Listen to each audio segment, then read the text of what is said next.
Hello everyone, welcome to What If Deku has Adam's knuckles and became protector of OFA Part 2. Before we start, please go support Nicuchio for writing that awesome fanfic. This is the translated version I made. There will be some mistake in character's gender, but of course Deku is a male. Adam and Reginleaf. The room was in complete shock as they were seeing everything they never thought they would see in their lives. Midnight, that decrepit old man. Nizu, who would have thought? Almight, the father of humanity versus the father of the cosmos. Spiner, it's better to win. Dobby, although if you think about it, Lizard, if we live it's because he won, right? Toga, that's right. I want to see Dad draw a lot of blood from that old man. Spiner, good. Twice. Let's hope this goes well / no one is going to die. Kaminari, it's not like she was the little-haired Grim Reaper. Kyoka, who? She would say doubtfully, leave it, forget it. Why do I pay attention to you? Mineta, I support you, bro. I also understood and saw that dwarf say they would win and the human representative ended up dead. Inko, please. Melissa, we have to keep looking. Mei, yes. Shoto, I won't deny anything. Kurishima, me either. His entrances had style. Monoma, support for the 1A shark. Stain, I hope you are admirable father. On screen. And now this final battle is about to begin.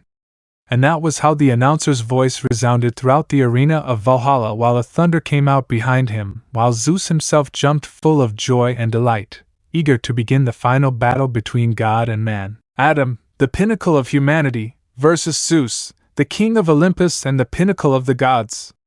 The final battle of this round begins now.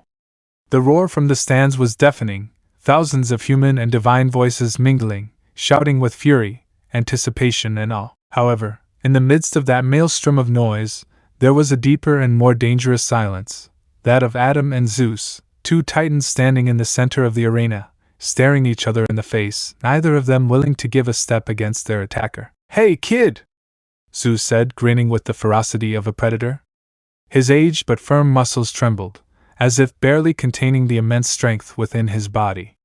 His white hair billowed like a war cloak, and every wrinkle on his face told the story of countless ages past, ready to set them free and then, after playing with the human, crush him like the monkey he really was. You don't have your Valkyrie, are you going to fight like this? Do you want this to end very quickly? He just smiled as he always did, realizing that his daughter was about to arrive, and with just that exchange of words all the gods could distinguish and fully detail the silhouette of Adam, as well as Aphrodite thanks to one of her age groups. She woke up with difficulty, feeling the latter sucking on the nipples of her breasts, quickly putting on stiletto heels and running in a hurry, feeling her breasts bounce and hurt at all times due to the inertia of the latter hanging from her body and causing blisters on her feet due to her footwear. Ah, it was worth it to see him, no doubt, he's beautiful.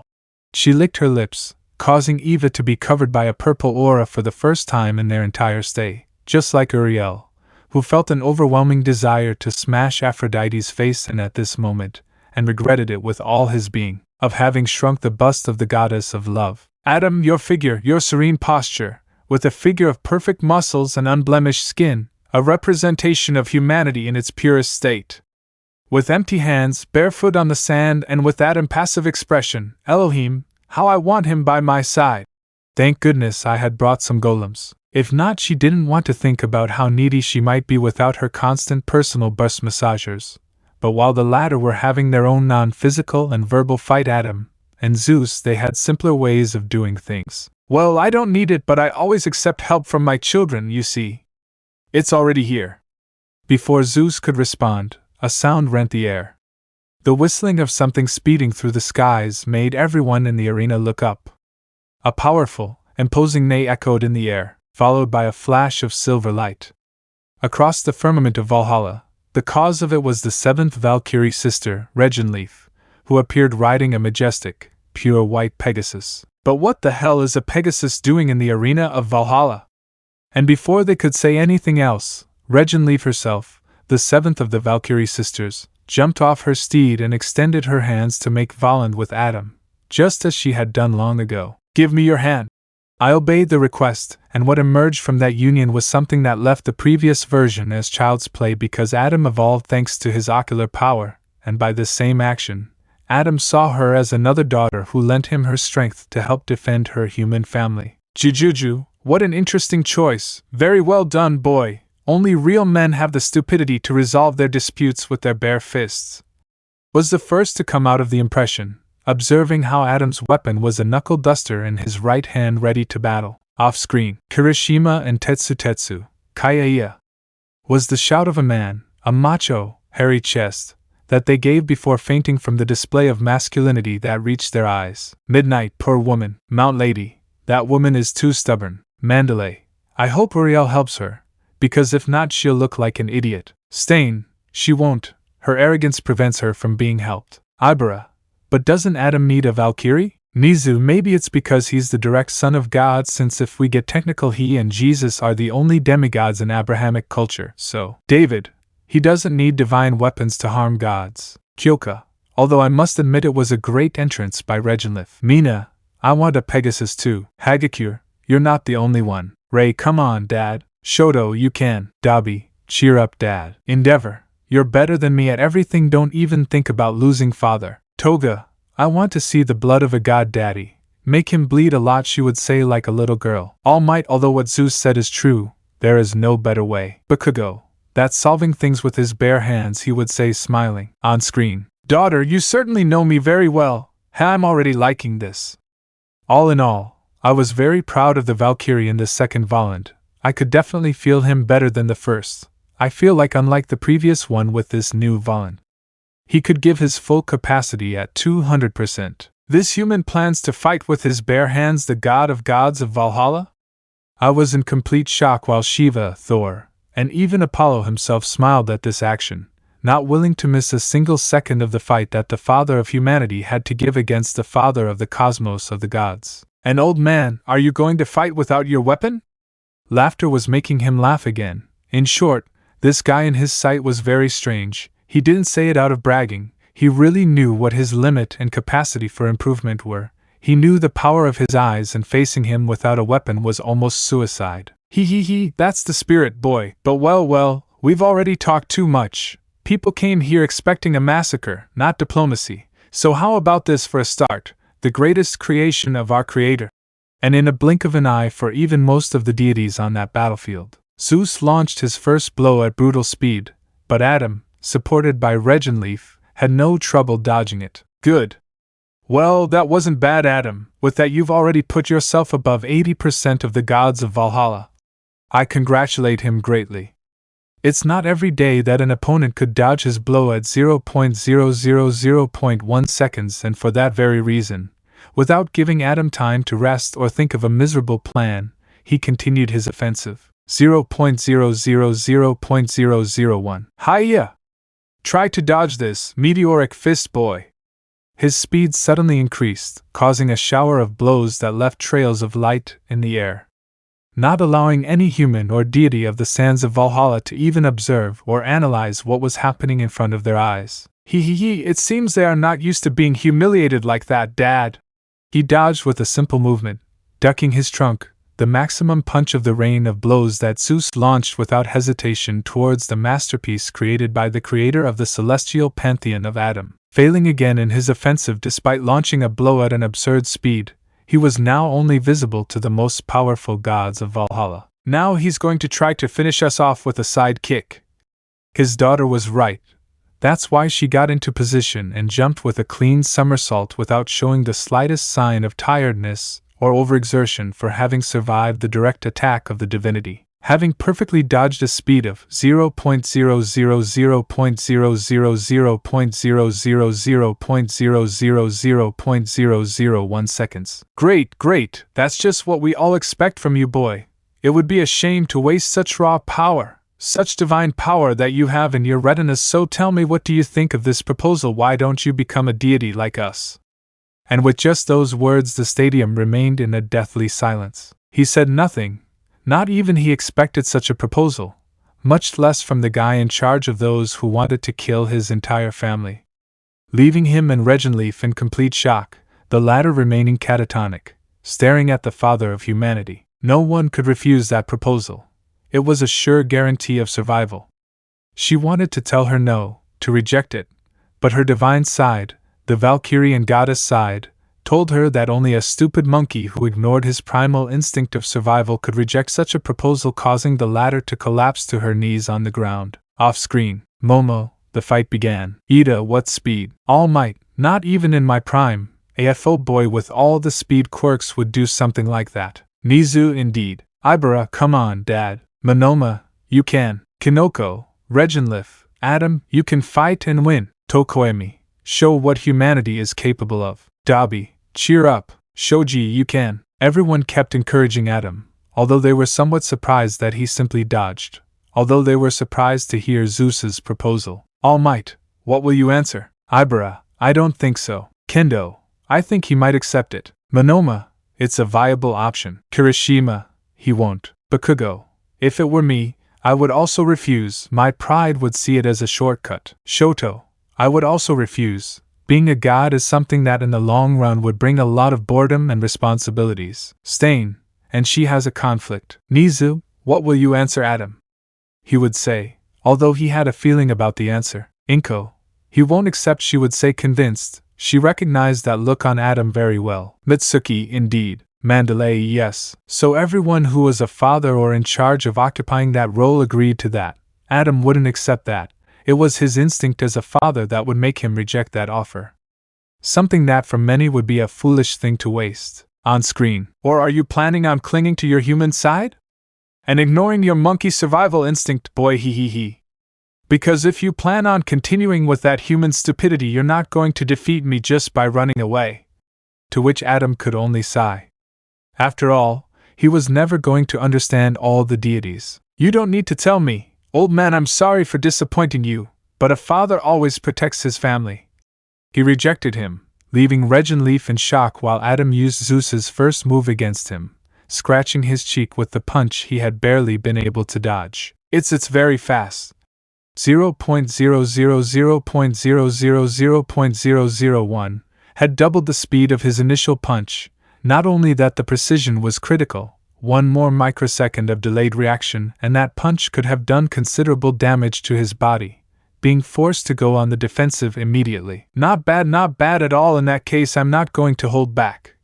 The speed increased. The blows that he could see clearly before ended up landing squarely in his body without being able to stop them, one after another, after another, after another. 0.000.000.000.001 Pegasus meteors. And with just those words, Regenleaf stood up again. He had no time to collapse. He had no time to think. He reinforced Adam's body at the same time that he transferred the damage given to his eyes to his own, finally achieving that. The new meteoric fists did not mean a single drop of overexertion for his father's body, leaving for the first time in millennia of existence, shocking the leader of Olympus. This is for wanting to take my sister to your chambers, pervert. And Adam respected him, so the next kick that almost broke the leg of the head of Olympus was not given by him. It was his body, yes. It was his power, obviously.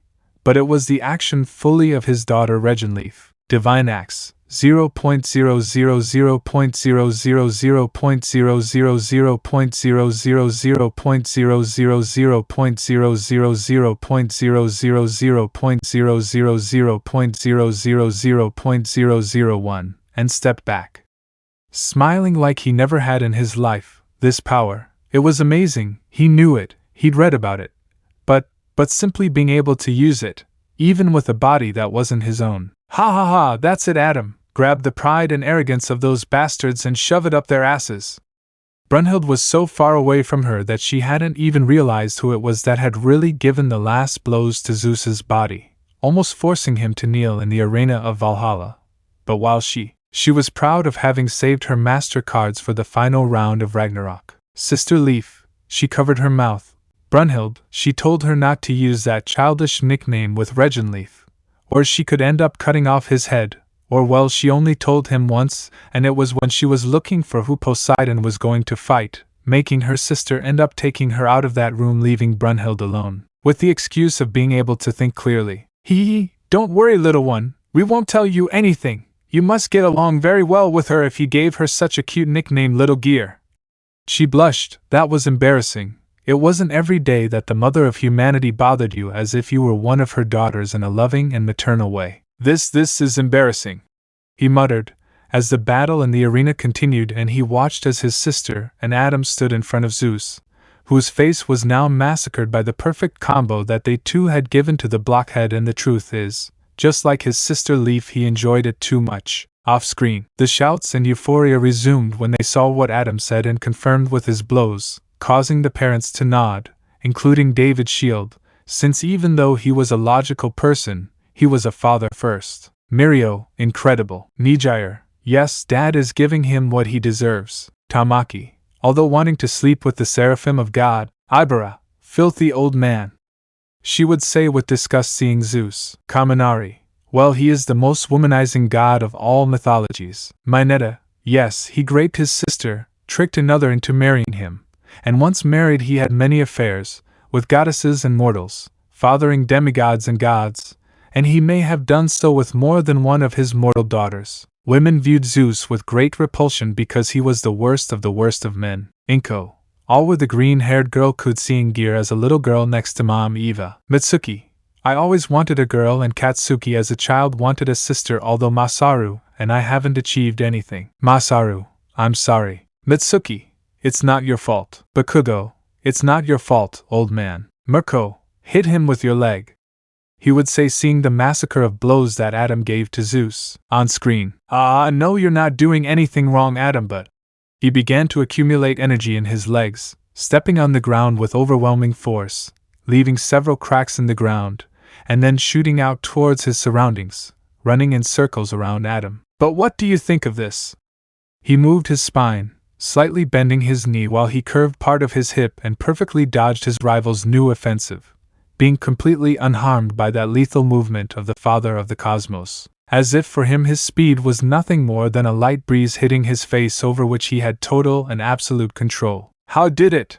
He couldn't finish, because in less time than it had taken him to accumulate energy and speed, it was Adam who hit him again now, a blow to the jaw that was in his face, sending him flying. Only a pure white trail appeared in front of another trail, yellow and gold, that shot out towards the other end of the Valhalla arena, burning at the same speed the same ground that was in front of them, only being able to see smoke and dust until finally, after 30 seconds of complete tension, he fell. The omnipotent and omniscient Zeus has fallen by the hand of the father of humanity. No one believed what they had just seen. Everyone knew the myth of Adam. Everyone knew who was the beginning of everything, who was the rebel of the heavens, the human with the sight of his creator. But what no one expected was that having him in front of them was almost as if they were in the presence of an incarnate god and they were nothing more than simple mortals observing an impossible to win conflict. Old man, hey! That caught everyone's attention. Disbelief turned to rage. They no longer cared if that stupid main Archangel ended up killing them, or well, most of them, because goddesses like Aphrodite. She was thinking about how to keep her neck in existence in place like that. She knew that going head-to-head with Uriel, despite being a very kind person on the outside, would not hesitate to eradicate them all if strictly necessary, and she was not willing to be killed that day by staying on the sidelines for mere survival. I know it's a fight, but really I don't want to do this, so give up, it's the best thing for both of us. That only made things worse and made Aphrodite herself spit out the wine she was drinking to relieve the stress on her back through her nose, an act unworthy of a goddess from her point of view, leaving her and everyone present in complete shock. That's my beloved Adam, always trying to set an example, she said, completely proud of her husband. No doubt he sometimes had flaws, like being extremely apathetic, overprotective, and maybe sometimes he didn't even understand hints, like the time he gave her his first kiss, because if it had been up to him, I would never have taken the next step in their relationship, because I simply didn't understand when he told me, I want you to come closer to me and be with you forever. She took a moment to remember beautiful moments while Uriel, she had a different vision, since although he was a good person and every time she went to visit him he behaved like a gentleman with her, when it was time to plant something in his room after Eden he always told her the same thing. It was not good. Yes, nice but silly, she said with a very marked pout. But when she was Eve, it didn't matter that she had once planted a seed that never bloomed, but when she touched that seed so that it would bloom, Adam gave her the surprise, and ate each and every one of the oranges that came out of that tree. HMP, perks of being his wife. She pouted again, while Eve didn't understand what her sister meant at all. Besides, Adam really wasn't lying. Everything she made looked good on the outside, but when you tasted it, it was sour. Although he should have voted for his sister's gift. If I could understand that part, and why she would be a little upset about it, crossing her arms again, I would have to talk to Adam about how not to waste food, and if he didn't like sour food he could give it to someone else or help her make compost to grow more plants and fruits that he would like. Sometimes they're scary, Adam said, to which Regenleaf turned to see the two women who were taking care of his sister while the latter was trembling slightly as if a little girl had her mother, an aunt about to scold her for doing something wrong. Unaware of that gaze and purple aura, it was actually for Adam making her laugh. Ha ha ha! Old man, old man! Old man and older! Adam, I'm so happy that I'm about to explode! He grew bigger, completely attracting her attention. At this point he really was a bucking giant barely able to reach her thigh. Let's see if you can keep up with this monkey! He just turned to see his daughter who had made a volant with him, while he heard Zeus's insult, upsetting Brunhild herself. This was the decisive blow. Zeus was putting every last drop of power into that attack. Kaya! That old man lost his mind! He covered her with his wing while he watched as Adam and Regenleaf got into position to receive him head-on, elbow to elbow, firm, immovable, smiling at how despite everything that Valkyrie didn't stop looking at her younger sister. Even with all the fuss, seeing how the latter was frightened by Zeus only reinforced the sense of responsibility he felt toward her. And Adam, seeing this determination, responded in kind, activating his ocular vision to 100%. This technique is the one I stole from my father after killing Adam, the fight of the Titanomachy, the place where I acquired this power. Just like Adam did by overcoming the laws of time, this blow did the same, surprising both Regenleaf and Adam himself. But even with that initial surprise, the only one who was free from the influence of that fist and remained firm and still, faithful to her word of neutrality, seriously watching the movement that Zeus made, was Uriel herself. This technique is great. Thank you very much for this technique, old man. He copied it and improved it to double its capacity, hitting him with his divine knuckles, making his head turn at a 180-degree angle. No one could survive that. No one other than Zeus, and that Adam knew it well. Well, I could see him still breathing. I launched the attack at his head to knock him out and win. By default, he did everything possible to avoid crossing lines unless it was absolutely necessary to survive.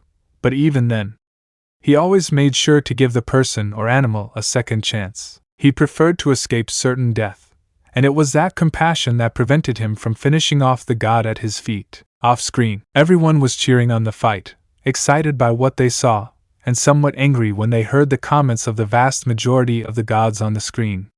Before Zeus fell and puffed up, many felt great pride in Adam, given that he was someone who preferred to avoid violence, although he wouldn't hesitate to fight if necessary. Inko, I understand Eva, Mitsuki, and I fight Uriel. It's like Hisashi is the one fighting. Bakugo, really? Masaru, your uncle was someone strange. Seeing that Zeus mentioned the Titanomachy, and that he killed Kronos, many frowned. That old man was someone of the worst kind. But when they saw that energy being channeled and paralyzing everyone in the stadium, and they could see it on the screen, they became scared. Nizu the David stopped the Neomesa time. Almight, no, no, no, and oh. However, when they saw that Adam hit him before receiving the blow and thanked him, they were shocked. Mineta, thanks for the technique, old man. PFFF. The room suddenly filled with laughter as they began to celebrate Adam's victory. Bakugo, something's not right. Shoto, something's wrong. They would say the only two who noticed something on screen. That's why I warned you. I told you you'd regret it, remember, old man? He spoke with a calmness that contrasted with the tension that filled the atmosphere. His voice was firm, but without a trace of hatred in his eyes, this being noticed by Zeus before falling unconscious in the arena of Valhalla, revealing the deplorable state of his body before all the gods of Valhalla. His body, beaten and exhausted, while a trickle of blood lay falling from his mouth with no sign of stopping. Both on the side of the gods and the humans, a deathly silence fell. It was as if even the air had stopped. Neither gods nor humans knew how to react to the scene before them. The first to react was Heimdall himself, the commentator of Ragnarok. See, the GR in Zeus has fallen to the ground. He fell backwards, he couldn't believe it, he really won. That's why after falling to the ground Brunhild let out a cry of total joy, followed by a total victorious cry from humanity, who were finally celebrating their victory, the victory of humanity. No, I can't believe it! Several gods tried to get out of their stands to finish off that stupid human, but a simple breeze coming from the Archangel thanks to her wings was enough to intimidate them immediately, leaving them unable to do anything but swallow their pride, while the same Heimdall, unknowingly and completely involuntarily, due to his emotion, he was starting to stall for time for the father of the cosmos, Zeus, to return to action. Who the hell is that man? Heimdall began to approach Zeus, realizing that he was indeed completely knocked out, completely ignoring the screams of the other deities for Zeus to get up and go fight again and crush the stupid human in front of him. That's my husband. To which Uriel nodded, completely in agreement with the mother of humans, unable to remain with words in her mouth without being able to describe Adam, made a doubt arise in her head, because Adam had so much raw power in his eyes. It's almost as if he were the very creator of all incarnate. Snapping her out of her thoughts when Heimdall revealed Adam's story to the crowd, making clear his reasons for being here, pure hatred for the gods. Gear, do you want me to tell you something? Did you see how Heimdall just said that it's not hate? Well, you're about to find out why our father gave those eyes to your dad. Father, she didn't have just one, she had her sisters, Leaf and the others, and now someone should tell her that she had a father. It made him very uncomfortable. Revenge has been accomplished.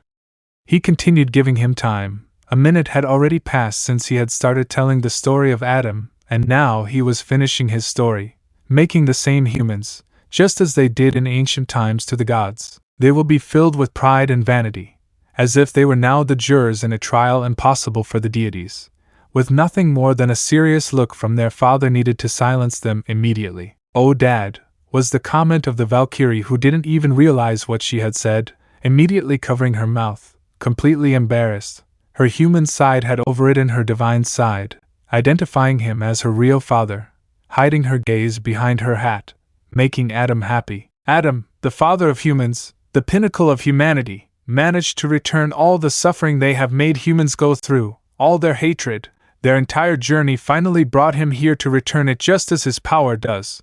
But this time he didn't settle for double the price, ladies and gentlemen. He returned it to them 100-fold. I let out one last scream, while Adam remained serious and calm in his place. About 120 seconds passed since Zeus was knocked out. Okay, it's time to go try on my night clothes to welcome my boyfriend.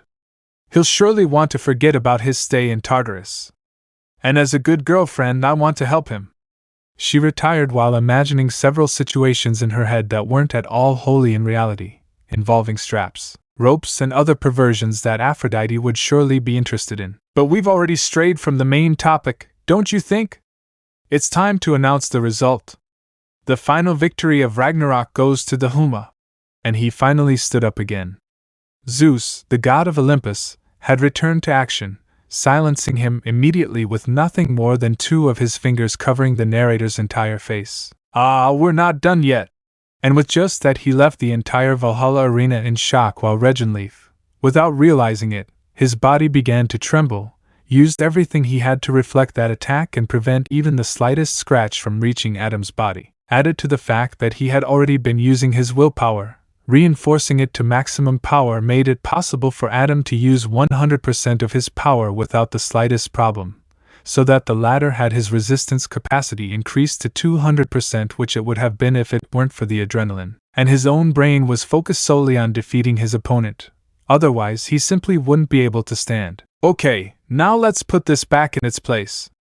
He moved Heimdall away and put his hands around his shattered neck, putting a little effort into his head without feeling much pain or even a twinge or anything like that. He managed to put it back in its place in less than 3 seconds. Off-screen, everyone was celebrating until they heard Heimdall say things that didn't seem to make sense. Ibera, hate, Stain. I know about hate, and there wasn't a single bit of it in Father, he would say very seriously. Something wasn't right. Toga, I wanted more blood. Seeing what Brunhild was doing, everyone in the room, without exception, was filled with hatred, which was expressed in the situation that Uriel was stopping, given that many gods did not accept defeat. Shoto, they are, he would say, clenching his fists. Bakugo, aside from being bastards, bad losers, he hissed, annoyed. Kirishima, damn. Almight, it's already won. The fight is over. Father won fair and square. We're not done yet. Those simple words made silence reign in the room, and responding with a single shout. How is it still standing? David, impossible, he would say, seeing Zeus turn his head. Naomasa, there's no way, no hero, soldier, villain, police officer, or civilian can do that. Mandalay, no. Pixie Bob, it's not fair. On screen, how the hell is that possible? Was the cry of the lesser Valkyrie, while the divine side was a completely different thing. They were cheering, celebrating, and being completely in total jubilation, being the only ones who truly saw their pathetic and pitiful state. Hermes, the messenger of the gods and the fastest god on Olympus, just like Adam himself and the chief archangel of heaven. He viewed this movement with complete seriousness. Huh! Old man, you shouldn't push yourself so hard. And he put his hands on the trapezius muscles in his body that were completely tense and almost destroyed, while he could only sweat profusely all over his body, barely able to stand, being completely destroyed and without a single chance to beat Adam. Not if he kept the same strategy he had now, which was to outspeed him. You don't need to tell me twice. After that, he gasped. While he felt his knees tremble and burn, his body seemed to be completely bruised. His veins were about to explode, making a single blow in that state completely forceful and deadly. But little monkey, although it is clear that your words were not simple bragging, I have the obligation to ask you something. To which Adam briefly deactivated his theology, letting his daughter rest, who, no longer feeling that abysmal weight on her shoulders, collapsed to the ground, slamming her head against the floor, doing everything possible to maintain the will, which he was almost forcibly maintaining, with Adam preparing to perform a revelant and be able to take even greater advantage of his power and completely unite it with that of the Father of humanity. His own Pope. I can't feel a single drop of hate in your gaze, in your reflection, in all your blows, in all your actions. There is none of that. Even I, the Father of the Cosmos, have felt hate for our Creator, for my own father Cronus, to the point of killing him with my own hands, Adam. And I pointed out directly, which Adam simply does. I don't matter to him in the slightest. So answer me, if it's not hatred, if it's not revenge, if it's not some kind of resentment, then because you're here fighting against the gods, completely ignoring your animal instinct of survival, which drives you to constantly challenge us even if you have everything to lose. He sighed. You really don't know? I was hoping you could understand why I'm here, why despite everything we stand up every day knowing we're going to die. Not even my brothers or I understand our father, but there is something I share with him, the reason why he and I are so similar in our actions. He took a step forward. I am you because I have also been blessed with an overwhelming power that makes me a kind of god. You are me, because we have been created by my Father our Creator. We are both the parents of humanity and the divine. I can go on like this forever. But listen to this, the only thing in which we differ is this. He clenched his knuckle duster and raised his lowered gaze. I don't need anything more than love to be here in this arena. I fight for them to be happy. I fight for them to surpass me. I fight because I simply want to. A real man, a real father, doesn't need anything more than love. No, he shouldn't even need that. And with those last words Eva cried with happiness, and Uriel simply smiled tenderly, while the human side was in absolute shock, as was the divine side. Making Uriel remember that moment, when her father had done the same thing when he had defended his people Israel so many times. Zeus, let me answer your question with another one. Does any man need a reason to protect his children? And with that, even the murderer Jack himself began to cry, imagining how different his life would have been if he had been by his side, if his mother had been supported by someone like him. Finally throwing her cake to the floor, while the Valkyrie who forcibly made Volund with him was now simply out of empathy and a bit of that last straw that developed upon having managed to see all the memories of his past life by being the one who was most in union with his bearer, since the Volund began until it ended. He was with him for over an hour, during which his conscience was almost destroyed by the same corruption as Jack. Jack, I'm sorry. She put her hand on his shoulder with great fear, expecting a reaction like the one he had given her a few moments ago, but she didn't receive it. She simply smiled at him like a normal human, like a real human, not the monster they always said he was, not as a demon incarnate, not as the same man who had nearly killed her by forcing her to do a violent just to save her life, but as that same child he had been centuries ago, accepting for the first time a hug from a person with no intention of killing them in the process. Adam, he's just amazing. He lightly wiped the tears from his eyes, before more began to flow and flow and flow from his retinas, unable to stop them, having to sit down while Cain looked down, completely melancholic. If it weren't for his father that day, when he was fighting with Abel, and ended up knocking him off a cliff, he would have ended up dying, being punished by God until he could forgive himself. He was marked with a mark that gave him what the gods had: immortality. I'm sorry, brother. He also began to cry, completely kneeling in front of Abel, who didn't say the slightest thing against him. In fact, he simply ruffled his hair and hit his back. I never hold a grudge against him. I never hold it. Hate him, though, if I was going to hit him in the face as soon as this Ragnarok fight was over. What happened in the past, yes, and I know it wasn't your intention. You just wanted to beat me up, and believe me, I wanted to Itai. She pulled both of their ears, completely annoyed and snorting, supported by Uriel, who looked at the two brothers accusingly, making them tremble. You are brothers, behave as such.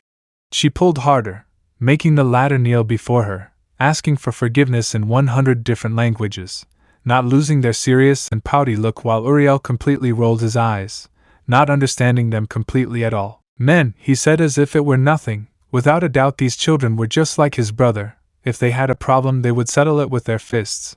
And the truth was that he wasn't like that. He was calm, and all because he was. Adam was completely calm. But then he remembered how he burst in alone, without help. At Eva's trial, she marveled at him when she could have easily asked him for even a little support, putting on a sweet smile as she knelt before the lesser Valkyrie. Never be like them, please. There was no way she was crazy about being like those two. They were the worst in her opinion. She didn't understand them either. I mean, they couldn't talk to each other or something. Realizing this, both Uriel and Eva stopped seeing the siblings and hugged the younger Valkyrie like never before, to the point of making her blue from lack of oxygen. He, that child must be mine, was the comment of Aphrodite, the goddess of love, while Shiva saw this with a full smile. He couldn't wait to be able to face Adam in a singular duel after Ragnarok ended, simply for pure and total fun. I think we underestimated you a little, Adam, was the comment of the strongest and most powerful Indian god of all as he watched Adam completely intact after decisively destroying all the offensives that the Olympian god launched towards the pinnacle of humanity. Off-screen, the room was filled with a standing ovation as well as tears at Adam's beautiful words, making their hearts beat fast, while they only thought of one thing: Dad, Kirishima and Tetsu. He's so manly, they would say, crying. On screen, little monkey, you've even cheered up the spectators. Not bad, really, not bad at all. I kept telling him that. But the truth was that I was going to end this with the next hit. This had already gone on too long, and I wasn't the type of person who liked to extend this more than necessary. He didn't like to hurt people for the sake of hurting them. After all, what kind of example would he set for his children if he did that? Old man, why did you get up from the ground? The next blow is going to kill you, and you know it.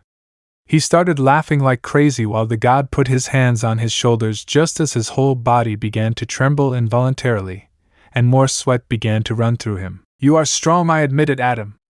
You are very strong. I can't keep lying about it in this situation, Adam. Okay, that saved a lot, especially for Regenleaf, who was starting to get up from the ground. Not satisfied with that answer, Zeus did not admit that his opponent was strong lightly. If he had recognized Adam, it meant that something very bad could be about to happen. So are you thinking of giving up? If so, you should go to the infirmary. He immediately fell silent as he felt the imminent danger around him, putting him on immediate alert, while Zeus accumulated all that flesh, all that muscle, all that fat from his muscular version, and compressed it to the extreme. And that very thing caused Zeus great pain, compressing him, contracting him, suppressing him, taking himself to a dangerous extreme which could bring him death itself, destroying his bones, which could barely contain the immense pressure that was self-destructing his body, his veins barely able to transport as much blood as possible to the rest of his body, his muscles screaming in pain, sweat running down his very skin in an agonizing cry from him. This is the only way to defeat you. He began to writhe in pain, causing Adam, The same guy who remained firm, immovable, sure, confident, relaxed and without any apparent reaction throughout the fight, to feel within the depths of his being an unparalleled danger. The mighty Zeus is starting to transform, was the shout of the combat commentator as he watched Zeus use his giant hands to minimize the size of his transformation, while the god continued to scream in pain. Ah! And with a final scream she finished transforming, forcing Adam to put himself on guard if he wanted to stay standing for the rest of the fight, while his Valkyrie responded to her father's feelings just like they did when they counterattacked the blow that surpassed time. She stood beside him, her whole body trembling, gritting her teeth as Adam stared at her. They both watched Zeus's final transformation, which terrified even them. Off-screen, everyone, absolutely everyone, stood on guard as if their survival instinct was screaming at them when they saw Zeus change, while simultaneously compressing his own body. Kaminari, what the buck? Mineta, how scary. Spiner, no. Shoji, demons. Koda, I'm scared. Nizu, this is bad. Mirio, Adam. Nijire, he. Tamaki, it has been put on. Naomesa, on guard. Mirko, this is bad. Ibera, Dad, she would say, praying for Adam. On screen. Is that the great Zeus?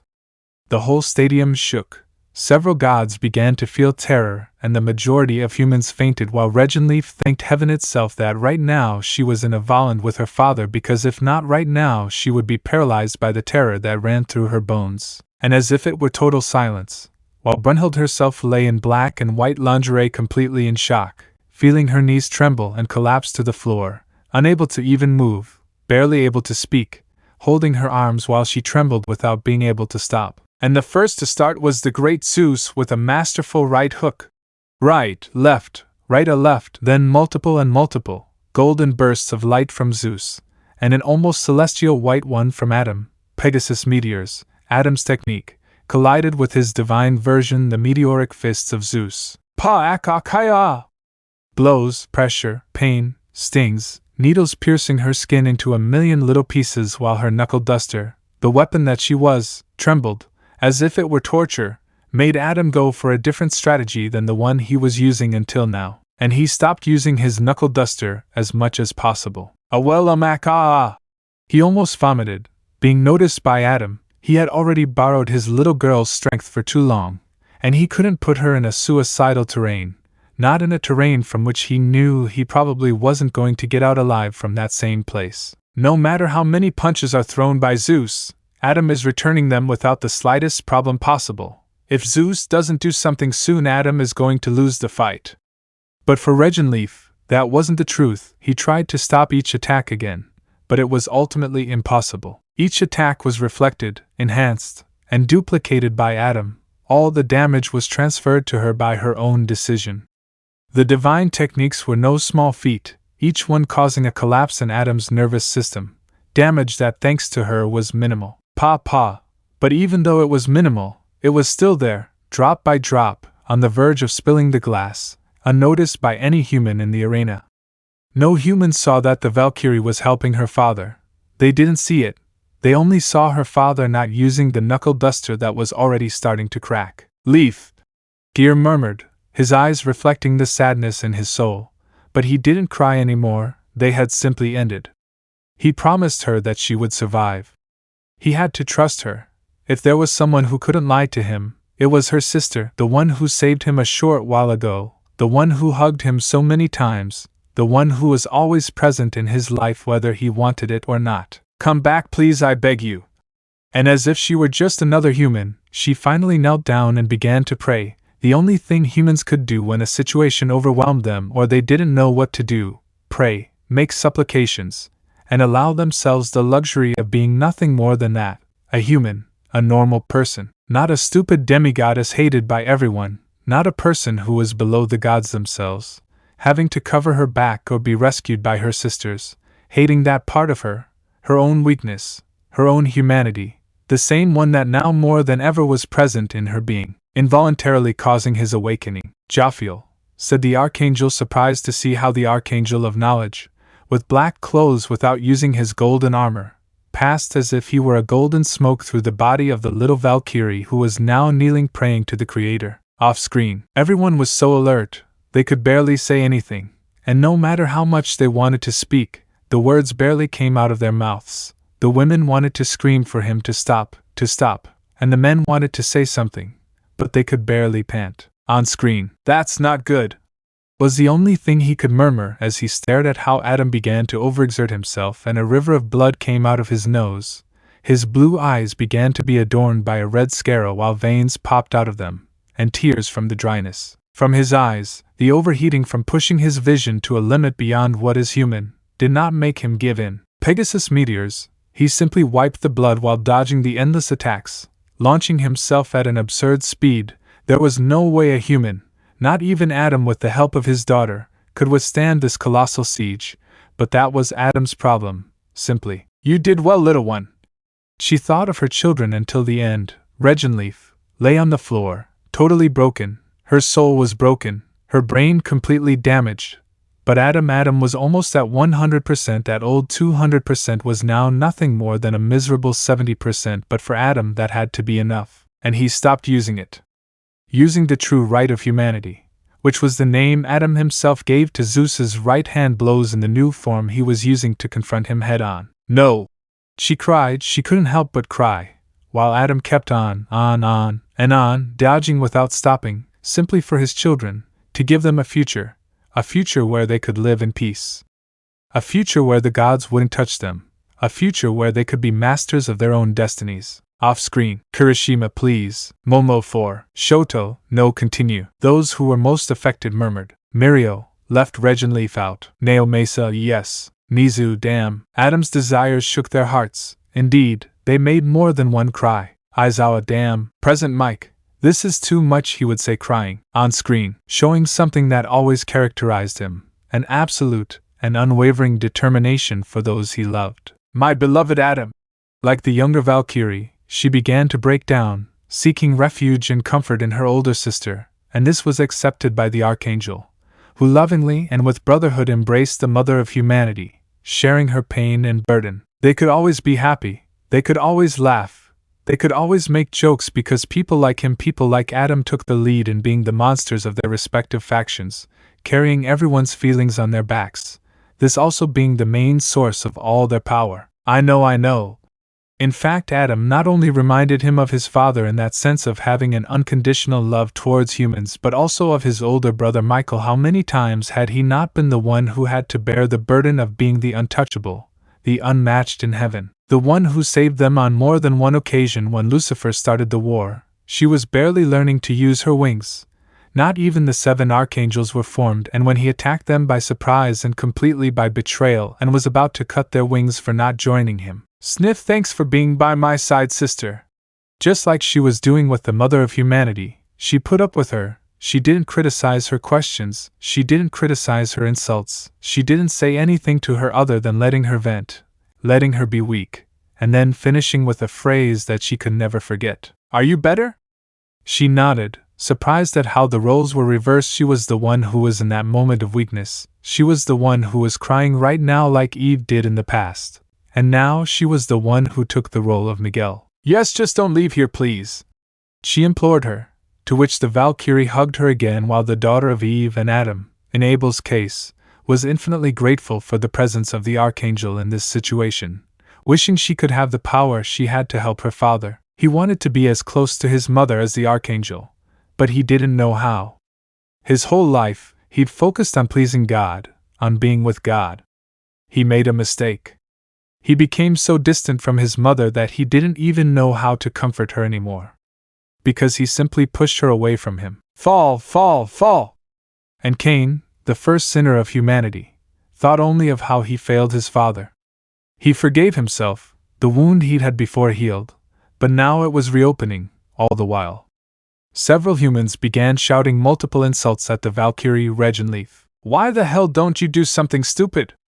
And with that the minor Valkyrie stopped praying, remaining in complete shock.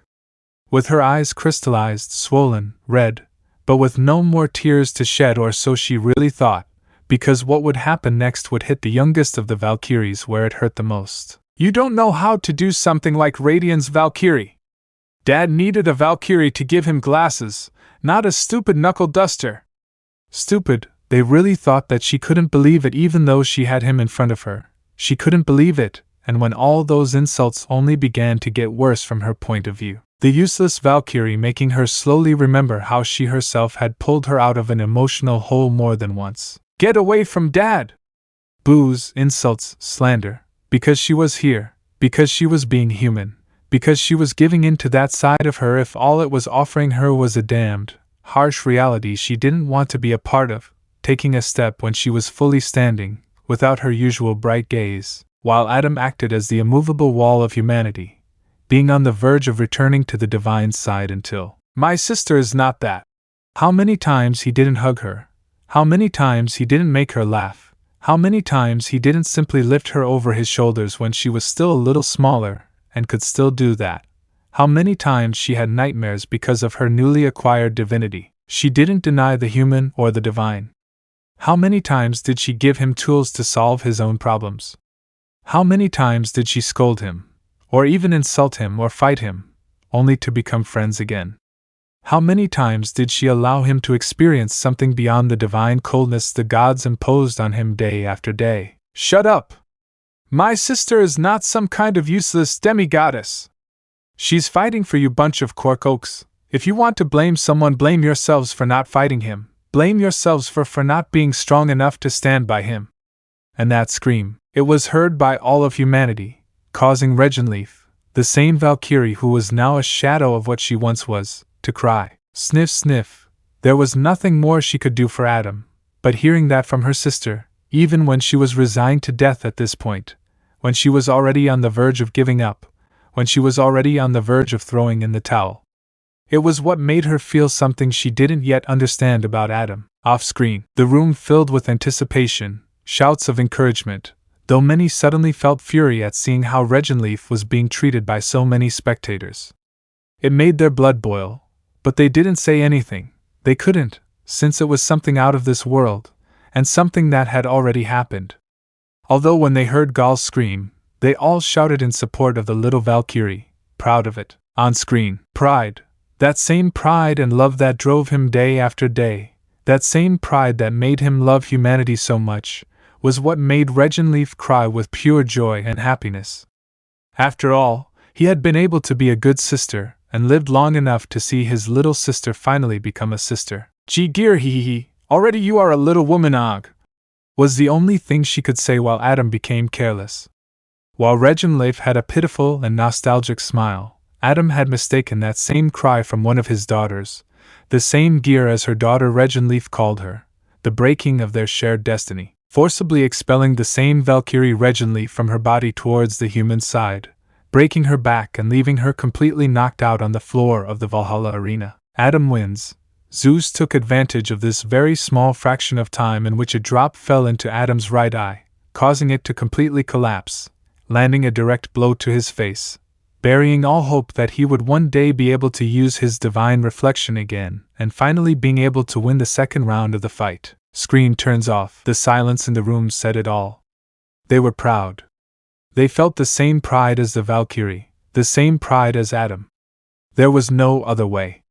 Everyone was watching, cheering for Adam to win the fight, until they saw Regenleaf come out. Kyoka, maybe. Ibera, Melissa broke up, twice. The will/whatever it's called, Toga, dead, she would say, watching with tears the moment where Adam lost his sight. All "no" was the scream that started it all. So began the screams, the pleas for it to stop, for enough to be enough. But that was only a stage, because the fight was going to continue. Those with experience knew that. Regenleaf. The room was filled with screams, pleas, everyone wanting Adam to stop, begging, pleading, even crying. Shoto, please stop, Dad, stop, I never knew what paternal love was until you don't go, please. Ibera, Dad, for the love of God, stop. Please. I won't doubt you anymore. I'll never speak ill of your past, I'll even stop blindly following the Bible. But please stop. Almight, Father is enough, you don't have to prove anything. Stain, you've done more than enough for whatever you want. The screams kept going and going, no one willing to say anything. That's why their host just let the screen run its course. On screen, Sister, was all Little Gear could manage, her voice trembling and filled with anguish.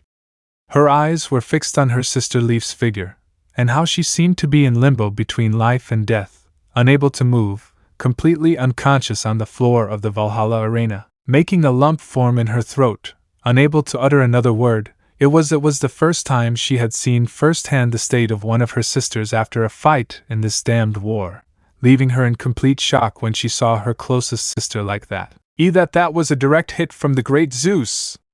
He staggered, but again recovered, being finished off again by the second blow from the deity in front of him, while on the human side, a helpless silence stretched between them. He watched in horror as the massacre unfolded in the arena his father had dominated just minutes before. Blow after blow, he could only hear the dry sound of the impacts echoing in his father's body. "This is the first time in the entire fight that the god Zeus has taken the lead," the narrator shouted, his voice a mixture of surprise and terror. The words seemed unnecessary, for the scene spoke for itself. For Adam, the father of humanity, had fought with everything he had, aided by a demigoddess, undoing that will to defend a life even though he had to sacrifice his own. But even with that sacrifice, it simply didn't seem to be enough to save them from that fateful end, the extinction of the human race. "Because of things like this, there are times when I don't like my job," he said, looking away, unable to continue watching how his brother Adam, the father of humanity, was being beaten to the ground, hitting left and right, using all his remaining power and strength to resist the blows from his rival. A case he can't anymore. And seeing how the Archangel looked away, the little Valkyrie felt as if the biggest punch of her life had been delivered completely to her person, forcing her to sit down without being able to say another word. She had prayed for her sister to come out of this alive. But not like this, not with her on the brink of death, not when the cost was the massacre of the father of humanity before her eyes, unable to do anything but watch. "There, it's over." He hit the wall, cracking it and creating a hole in the entire Valhalla arena, having disintegrated at a quantum level the place where he had hit his fist. Putting a hand on his shoulder, he wanted to help, he wanted to do something, but again a whisper reached his ear, making his eyes widen. "Joe Jaffiel."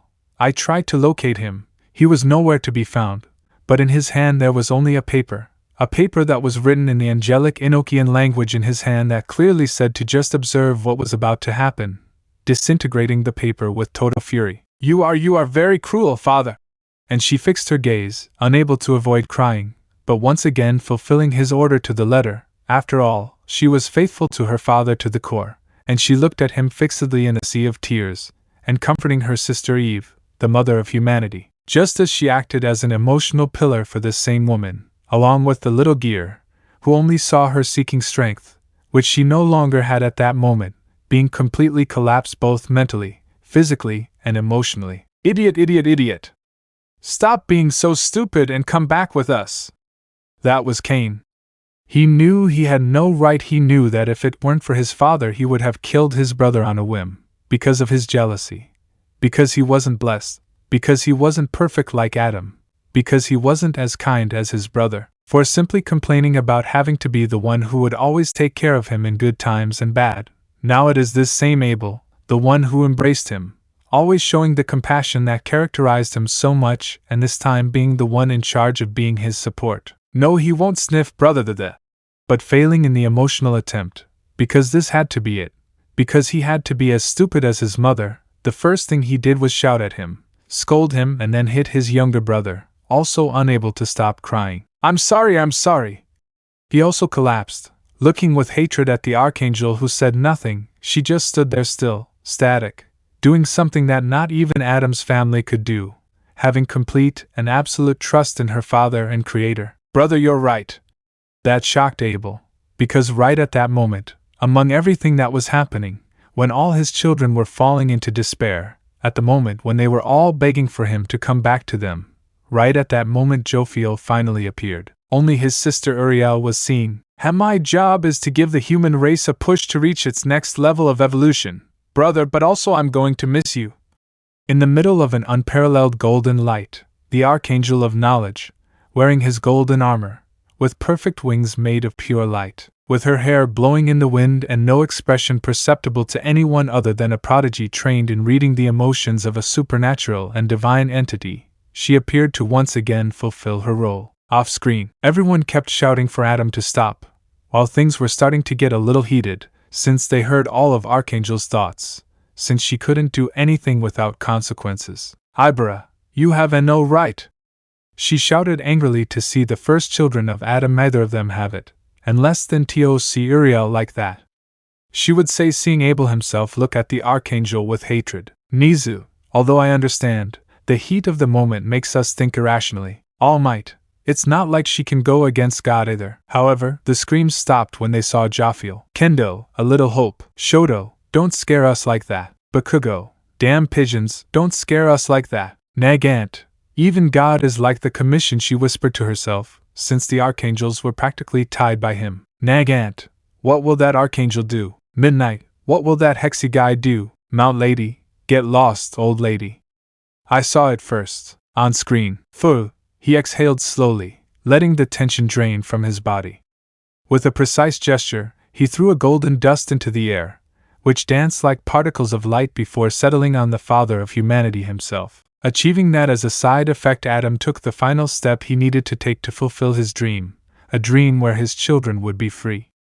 And like him, whether for better or worse, they could create a future for themselves far from this world he always rejected. What?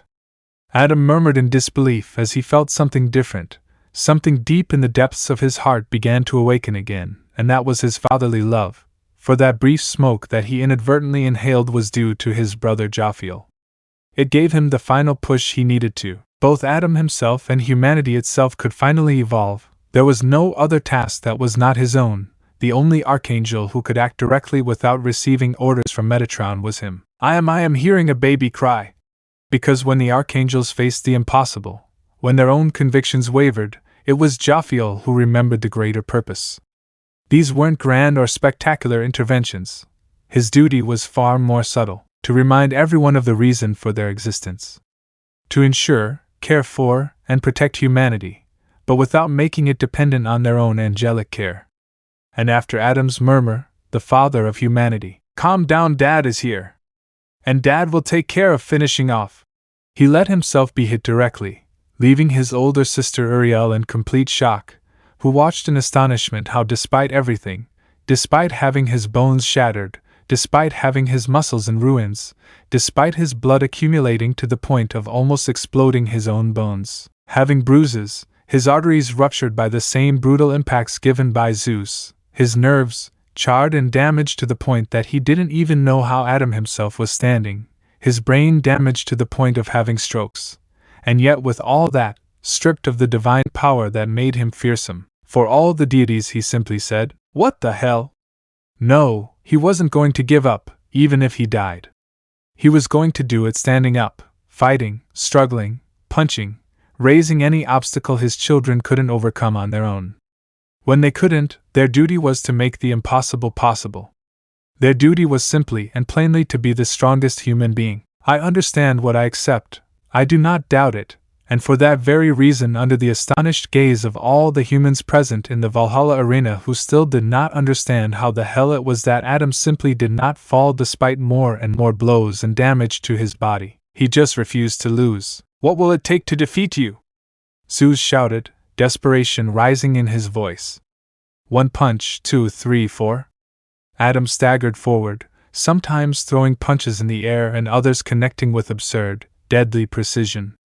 His vision was nearly non-existent, but his unbreakable will kept him going. Every step he took brought him closer to the ultimate victory of all humanity. "Ah, old man, I finally found you and I'm not going to let you go."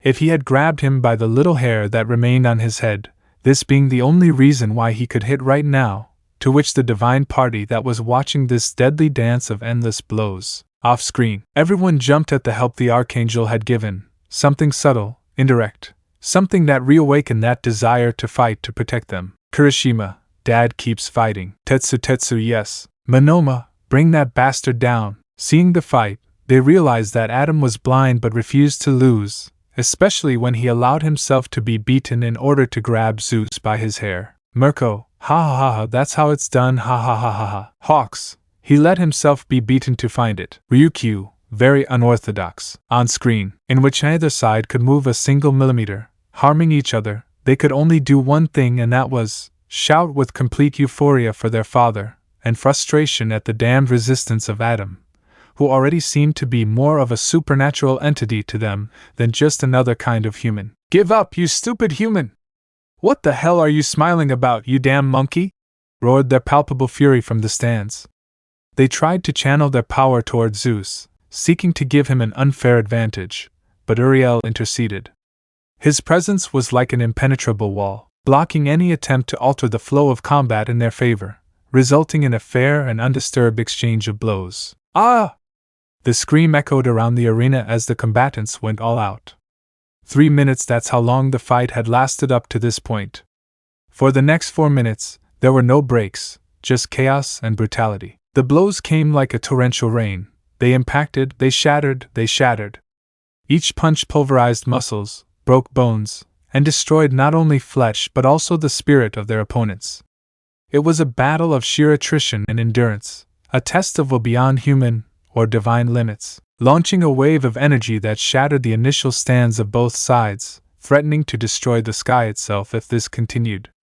Immediately silencing both sides while the best of the best. Both sides fought until the end of their lives. A deathly silence dominated the arena. No one dared to utter a word. Not an insult, not a breath, not a cry. All eyes were fixed on the two combatants. The only sounds were the violent impacts and the echo of bodies hitting each other hard. The divine faction was on the verge of emotional collapse, their faces marked by helplessness. Some tried to advance, but Uriel stood firm. His presence alone was enough to stop any god who even dared to intervene, generating absolute rage in the very god Ra, formerly defeated by a demigod Ku-Chulin, not willing to admit another humiliation like bowing down to a stupid divine entity again. Damn celestial dove! He'd already suffered with Isis and that stupid semi-god Chulin, and right now, even if Zeus lost, he was going to take it upon himself to show that stupid Archangel who the true owner of heaven was, the one and only true God. But while the latter made his own plans, off-screen, the room was cheering Adam on until they were speechless. But everyone stopped when they saw the god's side. "Momo, what are you doing?" she would say with fear. "Tsuyu, they are not happy. Kyoka, it's as if. Kendo, you must have noticed. Manoma, Are? Nizu, Are Horiki Egyptian sun god, a god who is considered a primordial in terms of power. Aizawa, that guy won't tolerate defeat, he'll do something stupid. Almight, the gods will not respect that defeat. Gran Torino, and even less so if that guy was defeated by a goddess, and then by a demigod. Stain, so the Hound of Ireland defeated him. Endeavor, that explains why he won't accept defeat, the guy is too proud to admit it. Aizawa, no matter what happens, Are won't allow us to live. Kirishima, but, Kaminari, how are we still alive? On screen, Uriel held his sister Eve's hand tightly, careful not to hurt her as both women watched Zeus and Adam's fierce struggle. Finally, after 4 minutes of continuous torture, both sides waited to see who would win this titanic and divine clash. Those sounds came to an end. "Ah!" Adam gasped, as silence fell over the arena. The winner was declared, Adam, the father of humanity. But victory came at too high a price. His shattered body cried out for immediate medical attention. Uriel was about to charge into the center of the arena, his white celestial armor glowing with an icy aura, ready to freeze time and prevent Adam's soul from deteriorating further. However, his path was abruptly blocked by Jophiel, his younger brother. "It's not over yet. If you interfere, victory will go to the gods." His voice was firm, strong, immovable and imperturbable, and it was no wonder, causing Uriel, who had launched herself as soon as she activated her white aura, to end up looking down, totally furious and frustrated, swallowing it all down, and returning to the stands on the part of the human side, knowing that his brother was right because the narrator had not yet officially declared Adam's victory. Another miracle could have happened, as was the moment when Zeus had returned to the Valhalla arena starting the second round of this match. "You must wait until Zeus's soul is completely eliminated. If you act a minute sooner, you will fail. If you wait a second longer, Adam will die." And without further ado, Jophiel left, disappearing as quickly as he had arrived, leaving Uriel plunged into a mixture of rage and utter helplessness. The mighty Zeus has been brought to his knees," the commentator proclaimed in disbelief, as the god's body collapsed.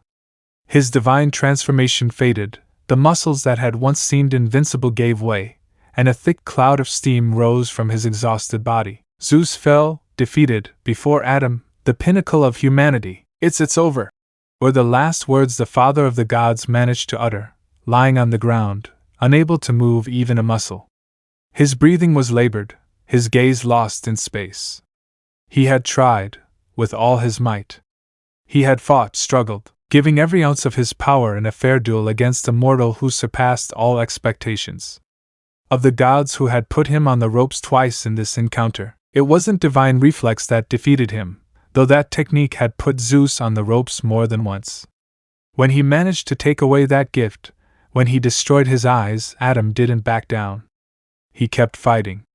Every blow he delivered was a sacrifice, giving up his life little by little, risking everything in a desperate move, and suicidal, ending up leaving him in such a deplorable state, kneeling and humiliated before the greatest exponent of the human race, raising a cloud of terror made of his own sweat, before finally collapsing to the ground. Off-screen, everyone heard what was seen, they saw it. The blows stopped, and Zeus fell to his knees while Adam stood. Kirishima, Mineta, he did it. Shoji, he really did it. Nizu, not yet young, must Zeus fade away. Ahoyama, but how did he face him? I mean, Reginlef was already out, and his eyes were no longer working. David, well, Adam himself is a demigod, so he didn't really need the divine weapon, he would say, trying to sound logical. And that was true. In the biblical pantheon there were only records of 3 demigods, Adam, Eve, and Jesus himself, all 3 created from the power and essence of God. Ectoplasm. The problem is also that Adam is very ill and needs urgent medical attention. Recovery girl. And knowing that they are in a fight to the death until Zeus leaves in those green crystals, he cannot be treated. Vlad. A race against time. On screen. He won! Adam, the original man, won the suicidal bet. Victory belongs to humanity. The exclamation echoed throughout the arena as Uriel launched himself towards where his brother lay. While Zeus, who lay defeated and began to fade into thousands of green fragments that floated and dispersed in the air, getting lost in the immensity of Valhalla. "Let's if," was all Adam managed to murmur, his voice faint as he felt Uriel's presence approaching him. But just as his sister was about to rescue him, the father of humanity raised a weak hand, pointing toward another figure. The Archangel's eyes fell upon the Valkyrie who had been at his side during the battle, the one who had fought beside him until the very end. She stopped dead in her tracks, her gaze shifting between Adam and the Valkyrie.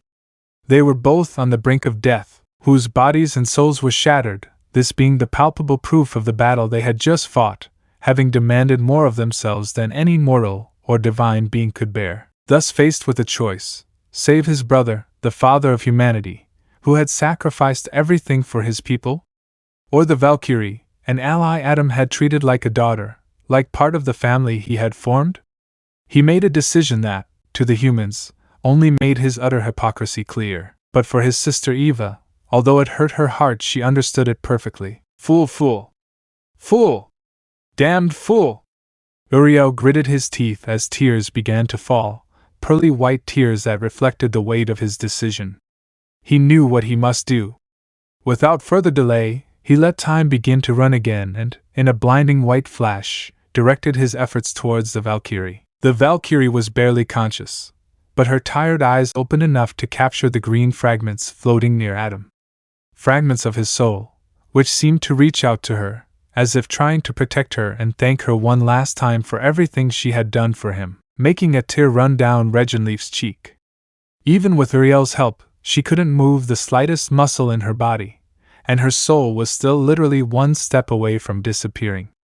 She didn't listen to everything the gods were saying about the outcome of the Ragnarok battle. Off-screen, no one celebrated. They simply cried when they saw what was happening. They had won, but Adam couldn't be saved in the end. They understood Uriel. It was a matter of saving one and losing the other. Recovery Girl especially did so, but the moment didn't last long when they heard the human stand's words. Dobby, I guess it doesn't matter what era. Spiner, humans are first-class hypocrites. Bakugo, bastards. Shoto, she took a big risk.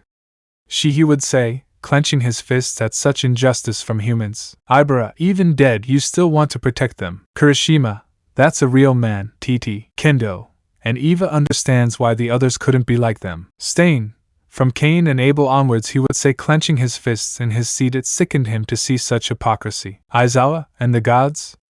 He would say seriously, on screen. Trap? The word escaped Uriel's lips in an icy tone as he drew his celestial sword. His senses sharpened as he heard the growing murmur. The commotion in the divine camp intensified into a tangible threat. The deities, unable to accept defeat, began to gather their power. A vast sphere of scarlet energy formed in the center of their ranks, pulsing with blinding hatred. The leader of this movement was the Egyptian god Ra, who, along with the rest of the deities who followed him, wanted to eradicate humans once and for all, unable to admit that the latter had proven to be superior to them in some way. I will not allow humanity to lose what it has gained, not after so much sacrifice.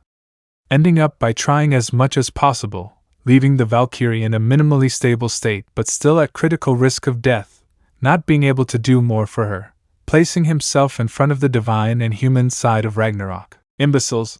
The word fell from Thor's lips, thick with contempt. Beside him, Shiva nodded with his arms crossed, while Buddha, unconcerned, nibbled on some sweets, watching the outcome with a calm air. Other gods, like Apollo, simply bowed their heads, resigned to the inevitable. They chose that path. Without a doubt, Adam was more beautiful than any of them. His voice resonated with melancholy, and with his gaze lost in the scattered fragments of the battle he had just witnessed, in which he had lost his father and progenitor Zeus, showing his respects to Adam. He knew himself and fought to the bitter end as the human being he was. They, on the other hand, simply carried on for nothing, unable to recognize the beauty humanity has shown us. I feel deep pity for them, he said, lowering his gaze upon hearing the cry of Uriel's main opponent, the god Ra. Humanity will be extinct. The sun god's cry was cut short by a blinding flash. In an instant, Uriel rose up in all his fury.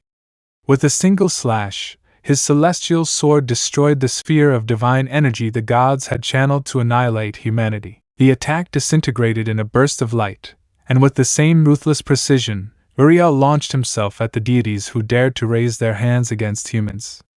One after another, the gods fell beneath the edge of his sword. The arena of Valhalla, witness to countless clashes, was stained with divine blood. The voices of the deities faded into the void, and with them, the age of the gods came to an end.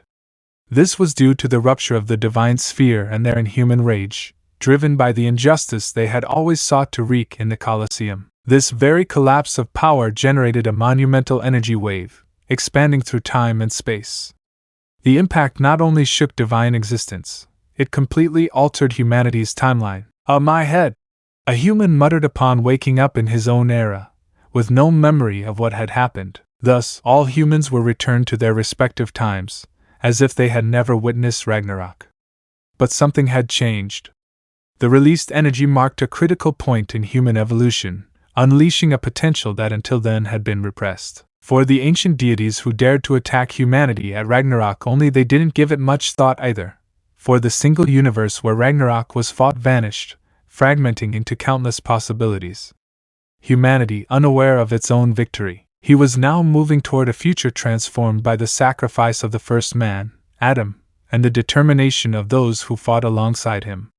For finally the multiverse, and things beyond it, were finally opened up and created by Uriel's own actions. Off-screen, the room was filled with great anger towards the gods who, unable to admit their defeat, attacked anyway without a doubt that left them equal to humans. Stain, we'd get our hypocrisy from somewhere. Almight, still, several deities recognize human value. Zeus, Shiva, Thor, Apollo, Buddha, Midnight, without a doubt bad losers. The next thing they saw was without a doubt the strongest act they would ever see. Mandalay was extremely grateful that the children were not there, because Uriel herself carried out genocide on the site, saving only a few gods. Stain, demons. Uraraka, Waijai would say, wanting to vomit. Siro, how feminine, he would say nervously. The weakest fainted while the rest struggled to keep from falling, seeing all the decisions that were made, understanding why no one knew about it. It was simply acted as if it had never existed, but they understood. David, A nexus effect, he whispered, watching as a simple event created numerous universes. Melissa, the multiverse theory was confirmed. On screen, some began to develop unique powers like elemental manipulation. Others developed their own extinct deities with whom they were able to coexist in a civilized manner. And so the infinite verses were created.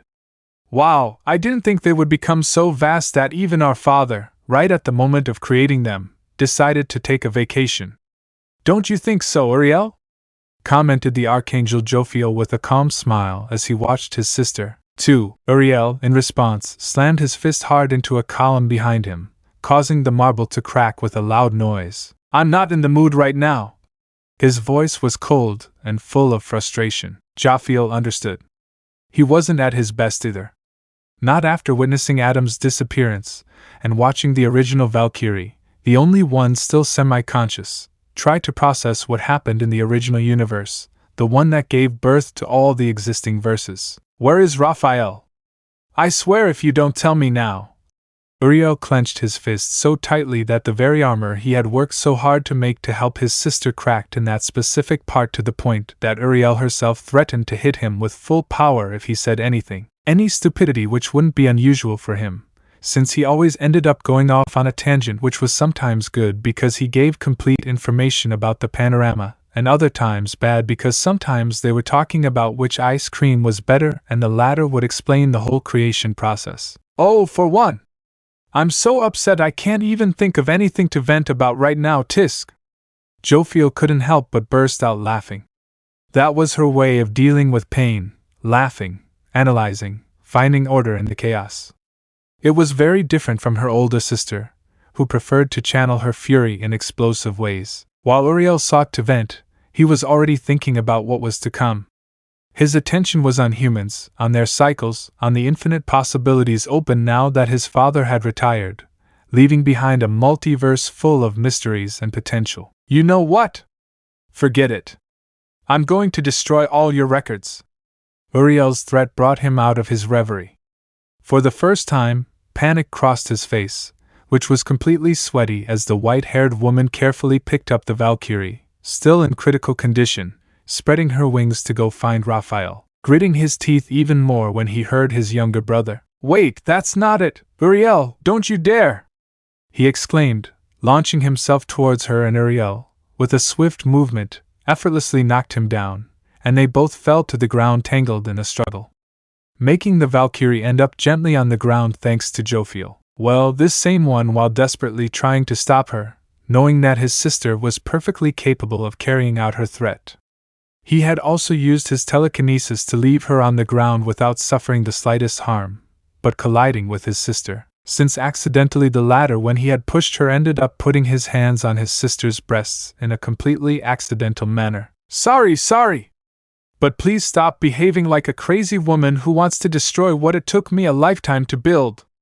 And Uriel pushed him away with a burst of energy, a crimson aura that filled the room. His eyes, now completely white, emanated a divine glow, and his hair rose as if a heavenly gust had enveloped him. Did you just touch my bust and also call me crazy? Yes, that was going to hurt. And boy did it hurt, because with a single blow he left Jophiel unconscious, crumpled like a sack of potatoes fallen from the sky. There was no doubt, Uriel was stronger than his younger brother. After all, he ranked second to last among the 7 major archangels, while she was only below Michael and Gabriel. But as the saying goes, every cloud has a silver lining. Meanwhile, Jophiel lay on the ground, a heavenly mess, to which Uriel sighed and crossed his arms upon finally hearing his brother say something stupid, but he could tell that the stupidity was referring to Raphael, the Archangel of Healing, who had previously taken away Nostradamus's ocular power, although he might have gone a bit too far because if it weren't for her, the turtle of life arrives in 3 seconds. Jophiel's words wouldn't have made the slightest bit of sense. But hey, at least that blow calmed him down, well, sort of. That's it. It wasn't a profound metaphor or a hint of some cosmic plan.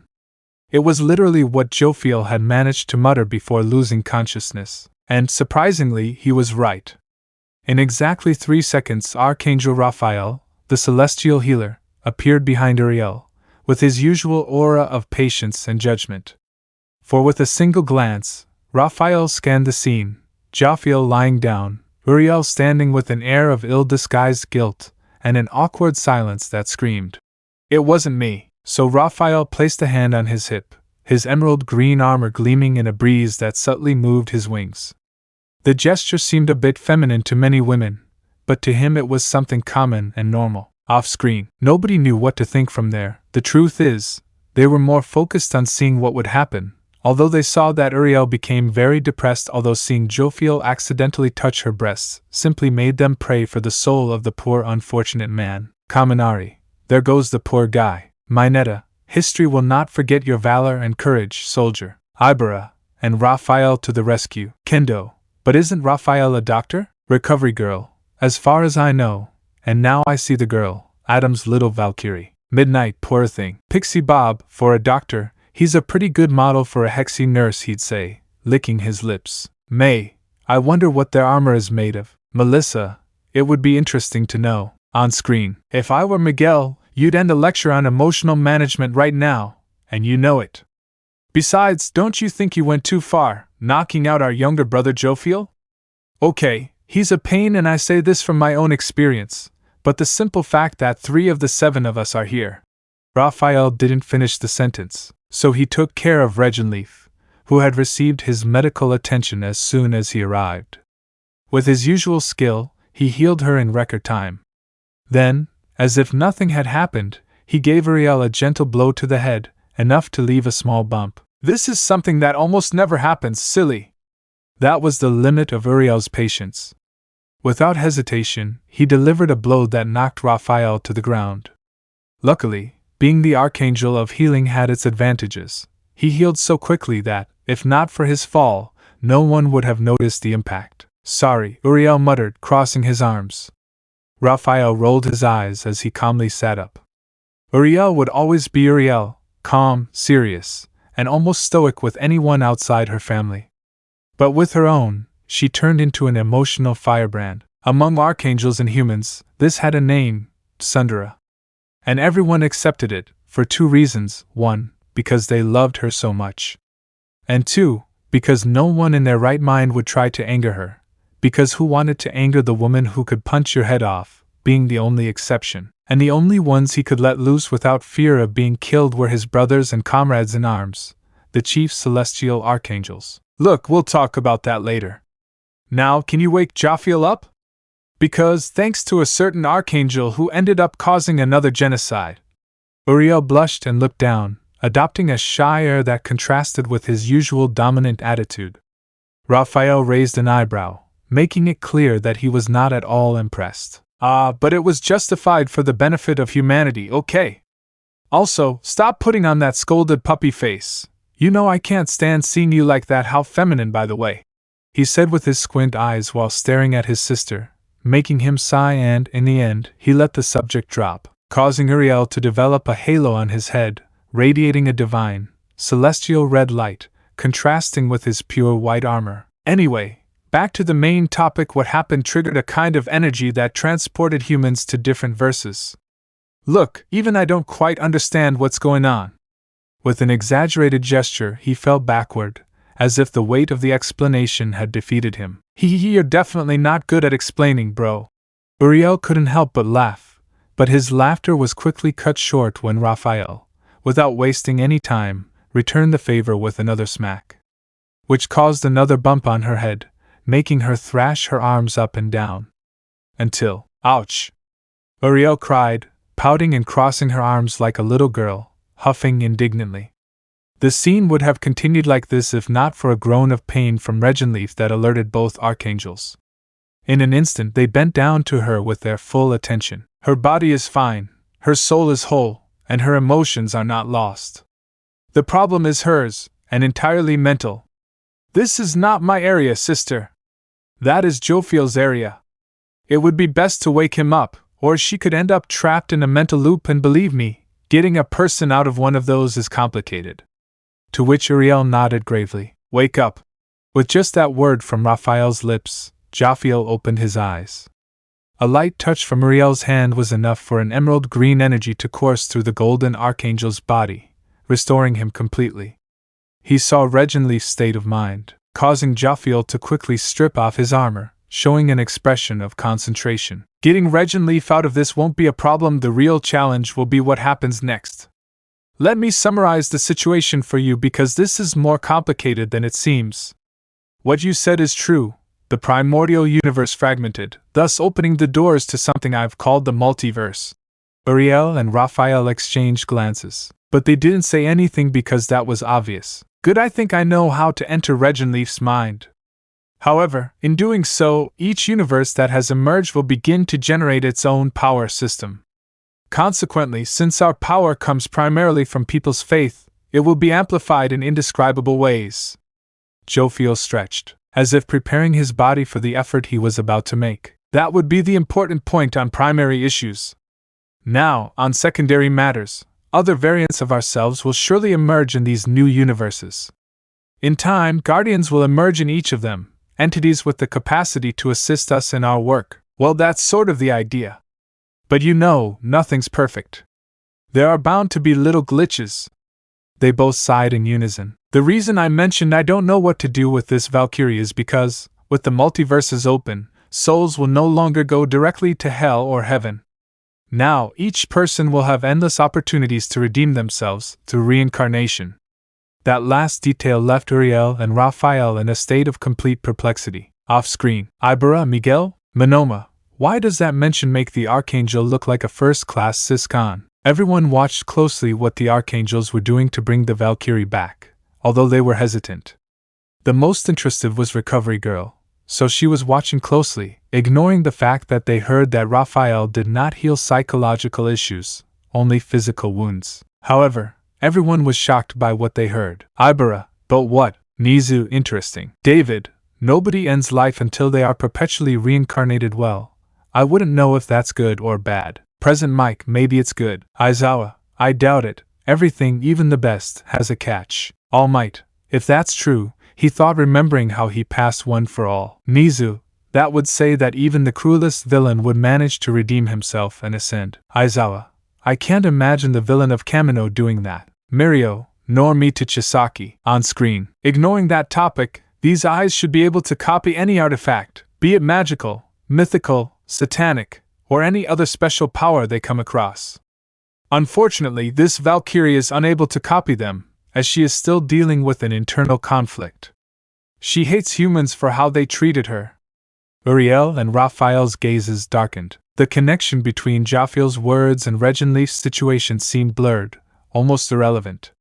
However, the expression on Jophiel's face suggested he was plotting a logic only he understood. With that in mind, it would be best to transport her to another verse after a certain amount of time. As he spoke, a golden mist began to envelop him. He closed his eyes and reached out, delving into Reginleaf's mind. Gently, he instilled calm in his spirit, causing her troubled conscience to finally calm down. The Valkyrie fell into a deep sleep, her face reflecting a peace she hadn't known in years. Uriel and Raphael sighed in relief, but that calm didn't last long. But also, if I take that into account, the sharp sound of a blow echoed in the air. Uriel, with his characteristically frazzled patience, delivered a blow to Jophiel's head, while Raphael held the younger Archangel to prevent him from falling unconscious. Shut up! Both older brothers scolded him in unison. Jophiel, with a bump on his head and holding back tears, looked at them like a wounded child. But his ever-active mind found a way to get revenge in a completely childish way. Yum! In a swift movement, he took both of their hands and pressed the exact points on their armor, stripping them of it in a matter of seconds. Before they could react, he bit down hard, eliciting a cry of pain from them. Chaos broke out. An internal, almost childish fight. It erupted between the three brothers, who, despite being the pinnacle of angelic power, demonstrated a surprisingly human dynamic. But, in the middle of that scene, a weak, trembling voice interrupted. Where am I? Reginleaf opened his eyes slowly. His mind struggled to process what he was seeing, but the memories were fresh, like open wounds. The arena of Valhalla, the clamor of the audience, the contempt of humanity, and finally, the image of Adam fading into millions of green fragments before her eyes.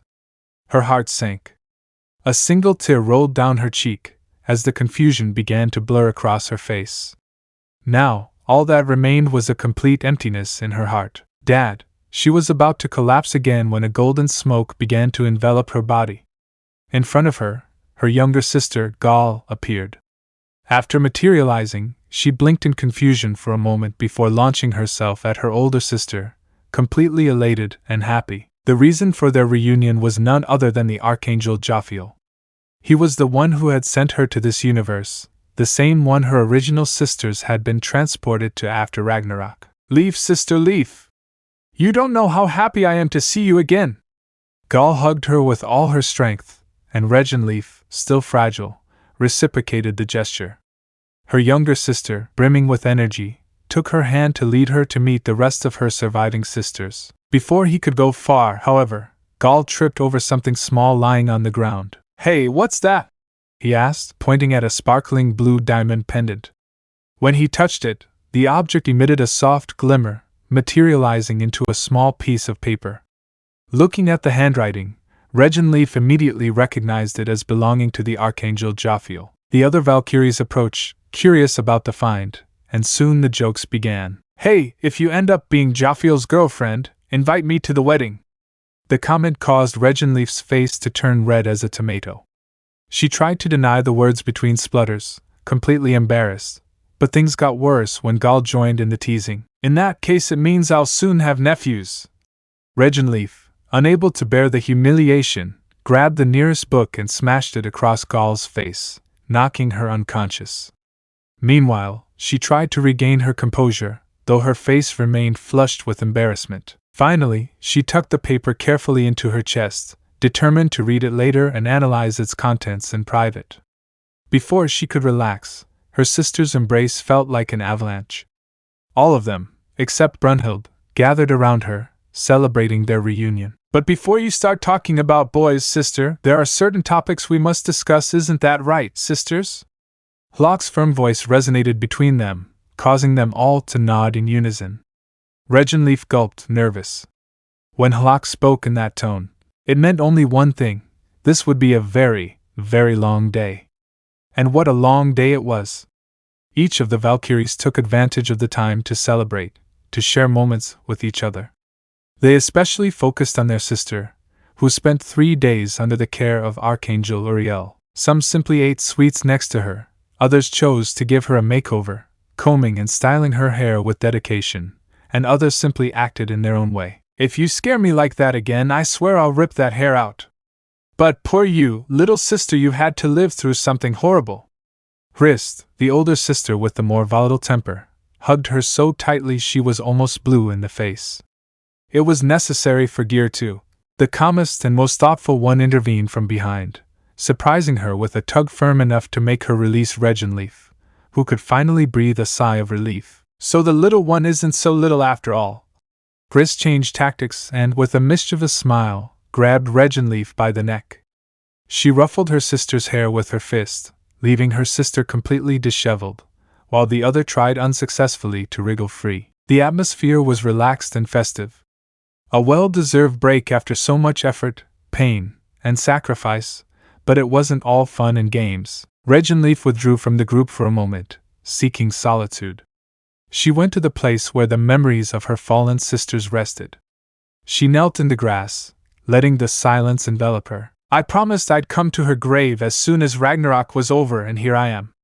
Sisters, I asked the others to leave me alone, but I don't even know what I'm trying to accomplish with this. Seeing you so happy so..." Her voice broke. She pounded her fist on the ground, frustrated by her emotions. "I could tell you about Brunhild, but I don't want to ruin this moment for you." He took a deep breath, trying to calm down, but his mind kept wandering to everything he had heard with the main archangels, at the same time everything he had experienced in Ragnarok. From what I understood from everything Jophiel said while he was half-conscious, it was that Mama Eve and the other humans were reborn in some verse, reincarnated. Crazy, huh?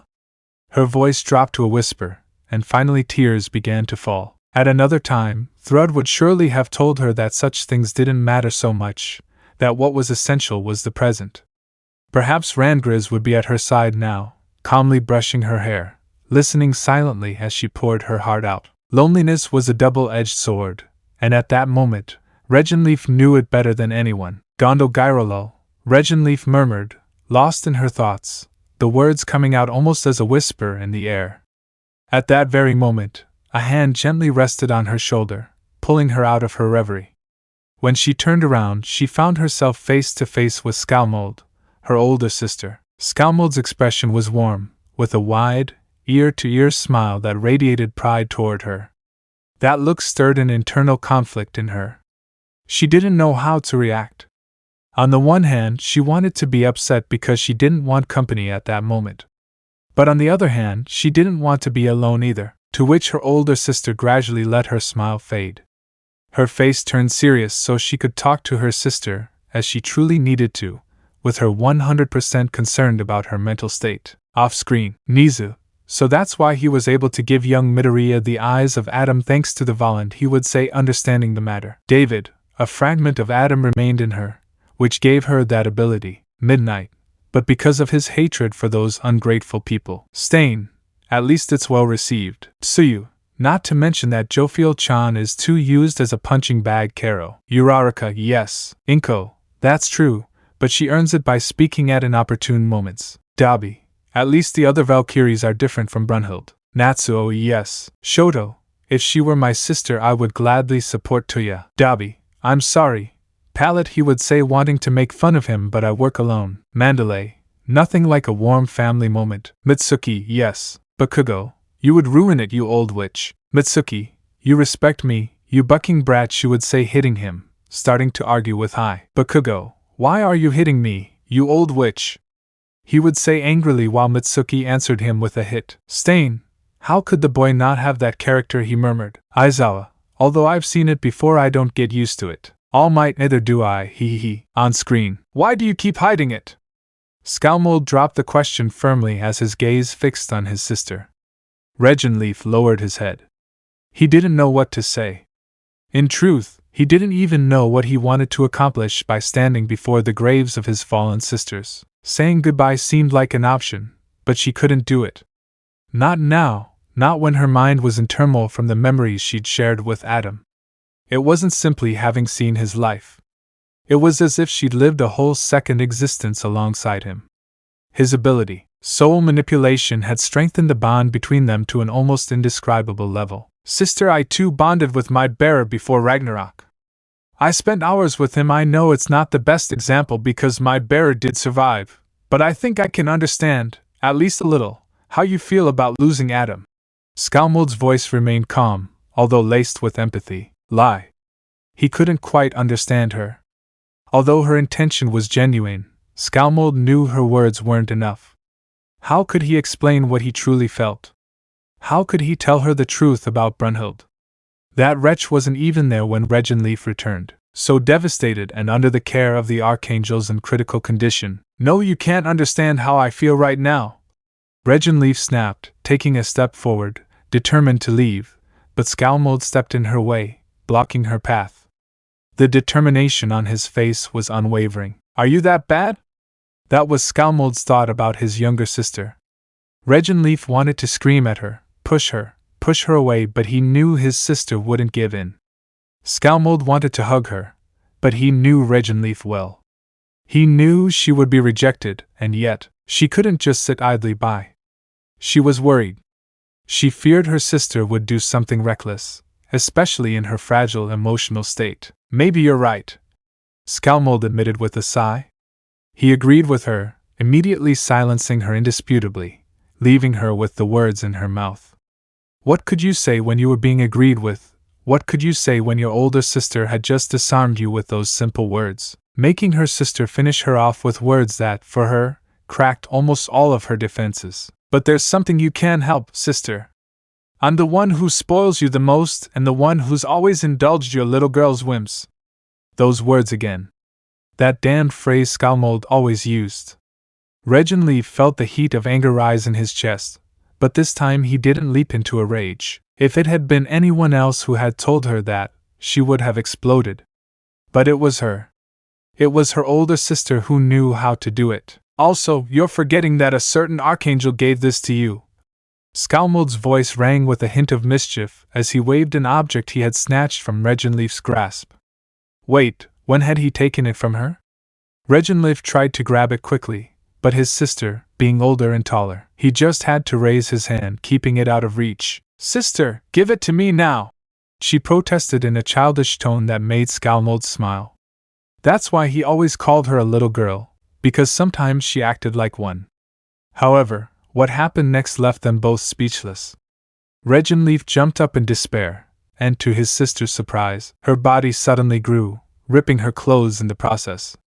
The unexpected transformation left the eldest struggling to contain a laugh as she watched her sister clumsily tangled in her torn garment. Oh my God! What the hell is happening to me now? Reginleaf exclaimed, panting as he reverted back to his small form. His face was flushed with embarrassment, as he held on to his clothes to keep them from falling off his body. Scalmold, far from mocking her, extended his hand to help her up. Reginleaf, head bowed, accepted the gesture, pressing her lips together to contain the humiliation she felt. Oh, Leaf, you still have a lot of growing to do. But that doesn't change what I think. I'm proud of you. Don't think Gear didn't tell me how you helped him endure Ragnarok, you clever little thing. Reginleaf's cheeks turned red, making Scalmold chuckle at her reaction. Sister, this is embarrassing. Being like this, Reginleaf muttered, gripping the clothes tighter, his voice thick with shyness. Scalmold facepalmed, mentally scolding himself for having ignored something so obvious.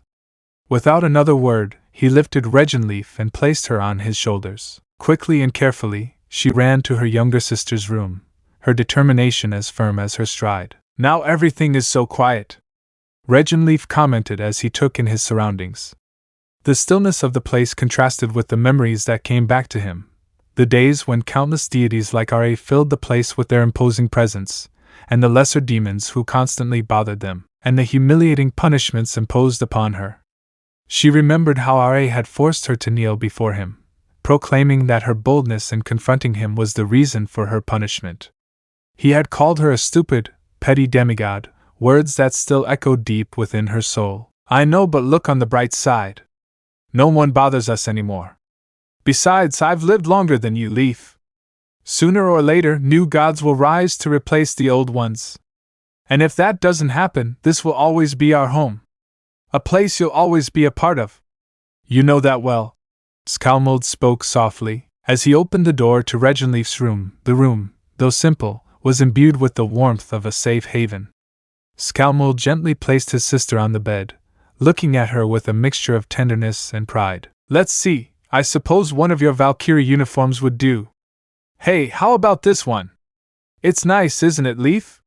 Scalmold held up a uniform with a hopeful smile, waiting for an answer that never came. Reginleaf just shrank into herself. As tears began to flow uncontrollably down her face, her older sister watched her silently, with a mixture of concern and patience, wondering what was going through her mind. Reginleaf didn't understand a thing. The warmth Scalmold offered her, so human, disarmed her. It wasn't something she expected from a goddess. It felt like her early days as a demigod, when everything was confusing, when she didn't know what the world expected of her. But this was different. It was as if Scalmold treated her not as a sister or an equal, but as Adam treated his family, with a tenderness that transcended any barriers. What were they? Were they human goddesses? She didn't want to be like Aphrodite, a goddess who lived only to feed her vanity. But she couldn't give up her status as a demigod, and she didn't understand humans even less. And then, like a hurricane in her mind, the question that tormented her most arose. What am I? What am I? Sister, please answer. What am I? The words came out laden with desperation as the tears continued to fall. Scalmold didn't hesitate for a second. He wrapped his arms around her, tightly but gently, not letting her escape from that refuge. As much as Reginleaf wanted to resist, this time he couldn't. His strength was gone. Scalmold let his hands move gently, wiping away the tears that never seemed to stop. Sister, look at me, he called out in a calm voice, but Reginleaf only sank deeper into his confusion. As she looked up, her eyes met Scalmold's. There was a compassion in them so pure it pierced her like a bolt of lightning. It was a look that reminded her of Eve comforting Cain or Abel. That thought terrified her. Regenleaf jerked away, pulling out of the embrace and stumbling as she tried to distance herself. She fell to the ground, gasping, her eyes wide open, completely terrified. "Sister, I'm not going to hurt you. See?" Scalmold raised both hands in a gesture of peace, taking 2 steps back. But that didn't help. Regenleaf only felt the chaos in his mind intensify. His breathing became erratic as he brought his hands to his face. "What am I doing? What's wrong with me? I'm a damn little girl," she thought furiously. She hated him. She hated him with every fiber of her being. That feeling of weakness, of dependence, of not being able to control her emotions at this point, hating him so much that in the sight of her older sister, it made their brotherhood instinct activate 1,000,000%. "Sister, look at me, please." Scalmold's voice echoed again, this time firmer, but just as warm. Regenleaf, trembling, removed a hand from her face and let one eye peek out. There stood her sister, motionless, waiting for her. He didn't know whether to thank her for her stubbornness or yell at her for not giving up after so many failed attempts at comforting her. Scalmold wouldn't leave. She was that unbreakable strength Regenleaf needed, even if he couldn't admit it yet. "I went through something similar too. You probably think you don't know anything. You're probably confused. There are probably things you can't tell me because you don't even know how. But sister, that's part of growing up. You helped Gears so much that you got stuck being exactly what she needed from you." Regenleaf's tears began to slow down, although the heaviness in his chest was still present. "Look at you. You're so desperate for help, but you don't even know how to ask for it." Scalmold stroked her head with the tenderness only she could offer. Regenleaf remained silent, caught in a whirlwind of emotions she didn't know how to express. Her sister's words dug into her, peeling away layer upon layer of confusion. "Sister, I'll tell you what you are. Maybe you don't understand it now, but you are you. You are a curious demigod, a lover of investigation with a huge heart. Sometimes you get lost in your thoughts, analyzing what you can't understand, but most importantly of all, you are my sister. And I am proud of that." She didn't answer. The words were too big to process at the time. Scalmold was right. Perhaps it wasn't yet time to fully grasp it. "Thank you for trying." Her voice sounded muffled, but not empty. There was something there, a faint spark that needed time to ignite. Scalmold stayed by her side for hours, watching over her, holding her with his presence. Finally, when he felt Regenleaf was stable enough, as if he didn't want to be reckless, he stood up and left her alone. Regenleaf looked at the pendant he'd been holding all this time. Jophiel had left it for him, but he didn't know if he had the strength to open it. He stared at it for endless minutes, his mind torn between fear and curiosity. Off-screen, seeing the scene, many couldn't help but empathize with her. After all, she'd been through a tough experience that would leave a lasting mark. They couldn't blame her for hating them at the time, but what's done is done.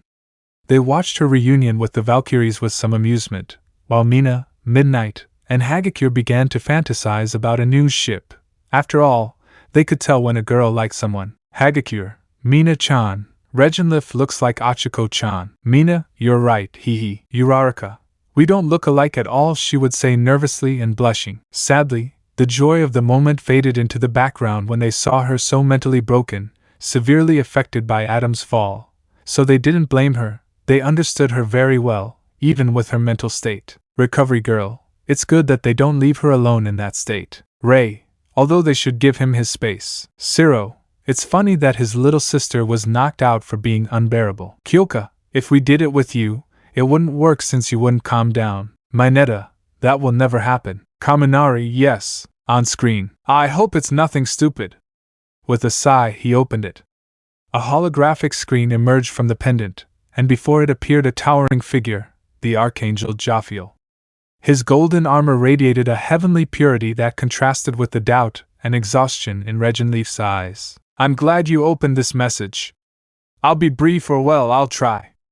As you know, few gods survived Ragnarok.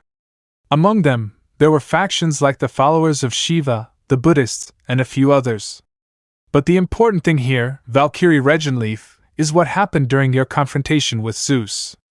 Regenleaf closed his eyes tightly. I didn't want to remember that. And when Adam lost his theology, you too attempted to perform a revelant, leaving Adam's unique ability engraved in your soul.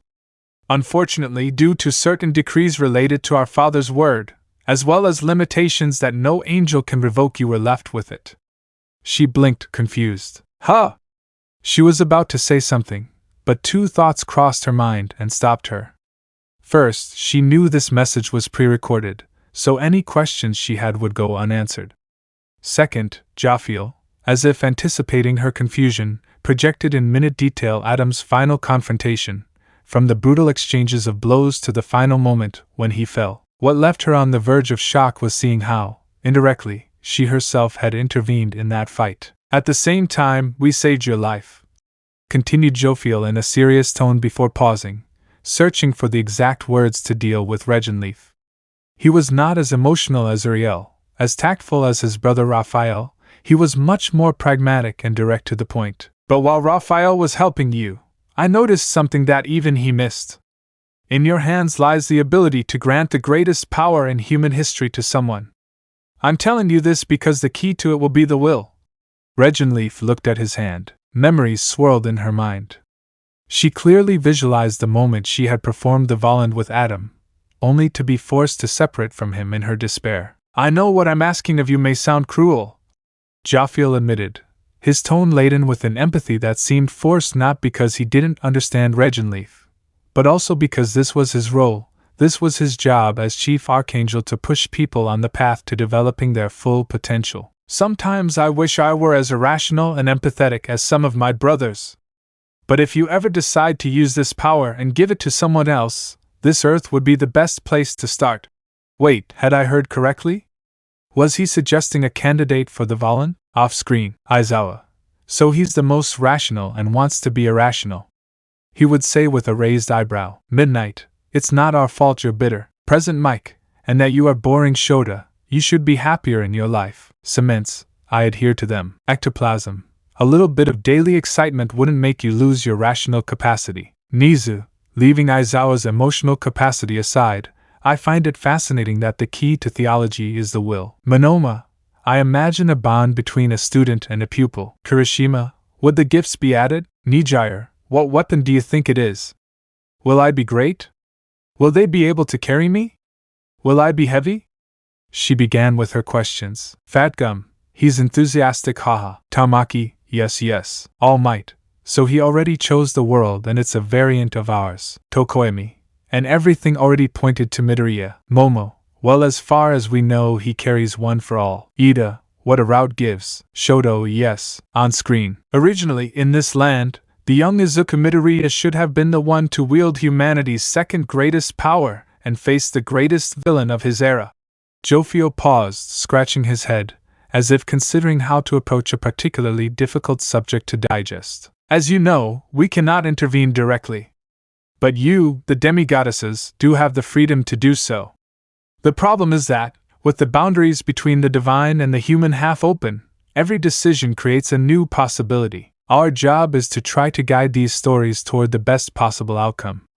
In this case, the story split. A new projection appeared before Regenleaf.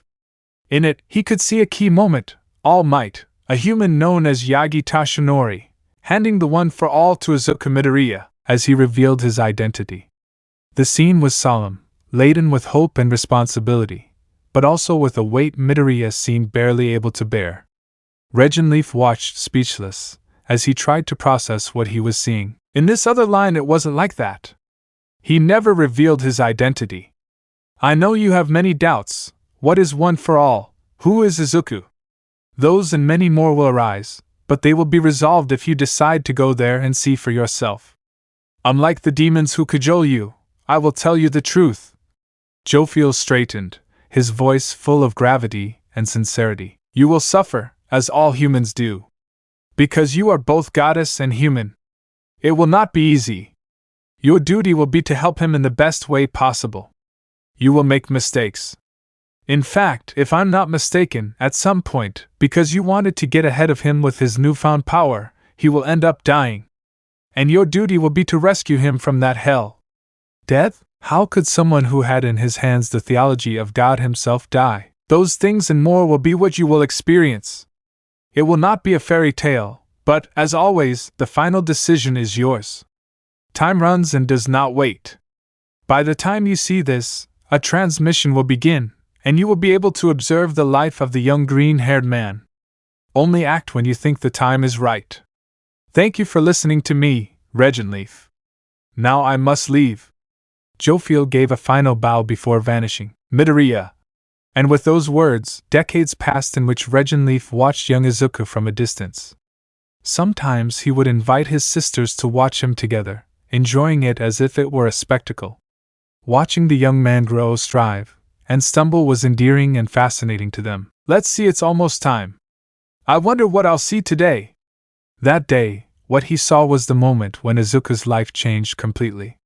He witnessed the instant when Almight, the #1 hero, left the young man on a ledge, struggling between life and death. To jump or not to jump, Regenleaf said nothing. But without hesitation, he decided to intervene. The pendant Jophiel had given him disintegrated into multiple particles of gold and light. That event changed not only Izuku's life, but his own as well. Off-screen, Almight, so it all starts there. Nizu, so here you were able to retract your words. Bakugo.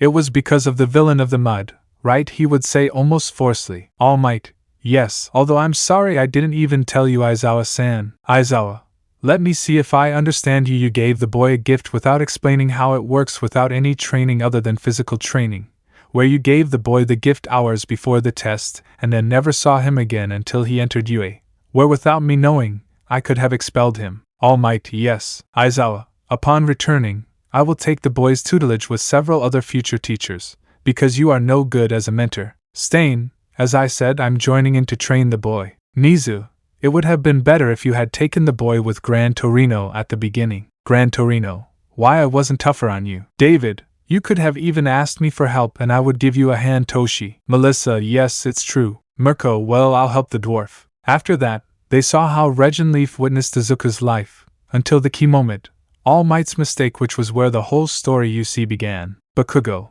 damn, he would say, receiving the looks. Ibara, without a doubt, that event changed both of them, she would say, nodding. Kendo, yes. Momo, seeing what Midoriya-san suffered, it's clear why he tries so hard to be a hero. Ida, although on that path he decided to die as a vigilante, I would say seriously, but I think that world needs his alter ego more. Stain, I think so. Nizu, let's just hope AFO doesn't do anything, which I really doubt. On screen, together they traveled a path filled with adventures, facing seemingly impossible challenges.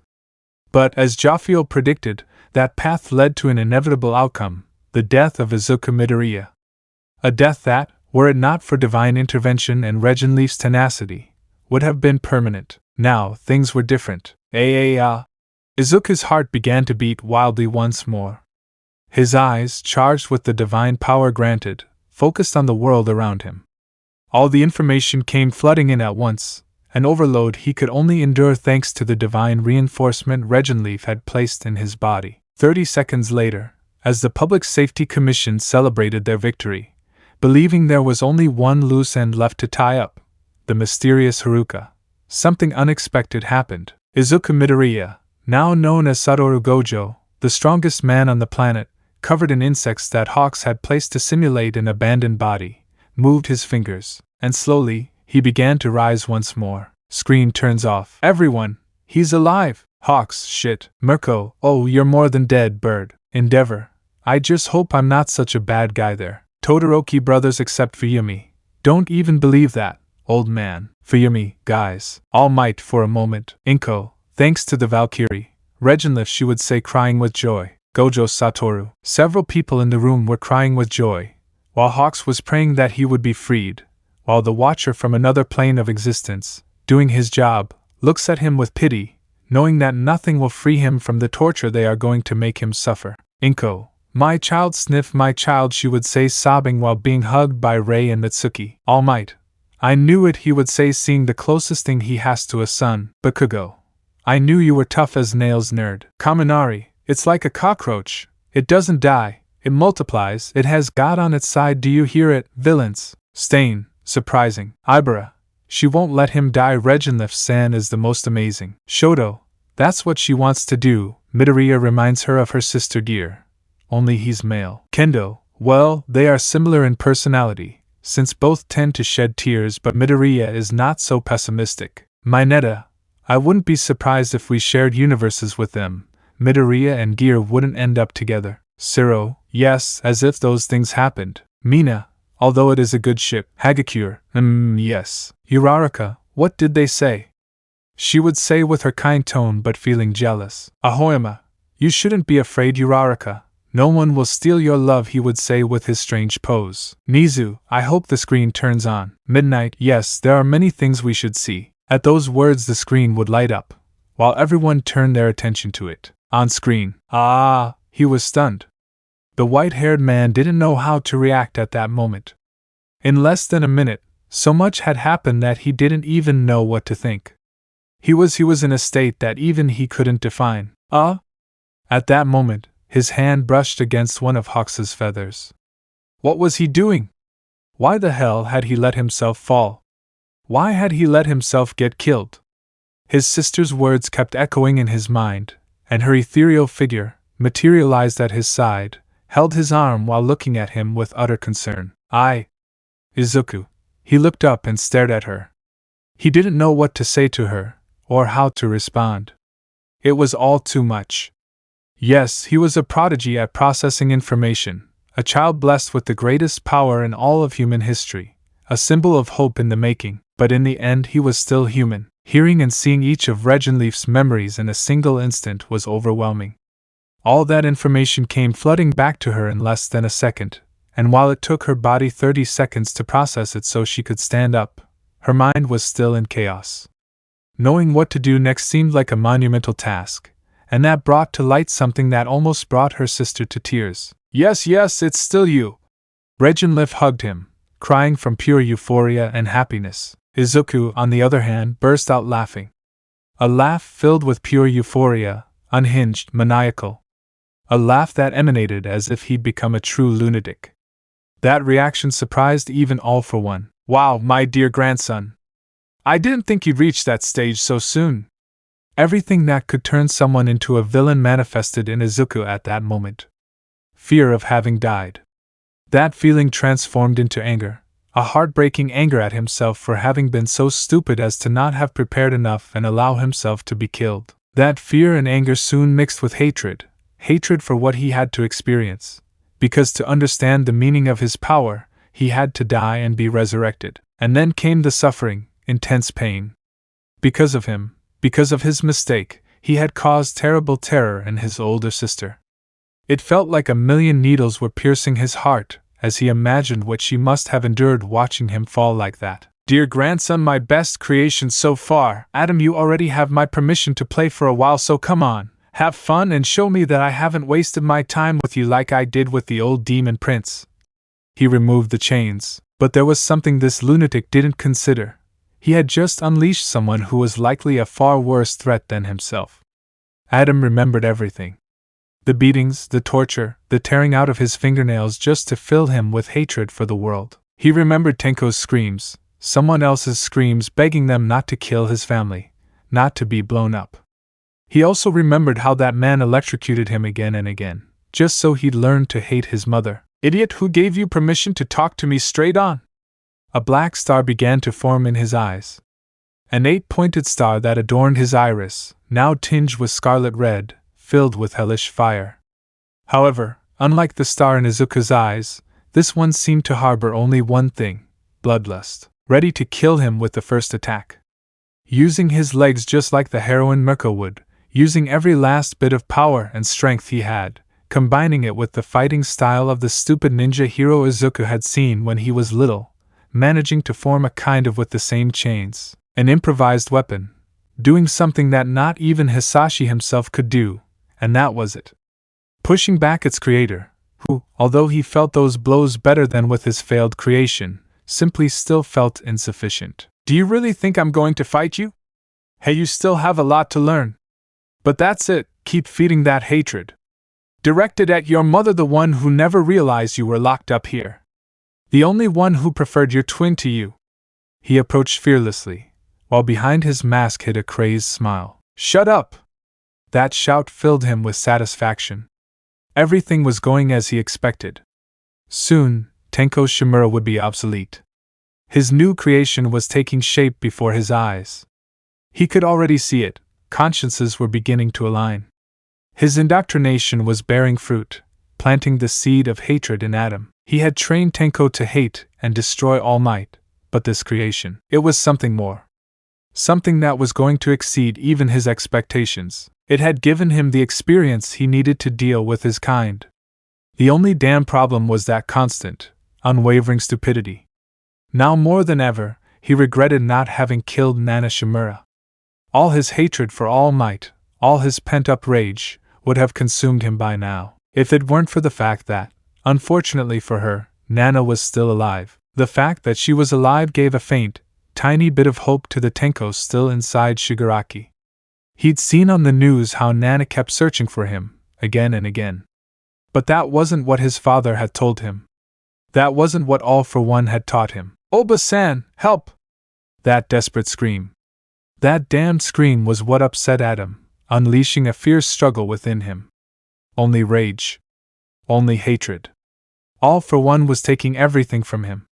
The only thread holding Adam's humanity together was hearing those desperate voices. Those screams coming from those two people in that place. The only thing that kept him sane was the temperament that Hisashi had spent years forging within him. The simple act of not letting anyone break him. That was a good warm-up. "See you later, dear grandson.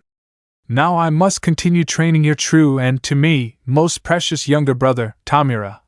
And without a single second passing, All for One's consciousness left Adam Shigaraki's mental space. Meanwhile, in that dark place, where memories intertwined with the suffering of the jet. "Tenko, you stupid idiot! Your grandmother is to blame for everything. You're useless. A bucking nuisance. Do you really think your grandmother could love a cursed child with a villain quirk like you?" His father's words sounded cruel and ruthless, and with each word, the whip came down, hitting his body again and again, until it kicked him out of the house, without mercy. Everything happened under the watchful eye of the fragmented versions of his consciousness, watching helplessly from every corner of his mental space. The pain was unbearable. Adam could feel the bruises on his skin, the bloody marks beginning to fester. The itching and burning consumed him, but what hurt the most, it was that, deep down, a part of him still wanted to believe in his father's lies. "Stop, please, Og! No more, help!" The heart-rending pleas echoed in the void, a mixture of pain and despair that seemed to have no end. And then, as if fate had decided to intervene, a young man with blue hair appeared. His body was bruised, tired, and hatred burned in his eyes like inextinguishable embers. The young man staggered forward, dragging an invisible weight that oppressed him as much as the physical pain. Before him, the dark-haired man continued to cry, curled up on the ground, lost in an abyss of suffering. However, to the blue-haired man, the dark-haired man was nothing more than a white shadow, a pale light that stood out among the dark figures that seemed to stalk him. For some unknown reason, that white shadow didn't provoke hatred in him but anger, a visceral fury that drove him to scratch his skin to the point of opening wounds. It was as if he were trying to tear away the pain, as if he wanted to erase the burning that consumed him. "I'm going to destroy them, I'm going to destroy them all. I must destroy them all." The scream echoed like a cursed promise, but as soon as he uttered it, a strange calm enveloped him. The blue-haired man stopped trembling and breathed heavily, his eyes scanning around as if searching for something in the gloom. When he finally came to, a dark figure, a shadow with yellow eyes, was standing beside him. That shadow silently watched over him, wiping the cold sweat from his forehead as reality began to set in again. Another nightmare. Another damn nightmare. "Mr. Tamura, I'm glad you're okay. Today, Master had planned a personal training session for you, but unfortunately it won't be possible. However, he apologized and said that, in compensation, he'll hand over leadership of our new League of Villains to you." Kurogiri's voice was calm, too serene, almost mechanical, as if she wasn't expecting a reply. But Tamura said nothing. There was no thanks, not even a sign that she had heard him.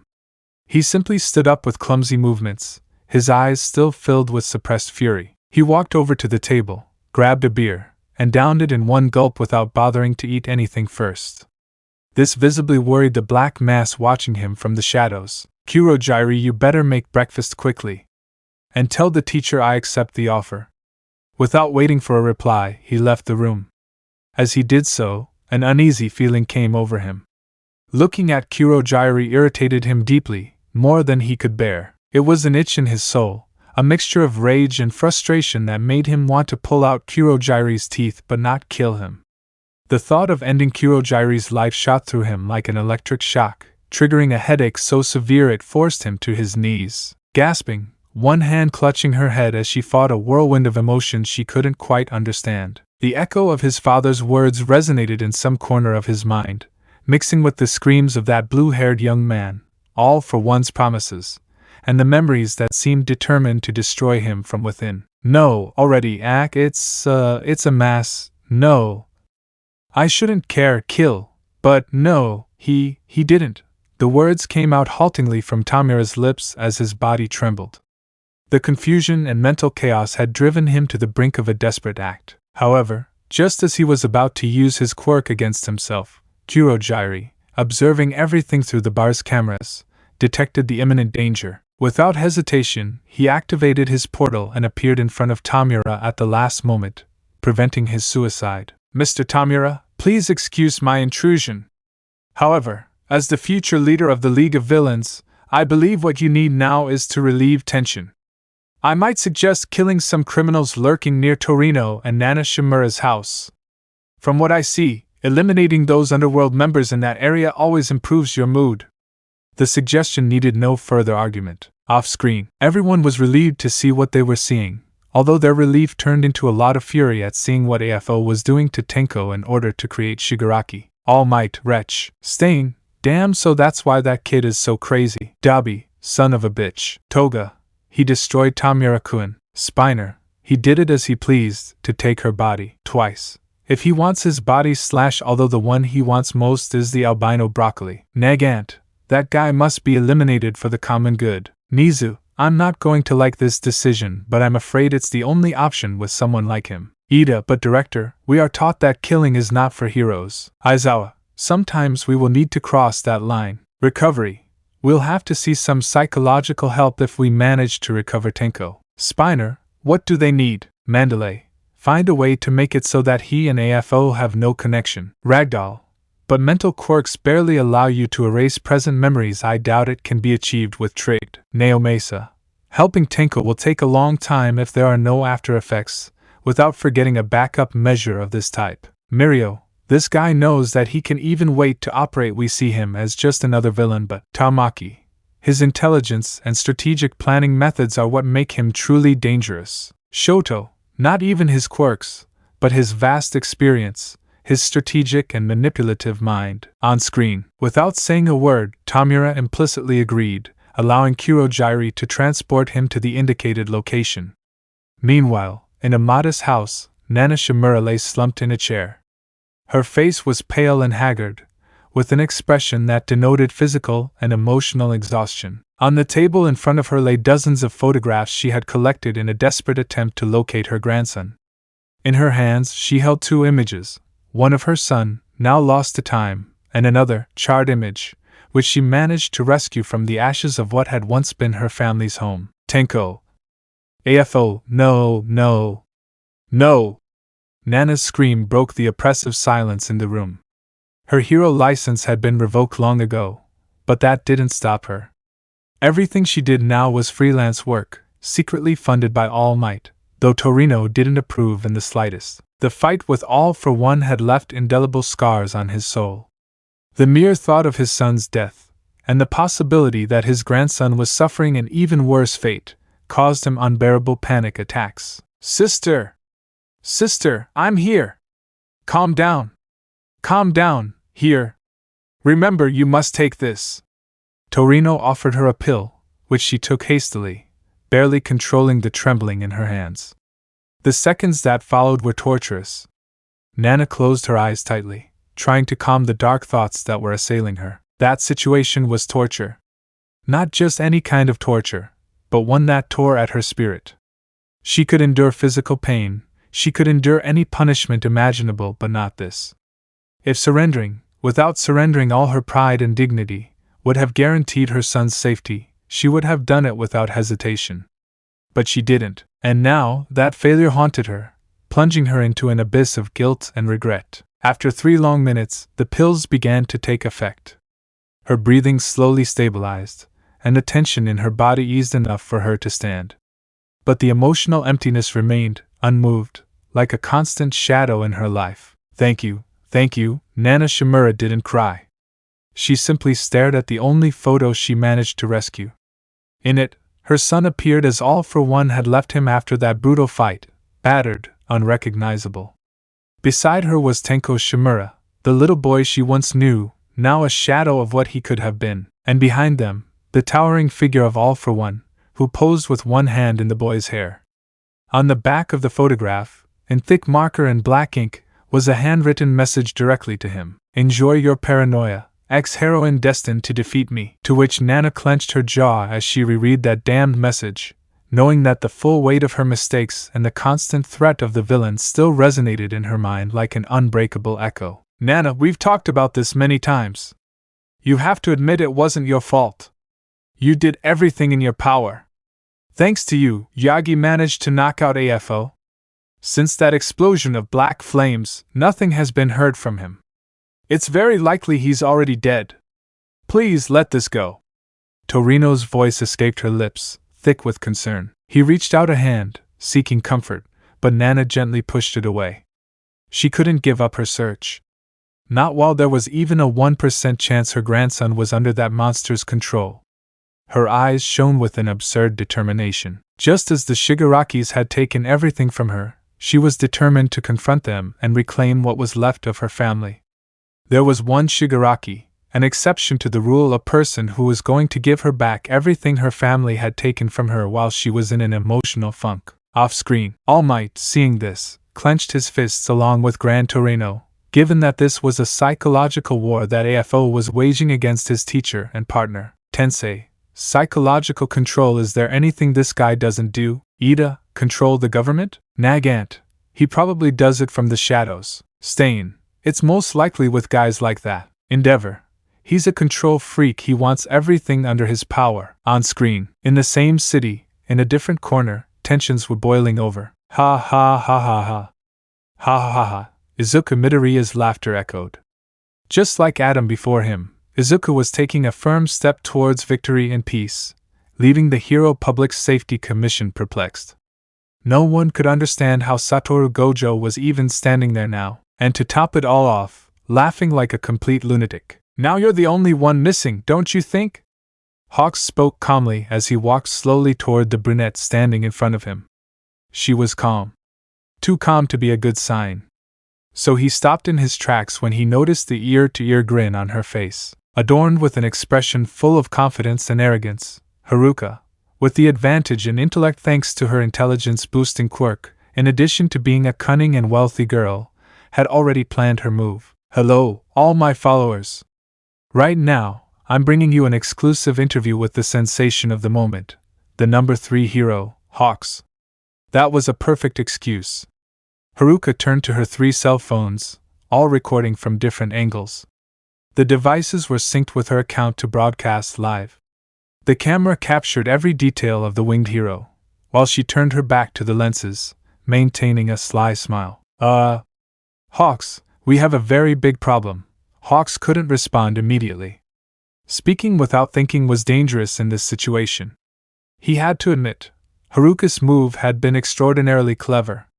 If he took her out right then and there, the Japanese police would be on his tail. And while the Public Safety Commission could bribe half the forces, it only took someone like Naomasa Tsukachi to intervene for a detailed investigation to jeopardize everything. His duty was to preserve peace, which the Commission asserted was the best path for Japan's future.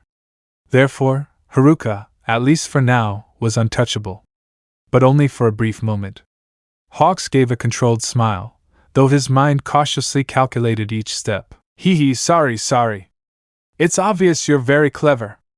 But unfortunately, I don't have time for fans right now. I'm on duty, and I'm sure.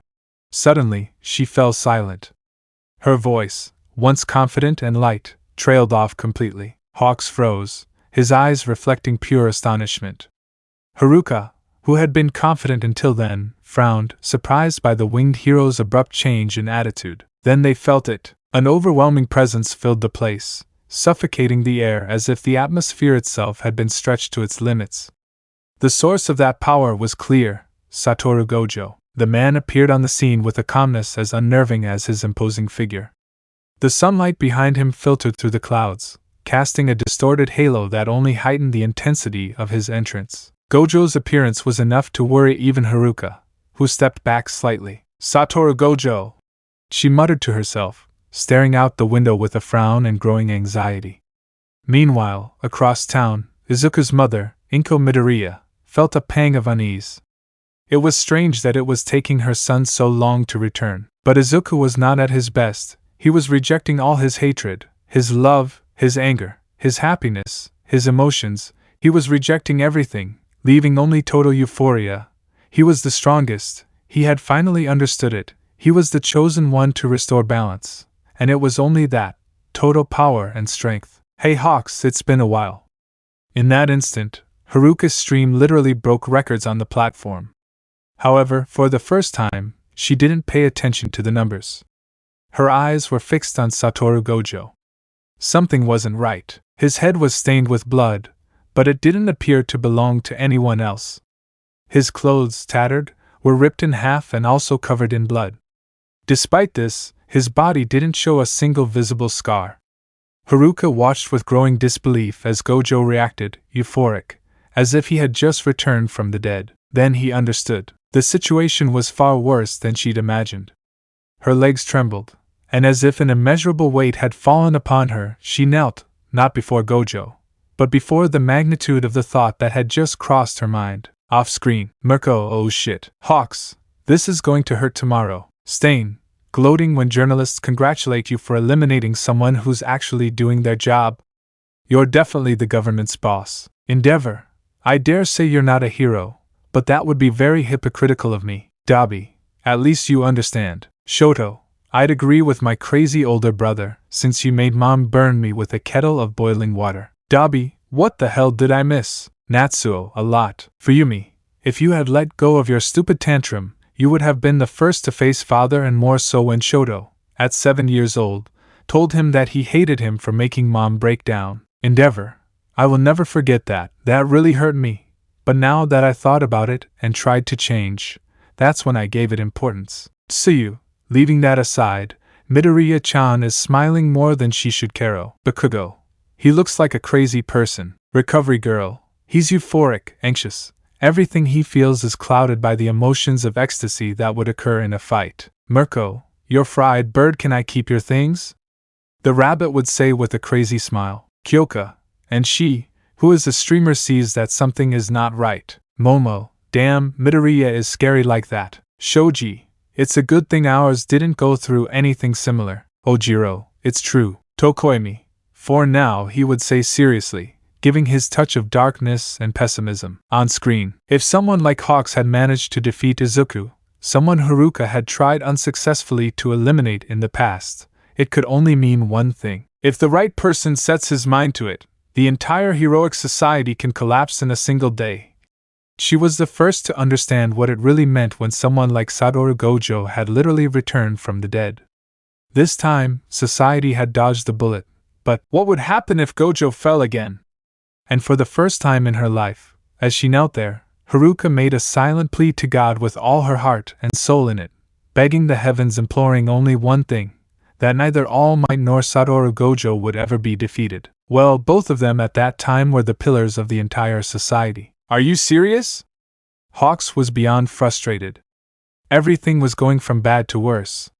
He'd already had to place a bounty on this lunatic's head, subject him to constant pressure, wear down his defenses, and pray that he'd reach his limit as quickly as possible. If he hadn't, this whole situation could have been a complete waste of time or something much worse.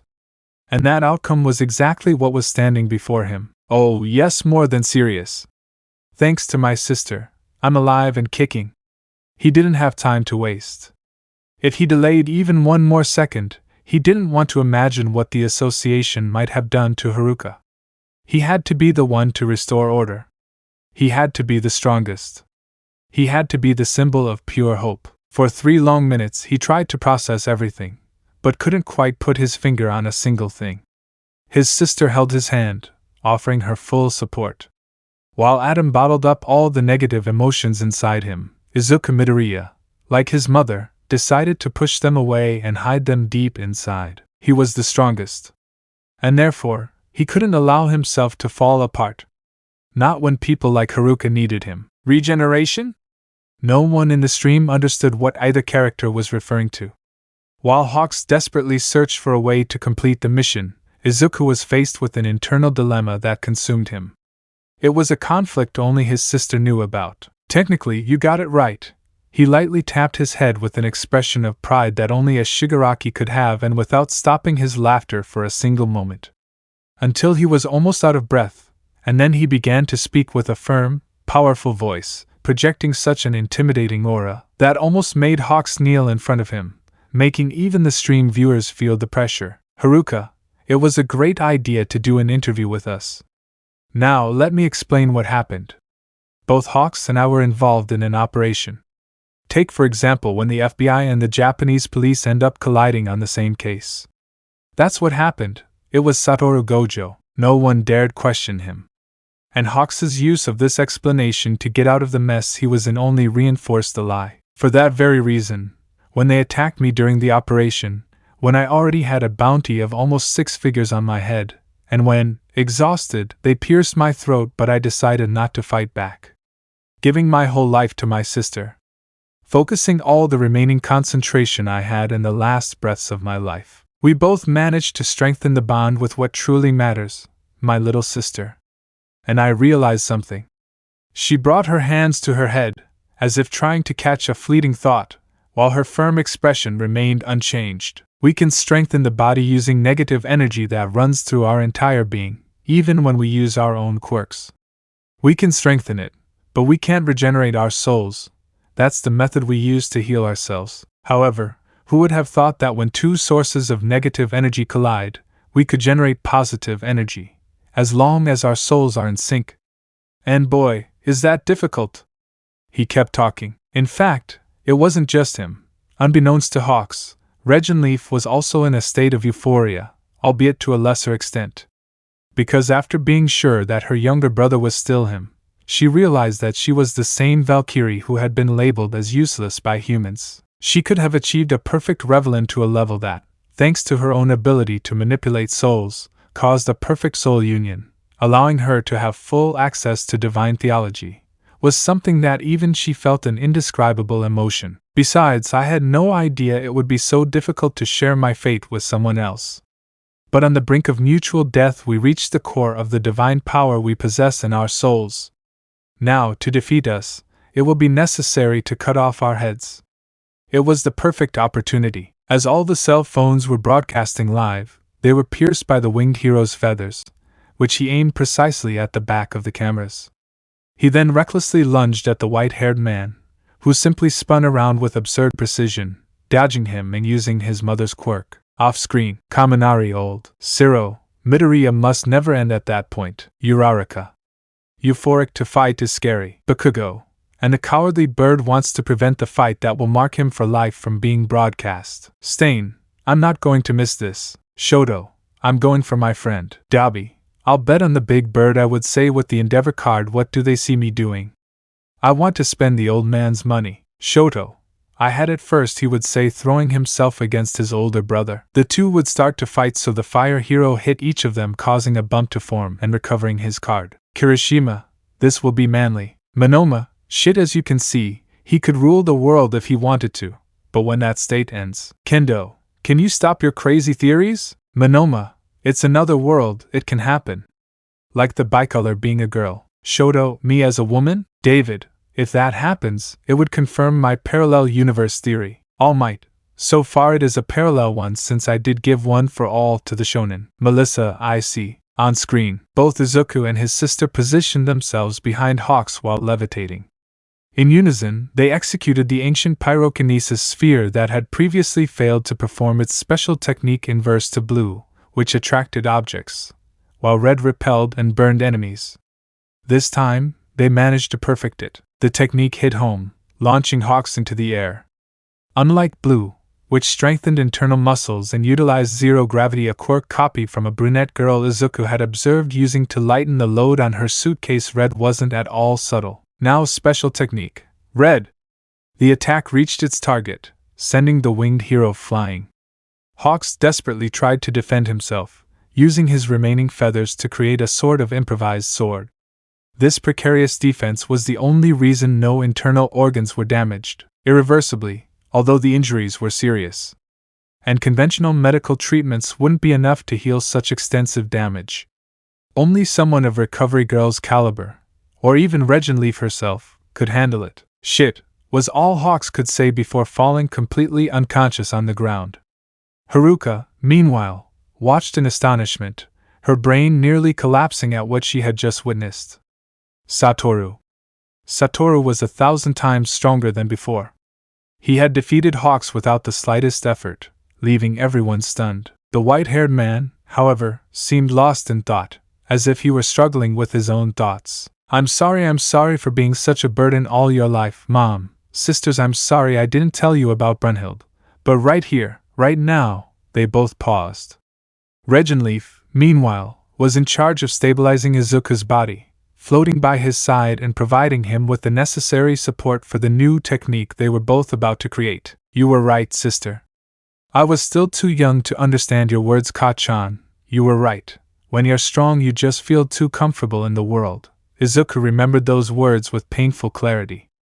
However, why should he be angry with him? After all, Bakugo was just protecting his school's cursed child, in his own way. He'd made a mistake, yes, but Izuku couldn't judge him not after making an even bigger mistake, one that had cost him his life. What Bakugo feared so much came true. He died. The only difference is that this time his sister saved him. If it weren't for her, he would never have been able to return. He took a deep breath, gathering all his resolve as he spoke with a mixture of solemnity and strength. This technique comes from both of them. What you're about to witness is what happens when you combine attractive telekinesis with repellent pyrokinesis. When they collide, they generate such immense friction and thrust that they create a quantum superposition, capable of projecting fire through an imaginary mass. They both extended their hands in unison. Ritual of the Void. Fire. Purple. They launched the technique, a sphere of purple energy that hurtled toward the winged hero. The power was devastating. It could kill him. No one would be able to stop it. In that moment, Satoru could have become something more than human, a divine weapon, a pure power that maintained balance in the heroic world. A god, but to give up what little humanity he had left after his resurrection. Something that characterized him so much that was a sacrifice he simply wasn't willing to make. Hawks could barely utter a word, having managed to get up just in time to see how an incandescent purple sphere shot out in his direction, leaving him in absolute shock since, in front of him, Satoru's attack had left a perfect hole in the rock where he was positioned, completely pulverizing it. No visible fragments or debris remained, only dust particles that dissipated into the air as the sphere continued its course, threatening to wipe out countless innocent lives. No one will die on our watch! Both Izuku and Regenleaf muttered in unison. They both stepped in front of each other, synchronized as one. They materialized Regenleaf into their divine armament, and Satoru launched an uppercut with devastating precision, deflecting the purple energy sphere into the planet's atmosphere. The technique dispersed as it reached the vastness of space, disintegrating into the void. Because, in space, there is no oxygen. And without oxygen there is no fire. Off-screen, no one had words to witness what they saw. Without a doubt, Regenleaf created a bucking broken monster, although Bakugo, upon hearing when Izuku thought about him, was shocked, knowing that he realized what he was doing, how the hell he had done it. Not even his mother knew. Hawks, shit, Mirko. What a grape they gave you, Hawks. But no one else here saw her. Mina, Instagram, Hagakure, TikTok, Kaminari, Tinder, Uraraka, Facebook, Shoto, Twitter, Mineta, Snapchat. So at that moment Hawks' popularity, his fame, everything collapsed. Endeavor. With his euphoric mood, he perfected attacks that he has managed to copy. Almight. His quirk analyses were fascinating, but if given the chance. Nizu. That boy is a bucking monster, ha ha ha ha ha ha ha ha, my best student in first. I can't wait to make him my personal pupil, ha ha ha ha ha ha ha. Almight, oh no. Aizawa, we are doomed. Ectoplasm. I'll be doing my paperwork. Cementos. I'll go with Stain. At least I'll die without being humiliated. Without a doubt, that humiliation of Hawks was more important than the entire fight itself, since they saw more of what Izuku achieved in a short time instead of seeing the attacks and their names on screen. Wait a minute, the UA director murmured, his mind racing. He'd realized something. A tiny detail, seemingly useless to anyone. But when you're considered the smartest person in Japan, and perhaps from Earth, the smallest details can reveal transcendental truths to you. 100% match him, it works, but it's not enough. This only proves that Satoru Gojo shares certain patterns with the preteen Izuku Midoriya. However, the profiles don't match unless this is all a facade. The director meticulously analyzed every detail. The young man's height, his movements, even his expressions. He had spent days, weeks reconstructing a profile that could explain everything. He wanted to avoid this scenario at all costs. He had even asked All Might for help in intercepting the situation before it escalated into the disaster he was now facing. However, sadly, All Might had abandoned the pursuit after the first 3 weeks. I hope your successor was a good choice, Yagi, the headmaster murmured, a mixture of disappointment and hope in his voice. He trusted Yagi and offered him his school for that very reason, but it was too complicated for him to even know the name of the person Yagi Tashinori. He had chosen to inherit the One for All. He could only know that he was a foreigner, but he kept it a complete secret, so it must be someone close to him.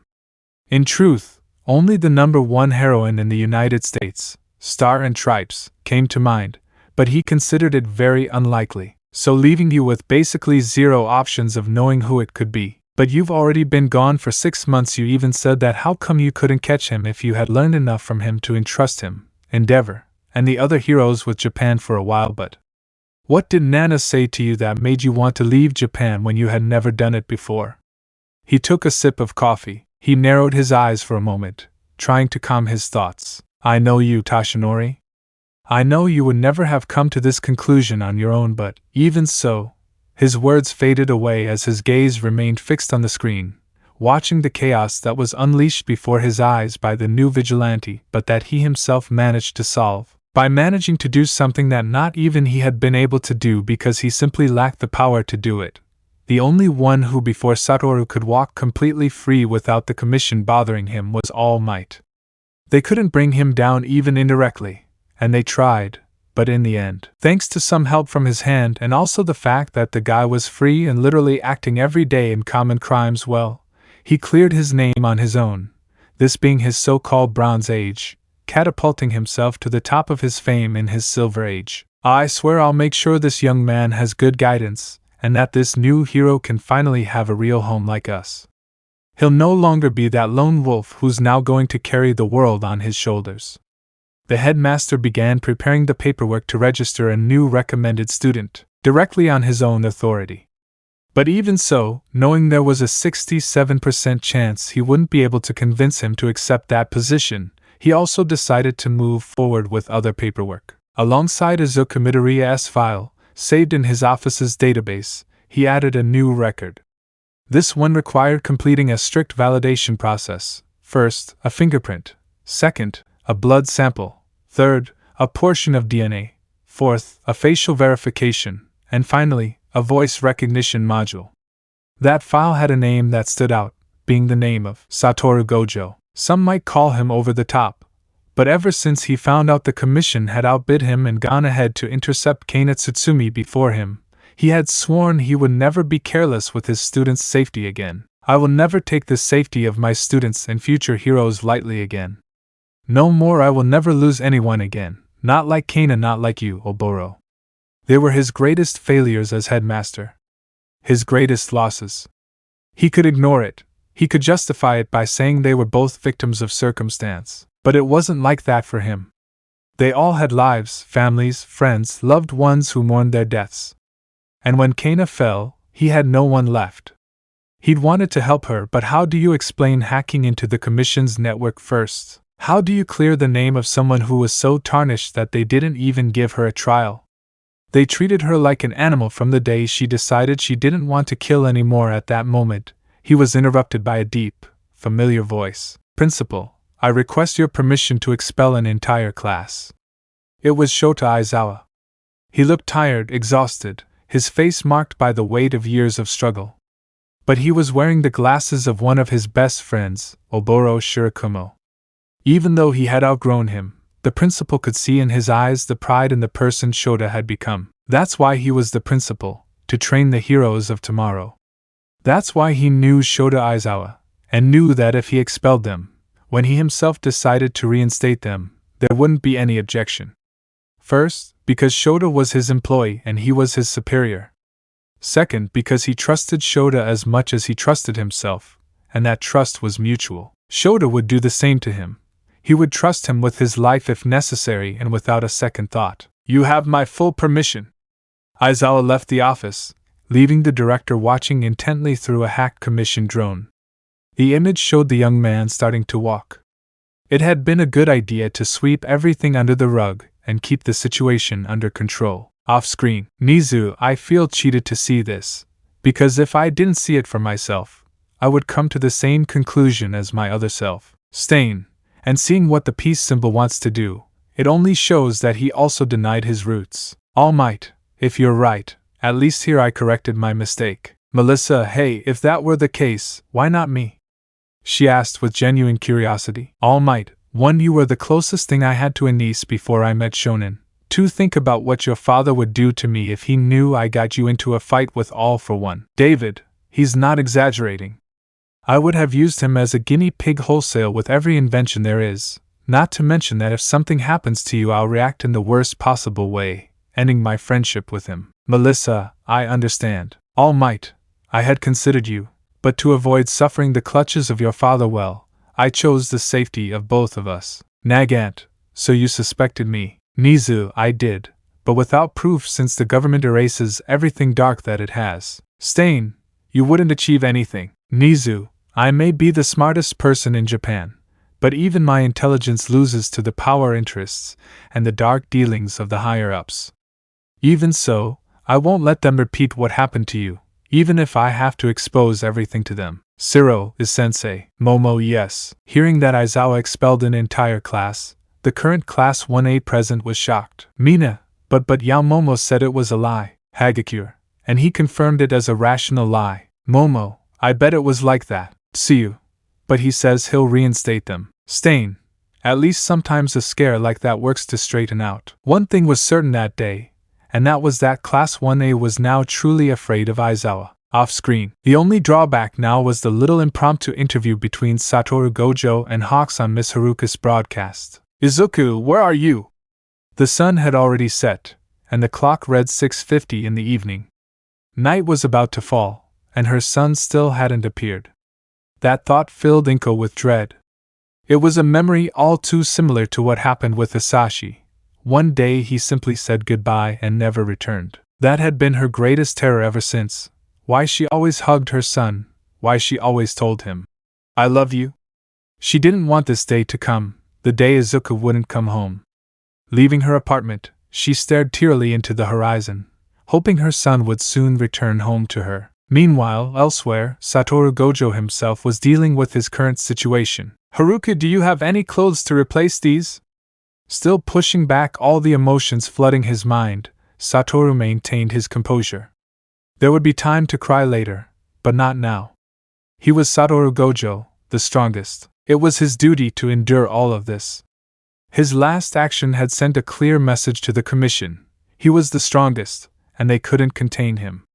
Haruka, still a little dazed, came out of her momentary shock. Well, it's just that I live alone in my mansion and I only have girls' clothes. Izuku blinked, somewhat confused, before turning his head to his older sister. She was watching him with crystalline eyes, deeply worried for him. For at that moment, his sister's thoughts echoed in his mind. Izuku, don't do this. You're already hurting yourself. You're already making the same mistakes I made. Don't do this, please. Playing with your identity isn't a simple matter. Please promise me that if you ever use that female form, it will only be because it's strictly necessary for an infiltration job or something like that. Promise me. Izuku nodded slightly, silently accepting her older sister's request. I see. In that case, well, what can you do? It doesn't really matter, after all. I'm the strongest, aren't I? If I wanted to walk around naked, no one could stop me either, although now that I've said it out loud, maybe I should get a suit that doesn't tear at the slightest thing, he said to himself. So Haruka-san, could you have one made for me? Please? At first, Haruka blinked in surprise. Then, she nodded quickly, completely happy with what Satoru had said, taking his arm affectionately. However, her smile faded when she felt the fresh blood still impregnated on his suit. She had to bite her lip to keep from crying. If I hadn't had to protect myself, this wouldn't have happened. I'm a bucking idiot. She wasn't going to play the victim. She wasn't going to show any hurt in that moment. But that had truly been the worst part for her. She wanted him by her side, but she wanted him alive. She wanted him to say good morning, good night, good afternoon. She wanted him to ask her out. She didn't want him dead. It's true that she'd played with fire by thinking Satoru was invincible, a kind of god among mortals. But seeing him on the brink of death, and especially because of her, had caused a wound she never wanted to experience again. Hey, Haruka, sorry, but I have to go now.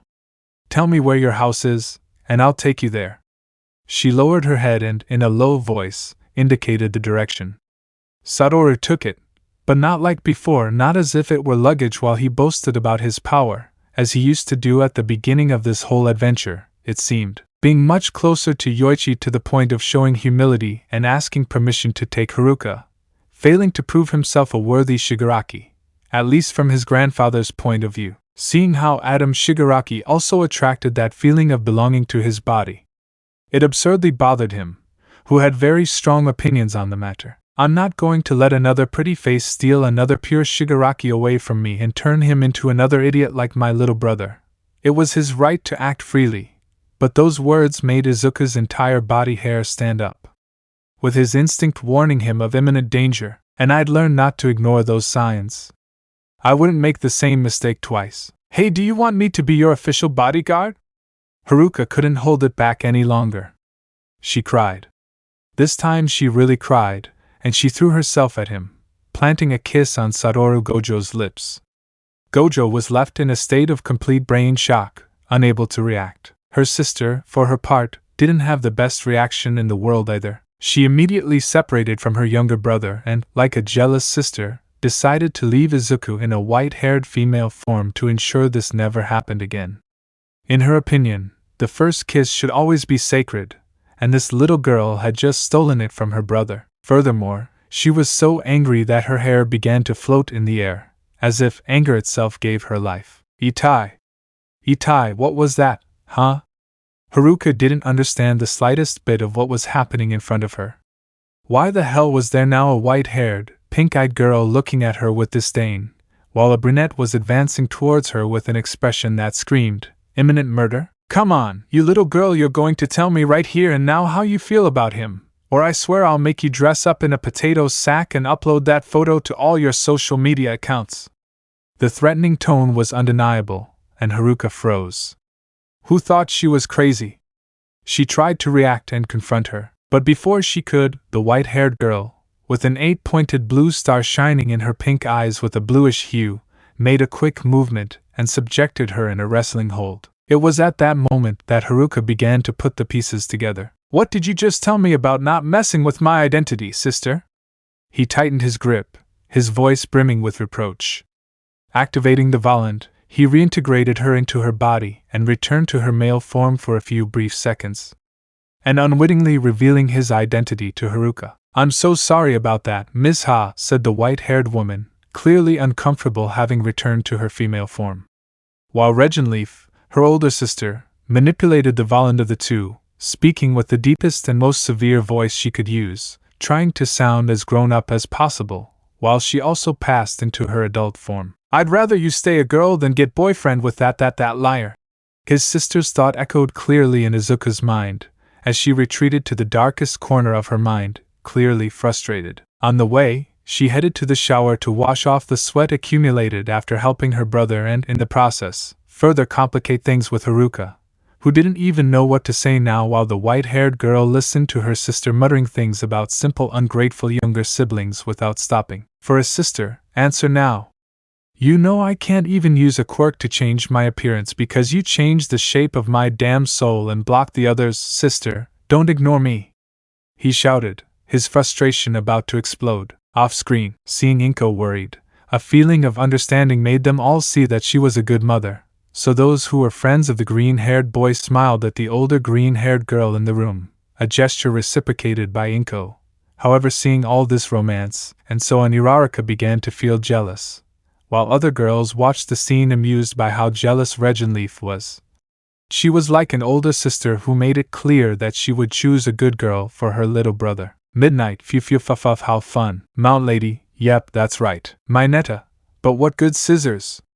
He would say pervertedly, earning dirty looks from several people in the room. See you, perverted Caro, she would say, giving him a tongue flick. On screen, but to shut him up, Regenleaf simply blocked the movement of his legs and cancelled his mental and physical reinforcements as well.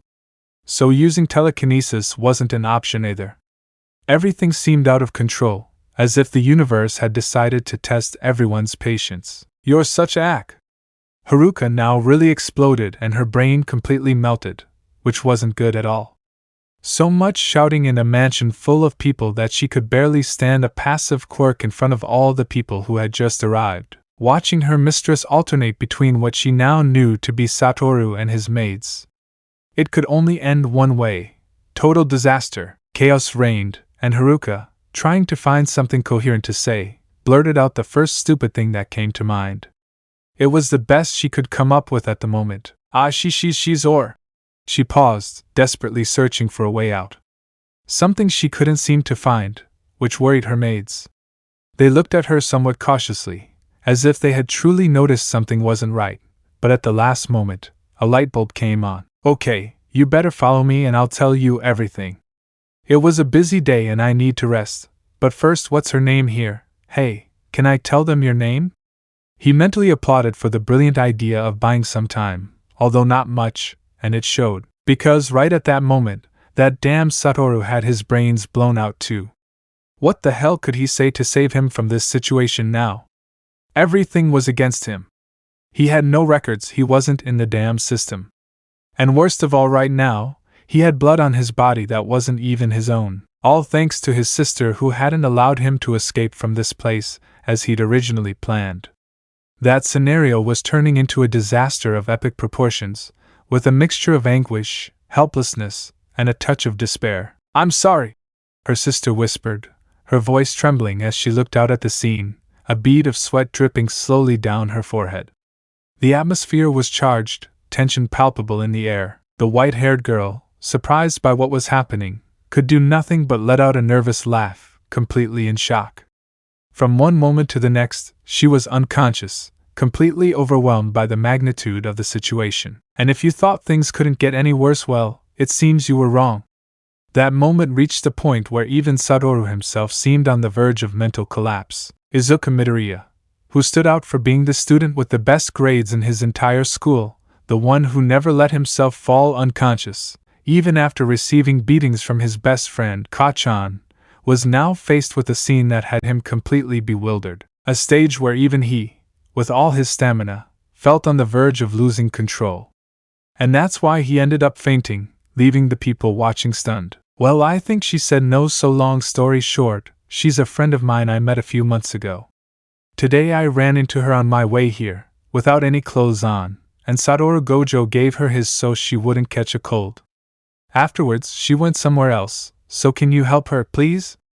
Haruka swallowed hard, sweating after saying that. Please let them believe it, please, bless God, Allah, Buddha, or whoever is listening to me, please let them believe it, and I won't have to make up another story on the fly. I don't know what else to make up anymore. She thought silently, desperate for someone to believe her story. Fortunately for her, they believed her. Soon, They took the unconscious white-haired girl and prepared nightclothes so she could rest in the guest room. With that, when Haruka finally headed to her room to rest, a sigh of relief escaped her lips. I don't know if I should go check on her. If I do, that crazy brunette might try to rip my head off, although I know she won't allow it. He sighed, scratching his head as he lay down on the bed. On impulse, he grabbed a pillow, and she started screaming like a crazy woman, stifling her scream as much as she could, kicking in the air as if there was no tomorrow. Damn it! Why did I have to like that guy? She blushed, remembering everything he'd done for her, how he'd saved her more than once that day, despite the critical injuries he'd suffered because of her. Guilt washed over her again, and without thinking, she brought her hands to her lips, fondly remembering the kiss they'd shared. A kiss she hadn't expected, but one that had felt so real and meaningful. I should go to sleep now, she murmured, covering her face with her hands, feeling the heat in her cheeks grow, completely embarrassed, not knowing how to feel right now, but she didn't care much. Just having remembered that kiss he gave her, she was already happy. I just hoped that he could continue in this guy's life. After all, he had already shown her that he wasn't a bad guy. Stupid, a bit lunatic and very egocentric, yes. But a bad guy, no. He literally defended her to the death, and to at least try to give back that. And also I should get out of the bounty hunting business if Satoru keeps going like this. With that slight problem of being a white-haired girl and not being able to move her legs, it's most likely that the days when we could all do whatever we wanted, thanks to the fact that the heroes couldn't keep up with fighting villains all day, are over. She hugged her teddy bear, seeking comfort in something as simple as that. She turned off the light in her room, her mind filled with thoughts and worries. Tomorrow was undoubtedly going to be a very long day, especially if Satoru didn't recover soon. If she continued to have this slight problem, because of him, she would most likely be sent back to her girls' school, and that, without a doubt, would be a big problem for both of them. Screen turns off. Inko, she's a very jealous sister, Nizu, and took her with the commission. Shoto, did they swallow his lie? Stain, thank goodness, although I don't know why they believed the story of a naked white-haired man running around. Kaminari, did it make her doubt her sexuality? Mineta, God. We went from futanaris to heteros and it was a real drag for me. Mitsuki, at least everything went well. Fuyumi, yes. Rei, well, what's next? Mandalay, and the children? She would say, remembering her son and friends. Elsewhere, you can see Koda, Katsuma and Eri walking with 3 little creatures in their hands and wearing very strange outfits. Koda, how kind of Dr. Spike to give us Gabu and his friends while we're here. Katsuma, well, his son, Rex-san, and Zoe-san no longer use them because they are students. Eri, Paris is very pretty. Katsuma, and Ace is restless. Koda, look, it's the Alpha Gang, he would say, pointing at the 3 of them in a bar. Eri, hello old lady, she greeted happily. Ursula, I'm not an old lady. She complained to be bitten by Gabu. Oh no, not on the face. Humanidad. In the room, people were thinking about the children's safety. But considering what they saw, they were better off wherever they were. Who knows, maybe they'll tell you about their adventures. Inko, on the other hand, was furious to see that some random person had stolen her baby's first kiss, and to settle the issue Mitsuki Bakugo was like her, furious, given that she considers Izuku a son. Bakugo, I will pray for the soul of that unfortunate woman. Inko, Reginlif, you must defend Izuku-chan, you must do it. Rei, didn't you say it was adorable? Inko, yes, but now that I thought about things, no one should steal that kiss from my baby. Shoto, wow, Midoriya's mother is scarier than mine. Dabi, ours. Kaminari, say hello. He would say with a military pose like Mineta while the speakers of the place played a song. Almight, what the buck? Aizawa, director, I want a raise. Vlad, I say the same. The first years are weird, he would say, seeing several of his own in his mind having the intention of doing the same. And he was also going to take advantage of the bug. Mirio, they are unique. Stain, I pity those who are teachers with brats like that. Before anyone could even say anything else, the screen decided to light up. Kirishima, okay, I want to see what happens now. Shoto, I don't know about you, but something doesn't add up. On screen, okay, now you can explain and fix this. The white-haired girl mentioned while her sister took care of her hair while she slept. Maybe she couldn't make clothes or anything like that. Well, not yet. but all that was left was for Izuku to find the right person to then copy her quirk and thus generate all the clothes he wanted. Meanwhile, the act of arranging her hair, brushing it with great care, brought back many memories, causing a slight tear of nostalgia to roll down her cheek. "You remind me more of Gear when you're like this," her sister commented, with a warm but mischievous smile. That didn't help at all. Izuku simply blushed as he let his sister continue with her work. He stared directly into the mirror in his sister's bedroom, tucked away in the deepest corner of his mind. He looked away, ducking it in embarrassment. "Sis, I'm supposed to be a boy. Besides, I'm still upset because you turned me into a woman just when I don't want to be one, at least not right now, and besides, are you serious? Are you getting jealous over Haruka? You're overreacting," she huffed, crossing her arms as she tried to keep her dignity intact. His sister continued with her work, ignoring his tantrum, and finished after a couple more minutes. "Seriously, you're still not talking to me? You've only said one line to me since yesterday. You have no idea how complicated it was to get into this place. You literally almost wouldn't let me in. I had to bribe you with food and promise to read stories with you for a month." Irritation was starting to creep into her voice. But then, "Thanks for being quiet, sister," he said in a tone laced with sarcasm. That was the trigger. Izuku knew instantly that his sister was about to lose her patience. Unfortunately, Regenleaf was precisely that, Regenleaf. And when he wanted to get on someone's nerves, he succeeded effortlessly. With a simple snap, a set of clothes materialized on Izuku's body, fitting perfectly to his feminine figure. It was just an ethereal shift, and it happened to be just like the pajamas the maids had put on him, making him look like a child on the finger of a girl who had just proposed to him the day before. "Oh, come on! Don't tell me you don't look cute like that. Besides, I'm not letting you back in as long as Haruka's around. That chick literally used you. She put herself in the line of fire just to have you cornered. Stop being so silly and understand that you were being used, for God's sake." Regenleaf's voice was firm and accusatory. That couldn't be true. Or at least, not entirely. Not because Haruka had used him, but because his sister believed he was stupid enough to let himself be manipulated like that. And to be fair to Regenleaf, he was. Izuku would certainly let himself be manipulated like that, but in his mind, things were very different. "Sis, stop being paranoid. And if Haruka did what she did, who am I to judge her? I'm the strongest person on the planet. It's my fault for being weak and not strong enough to stop myself from getting killed."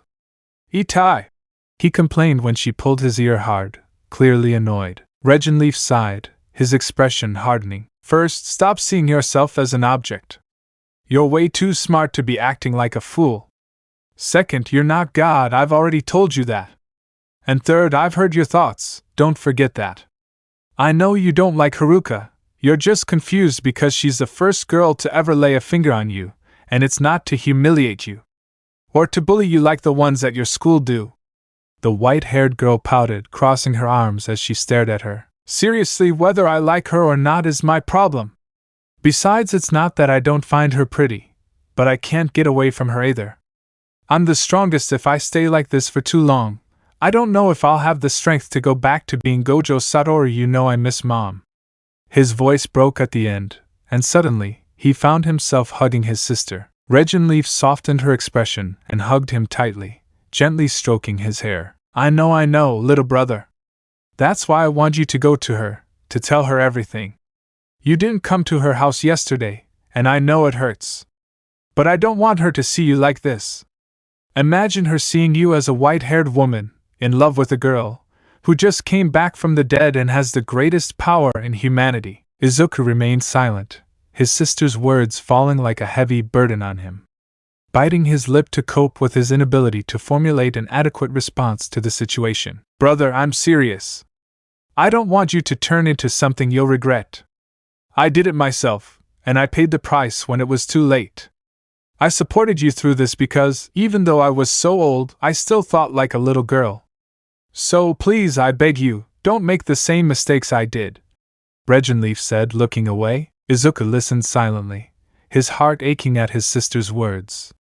Finally, he replied in a shaky voice, "Sister, I don't think I can look her in the eyes after not coming home. And if she sees me now, the way I am when I feel like the world needs me, sniff. The truth is, I don't know what to do. He finally admitted it. He wasn't Satoru Gojo, the invincible, the peerless under the heavens. He wasn't Izuku Midoriya, that whiny little boy who couldn't stand up for anyone.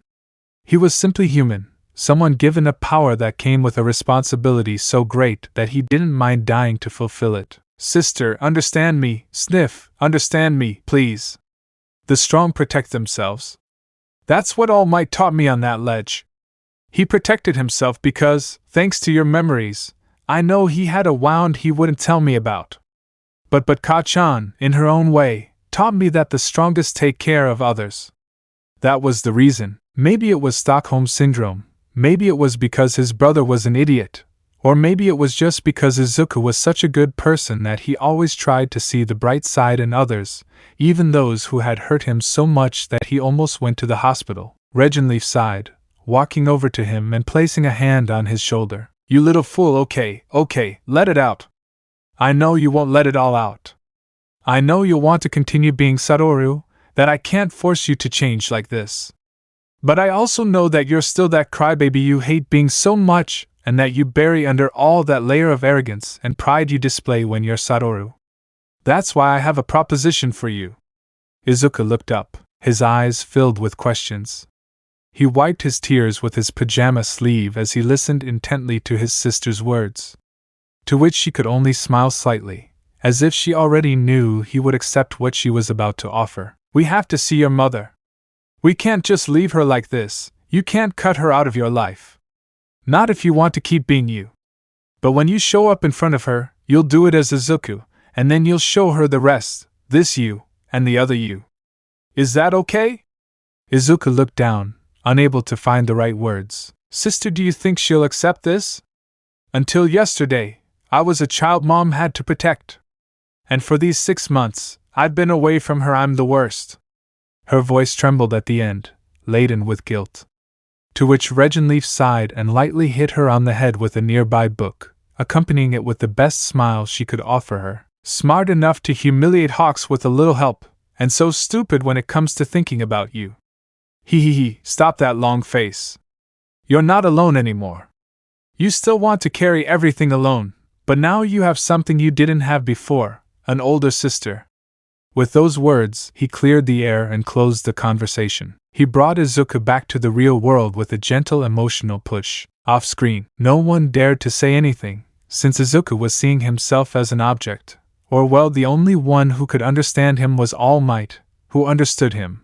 But what Izuku did was show himself as an omnipotent being who now saw that he was not invincible. Stain nervous? All Might, worried, since I was in that place as the shonen, so I understand. Stain, that's the mistake we make as a society, depending on just one person. All Might.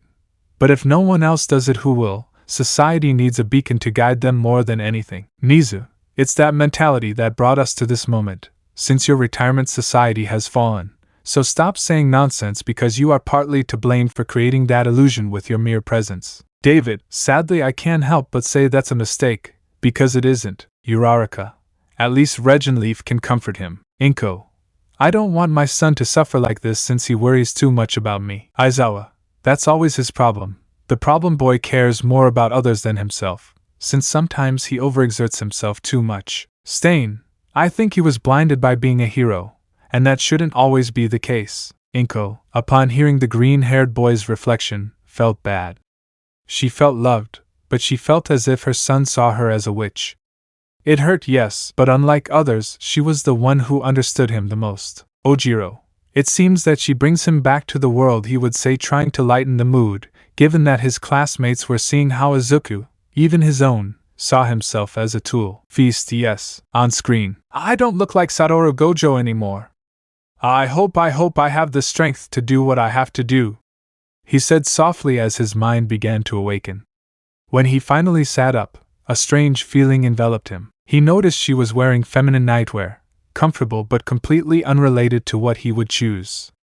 Every movement reminded him of her chest, an uncomfortable weight he couldn't get used to. Her hair, long and slightly tangled, perfectly straight and soft. He could feel it perfectly every time it touched his skin. Facing the mirror, his pink eyes stared back at him. He ran his hand over his face, searching for some of Gojo Satoru's identity in that reflection, but found nothing.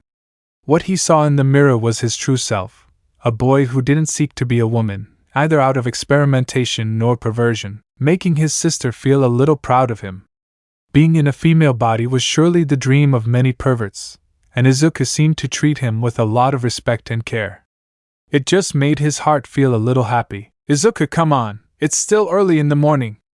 You must say goodbye to Haruka, and if you truly wish to be her partner in the future, she has a lot to make up for to earn my approval. Regenleaf spoke firmly, his words as always direct, but with a touch of understanding as he read his brother's thoughts. Izuku, still in his female form, sighed and nodded slightly, though in his gaze and thoughts he asked his sister for a little more time, and despite her usual impatience, she agreed. She knew her brother was struggling with a whirlwind of emotions, and it was obvious, because in front of the mirror, Izuku looked up after blinking once more to make sure he wasn't delirious or something like that, and what he saw wasn't the image of a white-haired girl that now physically defined her. In the reflection, his mind projected his true self. That boy was short, somewhat unruly green hair, wearing a black uniform that fell simply over his average figure. His emerald green eyes shone faintly, not with hope, but with a deep sadness that seemed to have been anchored in his gaze for a long time. That boy was still there, trapped in a body that didn't feel like his own, struggling to find a balance between who he was, who he had been, and who he needed to be. Sister, do you really think I'm strong? Izuku's voice trembled, a mix of insecurity and pain that he couldn't hide. The encounter with Hawks had left a mark on him, a wound that wasn't only physical, but emotional. He had created Satoru Gojo as a shield, an alter ego to protect himself, to keep his mother from being drawn into his world of danger. Satoru was invincible, a symbol of absolute power. But losing like that had shattered that image. The memory of the battle weighed like a millstone. He'd hesitated. He hadn't fully trusted Haruka, or his own power. That shred of uncertainty, that brief moment when Izuku had taken control, had doomed him. The defeat haunted him, not because of the physical blow, but because of what it meant, a failure that mustn't be allowed. Regenleaf sighed, noticing the inner turmoil that was shaking his brother. His words were gentle, but laced with truth. Yes, you are the strongest of all, but that has led you to seek the most painful way to prove it. The truth is that being the strongest has also given you the greatest curse of all, being the one who has the last word in the world. You can destroy it or save it. And that responsibility, it is tearing you apart. Izuku fell silent. I couldn't deny those words. They were true. After a few moments, he broke the silence with a barely audible voice. Come on, I have to say goodbye to Haruka. Although, he hesitated, looking at the ground, remembering one of the thoughts he'd heard Haruka have in which she mentioned the daughter of the top 2 hero in the Endeavor rankings. Wondering if he could get her autograph, until it was a good opportunity to meet Shiori. But doing it this way in this state could cause a misunderstanding. I don't want to take advantage of the circumstances to invade someone else's dignity, especially by making them believe I'm something I'm not. Regenleaf nodded, watching his brother struggle to find the right way to handle the situation. Suddenly, Izuku stopped talking in his head and raised his voice, more to himself than for other people like his sister to hear. Off-screen, Vlad, it's broken. Hawks, that's what happens when you defy the commission. You usually end up dead. And let me be clear, I may be cold-hearted in the way I say it, but I have no choice. Although I don't support what the commission orders, at least not anymore, I know that's how they operate. Nagant, you're right. There's no point in crying over spilled milk. Toga, he would look better with a little blood and a smile. I don't like seeing him so down. Uraraka, me either. They both looked at each other and smiled, causing Toga to blush slightly. Twice, does it smell like scissors? / doesn't smell like anything. Dabi, you're crazy. Spiner, too crazy. Almight, at least he has some support. I wasn't that lucky, but it's a good thing. David, emotional support is something I will always regret not giving you, friend. Neomesa, I say the same. Gran Torino, I trained you so I knew how you felt, but with that smile you wouldn't let anyone help you. Ray, why does that name Shiori sound familiar to me? Shoto, why does that have anything to do with the Todorokis? Dabi, Why do I feel like you're a woman there? Shoto, I don't think that will happen. Natsuo, don't forget Murphy's Law. Fuyumi, well, I wouldn't mind if one of you was a woman, she would say, looking at her younger brothers. Natsuo and Shoto, also, on screen. If I took the clothes Haruka gave me, I'd also be breaking her hospitality. Whatever, I'll just stay like this for now. Besides, I yelled like crazy that I had a sister, so maybe that'll serve as a cover to throw off those who might still suspect me. He accepted that reasoning without further comment, and together they began to walk towards the room where Haruka was resting. As they moved forward, Izuku's mind continued to race. Doubts and thoughts kept him guessing. I can't make the same mistakes twice, he muttered to himself again, knowing now that he should expand his arsenal of quirks. Intangibility, for example, would be an invaluable skill in situations like this. But he didn't have it. The mansion was immense, and every step echoed in the silence, as if the house itself wanted to remind her how small she felt now. In that feminine body, with a delicate appearance and a greater emotional burden than ever, Izuku felt like a child lost in a world that seemed too big for her. The echo of her footsteps accompanied her as they walked through the hallways, each sound a constant reminder of her fragility. But despite everything, she didn't stop. She had made mistakes, but she also knew she had the opportunity to correct them, and I wasn't going to waste it. This place is so lonely, Izuku murmured, his voice barely a whisper, heavy with melancholy. Regenleaf nodded silently. He hadn't thought being in such a large place could feel so empty. For the white-haired woman, a demigod, the echo of loneliness sometimes became unbearable, especially when walking without her sisters through what had once been the Council of Valhalla.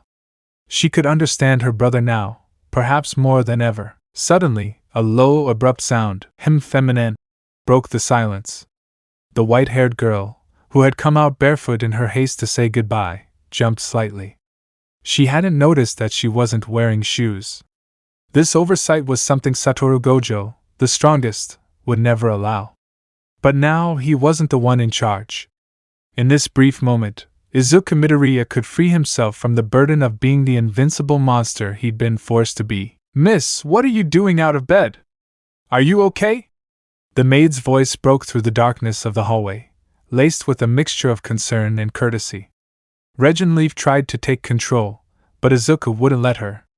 Gently, he stood beside the maid and took her hand, a gesture that seemed to disconcert her. To the maid, the white-haired woman had extended her hand into the air. The maid frowned for a moment, but then sighed, resigned. You can't sleep, can you? The white-haired woman nodded wordlessly. This kind of interaction was strange for Izuku. The only one who had ever been kind to him was his mother, and this woman didn't remind him of her at all. Her smile had a certain fake quality, as if she were forcing herself to be subservient to someone she considered superior. Miss, don't worry. You don't have to say anything. Tell me, do you want me to set up the gym for you? We always get up before Miss Haruka-sama. The proposal sounded good. It might relieve some stress, but then a thought flashed through her mind. She couldn't use her barrier. If he did, he might reveal his identity as Satoru Gojo. He also wouldn't have to use purple, however, he could still use red and blue. Also, he could do a special technique unique to this form, which he'd figure out what to call it later. But for now, he didn't have the time or the mind to create or perform it. So, with a slight gesture, Izuku timidly raised his hand trying to fix his visibly uncomfortable hair, and because of this movement, the maid placed her hand on the white-haired girl's. This movement caused an unexpected expression in the maid that the white-haired girl couldn't understand. That was a look of tenderness. Izuku didn't understand it. Why was she showing him tenderness? Her hand, upon contact, felt firm, secure, determined. But this feeling of security wasn't something he was used to receiving. In the silence that followed, they both remained still, as if time had stopped for a moment. And although the echo of their footsteps had faded away, Izuku knew that moment was a reminder of his human fragility, something he couldn't allow himself to forget if he wanted to remain the child his mother raised. And that's why. Sister, do you think I can stay like this a little longer? Her voice was a trembling thread, laden with a request she didn't want to make, and her sister couldn't hide her discomfort. She didn't like the idea, but she didn't want to refuse immediately either.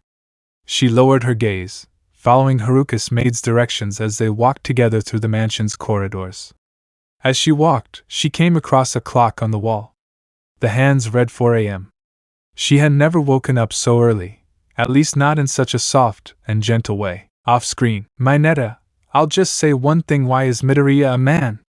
Look, she's a very pretty girl. Kaminari, hey, that's true. Siro, without a doubt. Kyoka, idiots. Mina, she's pretty. But Midori looks more like a boy than a girl. Momo, it's true. Shoto and Bakugo were somewhat quiet since both were doubtful about it. On the one hand, Izuku in female form was beautiful to them, since they were attracted to him physically and for his personality. But they also loved Izuku as a male in their own way, since even if one does not admit it, he is a great friend. Mandalay Uuna maid, Pixie Bob, and she seems worried. Ragdoll, at least the maid helps him. All Might heard the green-haired boy's reflections and tried to see his hand. Perhaps he had misguided him the whole time, forcing him to become a symbol like him, a symbol which when it falls will take everything to hell. Inko, on the other hand, felt somewhat conflicted. On one hand, she liked that Izuku cared about her, making her smile, but on the other, she felt sad that he didn't trust her enough to tell her things.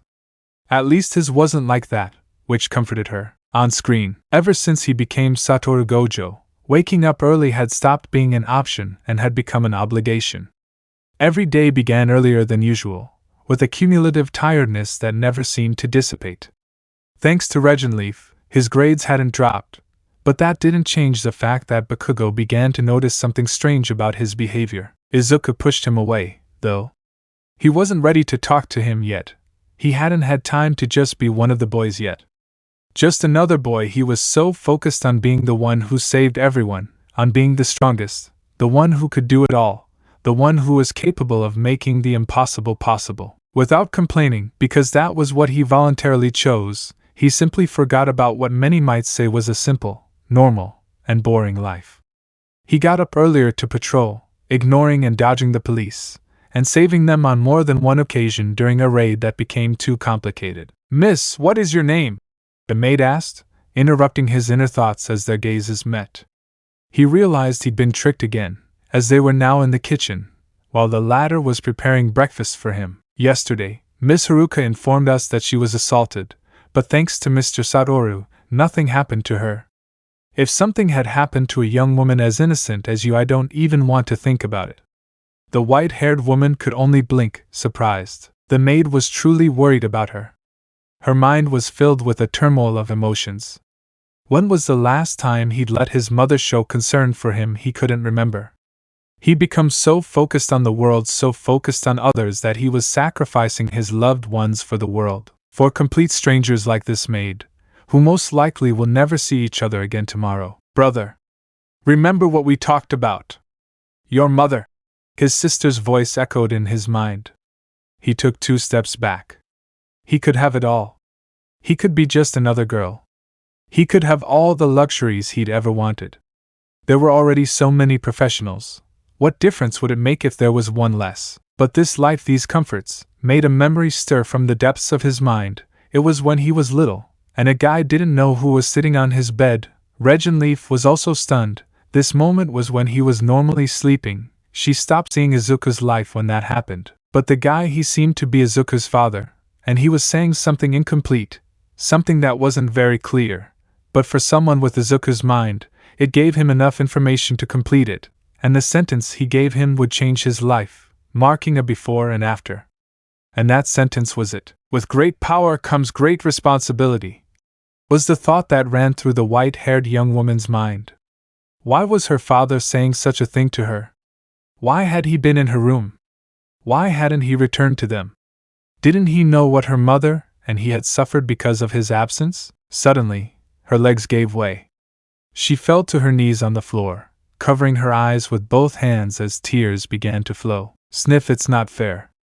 Ever since I was born, I've wanted this, to be able to live well, to be someone my mom and dad could be proud of. And now look at me, I can't even control when I start crying. Sniff, sniff. I can't even think of a name for myself." Her broken voice filled the hallway. The maid, alarmed, knelt beside her and hugged her. "I'm sorry, I didn't mean to hurt you." Please don't tell Miss Haruka. I depend on this job for a living. Izuku's eyes shot open, stopping her crying instantly. That's why she was so kind to her. She was someone close to Haruka, but also someone who had her own fears. The maid wasn't a bad person, just someone who, like Almight, had made mistakes.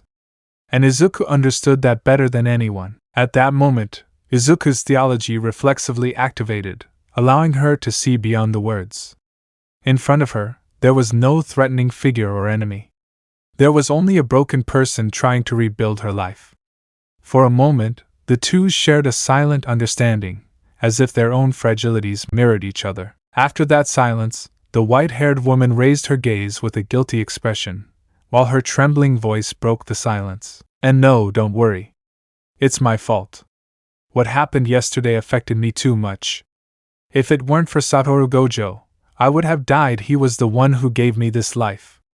But now I need to talk to my friend, may I? Please, I promise this will stay between you and me. The maid sighed, calmer. Maybe she'd overreacted. She knew her mistress would never fire her for something like that. However, she was also scared.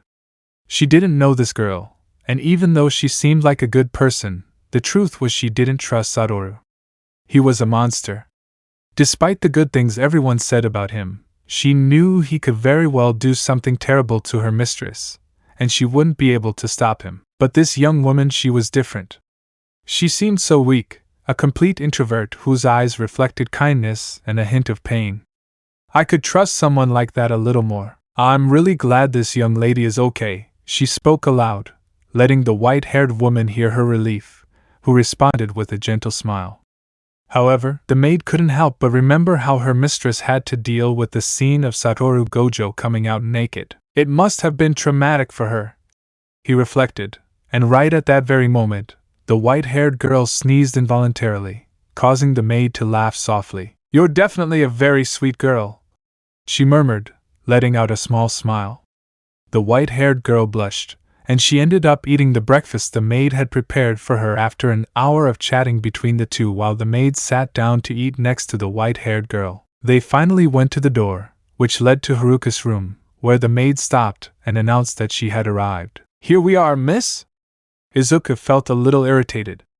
Were they really not going to stop calling her miss? She shook her head slightly as she placed a hand on it, deep in thought. Thanks to the temporal freeze her theology allowed, she quickly searched for a name she might like, remembering something she had said months ago about what she would have liked to be called if she were a woman. Aiko. My name is just Aiko, she said finally. She couldn't give her mother's last name, as it might be searched in Japanese records. By not giving a last name, she could justify being related to Satoru without raising suspicion. The maid, hearing her, bowed and proceeded to slowly open the door. Off-screen, Bakugo. It's not like I deserve him talking to me anyway, he would say, knowing that back then if Izuku had gotten serious he would have ended their friendship years ago. Izuku was too good for such an evil world. Uraraka. Deku-kun is too good, this world doesn't deserve such purity. Tsuyu, it's true, Karo. Everyone watched as Izuku in female form walked with the maid, while thinking about everything, and the maid said things that had made him believe, something too convincing for the occasion. Kirishima. That maid is exaggerating when she calls Izu a heartless monster. Inko. I don't like that woman, and besides, my son isn't like that. I raised him well. Siro. I wouldn't want to be Midoriya when being called miss, but well, being called Aiko-san is something else, ha ha ha, he would say laughing. Shoji. It's true. Ojiro. It's true, we have pride in being a man and he is being offended. Tokoemi. Although she doesn't know it. Aizawa. Although he is intelligent and knows where to say things. Nizu. And saying he's Satoru's relative helps him, although not much. On screen. Behind that door, Izuku felt a mixture of relief and tension, aware that this step was just one more in a long road filled with carefully constructed lies. Haruka, wake up! The soft voice pulled her from her deep sleep.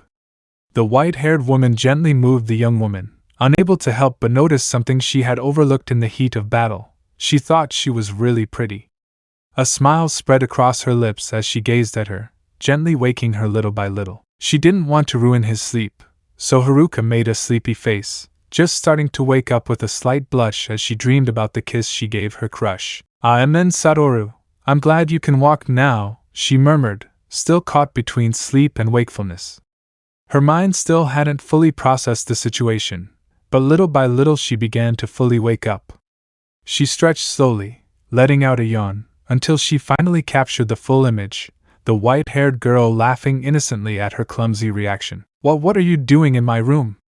Haruka stammered, feeling the blush rise to her ears. The white-haired woman didn't respond immediately. Instead, she shifted her legs slightly and gazed off into space, unsure of what to say. She knew she had to say goodbye, or at least say, "See you later." After all, he was the one who had offered to be her bodyguard in the first place. But before accomplishing that goal, there was something he had to do: return to his mother and tell her everything that was happening. "Haruka, I have to go away for a while," he finally said, his voice heavy with seriousness. The news hit Haruka like a bucket of cold water, and she immediately woke up completely. She didn't understand why he wanted to leave. They were supposed to be fine, to already be friends or girlfriends or whatever. They had built something close, something that couldn't just disappear, just like that. But Haruka stammered, feeling despair begin to cloud her thoughts. The white-haired girl didn't seem entirely comfortable with the situation either. She gently moved a few strands of hair behind her ear, a completely natural and feminine gesture, something that made Haruka's heart sink even further. Once again, she was going to be left there, alone without him. Unsure if she could truly consider him her friend or not. "Don't worry, I'll be back soon. Besides, I understand. It's awful feeling alone. I'm confused too. I don't know what I feel for you. And you stealing my first kiss didn't help much," he tried to joke while nervously scratching his head. Then, taking a step towards her, "But whatever it is, I'll always be the boy you knew. And even though you stole that first kiss from me, I want to give you this. Thank you for giving me a roof over my head today and for helping me last night. I'll never forget it." Without warning, the white-haired woman placed a soft kiss on his cheek, leaving Haruka completely stunned. A blush spread across her face as her thoughts swirled uncontrollably. "Satoru, are you really going back?" she managed to murmur after several seconds of silence. The white-haired girl's action had left her melancholic. It felt like a kind of farewell, a silent rejection of her feelings, and it hurt. It hurt a lot. "I swear," he replied firmly, looking directly into her eyes. Then, he gave her a more relaxed smile. "Besides, I already told you, you're the type of girl I like. Brunette close to my age, and from the looks of it, also a bit of a geek. Otherwise, you wouldn't have this next to your bed." Haruka followed his gaze and blushed even more when she saw that Satoru was referring to his collection of special edition manga and comics, carefully placed on a shelf. Those volumes had cost him a fortune. "That's mine!" she shouted, trying to snatch them away while the white-haired girl held them with a playful smile. What followed was a brief game between the two. Haruka chased him around the room, while he dodged her attempts with almost superhuman ease, moving with agility and grace. Amid the laughter and shouts, a fleeting thought took hold of Haruka's mind. Could it be that, after all, this isn't a final goodbye? While in the white-haired girl's mind a thought also resonated in her mind. She had stopped experiencing this a long time ago. Perhaps it was still too soon to say that they were a couple or something similar. They had only known each other for a day. But also this was a thought that even though his sister didn't fully accept it, he had to admit that Izuku would always be like this. He would try to see the side of everyone around him. "So this is what it feels like to have friends," she thought to herself, feeling an unfamiliar warmth in her chest. For the first time in a long time, she allowed the idea of true friendship to seep into her thoughts. Haruka had begun to change. No, it wasn't just an idea. She was actually changing, all because her brother had saved her a few hours ago. P.F. Ha. Ha. "We really are a pair of idiots," Haruka commented, laughing after snatching a comic from Satoru Gojo's hands when he was careless. The white-haired girl started laughing too, joining her. It had been so long since she'd laughed like that. Looking back, she could calculate it, 6 months. Since then, he had stopped smiling like that, isolating himself little by little until he became the monster that society needed. "Hey, when you get back, will you answer my questions?" Haruka asked, her tone calmer. Her eyes reflected hope and, at the same time, fear. The white-haired girl nodded determinedly. Haruka, noticing this honesty, decided to say goodbye the same way she had moments before, with a kiss on the cheek. But not before applying long-lasting lipstick, leaving a visible mark on Satoru's right cheek. "So, until we meet again, friend," Haruka said, stumbling over the last word. The difficulty in pronouncing it made the white-haired girl raise an eyebrow, intrigued, but she decided to let it go. It was a special moment for both of them, and any comment could ruin it. Finally, the white-haired girl leaped into the early morning sky, hovering in the air as if it were some sort of solid floor. Haruka watched from below, looking at the white-haired girl with a mixture of sadness and hope. "I swear that when you get back, your hero and heroine costumes will be ready, Satoru," Haruka thought, imagining possible designs. Now that she thought about it, she could take a few creative liberties. The idea was to make it stand out, how could it not? And Satoru had trusted her with the task. She would then make sure the result was as fabulous as possible. Once she had the design ready, she would hand it over to the professionals in that field to be created. She was also always open to learning new things, which she really enjoyed. And as the white-haired woman's figure disappeared into the shadows of dawn, Haruka smiled determinedly. Even if she didn't fully understand his feelings, one thing was certain: when Satoru returned, everything would be different. Maybe I shouldn't become the symbol of hope after all. I don't know how long it will take until I can have a respite like this, however. The light of dawn was dim, with a deep sky that had not yet announced dawn, dotted with the warm and diffuse lights of a nearby structure. Against this backdrop, the figure of the white-haired woman loomed with a captivating presence. Her perfectly soft, manicured white hair fell in soft strands around her face, gleaming in the moonlight that adorned her, as if a mystical goddess were hovering in her presence, completely impassive and imperturbable, oblivious to the mortal world, until, what's a person doing so close to Haruka's house with a possibly military weapon pointing in the direction we were? Wait a minute, because it has a sight and also headphones. Haruka doesn't have a security system other than automatic. That means that. The white-haired woman slowly descended from the sky, letting her feet touch the ground with an almost imperceptible delicacy. The dawn seemed to stop around her, as if time itself recognized the magnitude of the moment. Using her theology to its full potential, she had analyzed everything that was happening in a matter of seconds and come to a very easy conclusion to deduce. In front of her, a muscular man with a calculating gaze advanced with cautious steps. There was something about his bearing that screamed professionalism, but also a hint of latent danger. Sure, for some rookie, but to her, the strongest person on the planet, could only suppress a small chuckle. Not because she didn't recognize his strength, but because they were simply in completely different leagues. To her, this guy was just a kitten compared to her absurd power. Hey, weren't you taught that when two girls are talking, men shouldn't spy on them?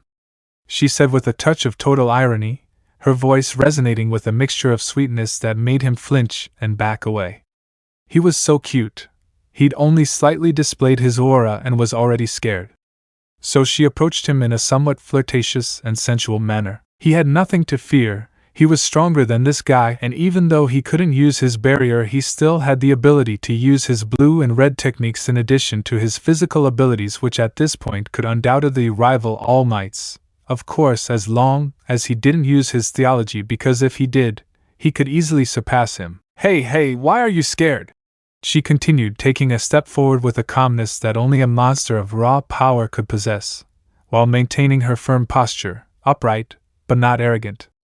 The look she gave the man wasn't one of superiority, but of pure equality, winking at him seductively. You're just in the presence of Satoru Gojo's sister. There was a change in the atmosphere with those words. The mention of that name, laden with great renown, left the man visibly on alert. However, the white-haired woman didn't look at him with disdain, as if she considered him a mere pawn. Instead, her smile remained warm, almost compassionate, as she watched the man, and for a moment the white-haired woman's face showed something beyond trust, empathy. She understood what it meant to be reduced to prostrating herself in front of him, unable to defend anyone else. And it wasn't something she enjoyed, nor something she sought out. But she knew that, right now, she had to be the imposing figure expected of her, Satoru Gojo's sister.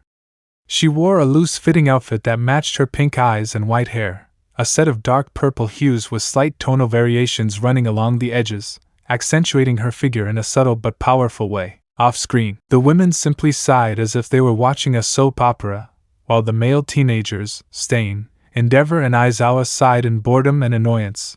There were things that made it look like a damn afternoon soap opera that women watch. Inko, how polite my baby is. Mitsuki, yes, she would say, smiling until she frowned and gave Bakugo a sniff. Why can't you be like him? Useless. Bakugo, why are you hitting me, you old witch?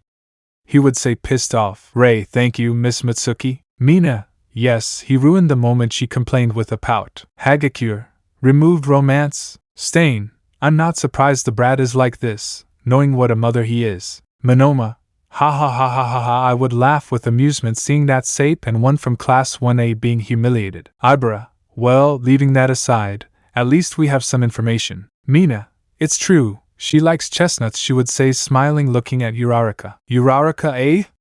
She would say, blushing hard, and activate her gift, and rise to the sky. Midnight, oh young love. Aizawa, they don't pay me enough, he would say, throwing his bandages and catching the brunette. Cements, at least he didn't break her heart. Ectoplasm, he only asked for time to establish his feelings and emotions, although. Ragdoll, they seem like good friends like that. Mirko, who knows, maybe the brat will get used to being a girl. As they continued watching, they saw the scene, more interested in that relationship, although they laughed a little at what Izuku said about being Gojo Satoru's sister, and how a man swallowed it completely.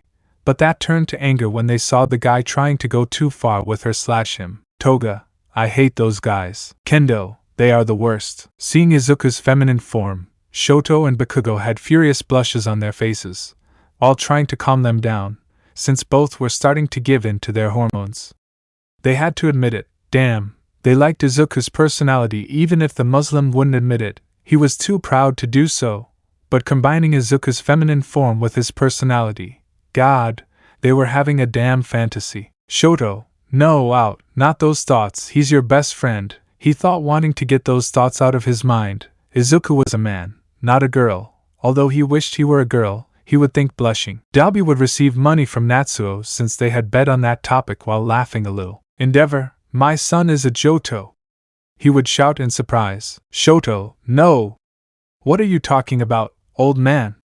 He would say nervously and blushing. Mitsuki, oh, my son likes the female version of your son. Inko, yes, what memories when we were younger, and we joked that if we had a son and a daughter we would be family. Mitsuki, too bad they were both born male and don't bat on that side, although if they did I would support them and we would still be a family. Inko, yes, same yo. Bakugo, damn nerd, why were you a man? You should have been a girl because that's how you are beautiful, he thought, blushing. Kaminari, you can repeat it if you want. Mineta, why wasn't Midoriya a woman? He screamed, crying blood for that fact. On screen, hey, calm down, I'm not going to hurt you, okay? Now go tell whoever sent you here that Haruka is protected by me. I'll use one of my brother's techniques on you, and then you can say that Gojo stopped you. Do we have a deal? She winked at him again while adopting a sweet attitude, trying to calm him down. However, in an instant, her expression changed completely.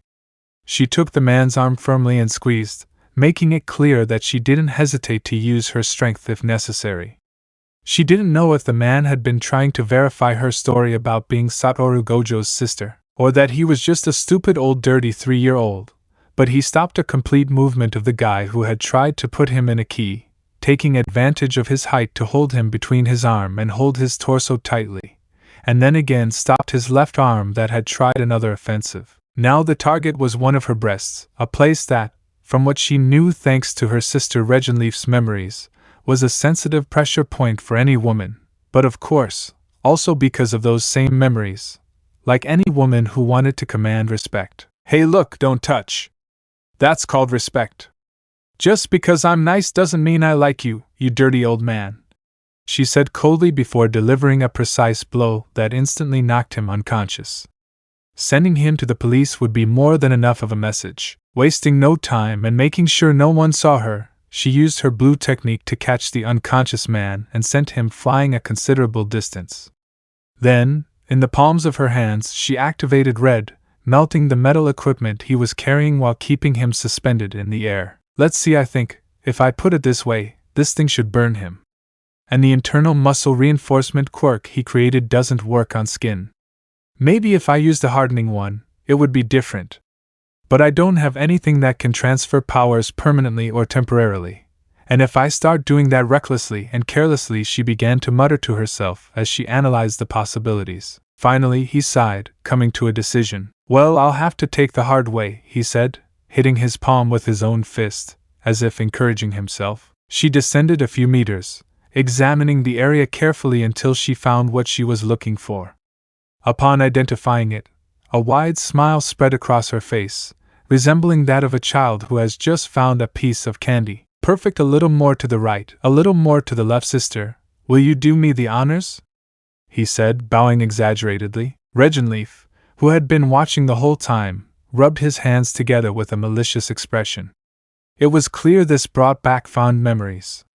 In his mind, he relived the moment he'd used Adam's body to deliver a surefire kick to old Zeus, recalling that satisfaction. Now it was time to repeat something similar, although in a very different context. Ho, with pleasure, brother. And you, Sir Unconscious, enjoy your flight, the Valkyrie said, accompanying her words with a precise kick that sent the man crashing to the ground. Although they didn't kill him, he was left in an almost vegetal state. For both of them, teaching a dirty old man like that a lesson was not a problem, but a duty they fulfilled without reservation. And that's it. Thank you. It was a pleasure, the Valkyrie commented with a hint of satisfaction as she watched her brother applaud, thanking her for the help. However, getting back on track was another matter. He was still lost, completely disoriented. He had never been so far from home, and in hindsight, he should have asked Haruka for the exact address to avoid this situation. Let's see, I think it's this way, he muttered as he continued trotting through the streets. At least he was grateful for having activated a protective barrier and his pyrokinesis ability, which allowed him to regulate his body temperature and avoid the cold. But the hours passed, and the situation didn't improve. He still couldn't find his way home. Why is everyone looking at me weird? He thought, feeling increasingly uncomfortable with the looks he was receiving from passers-by. He knew that sprinting wasn't a viable option. First, because he would probably end up running in circles, and second, because, although he was starting to get his bearings a bit, his knowledge of the area was still limited. The logical thing to do would be to ask the nearby police for help, but doing so would raise awkward questions, such as why he had come so far from home. Questions that, if he were in his original form as Satoru, he could easily evade with some absurd and careless excuse. But now, in this form, bro, is it really that hard not to be Satoru Gojo? Just ask someone where your school is and use that as a reference to get your bearings, his sister suggested, her tone a mixture of patience and resignation. He shook his head as he sat down on a nearby bench. He knew his sister was right. The logical thing to do would be to ask for directions. But he just didn't want to do it. It was as if something in his pride or his nature prevented him from admitting he was lost. As he gazed at the horizon, the cold night wind caressed his face, reminding him that, although he could control the cold, he couldn't ignore the ticking time. Until, after 2 hours, it was already 7 a.m., he gave in. Okay, that's it. I hope I'm doing the right thing, he murmured as he got into position. Then, he channeled his theology, freezing time and vanishing from the scene in an instant, zooming across the city at a speed imperceptible to anyone. For minutes that seemed like an eternity, he tried to get his bearings until he finally succeeded. That was exhausting. All I want to do now is get in the shower and take a long bath after changing back into my original form TSK. Yeah, I know I should have done this from the start, but I don't want to rely on my theology all the time, sister, she muttered in frustration. However, there was another problem: she didn't have her keys. She'd lost them after the incident where Hawks pierced her throat and stabbed her in the head. There's no one around. I'll give you your male voice for a minute, make the most of it, said his sister's voice echoing in his mind. With that permission, her tone changed and she began to speak as Izuku Midoriya used to. From inside the house, his mother, Inko Midoriya, heard the voice and, filled with joy, ran to open the door. But what she found wasn't her beloved son. No, it wasn't Izuku. In front of her stood a white-haired teenager, almost the same height as Izuku, though slightly shorter. The young woman tried to articulate something, but she always got stuck halfway through her words, unable to explain what was happening. "Who are you?" Inko asked, sounding fearful and confused. The white-haired girl couldn't respond immediately. The words seemed to be stuck in her throat, so she decided to do something that might scare her mother a lot, but it was the only idea she could think of to start a conversation. "I'm your son Izuku Midoriya. The problem is, I ran into some kind of assailant. I don't know if I should say he was a villain, and a very kind person took care of me. Although I'm in this form temporarily now," he tried to accompany his explanation with a nervous laugh. Inko's reaction wasn't what she expected.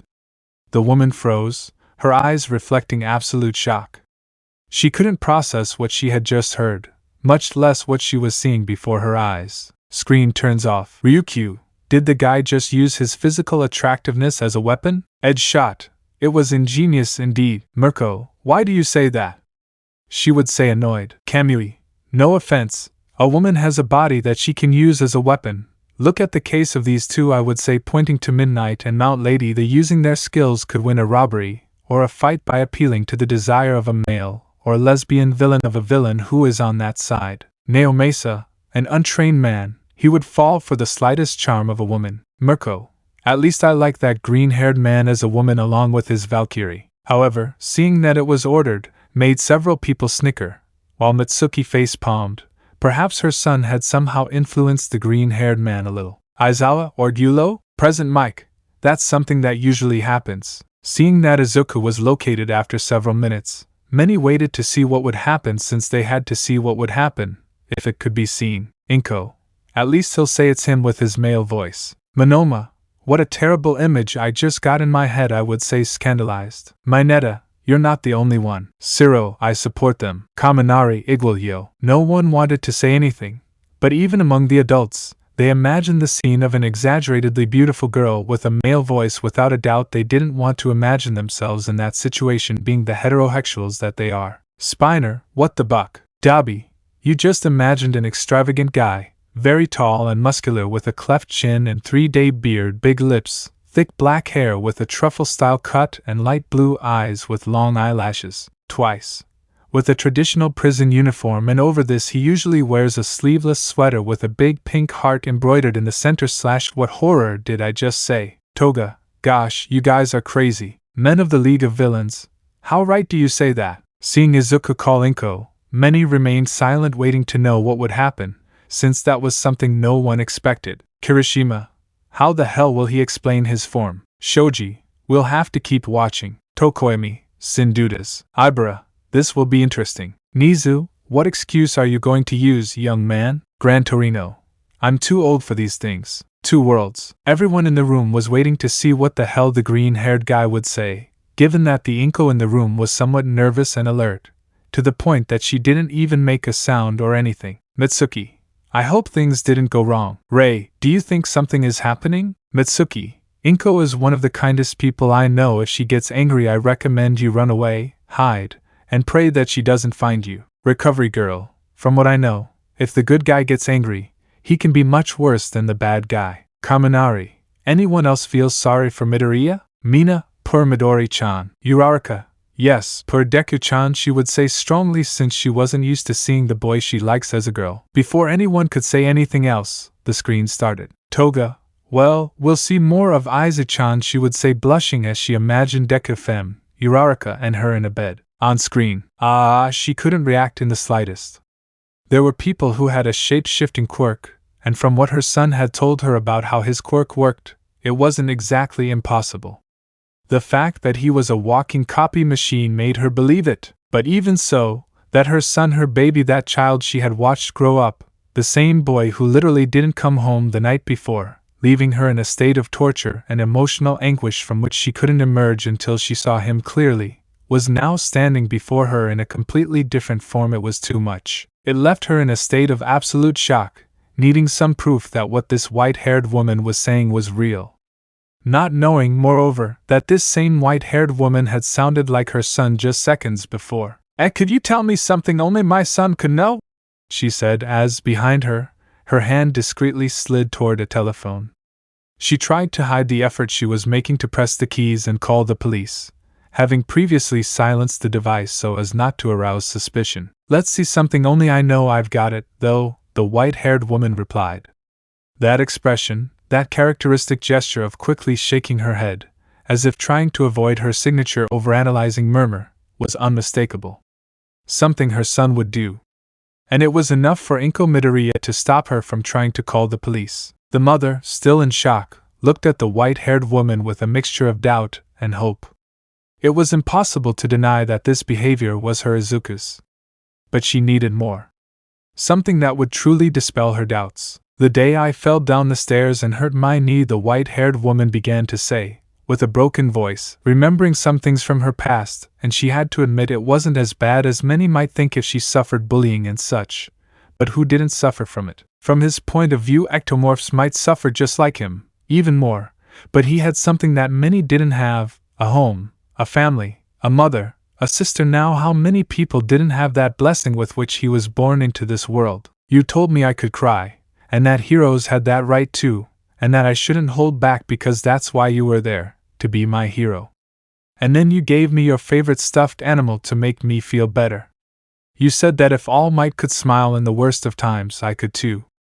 Inko brought her hands to her mouth, holding back a sob. Another time Aunt Mitsuki scolded Ka-chan for blowing up one of her doors. At the same time, Masaru left him unable to talk to me for 3 months. Oh, and he also knocked her out while screaming, "Shine!" all over the house, saying, "I'm the freaking All Might, Zoo!" Before I could continue, he covered her mouth with his hand. For 2 reasons. 1, he hated his son swearing, and 2, because he was about to burst out laughing at the memory of that absurd scene.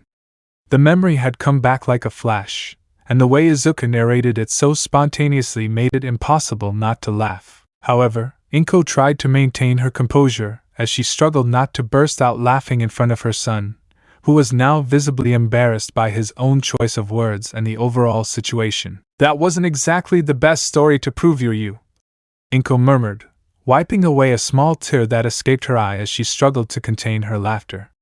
It had definitely been one of the best moments she'd ever had with her friend Mitsuki, not because of the damage, but because of how absurd the situation was. After all, Izuku and Mitsuki were playing All Might at Mitsuki's house and their situation was very different. But seriously, her friend was sure going to hit her for this. But it's just it was hard for her to hold back her laughter for something like that. Yeah, Mitsuki almost killed poor Katsu. What the hell happened to you, sonny?" Inko exclaimed, disbelief in her voice. Regenleaf, seeing that expression on the woman's face, immediately knew one thing. This was going to be very, very long. For Inko, the first thing that hit her was surprise, then overwhelming joy as she hugged Izuku with all her might, as if she feared that if she let go, he would disappear forever. Izuku, in his current white-haired form, responded to the gesture awkwardly, not knowing how to react. Off-screen, Mineta, "Oh my god, Midoriya, why weren't you a girl?" he would complain, since until now they were things that he would never forgive every time they saw the screen and Midoriya was a woman. Inko, "Yes, he is my son. Mizu, it's smart to start with, Mrs. Midoriya. Aizawa, few people would do it. Most would let themselves be carried away by emotions. Spiner, it's true, and although he analyzes what many of us with mutation quirks suffer, what a quirkless suffers is worse, given that. Shoji, although we deny it, many ectomorphs cause discrimination to those without a quirk for being that, quirkless, although personally I wouldn't do it. Koda, it's true, that shows that we are no different from those who discriminate against us." Hearing what he said about Bakugo, the aforementioned began to blush with embarrassment, since what happened was even shown in an image, while Mitsuki didn't know whether to laugh or slap her son, since the room was laughing a little, while Inko strangely burst out laughing. "Kirishima, seriously, Baku bro?" he would say, laughing. "Zero bad spoken since childhood, friend?" "Ray, I don't think that happened." And Mitsuki, "I think because Inko-chan and my husband Katsuki were there he was saved." Inko, "How could I forget it? You wanted to grab it with a wet grate." Bakugo, Thanks for saving the old man and Aunt Inko. Masaru, don't worry. Inko, you're welcome. Katsuki, she would say neutrally, since she couldn't forgive so many years of abuse on her baby. Maybe if Izuku forgave him she would do it, but not yet. On screen, however, the joy soon gave way to a burst of maternal anger. Inko grabbed him firmly by the ear, almost as if trying to tear it off, as she dragged him into the apartment and slammed the door. Her eyes shone with a mixture of tears of happiness and frustration that seemed about to overflow. Mom, I don't know how to start this, Izuku mumbled in a shaky voice, his pajama sleeve fluttering slightly. He found it almost impossible to speak. He couldn't adopt Satoru Gojo's carefree attitude and blurt out something stupid like, "Nah, it's okay. I was killed, but I came back from the dead. It's not a big deal." At that moment, he wished he'd never created such a charismatic character, because now he hated it. But his sister wouldn't have allowed him to change into that form even if he tried. "Just start from the beginning," Inko said, softening her tone as she gently took Izuku's hands. It was then that she noticed something. Her son's hands were painted a soft pink. It only intensified the confusion in her heart. It wasn't that she couldn't accept how Izuku looked at that moment. In fact, she had to admit that her son looked like an extraordinarily beautiful young woman. Her posture, her gestures, her expressions, even the delicate scent of roses she emanated. And not to mention her hair, perfectly manicured and shiny. But if it hadn't been for the things Izuku told her, secrets only he could know, if she hadn't heard his voice briefly change to that of her real son, if she hadn't noticed his small gestures and characteristic attitudes, Inko would never have been able to recognize that beneath that exterior was the little cinnamon roll she'd cared for all her life. Izuku, I have so many doubts about how you ended up like this. For today, forget about school and talk to me. You've distanced yourself so much that I really want to keep saying that I know you. I really want to be able to say that, but look at you. He pointed at the white-haired girl from head to toe, causing Izuku to look down, his face heating up with embarrassment. Brother, I'm with you, remember that. He took a deep breath, trying to find the right words, while his mother continued to wait, patient but clearly overwhelmed. He knew it would take time to explain everything that had happened, but he also knew this was the moment to be completely honest, although she also anxiously hoped her mother wouldn't notice she wasn't wearing a bra. It wasn't because she disliked wearing one, but for two reasons. One was uncomfortable with the feeling of those things bouncing around as she ran, not to mention the fact that the thought of others looking at her like that caused her an embarrassment she could barely bear. And the second part is that the maids hadn't given her any when they'd given her these night clothes. In fact, she now understood why she'd felt so many stares as she walked toward the apartment. It had certainly been a mistake on her part not to consider those details. This isn't the Izuku I raised, Inko finally said, her voice breaking. Her eyes filled with tears she couldn't hold back, pulling Izuku out of his thoughts as it had been 10 minutes since anyone had said a single word in his direction. On the contrary. No, I'm not disappointed. I'm not offended, I'm terrified. I'm terrified because I don't recognize my own son standing right before my eyes. His mother's words were a direct blow to Izuku's heart. He bit his lip and played with a strand of his hair, struggling not to burst into tears in front of her. The scene was almost unbearable for both of them. Mom, I'm Satoru Gojo! She finally blurted out, letting the words spill out in an uncontrolled torrent.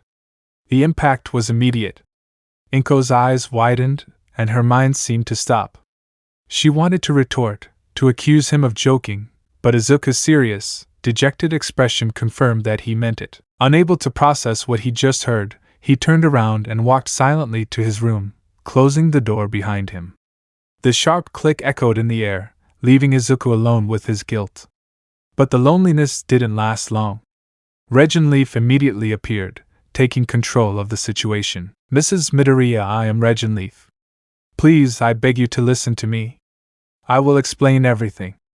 And you, she looked at Izuku with a mixture of firmness and compassion. She had come here to help him, and she wasn't going to stay for a single second being just an ethereal soul when she could be doing something for her younger brother. You'd better go to your room and put on something appropriate. I don't think you want to keep going like this much longer, do you? Izuku could do nothing but nod. With slow, resigned steps, he headed to his room. Entering, there was an unexpected blow of nostalgia and alienation. Everything was the same as always. His Almight poster, his favorite pajamas thrown on the bed, and yet, nothing seemed to fit with who he was now. He looked at his hands. The polished, delicate manicure he wore was something completely foreign to him. He didn't even know who had done it. He stared at his reflection in the mirror, searching for the Izuku he knew, but all he could see was a stranger with snow-white hair and a beautiful but unfamiliar face. For the first time in a long time, he felt like he didn't know who he really was.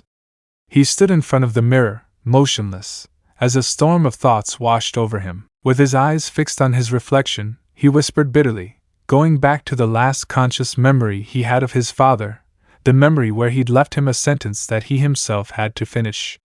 He didn't even give it to him in its entirety. "I wonder what did you mean by that, Dad? Why did you abandon us like that? You seemed so empty that day. Dad, what would you think of me now? I'm sure you wanted me to be a child who would make you proud from the very beginning. And now look at me." He looked down at his reflection in the mirror. The dress she wore emphasized the curves she had such difficulty accepting. She felt trapped in a dissonance between what she was and what she thought she should be. Despite everything, she couldn't help but let out a bitter laugh. I'm a boy, but I look like a girl, heh. Heh. Oh, by golly, now Ka-chan can actually say I'm acting like a girl. Ha ha ha ha, what would you think of me? His fingers brushed against the glass, touching the exact spot where he imagined his father's shadow had been, but he pulled his hand away with a sigh. He rummaged through his menswear, looking for something comfortable, but everything was a bit too big. The clothes hung on his figure, making him feel small and helpless. Unable to bear the sensation, he went into the bathroom, hoping the water would clear his mind. Off-screen, everyone remained silent at this point, more out of respect for Inko than to give an opinion on subtlety or methods. They knew that it was something that at this moment, only Izuku and Inko should do. All Might, on the other hand, felt conflicted. Maybe he should talk to Inko and Izuku to make clear the subject of one for all, and he hoped that Inko would not react as badly as he thought, although well, if he saw it, the woman was very good, too good, to the point that she could get Izuku out of the UA, as she had already tried. Inko silently listened to everything. She remembered the conversation after the attack on the camp when they reported the UA buildings, but if she was honest, Izuku had never answered her. And yes, in that regard, perhaps she should have thought more about her son's happiness, and not so much about her fears, something for which she never reproached him. At least the adults knew better than to leave everything in the Valkyrie's hands. The students, on the other hand, undoubtedly saw that Izuku had always been a fan of All Might since he was a child, but they wouldn't say anything, while Stain muttered things under his breath about Lucky Broccoli. On screen, meanwhile, in the deepest corner of his mind, another conflict was unfolding. A dark, oppressive space where Adam, trapped and chained, struggled to find a way out. The chains he had managed to break had only led him to a second stage of his captivity, directed and overseen by All for One. Ah! How the hell do I get out of here? Adam struggled to dodge the stakes that were flung at him with the clear intention of destroying him. Each one was charged with the will of his captor, who watched from the shadows. You know, there's a problem with you. All for One's voice echoed in the void, mocking and contemptuous, putting him on alert again. What the hell was he trying to do to him, activating his theology at maximum power? Something that should only belong to his stupid twin/younger brother. Izuku Midoriya had it too, making AFO only smile bigger. You're not giving up anything. You're attracting hatred and using it as fuel. That's good for a rookie like your little brother. I'll be sending him to the hero's nest soon. Maybe he'll make it out alive, maybe not. I don't care. And, by the way, it was a good idea not to tell me why you wanted that parasite. The words chilled Adam. The coldness with which All for One spoke of Izuku, his stupid twin/younger brother, filled him with impotent rage. But he knew that hatred wasn't enough. The walls around him were unbreakable, reinforced by the will of his captor. The only way to escape was to overcome that force, but Adam didn't have the necessary power, at least, not yet. And before I could say anything else, a white-haired woman with a horn appeared, her gaze broken and filled with silent despair. Did you really think I wouldn't notice? I wouldn't have noticed if you hadn't mentioned that little part about removing quirks. I didn't think you'd understand that the only thing that guarantees consciousness transfer is quirk transfer. It was a nice try. You're certainly a worthy prince, after all. The figure clapped slowly. Each clap echoed like a mockery of Adam's bravery. It hadn't even been 2 days since he'd begun showing signs of consciousness thanks to the Valkyrie Regenleaf's meddling, and he was already pushing the limits of his confinement. The memory of that moment haunted him.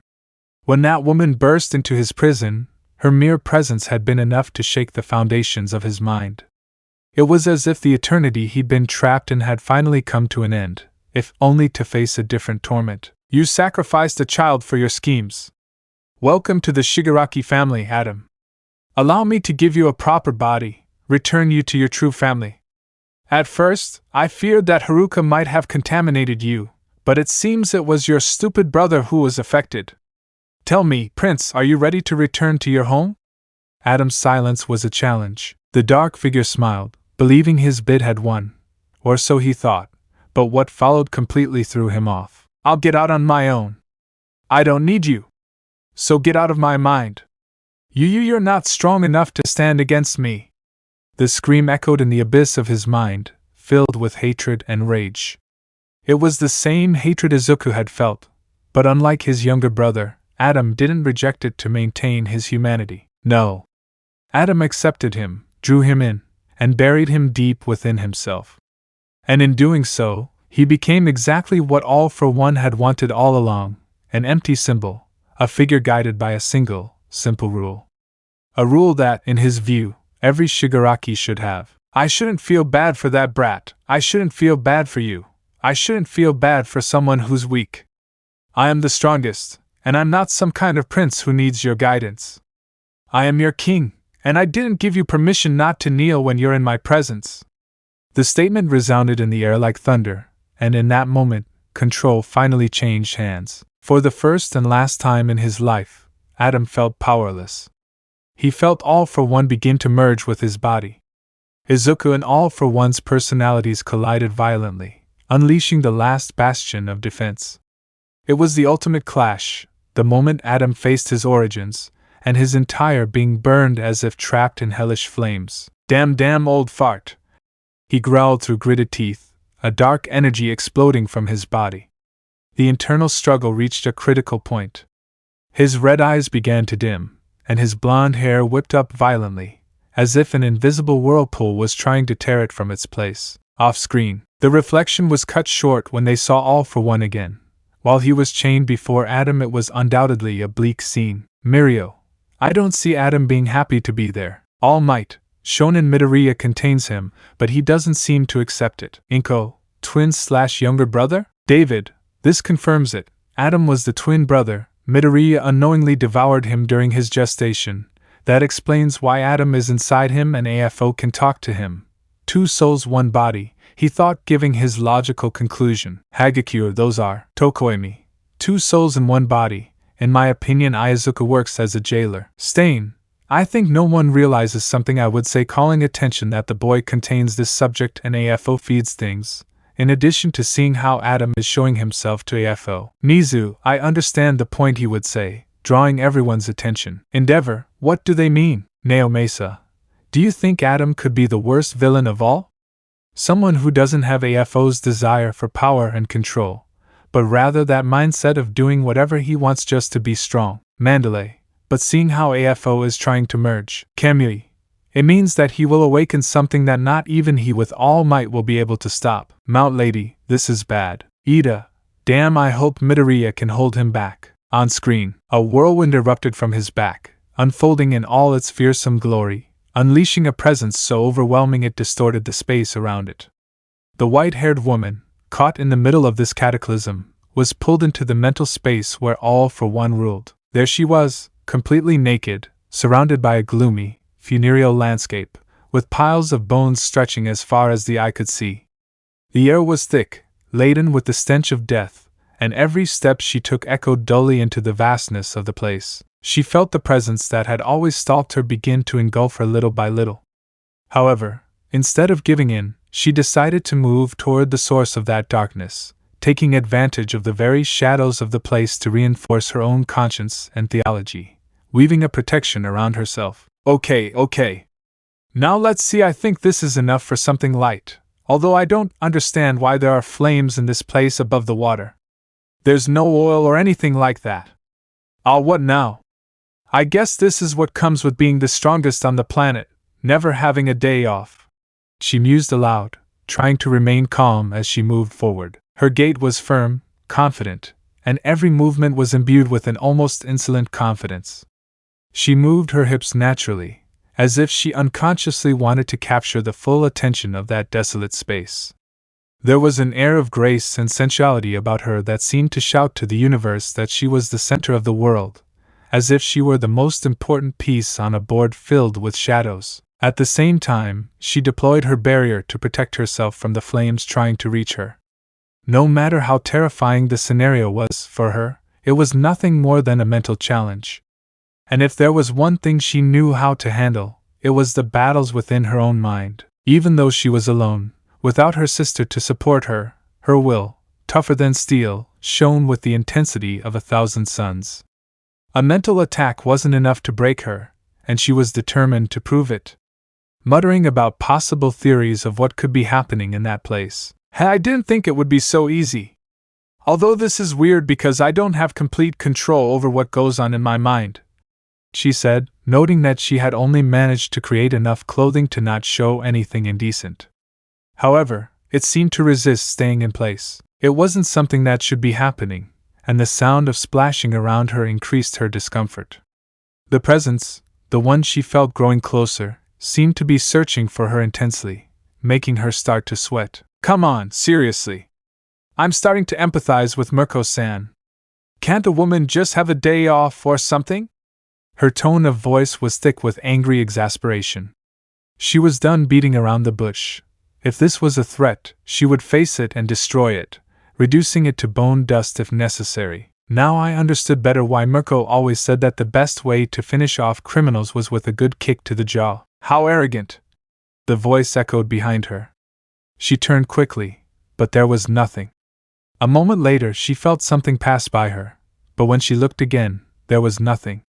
She jumped into the air, trying to get a bird's-eye view of her surroundings, her heart racing as she considered using blue at full power to catch whatever was stalking her, swallowing saliva with great difficulty. How was it possible that someone managed to corner her like this? She was the strongest woman on the planet, not some little girl just learning to use her power. I don't understand. Why do you keep trying so hard? If you're strong, you live. If you're weak, you die. That same voice. It was the one she'd heard so many nights, whispering things she'd always wanted to avoid. It was the source of the dark thoughts she'd tried to ignore, the suicidal impulses, the thoughts of betrayal, the desire to destroy Almight. Everything, all those thoughts finally had a clear source. A malicious, persistent voice that now, more than ever, tried to drag her into the deepest recesses of her memory. All right, that's it. Full power special technique. Blue! She shouted, determined. However, for the first time, she felt something she hadn't expected: terror. No, it wasn't anywhere visible. She used red around her body like a defensive circle, but it was to no avail. Off-screen, everyone looked on in concern as Izuku was taken to the mental plane and near the place where AFO was with Adam. They all saw how he was, some having the decency to blush, while Shoto and Bakugo fell to the ground with a massive nosebleed. After all, Izuku's female form was driving them crazy. Tsuyu before Mineta said anything would hit him with her tongue, and Kyoko would do the same with her jacks and Kaminari. Aizawa, it will make her doubt. Stain, most likely. Mirko, good.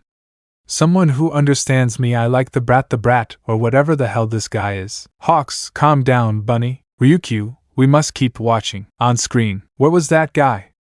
It was getting to the point where she was regretting coming to this place all alone. Are you done wasting your energy?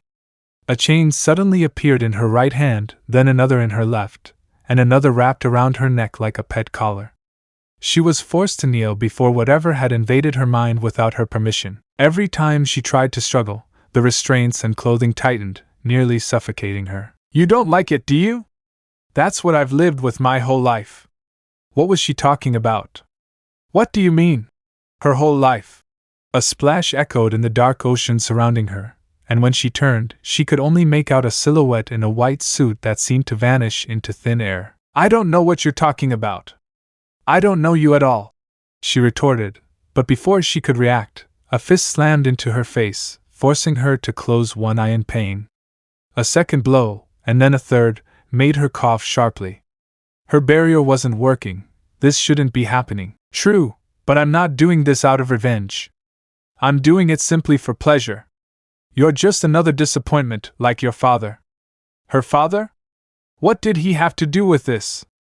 Trying to remain calm, she used her theology to its full potential to clarify the situation.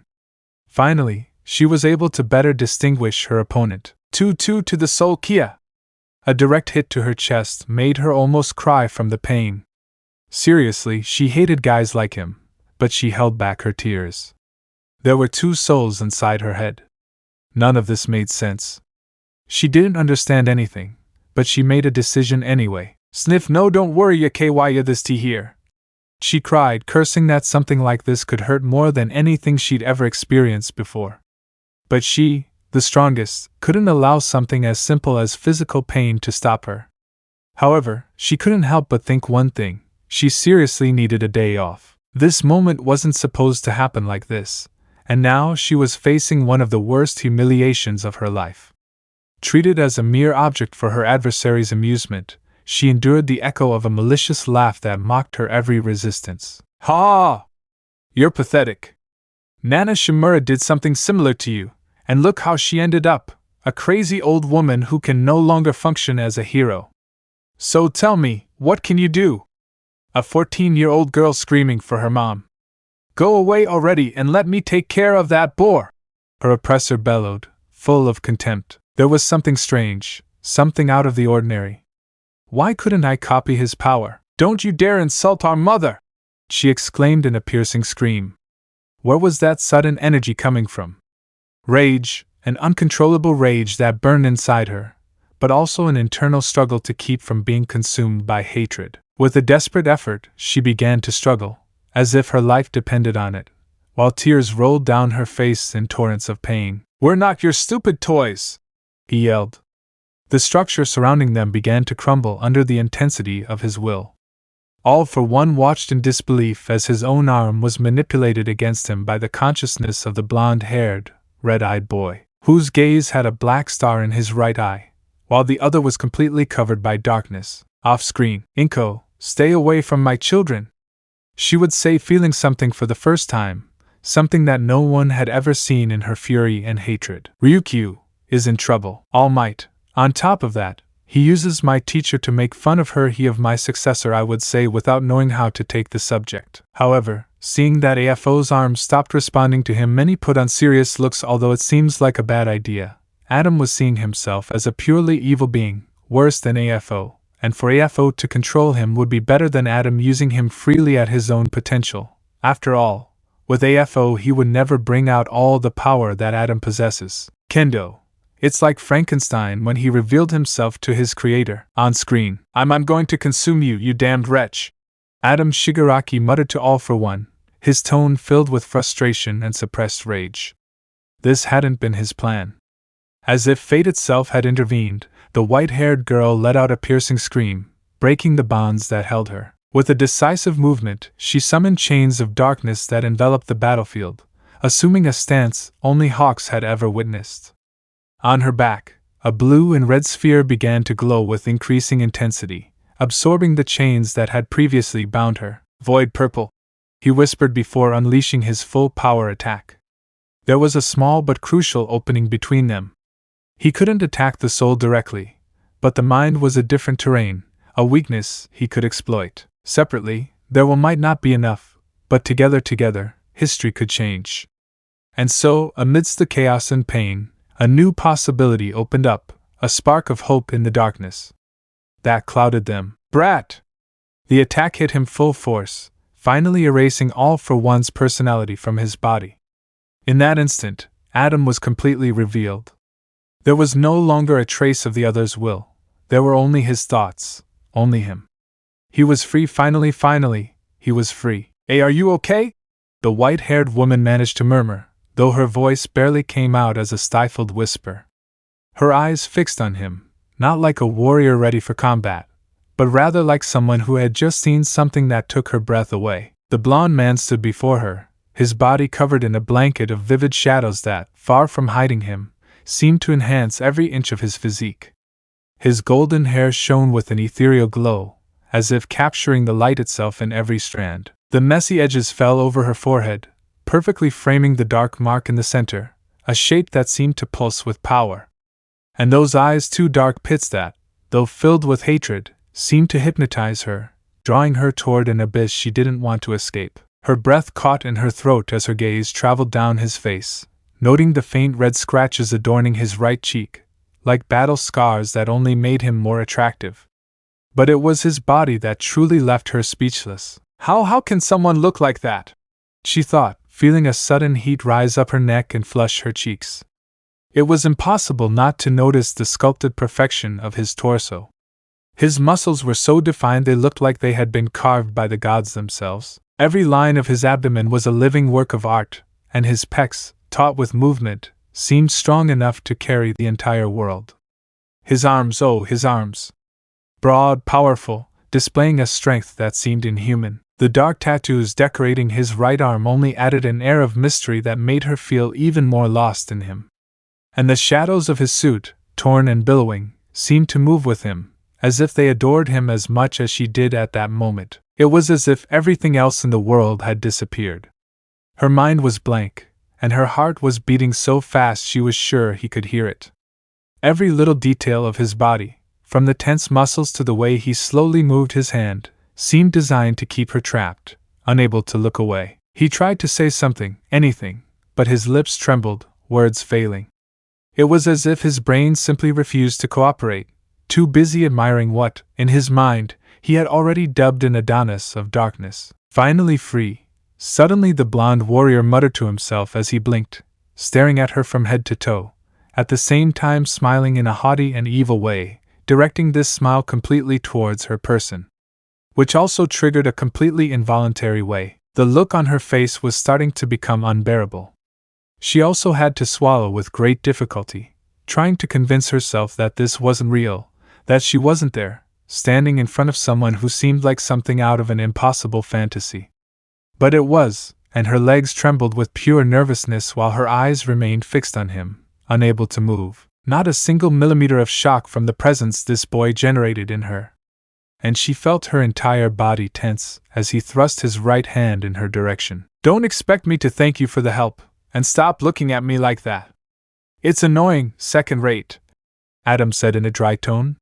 He waited for a reaction, but when he noticed she wasn't paying attention, he waved his hand in front of her face a couple of times. She couldn't understand what was happening. Also, why did she seem slightly blushing? Well, that wasn't her problem. "I'm Adam Shigaraki, the one created to be your curse. Don't think I hold a grudge against you, but don't expect me to treat you like my stupid little sister either," he added, his voice firm and authoritative. Those words finally managed to snap her out of her dazed state, if only slightly, and she could only nod slightly, still dazed, her eyes wandering towards him, as if in some kind of trance. "Second point, let me warn you," Adam continued as he began walking toward her. His steps were sure, firm, and determined. Every movement radiated power and dominance, as if the earth itself responded to his will. From one moment to the next, with a simple touch to her forehead with one of his fingers, he caused her to fall to the ground in front of him. She hadn't suffered any physical harm, but something about the gesture, the way he'd effortlessly knocked her down, sent a chill down her spine. "I'm only letting you live because you're amusing. Nothing more. I want to see how powerful you can become, how far you're willing to push. Because I assure you, sooner or later we're destined to clash. So let me teach you a lesson for life. Strength is not responsibility. Strength is freedom." He leaned slightly toward her. Off-screen, Inko, "Oh no," she would say sadly. "Dabi, two brothers fighting, I feel a déjà vu. Shoto, we know what happened. Now we know we can fix everything. Natsuo, let's hope so. Fuyumi, a little positivity won't kill you. Mount Lady, although Adam Shigaraki is very hexy. Mina, I didn't know Midori was incestuous, she would say, laughing. Hagakure, yes, she would say, laughing. Endeavor, will he let her live because it's fun to watch her grow? How arrogant. Bakugo, who does he think he is to treat her like that?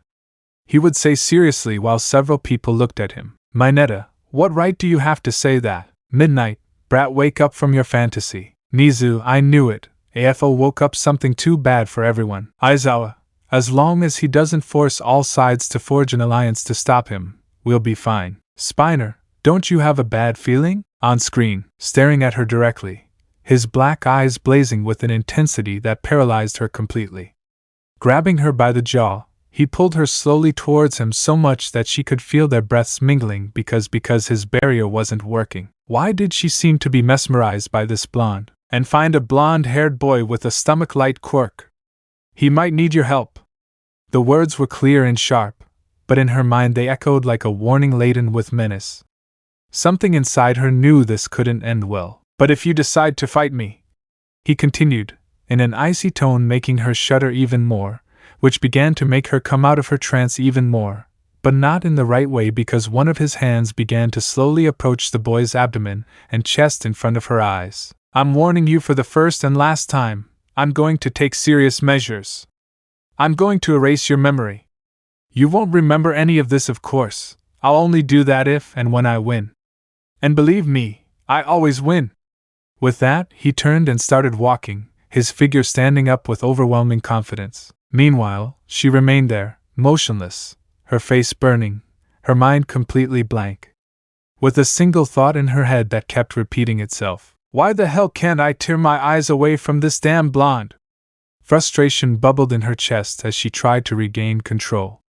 This wasn't right, not at all right. She was supposed to be a boy, she couldn't act like a schoolgirl in love with a Korean K-pop singer. And there he's reacting now, she muttered, slapping herself hard on the head, which finally brought her back to reality. Anger, mixed with bewilderment, led her to act without thinking. She stood up abruptly and grabbed the blonde-haired man by the arm, turning him towards her. In a swift motion, she landed a blow to his cheek that resonated through the air, followed by a kick with her left leg that sent him flying several meters. The impact resonated, but she barely registered what she'd just done. Her breathing was rapid, her hands were shaking, and a part of her couldn't help but think, for Buck's sake, what the hell was that? She forced her blush and burning sensation in her cheeks to subside, replacing it with euphoria, but that wasn't working. She needed answers because she was sure that this wasn't normal at all, and in fact, it even surprised Adam himself. When the white-haired woman, he used his fists, coated in his special blue technique, to give his blows more power. That was the girl he knew. That was the second strongest person on the planet, and because of that, he could laugh, he could smile, he could enjoy it, because in front of him was finally someone who could match him. Yes, indeed, he could go head-on without the need for tertiary tricks. They were the strongest people on the planet, and they were finally going to collide. Who the hell are you? The white-haired woman screamed, with the ferocity of a lioness, if that's what he remembered so well about her. And for what felt like 2 hours, they fought without respite. Punches and kicks flew back and forth. The white-haired woman's blue energy exploded with force, launched at maximum power. While Adam could barely dodge the attacks, the red energy spheres nearly crashed into his back, leaving minor burn marks. However, everything had its advantage, and in this case, keeping the white-haired woman so close to him prevented him from using his most powerful technique to date. And that's why he never allowed her to wear purple, because in close combat, he always had the advantage. His speed and strength gave him absolute control. In an unexpected move, he grabbed the white-haired girl by the thigh. She used her agility to dodge his blows and counterattack in an impeccable manner. But that single, minuscule bit of error caused her to be caught again, letting out a stifled scream. And to get out of this situation, the white-haired girl replicated the fighting style of the rabbit heroine, being able to get out of this situation with a kick of colossal force. A kick that even Mirko herself would have been proud to see because it almost ripped the head off the young blonde-haired Adonis who was in front of her eyes. Why am I having fun? She said, her smile reflecting a mixture of adrenaline and pride. Adam smiled too. He couldn't help it. Despite the intensity of the fight, the thrill of it made him enjoy it as much as she did. At one point, the white-haired girl unfurled white feathered wings, exactly like Hawks's, and used them to launch a shower of sharp projectiles at him. Not bad, Adam commented, countering her attack by summoning his own wings, but they were completely dark, made of living shadows. The contrast between the two couldn't be clearer.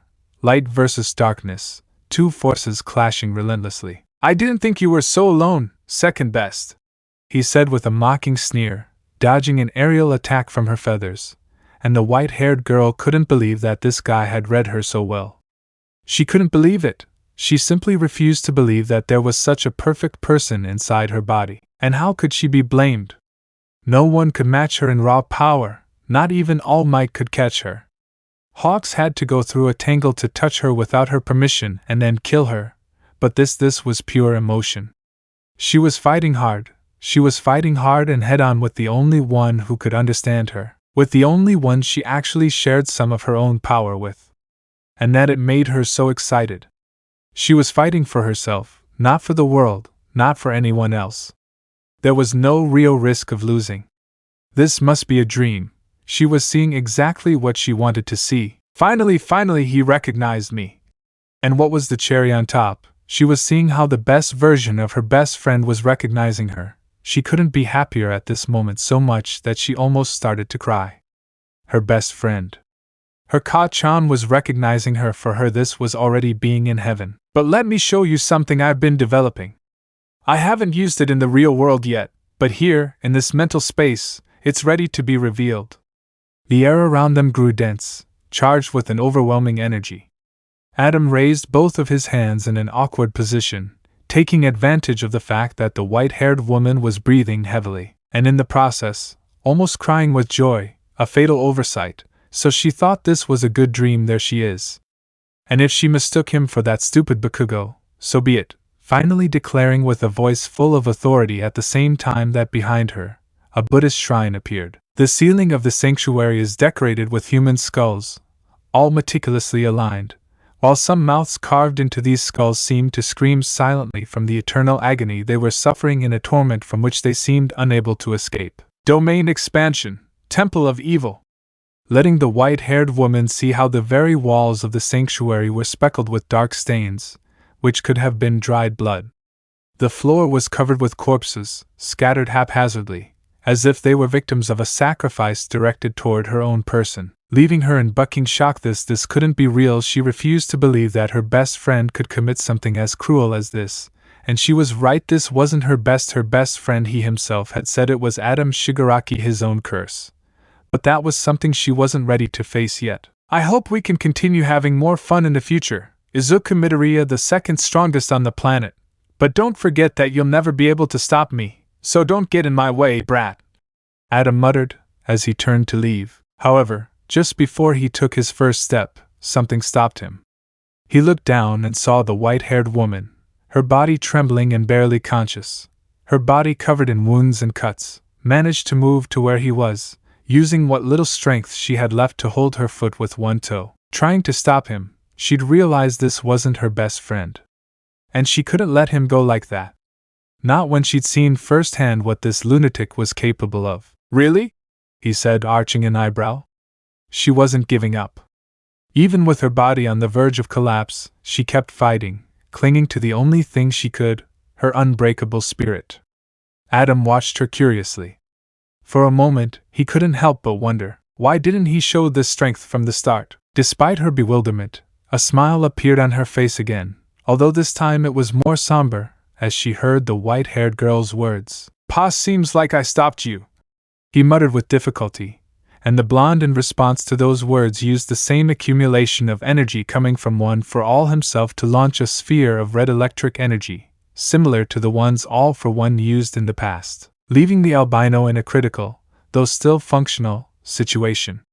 Meanwhile, in the real world, a trickle of blood began to trickle from the white-haired woman's nose, adorning her face as he made a decision. Without another word, Adam advanced toward the route Leaf had opened, heading straight for the power of One for All. Adam's action triggered something unexpected in the white-haired girl's mind. A memory from her childhood involuntarily surfaced.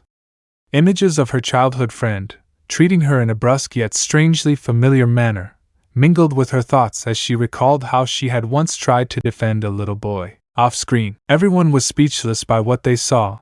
While the smartest ones would nod to their thoughts, Adam Shigaraki was too dangerous, much more so than AFO, and even more so when he did what he did at the Temple of Evil. However, that went to hell when Mina and Hagakure saw a couple of Izuku's thoughts as a girl when seeing Bakugo devising a possible boy-ex-boy ship. "Bakugo, don't you dare!"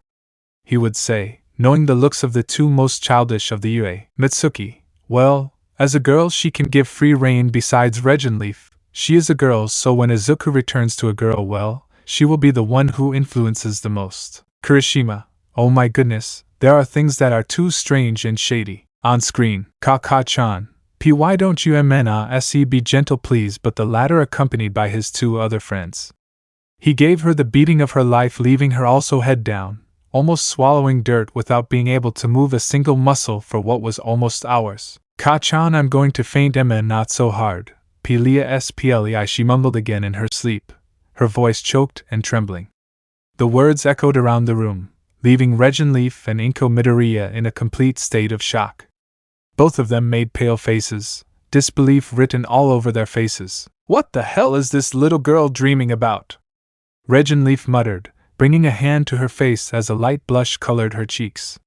For her part, she knew that Izuku didn't like Katsuki, but now that he had a female body, maybe, just maybe, it was possible for her to indulge in certain normal fantasies for someone her age. Inko, however, couldn't process it the same way. After a long conversation with Regenleaf that had already pushed her mind to the limit, hearing those words from the white-haired woman was too much. Her face turned completely red before she collapsed to the floor, unconscious. Does this confirm it? Does Izuku really like Katsuki? But I wanted to have grandchildren, was the last thing she thought before losing consciousness. But while the two girls were getting ideas that were not at all holy, the white-haired girl was beginning to wake up. A voice slowly brought her out of her daydream. Mrs. Zinko, he's waking up, Regenleaf commented, trying to bring the green-haired girl back to consciousness, as a blush grew on her face. They had brought some towels for her to cover up with and men's clothes for her to wear. However, he avoided eye contact, his expression uncomfortably serious. The white-haired girl, still disoriented, touched his face and noticed the blood coming from his nose. Her eyes widened, nervous as she realized what was going through both girls' heads. It's not what you think. I was just dreaming about some blonde idiot. Wait, no. He began to stammer, desperately trying to explain the situation. In his attempt to justify himself, he frantically waved his arms, but ended up landing a pounding on his face, which resulted in a huge bump on her forehead. Adam, watching the scene, let out a sigh. She, for her part, was still too embarrassed. The only thing she remembered from the dream was that she had dreamed about a blonde man. But beyond that, what troubled her most was a confusing feeling. She had had fun. However, the rest of the details remained completely blurred. Forget it. If you like your Ka-chan, it's not something that bothers me. I don't approve of it, brother, but it's your decision. Besides, between Haruka and him, I prefer him. Regenleaf spoke calmly, taking a sip of tea while sitting in front of Izuku, who was now back in his male form. The green-haired man could barely look at her because he was so embarrassed, his face completely red. The conversation needed to continue, but Regenleaf knew it wasn't the right time. There were too many problems on the horizon. Satoru, Adam, however, Izuku already had enough on his plate. He didn't want to overload him any further. At least the worst is over, she murmured to herself, relaxing a little in her chair. For a moment, she thought she could finally enjoy a peaceful day, a respite from all the chaos. However, the feeling didn't last long. Inside, a persistent unease gnawed at her. Something inside Izuku wasn't right, and although he didn't seem aware of it himself, it was something that kept Regenleaf on constant alert. Finally, he decided to speak up, even though he knew his son wouldn't react well. Izuku, please stop being Satoru Gojo. The silence that followed was heavy. Izuku looked down, his hands tense on the table. His mother already knew what his answer would be, but she had to try. She couldn't just stay silent while she watched him expose himself again and again. After all, they had recently attempted to assassinate him, and the possibility that there was still a bounty on his head filled her with terror. "I can't." Izuku looked up, his voice firm but filled with an almost desperate determination, hoping not to have to verbally fight with his mother, because he knew that if he did he wouldn't be able to beat her, not because he didn't have the arguments, not because she was physically inferior to him, if not because she was simply his mother, if he didn't convince her to let him continue being Satoru Gojo. Then he could never be that, not really, because he would have to lie to her and hide from her that he would continue being that, and he didn't want to lie to her anymore. He didn't want to keep hiding things from his mother. "I'm currently the strongest person on the planet, and I don't know why, really. I don't understand, but Mom, I feel like if I have this power, I can't just stand idly by and watch others get hurt." For a brief moment, his tone and words resonated in Inko's heart. It was as if she were listening to Hisashi, her husband, promising to protect her at all costs. That similarity made something in her chest clench. "I can't believe this," she whispered, her eyes filled with emotions she couldn't put into words. And how could she? Her son was about to spread his wings more than ever. She was so close to that. She couldn't be more proud. Sad, yes, but that was overshadowed by the fact that she was also beyond happy. "You've become a little man, and I didn't even realize it. You look just like your dad." Izuku blinked, confused, wanting to say something, but the words wouldn't come out. Inko slowly stood up, opened an old photo album, and placed it in front of him. The pictures were clear. Her father, Hisashi, appeared in them, laughing like a little boy. He was happy, carefree, enjoying what seemed to be a family outing. Izuku looked at the photos carefully, silently, while his mother's words continued to echo in his head. Nostalgia permeated the atmosphere, but so did the heavy burden of expectations, memories, and the fate Izuku felt he must face. "I'll leave you as." The green-haired woman firmly took the Valkyrie's hand, interrupting any attempt to push her away. She wasn't going to allow herself to be pushed away, not like this. Regenleaf had done too much for her son, more than she could have done herself. She had given him unimaginable power, and instead of leaving him alone to face that burden, she had stayed by his side, guiding him, protecting him, showing him the way. She had been a mentor, an older sister, and more than once, a savior of his life. Inko knew she could never repay that debt. But if she couldn't repay him for everything he'd done, there was something she could offer. No, Izuku needs his older sister too. That simple statement left them both silent. Both the Valkyrie and Izuku seemed completely disarmed. Neither of them knew how to respond, while Inko, with calm determination, off-screen, the tension and mockery of a moment gave way to a somewhat unique family moment, while Mitsuki and Rei began to burst out laughing at what Inko was doing. "Mitsuki, that explains their relationship. Bakugo, I'm not Johto." However, upon hearing Inko mention that, Izuku matured like his father, finding that tender in the case of those who were mothers or occupied that role. "Rei, damn, Inko is a bit exaggerated." "Inko, sorry, but you have to admit that several would exaggerate like that." "Mandalay, I would do the same with Kota, Aizawa, and me with Eri. Mirio, I hope she never brings a boyfriend." On screen, she led the way to Izuku's room. She sat them down, taking complete control of the situation. There was so much to process, but she knew she had to focus on the essentials. Unlike her son, Inko didn't have a prodigious mind capable of analyzing and absorbing information at astonishing speeds. What she did have was life experience. Instead of tackling everything at once, like Izuku did, she took things one step at a time, until she found clarity. She breathed deeply, holding both young men's hands gently, but with enough strength to let them know she spoke from the heart. "Children," the word echoed around the room. Izuku looked up in surprise, while Regenleaf gasped. The Valkyrie hadn't anticipated something like this. Somewhere in the back of her mind, she remembered what Jophiel had told her when he granted her this role. She never mentioned she'd end up in something as human as a family, let alone being considered part of one. The weight of that word hit Regenleaf deeply. It wasn't an empty gesture from Inko, nor something said to please Izuku. It was genuine, And to his surprise, Regenleaf realized that at some point he had begun to consider Izuku as a younger brother. Inko broke the silence with a calm voice. Izuku, your father was a very reserved person, isolated in his own way. Even with me, there were many things he never told me. But now you're turning into him. The green-haired young man frowned, surprised and annoyed at the same time. He wanted to respond, to justify his actions, but before he could say anything, his mother raised a hand to stop him. You did things behind my back. And even though I understand your reasons, even though I know you have a good heart, I'm hurt not because you failed me, but because you didn't tell me anything. Izuku stood up abruptly, his emotions running high. Hurt? Really? He thought, feeling the lump in his throat grow. He'd done everything she taught him, everything she thought she expected of him. He tried to be the perfect son, the hero they all needed. How could he say something like that? Before he could say anything else, Regenleaf squeezed his hand gently, but with a firmness that forced him to stop. Her gaze disarmed him. It said clearly, "Wait and listen to her." With a shaky sigh, Izuku sat back down, hanging his head as he held back tears of frustration. Inko continued, her voice now tinged with emotion. Izuku, I'm not saying this because I don't love you, or because I'm not proud of you.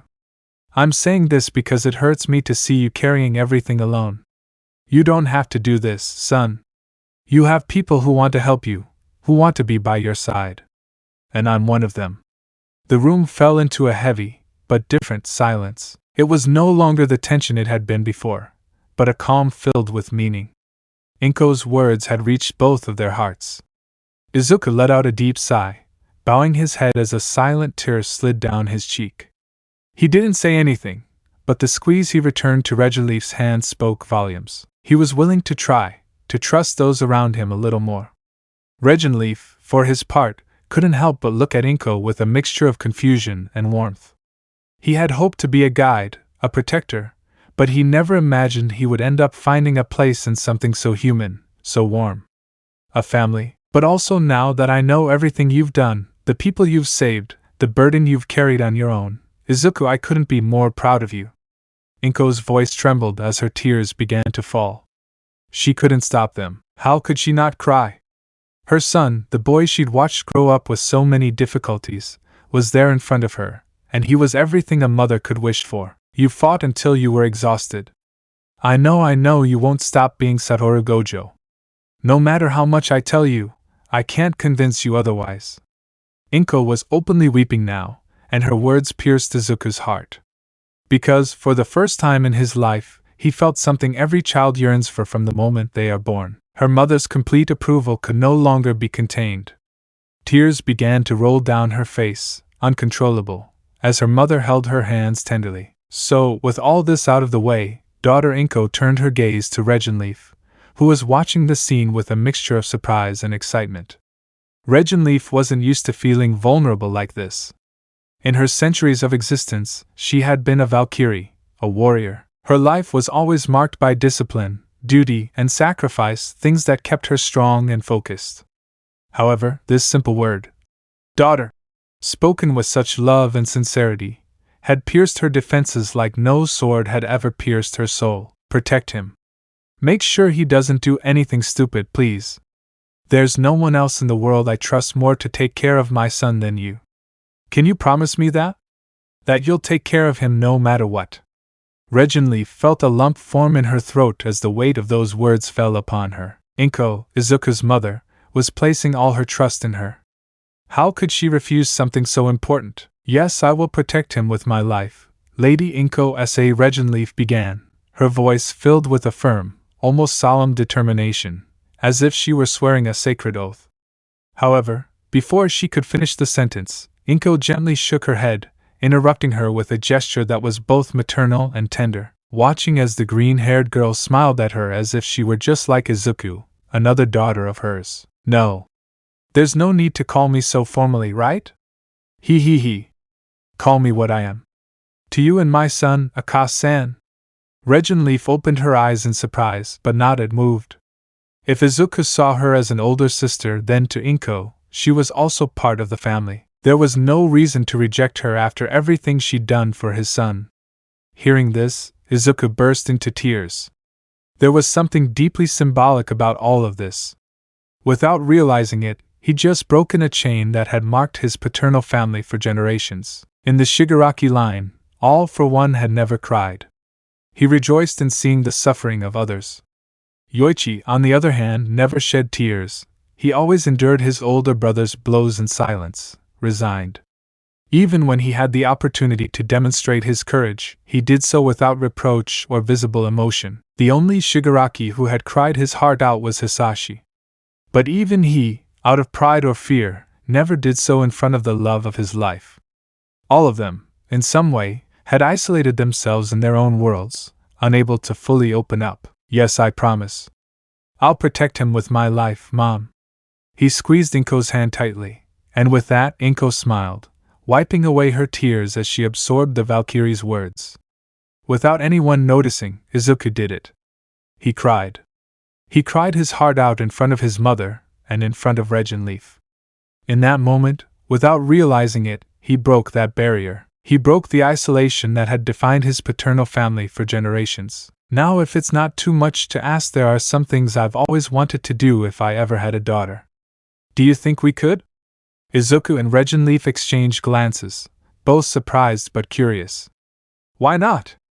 Today was their day off, after all. Off-screen, many watched the screen with mixed emotions, feeling hurt, happy, and a little jealous because Izuku had a great mother. Stain, that's a real mother, he would say with seriousness and pride. Almight, on the other hand, apart from blushing at seeing what a good woman Inko was, without seeing her for her body or anything like that but for her personality, so that's why reinforced his idea. He would talk to both of them and would inform Inko about everything and wouldn't push her away like he did, deciding not to let Izuku make his mistake of distancing himself from everyone and not starting a family. On screen, they both stood up and without thinking twice, performed the Volin. And once again, the white-haired woman emerged. At the same time as before, Regenleaf emerged just as he finished his work.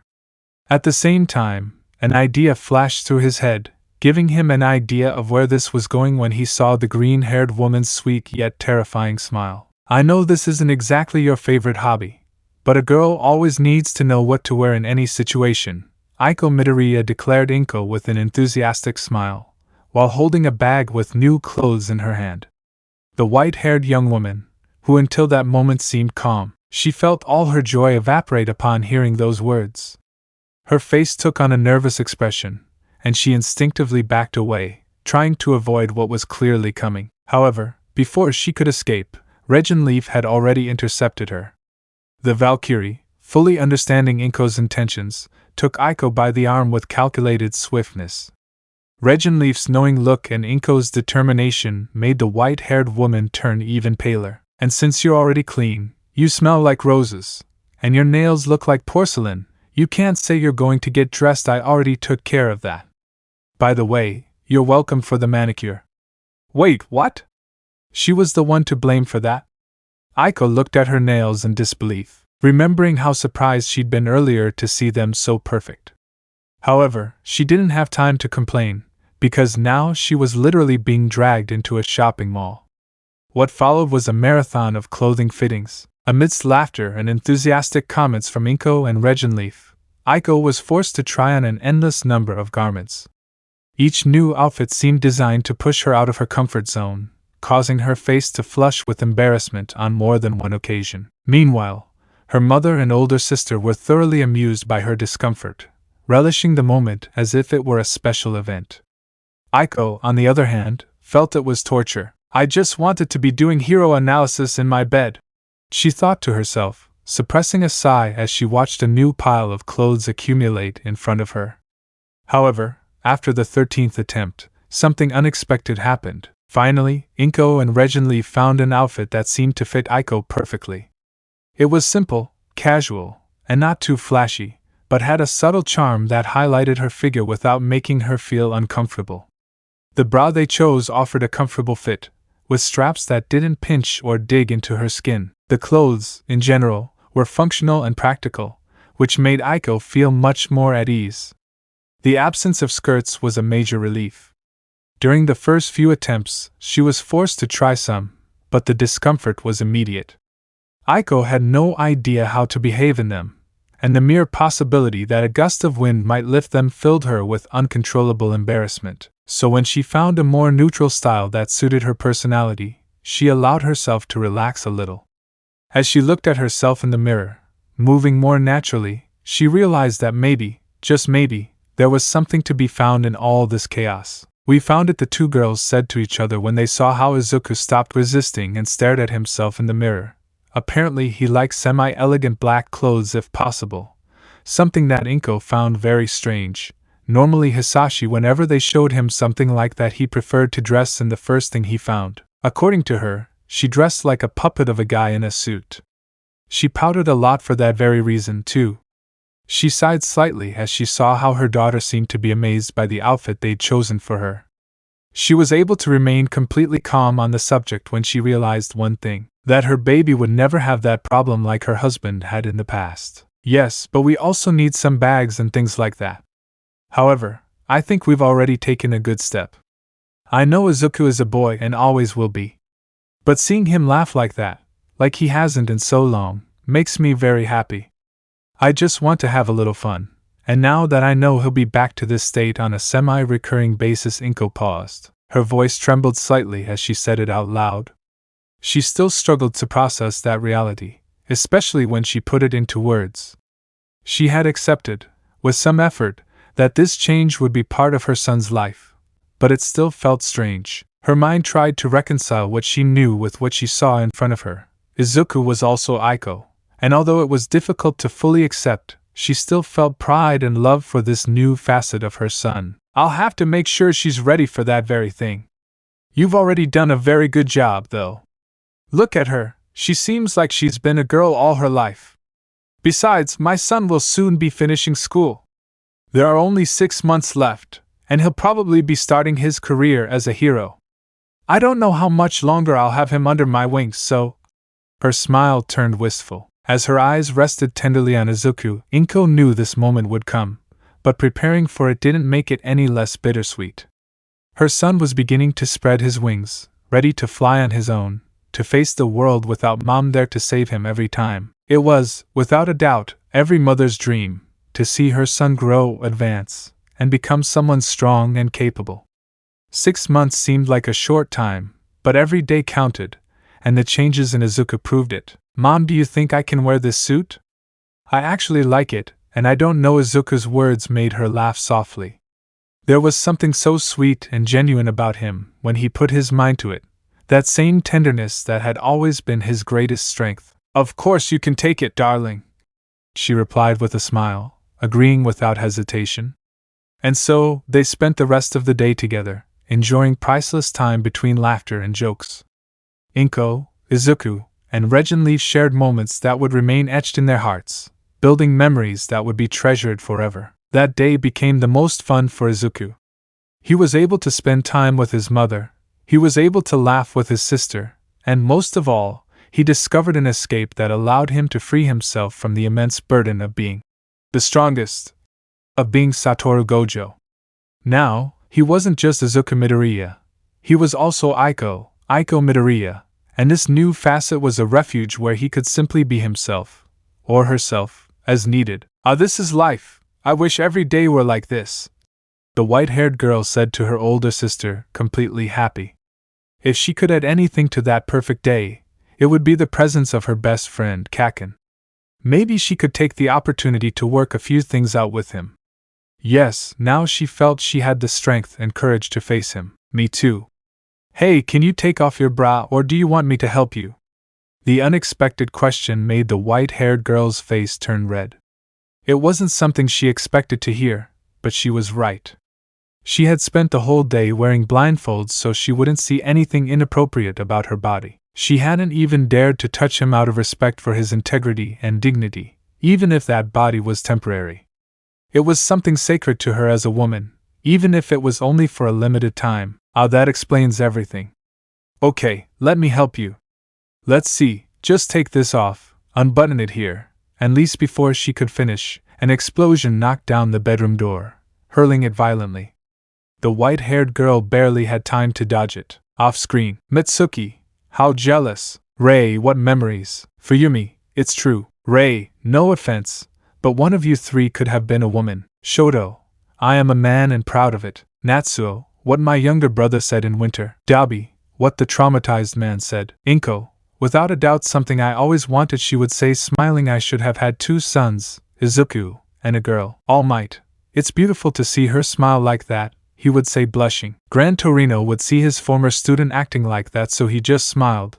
Maybe despite everything, with one for all he could have that life. Although things would get weird given that there was an explosion. Bakugo, please don't let it be me. Mitsuki, shit. On screen, her sister reacted instantly, activating the Voland and transforming into her divine weapon, ready to confront the intruder. However, there was one small detail: the white-haired woman was practically topless, offering an involuntary spectacle to any curious or perverted person who dared to look. Who sent you? Speak now, or I swear what will follow you will be a red all over your hukake-ka-chan. The white-haired girl's face went from pale to bright red in an instant. Her combative attitude disappeared when she recognized her best friend. Although deep down he was still completely male, and that's why she hadn't noticed that her bust was exposed. And if she had seen it, she didn't give it any importance right now. She was focused on defending herself from anything, and that's why there was no room to be embarrassed like that, although when she realized that the cause of this was Ka-chan, she had always been an exception. He was her best friend, her eternal rival, and in that moment the light bulb of her embarrassment went on.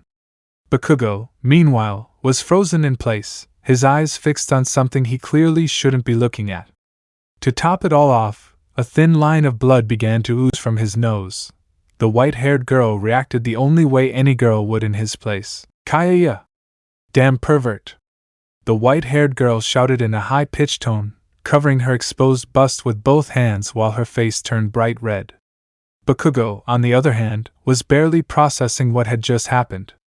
He had too many questions in his head, and none of them seemed to have a logical answer. First, what the hell was a half-naked girl doing in Izuku's room? Second, how the hell did Mrs. Inko allow something like that? Third, why the hell was that girl cute? And most disturbingly, fourth, where did that crazy woman get so much strength from? The answer to the last question came in the form of a brutal kick that sent him flying out the door, leaving him completely unconscious in the hallway. 2 broken ribs, a blank expression, and a deafening ringing in his ears were the only evidence of his defeat. Oh my God, what did I do? The white-haired girl muttered, her hands covering her mouth, paralyzed by the impact of her own actions. She still couldn't believe what had just happened. Meanwhile, miles away, a certain rabbit heroine, Rumi Yasujiyama, felt a strange shiver of satisfaction. An almost maternal feeling of pride came over her for no apparent reason. I don't know why, but I'm sure that somewhere in Japan, a girl just followed my advice. Perverts get kicked so hard their heads are ripped off.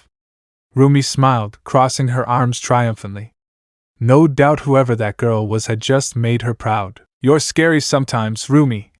Her best friend, Ryukyu, replied, an imaginary bead of sweat trickling down her forehead. The dragon heroine wasn't sure what was more worrying, her friend's attitude or the idea that she might be inspiring future generations with her aggressive approach. I mean it, Ryukyu continued with a mixture of nerves and resignation. Not wanting to imagine another Mirko saying during an interrogation, either you give me information the hard way or the hard way. But you get something, you get it. The memory of Rumi during an interrogation, kicking confessions out, and through teeth, wasn't something Ryukyu wanted to relive. However, she couldn't deny that her friend had a strange magnetism for inspiring respect, even if the method left much to be desired.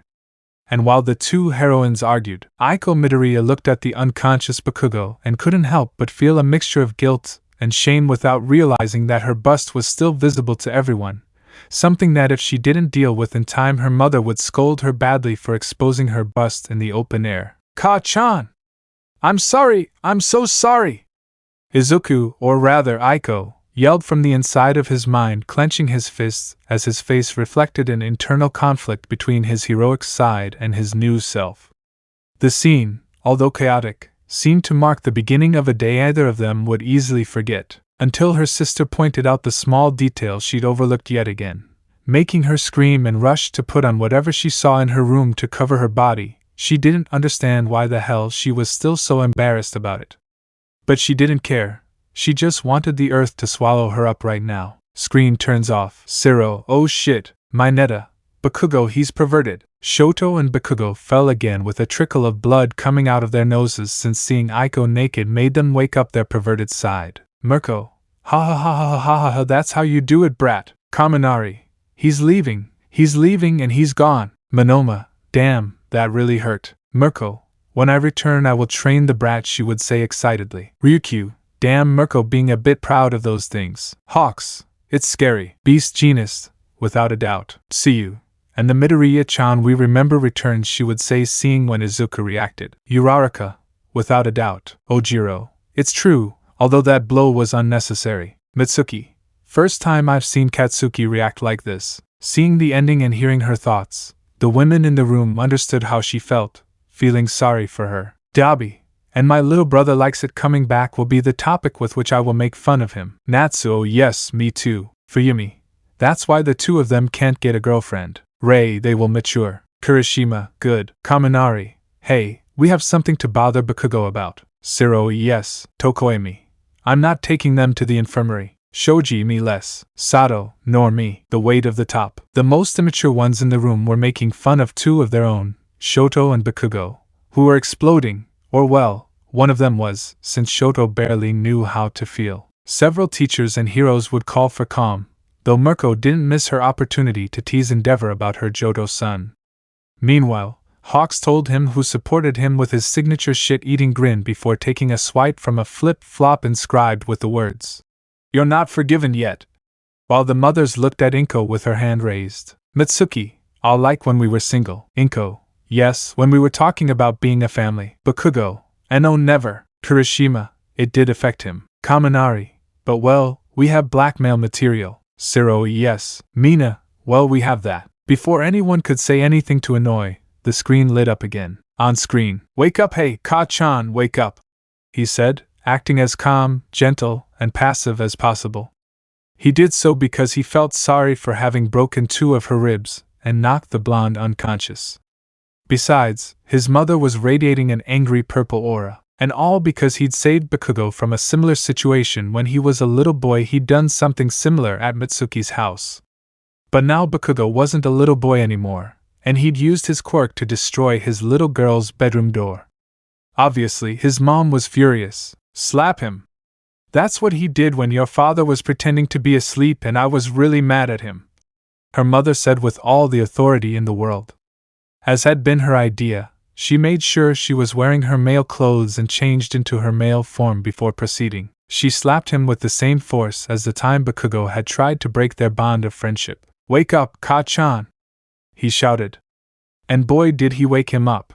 At the same time, Regin Leaf had already treated Bakugo's body so that he didn't have any broken bones or serious damage. However, the first thing Bakugo did upon waking up was grab the green-haired boy by the shirt, radiating pure rage. And why are you hitting me? And why did you have a half-naked girl in your room? The blonde yelled. And it didn't take a genius to know that Bakugo was completely pissed off, but Izuku and Inko were even more so. Especially since he was complaining about it when he himself had destroyed the bedroom door. Seriously, it was taking all her willpower not to tell him the truth again. Katsuki, drop that subject and tell me now why you destroyed my son's door when I told you to wait outside for a moment, while I called him. His mother intervened, completely disarming him. Bakugo literally had no excuse to get out of this a second time. He had acted completely impulsively. The truth is, it was his mother who had been constantly insisting that he go see the nerd. The freckled boy hadn't shown up for school, which was very unusual for the green-haired boy. Plus, Inko had ignored all his calls. She probably would have come herself, but she couldn't cancel her outing with her husband. They'd been planning for almost 3 weeks.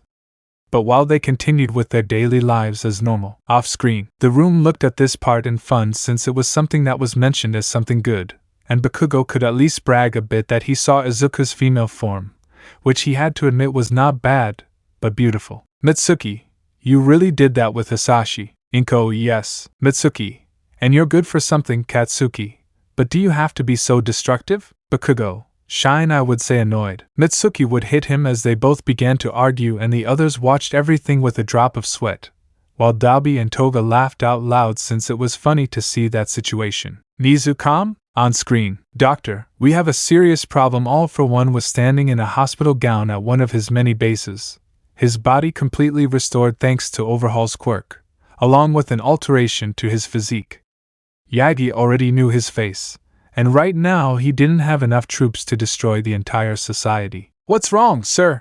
The doctor asked, visibly upset. He had never seen his master admit they were in such serious trouble, and even less so now. At that moment, All for One projected Satoru Gojo's image onto a screen, frowning slightly, while on another screen was his personal project, Adam Shigaraki. The consciousness transfer isn't optimal. It's too buggy. We need another way.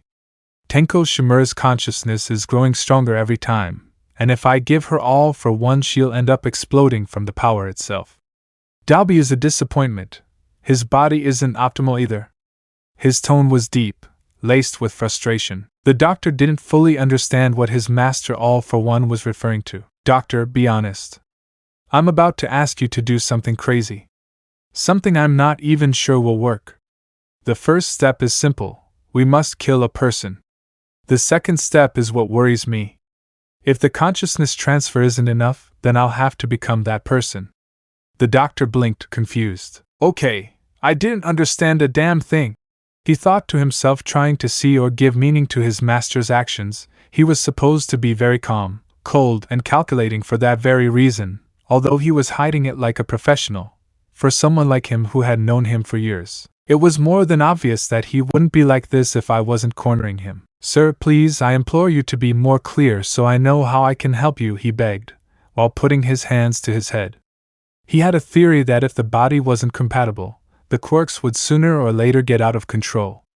No one else supported him in his theory except All for One, and for that reason he would always be loyal to him. All for One also seemed frustrated by the explanation.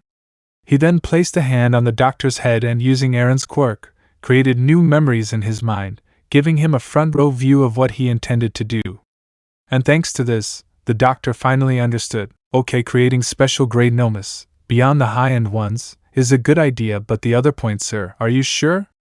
If we fail, not only is there a very high probability that you'll lose your quirks forever, you'll also die permanently. All for One didn't hesitate. He didn't care.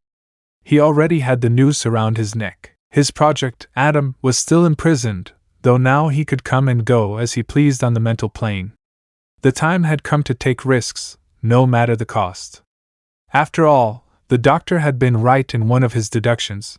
He was acting so irrationally because both Satoru Gojo and Adam were cornering him. But without a body, he couldn't do much.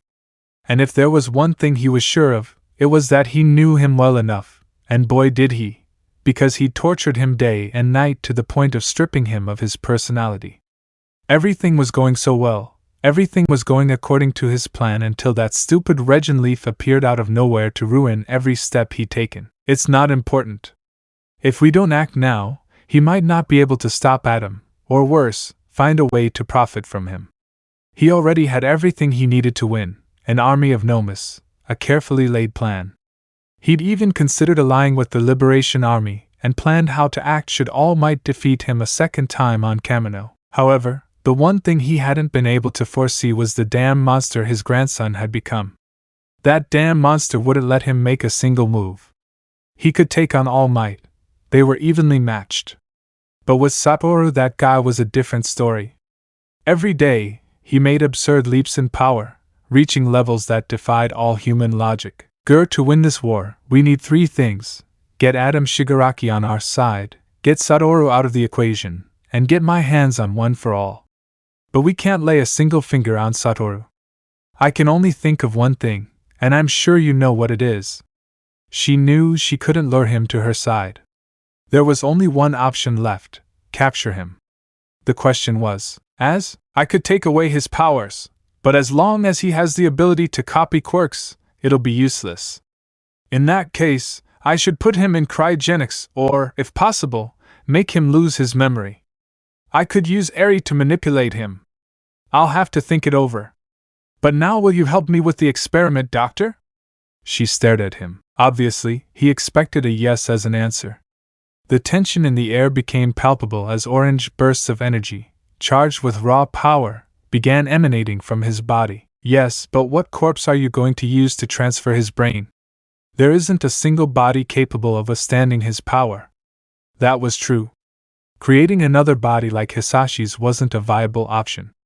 Even with the technological advancements of the era, making such a body would take at least 20 years, and transferring into a Noma's body wasn't an option either. Remember 9? He already has a portion of All for One. His body can handle more than 9 quirks at once, but I'm sure you can fix that problem.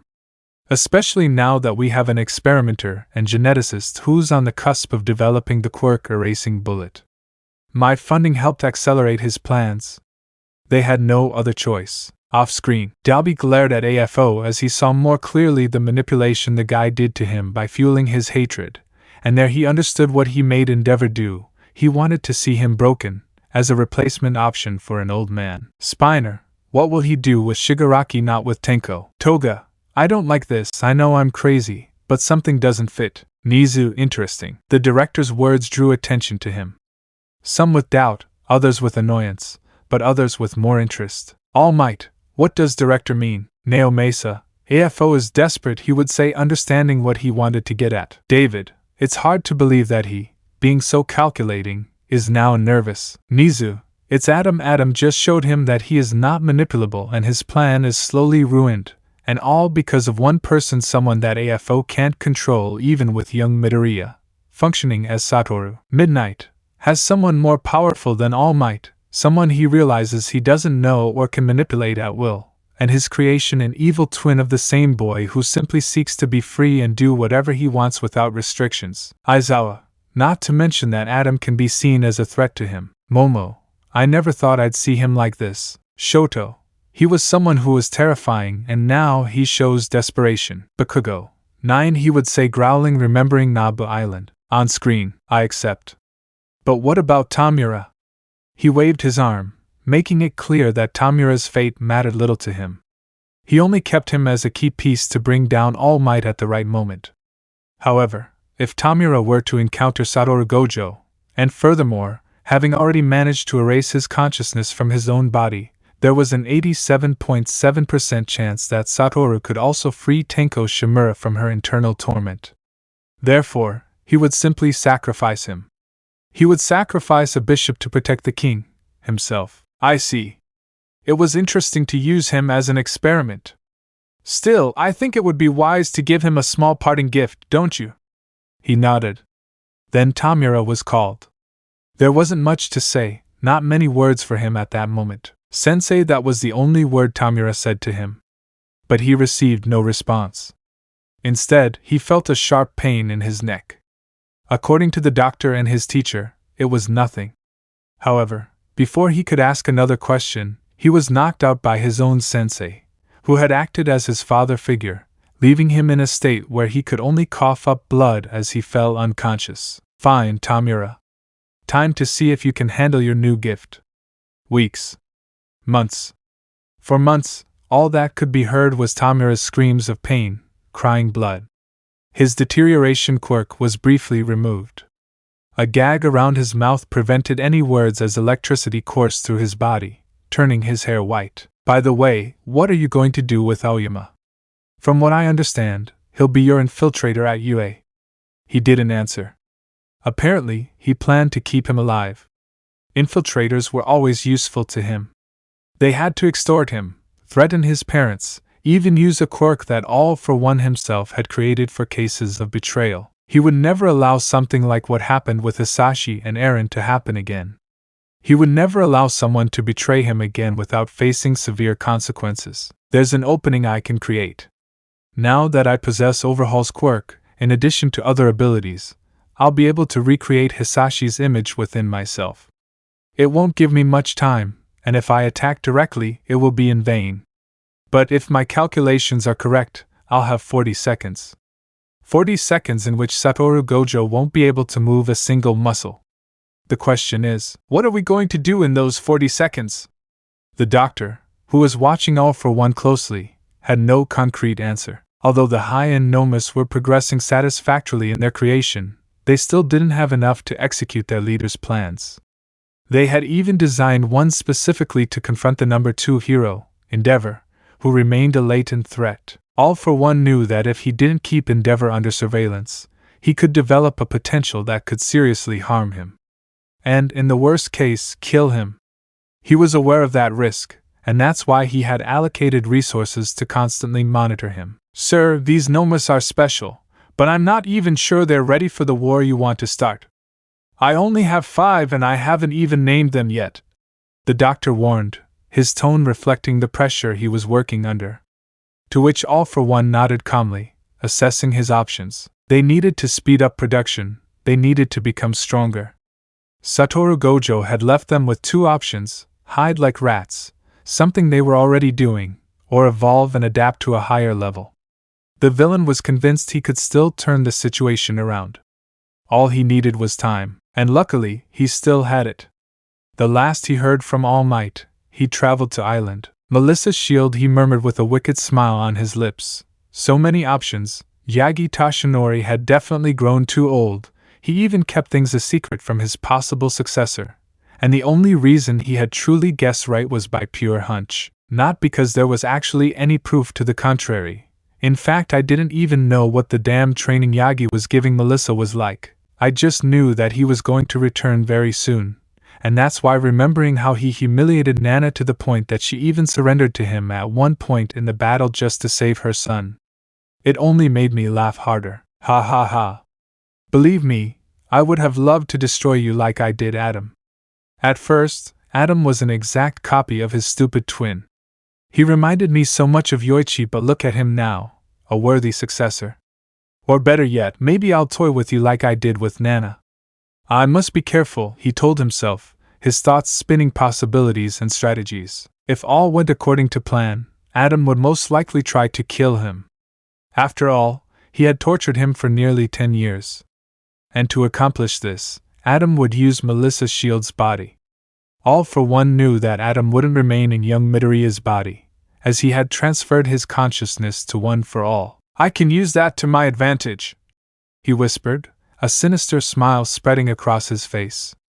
However, it wasn't going to be easy. Adam, Gojo Satoru, and even All Might represented obstacles that required meticulous planning. But All for One was patient. He knew that if he continued to play his cards carefully, he'd eventually have the advantage he needed to once again bend the world to his will. What's more, for the first time in his life, he was about to make a bet. A true all-or-nothing gamble, with a 50-50 chance of success or failure. He was going to use every pawn at his disposal. He knew Melissa would do everything possible to unleash her full power. If he sacrificed Tamura, he'd be handing over a perfect body to the enemy, but in return, he'd be gaining the most valuable thing to him at the moment: time. Time to strengthen his strategy, time to maintain control. I've got the plan, he said with conviction, fine-tuning the details in his mind. He shouldn't get upset. The best plans always had their detours. That's what he wanted to believe, because he simply refused to admit that he had created something he couldn't control. I'll use Tamura. Then I'll sacrifice Oyama, right before then, if possible, at the USJ. I'll reveal information about One for All to the Hero Commission. I'll need someone close, someone who can be manipulated. I think I'll have to use Dabi sooner than I had planned. Maybe even force him to reveal himself early. With those words, the tense atmosphere in the lab calmed. The doctor, who had been restless until then, breathed a sigh of relief as he looked at the schematics of the parasite that Overhaul was trying to perfect. By the way, he continued, his gaze never leaving the diagrams and other documents untouched, while he made sure the acceleration of plans didn't get out of hand. And they wouldn't end up overlooking some detail, like Kurogyri's capture. Gojo had to choose between Tamura and Kurogyri. He could get rid of Tamura, and he had already copied Kurogyri's quirk thanks to the doctor. The problem was what Kurogyri knew, the locations of at least 13 bases that were under his control, making him realize one thing: we'll also need someone with a spy quirk. Someone who can infiltrate their facilities without raising suspicion. In case Aoyama falls, At least we'll have that bargaining chip. And when Satoru falls, because I swear he took a moment to carefully analyze what I was saying, and yes, everything had to fit together for the changes I was making to the plan. I could generate false evidence in the midst of chaos. I could extort that person by telling them they can do whatever they want with the new carrier or cover. However ectomorphs are numerous, I'll also need one of those, so bring one. No matter who it is or where they come from, although there was another possibility. Well, I had seen a slight and small flaw. If I brought someone too influential that I couldn't control, I could lose that military force, so I would make a quick change in that part of the plan. In fact, it would be better if he's a nobody, someone completely manipulable. Make sure he doesn't try to interfere or form ties with any of the members of my terror trio. As long as he follows those rules, he'll be fine. With the orders given, he rose from his seat. There was much to do. Among the most urgent tasks was finding a fresh cadaver into which he could transfer his brain.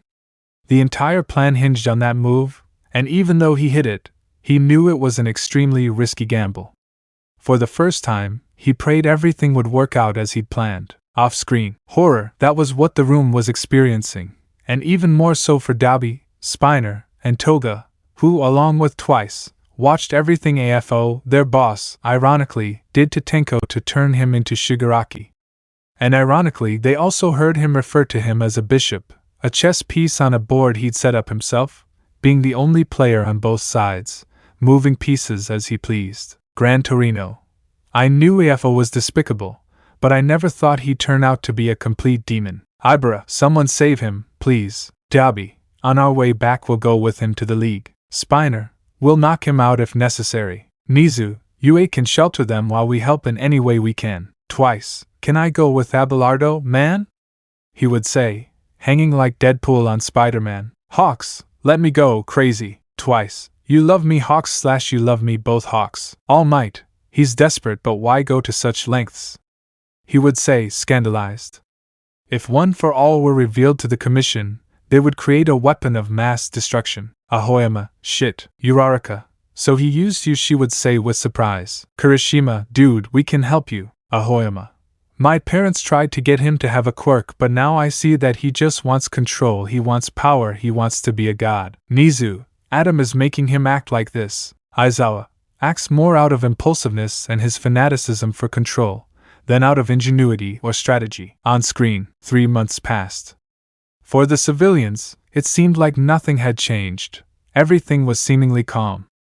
However, for the Hero Commission, things were very different. Listen to me carefully, he said in a firm voice, while he dropped a pile of documents on the table, which if they were released to the public would end the whole mess they were making at that moment. In addition, the albino remained firm, speaking to them not with respect as Hawks had done every time he had come to that place. It seemed more as if this guy was speaking to them as equals, without lowering his gaze for a single moment, standing face to face, without hesitation, without fear, only showing one thing: strength and absolute power that they could never control. I know this may sound crazy, but I think this is a good idea. And don't think I'm not aware of your movements. I know this is already the 182nd attempt on my life. So tell me, why the hell did you order Kanetsumi's death? He threatened, while the former heroine stood behind him, holding a part of her belly where Satoru Gojo had basically ripped out a bomb that the same commission had placed to control her as soon as she had taken her out of Tartarus. If I don't get a reasonable explanation, I assure you that no one will leave this room unscathed. Red. His words fell like a sledgehammer on the room, making it clear that he wasn't willing to tolerate any more mistakes or betrayals. As the red energy sphere materialized in his hands, he wasn't going to look back, he wasn't going to back down, he wasn't going to retreat an inch or even a damn centimeter. He had to be the one to set things right, he had to be the one who was the strongest, he had to be a monster and act like one, to make sure these guys didn't get in anyone else's way, including thanks to his damned influence, and the fact that no one dared to question him because he was the strongest person on the planet who, if he wanted to, could kill them all at that moment. He also found old documents. The same ones that were now on the commission's table. Oh yeah? I was wondering why after the 4th month you didn't try to keep killing me. What a surprise I had when I saw that they were trying to eliminate all possible information so I wouldn't find out about this thing. They send me on impossible missions, I take care of all the heavy lifting, but you know something, I don't care. I speak firmly, leaving Kana surprised. This boy spoke with pride and arrogance, not caring who or what was in front of him, not taking his smile off his face for even a second, and that was something she simply couldn't understand anymore, how a guy, and to top it all off, a teenager, had gotten himself into the very hell of the heroic world. And to top it all off, I was getting it under control, off-screen. If they were horrified before, now they were extremely surprised, disbelieving, and in some cases respectful, and only one could say anything. Almight, what the hell? Stain, did he just grab the commission by the balls? He would say in surprise. He had to give the brat credit. Nagant, and you say it so casually? I would say incredulously. David, I thought that. Naomesa, me too, I thought only the director would dare to do that. Nizu, I'm intelligent, not suicidal, but at the price of flattery, he would say, laughing a little. Mineta, damn Midoriya has balls that big, he would say, making gestures with his hands. Kaminari, I support that. Tokoyami, me too. Shoji, speechless. Uraraka, I must definitely support them. Mirko, ha ha ha ha, why isn't Argaki like that? He would say, laughing, I wish he were. Inko, 182 murder attempts? Hawks, good thing I got such a beating. Monoma, that green-haired guy is turning into a devil, dude, don't buck with me. Ibara, Monoma, Kendo, I don't want to play the devil's advocate, but you know he's right this time. On screen, why on earth did someone like this guy have to be born? The current leader of the Hero Commission, the top boss and now also owner of the entire facility, thought to herself, totally angry and furious, staring at Satoru Gojo with her turquoise eyes. At the same time, she looked over her shoulder at the former heroine, Lady Nagant. After all, she was the one who gave the order to send her to Tartarus. She was wearing an elegant purple dress, with a lighter colored undershirt underneath. Now you lower yourself to this, to depend on a teenager to fight your battles. Kana, my predecessor told you that he was going to make you a great heroine. You had everything, now look at you. You are pathetic to depend on someone like him. A shot that grazed her cheek from the former heroine. I remind you, I no longer work for you, and if I haven't killed her now it's because I promised Satoru Gojo that I wouldn't kill her in front of him. But don't push your luck. Coldness, distance. I wasn't going to show anything other than that. So desperately, he tried to negotiate with the guard again, because he refused to call him professional hero Satoru Gojo. Satoru Gojo, I remind you that you are in our facility and furthermore, that you are under the custody of Tartarus. Do you really think anyone can walk out of that place like a holy dove? A directive said, pointing accusingly at the former heroine standing next to him. The situation could definitely be much, much better. This wasn't in the plans. The initial idea was to blow up Kana Tsutsumi along with the vigilante Satoru Gojo, eliminating them both once and for all. But they didn't account for something crucial. Satoru was practically the living definition of a god incarnate. Kana literally owed her life to the vigilante or pro-hero, depending on who you asked. If she had managed to survive until this point, it was thanks to Gojo's determination. He'd even had the audacity to show up at the headquarters of these backward, conservative types to threaten them directly. The result? Well, in less than 3 hours, they granted him his hero license without question. Are you really going to play that card? Please, Satoru replied in a sarcastic and carefree tone, downplaying the threat he'd been given since he basically now had golden information and wasn't revealing it simply for the simple reason that doing so would be very easy to destroy. And his family, or at least part of it, was never known for taking an easy route. Of course, he didn't know this, but he still told it because that's where a large part of his stubbornness came from. I had to regenerate half of Kana's stomach after you guys set off that bomb. Also, let me get this straight, if she had wanted to fight you, believe me, I would have sided with you. And with that declaration from Satoru Gojo, the argument was finally over. There wasn't much more they could do. They'd already threatened him, they'd already tried to kill him more than 100 times, and yet, that bastard survived. He was like a cockroach, he always found a way to escape, to resist. And if that weren't enough, there was his sister, another damn thorn in his side. That giggler was worse than him in many ways. A clear example, she had once taken Hawks's uniform, painted it completely white, and sewn an embroidered snowbird on the back. At first glance, it seemed like an innocent prank, but it was a direct blow to the hero's pride. In short, the Gojos were the worst thing in the universe for the commission. TSK. Look, I didn't want to use this letter because, honestly, I can't stand that rodent, but Mr. Niza has specifically requested to speak with you about a job offer. To you and your sister, the manager said, and politely passing him a document, almost throwing it at him. However, that didn't affect Gojo in the slightest. His personal barrier and indifference to such gestures were impenetrable. Oh, right. Plus, Almight's supposed to be returning today, and if that wasn't enough, I'm also getting my hero suit. Thanks so much for reminding me. Oh, and don't worry about the meetings today. I delayed them by about 4 hours by promising your secretaries an autograph. Bye, he said with a disinterested smile, and the automatic defenses of the place took out several machine guns that would have killed anyone, so Satoru approached Kana and extended his barrier to protect them both, staying for 7 whole minutes without saying a single word until those things ran out of ammunition, leaving the scene shortly after the attempted execution had ended. Off-screen, as they watched, everyone was frozen since looking at that woman and getting away with it relatively is something that no one could do, especially Nagant, although with Hawks well knowing that he didn't have the balls to do that he simply fainted. Stain, damn, I'll make a monument to that guy myself, he would say, surprised that this guy was going to call him Missing Envy, and he's worth 4 of the trick in 1. Kaminari, old Mineta said it, look at the size of those balls. Ciro, the sorcerer, is unfazed. Nizu, and I'm flattered that she thinks that way about me, he would say laughing, and I see that it's a job offer, although what a shame that I already know that they are the same person, ha ha ha ha ha ha ha, he would say, starting to laugh like a madman sipping a cup of tea. Mitsuki,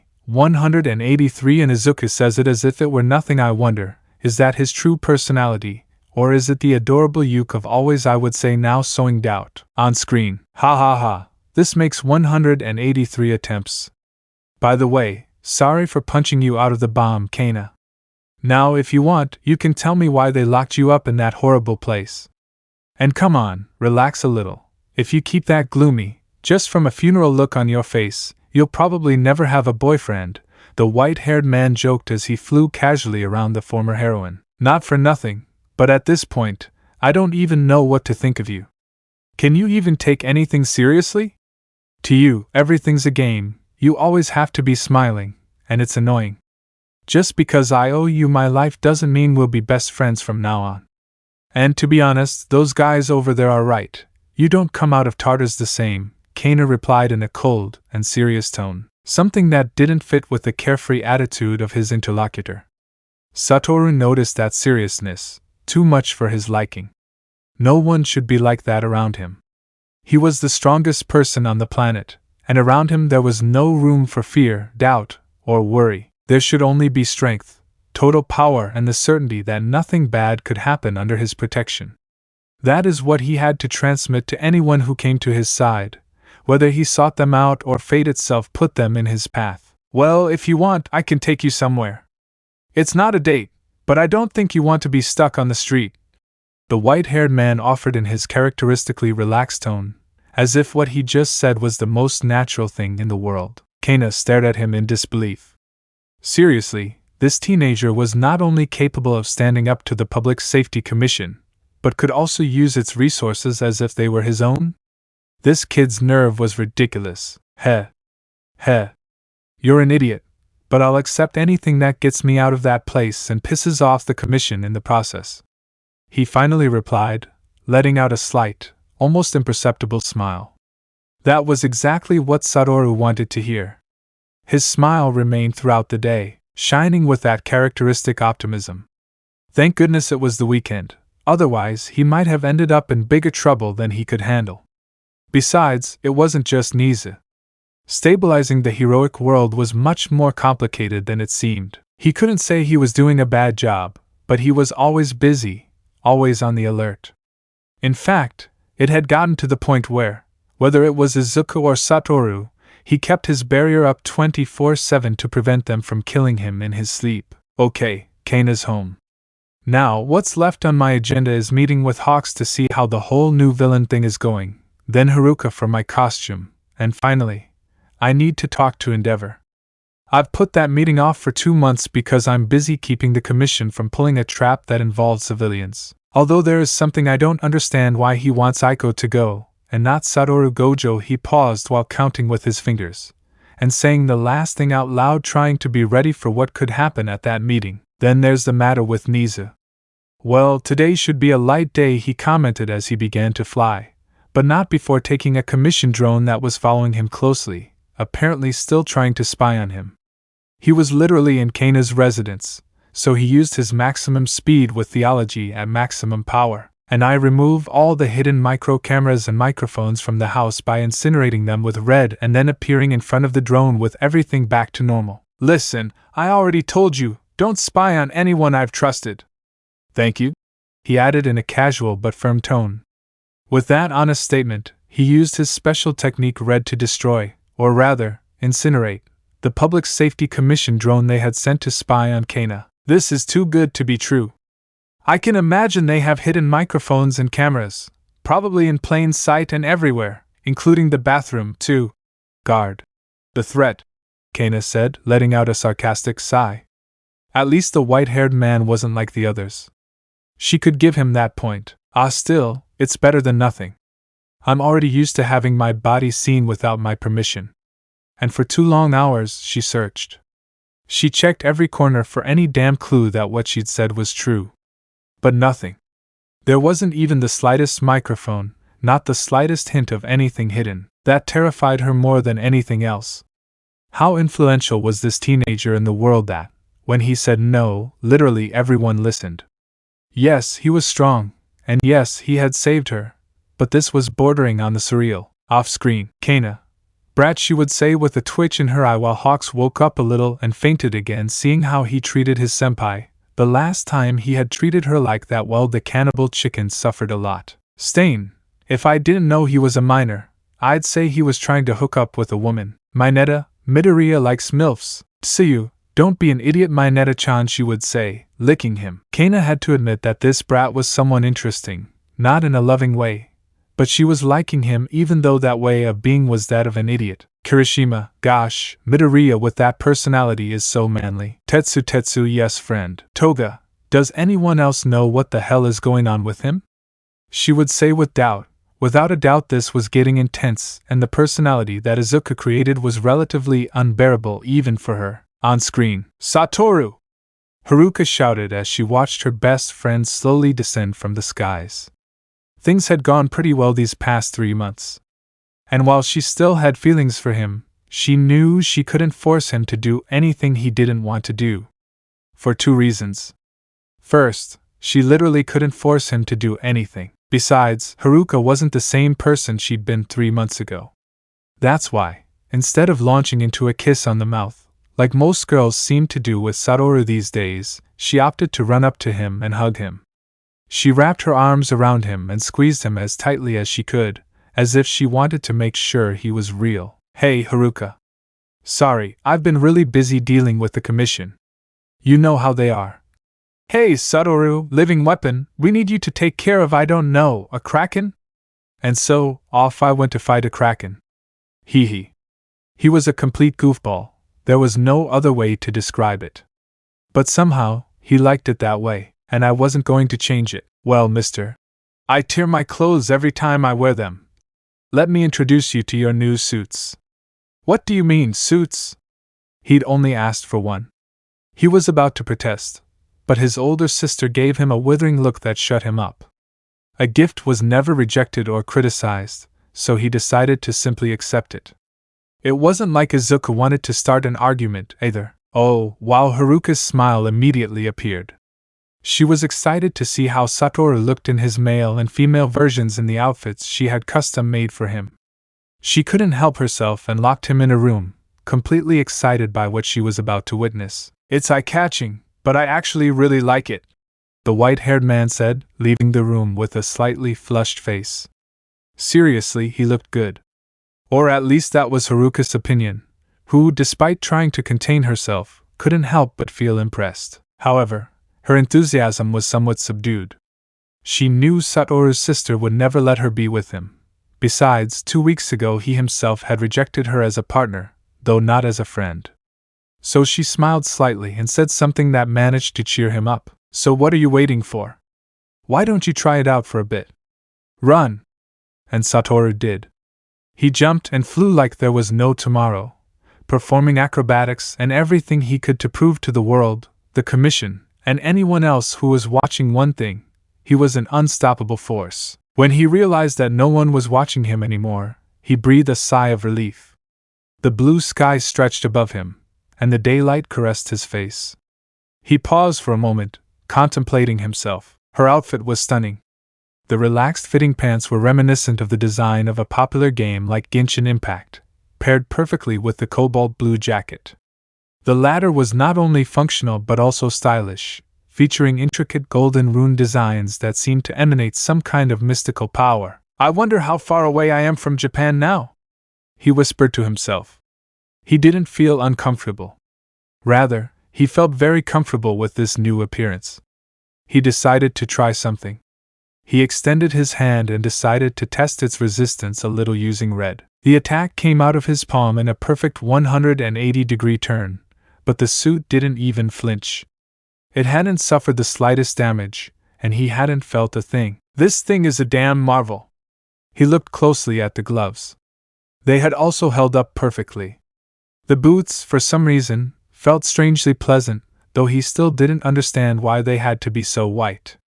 However, he wasn't about to discuss it now. Both accessories shared a detailed design that reinforced his image as someone prepared for any challenge. But what stood out most from the entire ensemble were the dark glasses that covered his blue eyes. He remembered what Haruka had told him weeks ago, and carefully touched the bottom of the glasses. Few even gave them a database with information on all the criminals. Her expression changed to a mix of astonishment and concern as she realized one thing, or rather, asked herself a crucial question: would that be legal? No, seriously, how the hell had Haruka gotten hold of something like this?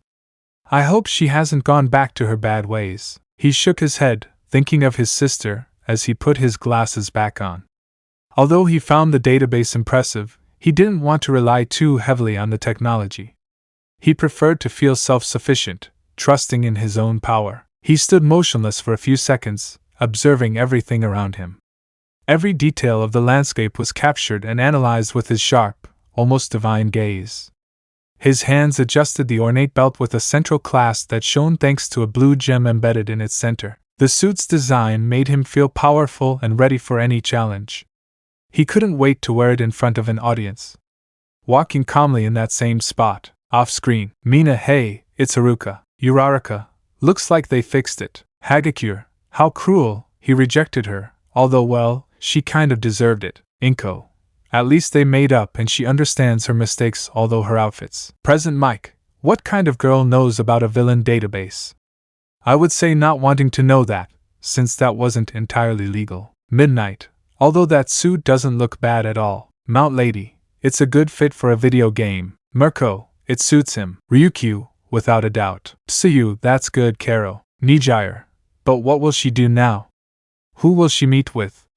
What do you think will happen? Tamaki, calm down. Mandalay, it looks good, although now that I remember, I had a meeting with Endeavor, with me. On screen, I think it's time to go with Nizu. Although I wonder why Haruka said this suit was 2 in 1. The only thing I can think of is, he muttered, his gaze shifting to his sister, who materialized ethereally at his side. She nodded briefly. There was no harm in trying it out, after all. He took a deep breath and got back into position. An instant later she shot off, her form morphing into that of her female counterpart in mid-flight. Despite her speed, she moved with impeccable precision, avoiding any collateral damage and leaving the civilians behind as mere flashes in her field of vision. In just 5 minutes she reached the UA, setting an absolute record. His speed was such that it didn't even allow the protective barrier to activate in time. He passed through it as if it weren't even there and finally stopped in front of the USJ facility. And with an elegant movement, he conjured 3 red spheres, causing them to spin and shine in the air, a small demonstration of his arrival. Nizu, watching from a distance, frowned slightly. He had expected the arrival of Satoru Gojo, not his sister. Hey Nizu, director, I'm here. My brother's busy dealing with the commission in Kana's situation, so he sent me in his place. His voice had a carefree, almost casual tone, as if that explanation would be enough to clear any doubts. And in a way it was. It made sense, at least enough to not raise immediate suspicions. Despite that, Nizu sighed deeply, putting a paw to his head. Dealing with them was always a damn challenge. Calmly, the director decided to take a moment to attend to the white-haired girl, who, meanwhile, behaved as if she were in a playground. She rocked back and forth, playing with the red balls, her relaxed and carefree attitude contrasting with the seriousness of her surroundings. She looked like a little girl, without the slightest respect for authority. In his defense, however, his experience with powerful figures had been peculiar.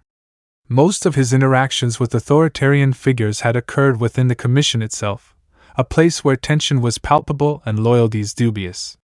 He had personally prevented the current chairwoman of the Public Safety Commission from unleashing a near-apocalypse in order to remove him from the equation, and all to regain the freedom he'd once taken from them. Nizu, on the other hand, as he approached her, couldn't help but wonder how someone with such a complicated history could behave so easily. But, after all, that was precisely one of the things that made the Gojos so difficult to handle. Hello, Nizu. How's my favorite director? Aiko greeted with a radiant smile, casually adjusting the suit she was wearing. It was, without a doubt, a complete two-in-one design.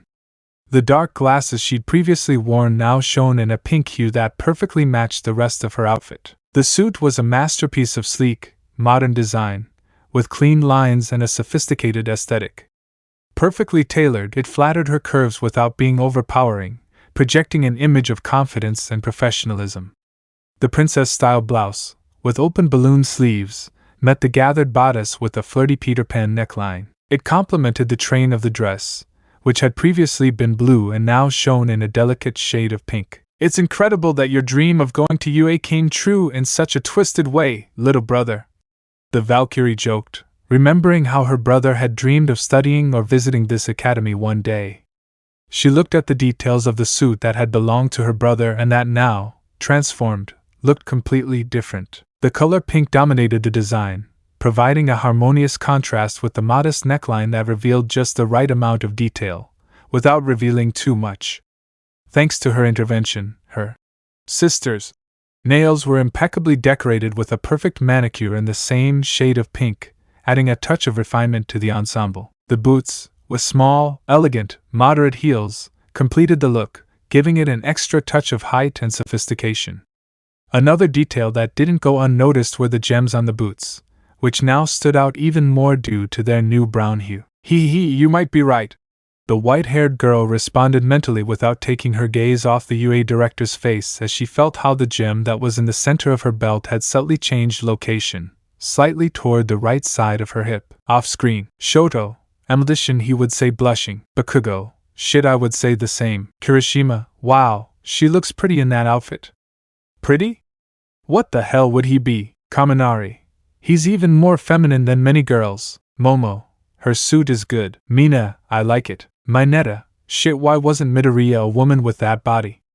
He complained under his breath, receiving a tongue slap from Tsuyu. Nizu, ha ha ha, I like his carefree attitude. Almight, regardless, he just got into potential trouble with that witch from the commission and you say that. Aizawa, damn, I'm going to need a raise. Cements, without detracting from that, the personality that it has in a feminine form would be useful. Ectoplasm, yes, although it is too similar to its male variant. On screen, I see you're very busy, aren't you? Nizu commented, accompanying his words with a gesture of his small hands, simulating the movement of a gun, as if hitting the target of her assumption. He knew he still had a meeting with Endeavor pending, and to be honest, he had no idea what the number 2 ranked hero wanted. But for now, it wasn't a matter that worried him too much. Well, I'll get to the point. I know that, due to certain circumstances, you won't be entering like student Izuku Midoriya, he added, his tone revealing a degree of insight. As he had expected, the white-haired woman had a subtle reaction, a slight tensing in her posture, barely perceptible to anyone less observant than him. Although he still didn't have any hard evidence to back up his theory, This small detail only made his assumptions gain more strength. He had gone from a 3% probability that it was Izuku Midoriya to a 9%. A significant improvement, considering what he had before. Yeah, of course not. I don't know anyone by that name, sorry, Mr. Nizu, she replied with a forced smile, trying to appear casual. She had been careful with her answer, enough to not raise any more suspicions than already existed. A smart move, Nizu thought, though they both knew they weren't there to debate her identity. Well, I guess so, I should get straight to the point. I want you and your brother to be inside UA, but not as students, Nizu continued, with such calmness that he even managed to make the white-haired girl tense up a little, but she didn't understand why. I felt like something wasn't quite right, but Nizu was being genuinely sincere, so I didn't really understand where this feeling of unease was coming from. I know you'd refuse if I proposed it that way. That's why my proposal is that you work as UA's defense counselors. I don't take the safety of my students lightly, and I know you don't take protecting others lightly either. The room fell deathly silent. There were no jokes, no sarcastic comments like she normally made within the committee. For minutes, all there was complete silence. The white-haired woman remained motionless for a few moments, processing what had been said. Finally, she was the one who broke the silence. I accept. However, I'm currently working as a bodyguard for a girl, and I also collaborate with the committee, which constantly sends me from one place to another. So I have two conditions. First, that Haruka-san, my best friend, can attend the general classes. Second, that I have a private line so only you and I can communicate directly, he said, extending his hand. I accept your terms, Nizu replied calmly. He used his theology, as always, just in case, and analyzed every detail. He observed every tiny movement, from the way her fur ruffled in the wind to the micro-expressions in her eyes, her mouth, and her posture. He didn't find a single hint of falsehood. Nizu's sincerity was genuine, and that took her by surprise. He was speaking with complete honesty, something that, thanks to his skill, she would never forget. This moment, when someone trusted her completely and sincerely, would be etched in her memory at least as long as she had it, because if she ever lost it, well, that would be a different story. In that case, it will be a pleasure working with you. I wish everything always went as fast as it does now. Oh, can you believe my brother spent almost 3 hours talking to Hawks about something?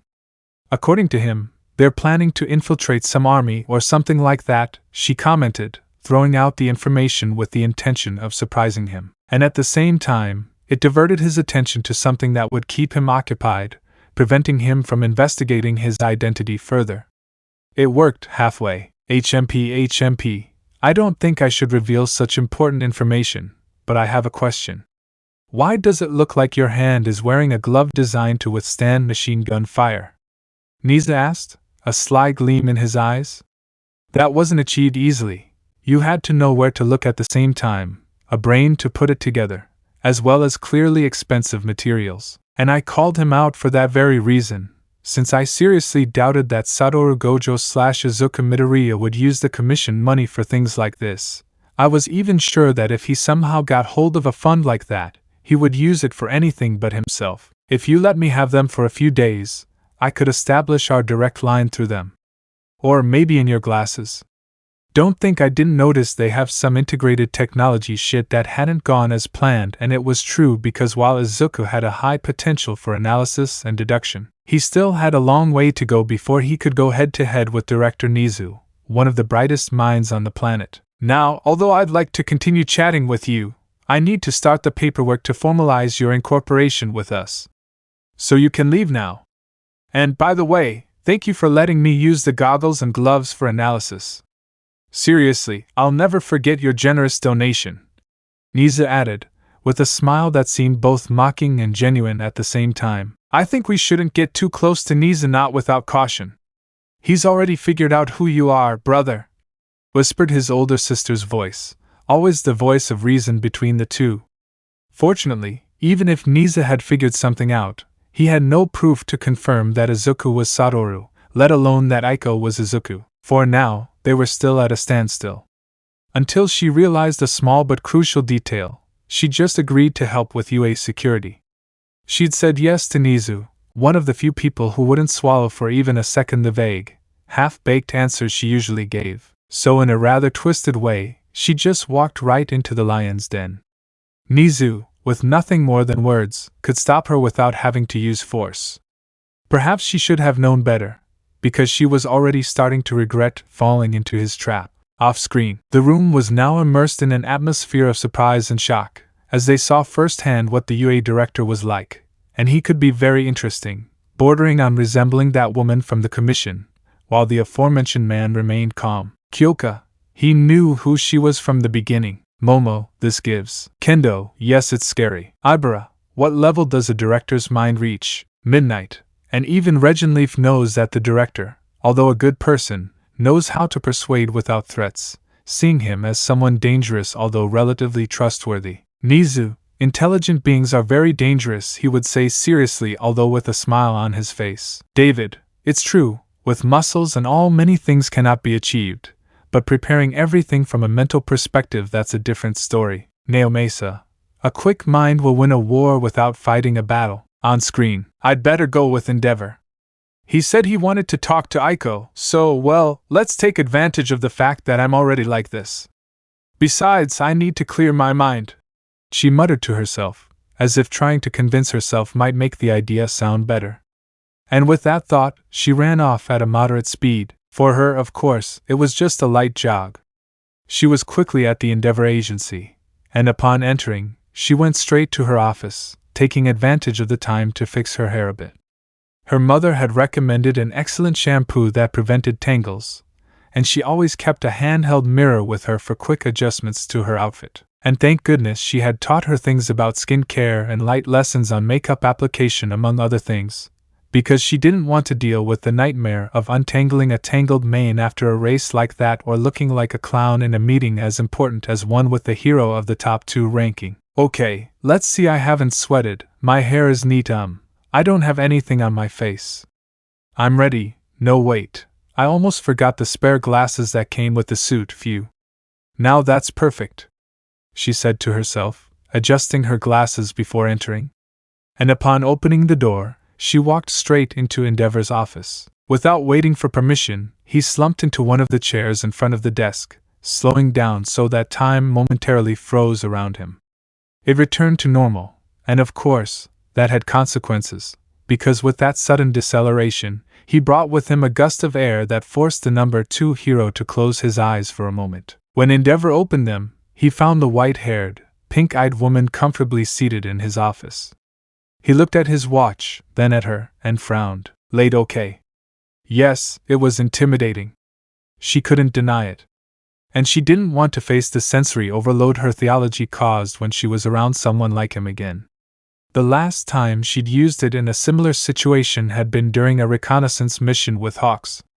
They were investigating rumors about drug trafficking, and things quickly got complicated. The rumors turned out to be true. But the difficult part wasn't confirming the illegal activity, but the scene he found himself in, a dozen naked women, with bodies that looked like they were straight out of magazines, in what he could only describe as a lesbian orgy. With his theology activated, he was unable to avoid the most absurd details, like the exact proportions of each person or the angle of their teeth. That experience left her paralyzed and completely ashamed. She didn't want, not even close, to go through something like that again. Endeavor was watching her, clearly waiting for her to speak. And for some reason, the white-haired woman felt like she was being examined under a giant magnifying glass by Endeavor. I know, I'm sorry. I had to attend a meeting my brother was having with the director of UA. We've been very busy, Endeavor-san, Aiko said, her smile failing to hide her efforts to maintain a calm demeanor. But in reality, she hated that complacent girl facade. This was serious business, and she knew it well. However, she couldn't help feeling that Endeavor didn't want to waste any more time with her either, except for one specific reason. I don't know what you told Nizu, but I'll turn a blind eye as long as you sign these papers, Endeavor said, sliding a stack of documents toward her. Aiko frowned slightly at the size of the sheets. They were extensive, as if every possible rule had been included, meticulously written to cover every detail. Neither she nor Regenleaf could understand the reason for such formality, although something told her it wasn't just protocol. Be careful, brother, Regenleaf warned, his voice serious, while Aiko instinctively placed her right hand behind her back and closed her eyes for a moment. She didn't want to use her theology. She wanted to avoid any unnecessary confrontation, but she couldn't ignore her sister's warning. When Regenleaf got this serious, there was always a compelling reason. You don't need to know, Aiko replied, projecting a wave of power that seemed to fill the room. Anyone else would have fallen to their knees under that pressure. Even those from the Public Safety Commission would have been left speechless. But Endeavor wasn't just anyone. He was the number 2 hero, and no one gets there just by being nice. Endeavor gave a small smile, a mixture of respect and defiance. That was quite a show of force. Now I understand why rumors say you and your brother are the leaders of the Hero Public Safety Commission, he commented, his tone bordering on admiration and strategy. Aiko didn't respond. Off-screen. Dabi, could you put more emotion into it, man? Shoto, if more humor than your bitter face won't kill you. Natsuo, yes, put your will into it, old man. Bakugo, put willpower into it. Put willpower into it. Endeavor, wow, I hope Shoto and him get married in that dimension. Rei NG, Fuyumi, although I wouldn't mind if she was a sister-in-law. Mizu, you must know everything, right NG-san? Endeavor, not at all. The others saw this, surprised that he wasn't even intimidated by the number 2 hero. On screen, she simply looked at him with a seriousness that seemed to cut through the air as she tightened her grip on the papers. She wanted to know, right now, why he had summoned her. The man took a deep breath before continuing. As you know, I've always been the number 2 hero. And I'm willing to do anything to keep that spot and protect the others. Imagine a world where All Might falls. Imagine a day where you and Satoru are no longer here. We need to be prepared. That's why I'm proposing this to you. He paused, looking at her like a predator to its prey, as if it were some kind of weapon or object for their purposes, making it tremble slightly. Marry my eldest son, Natsu. And let your brother marry my finest creation, my youngest daughter, Shiori.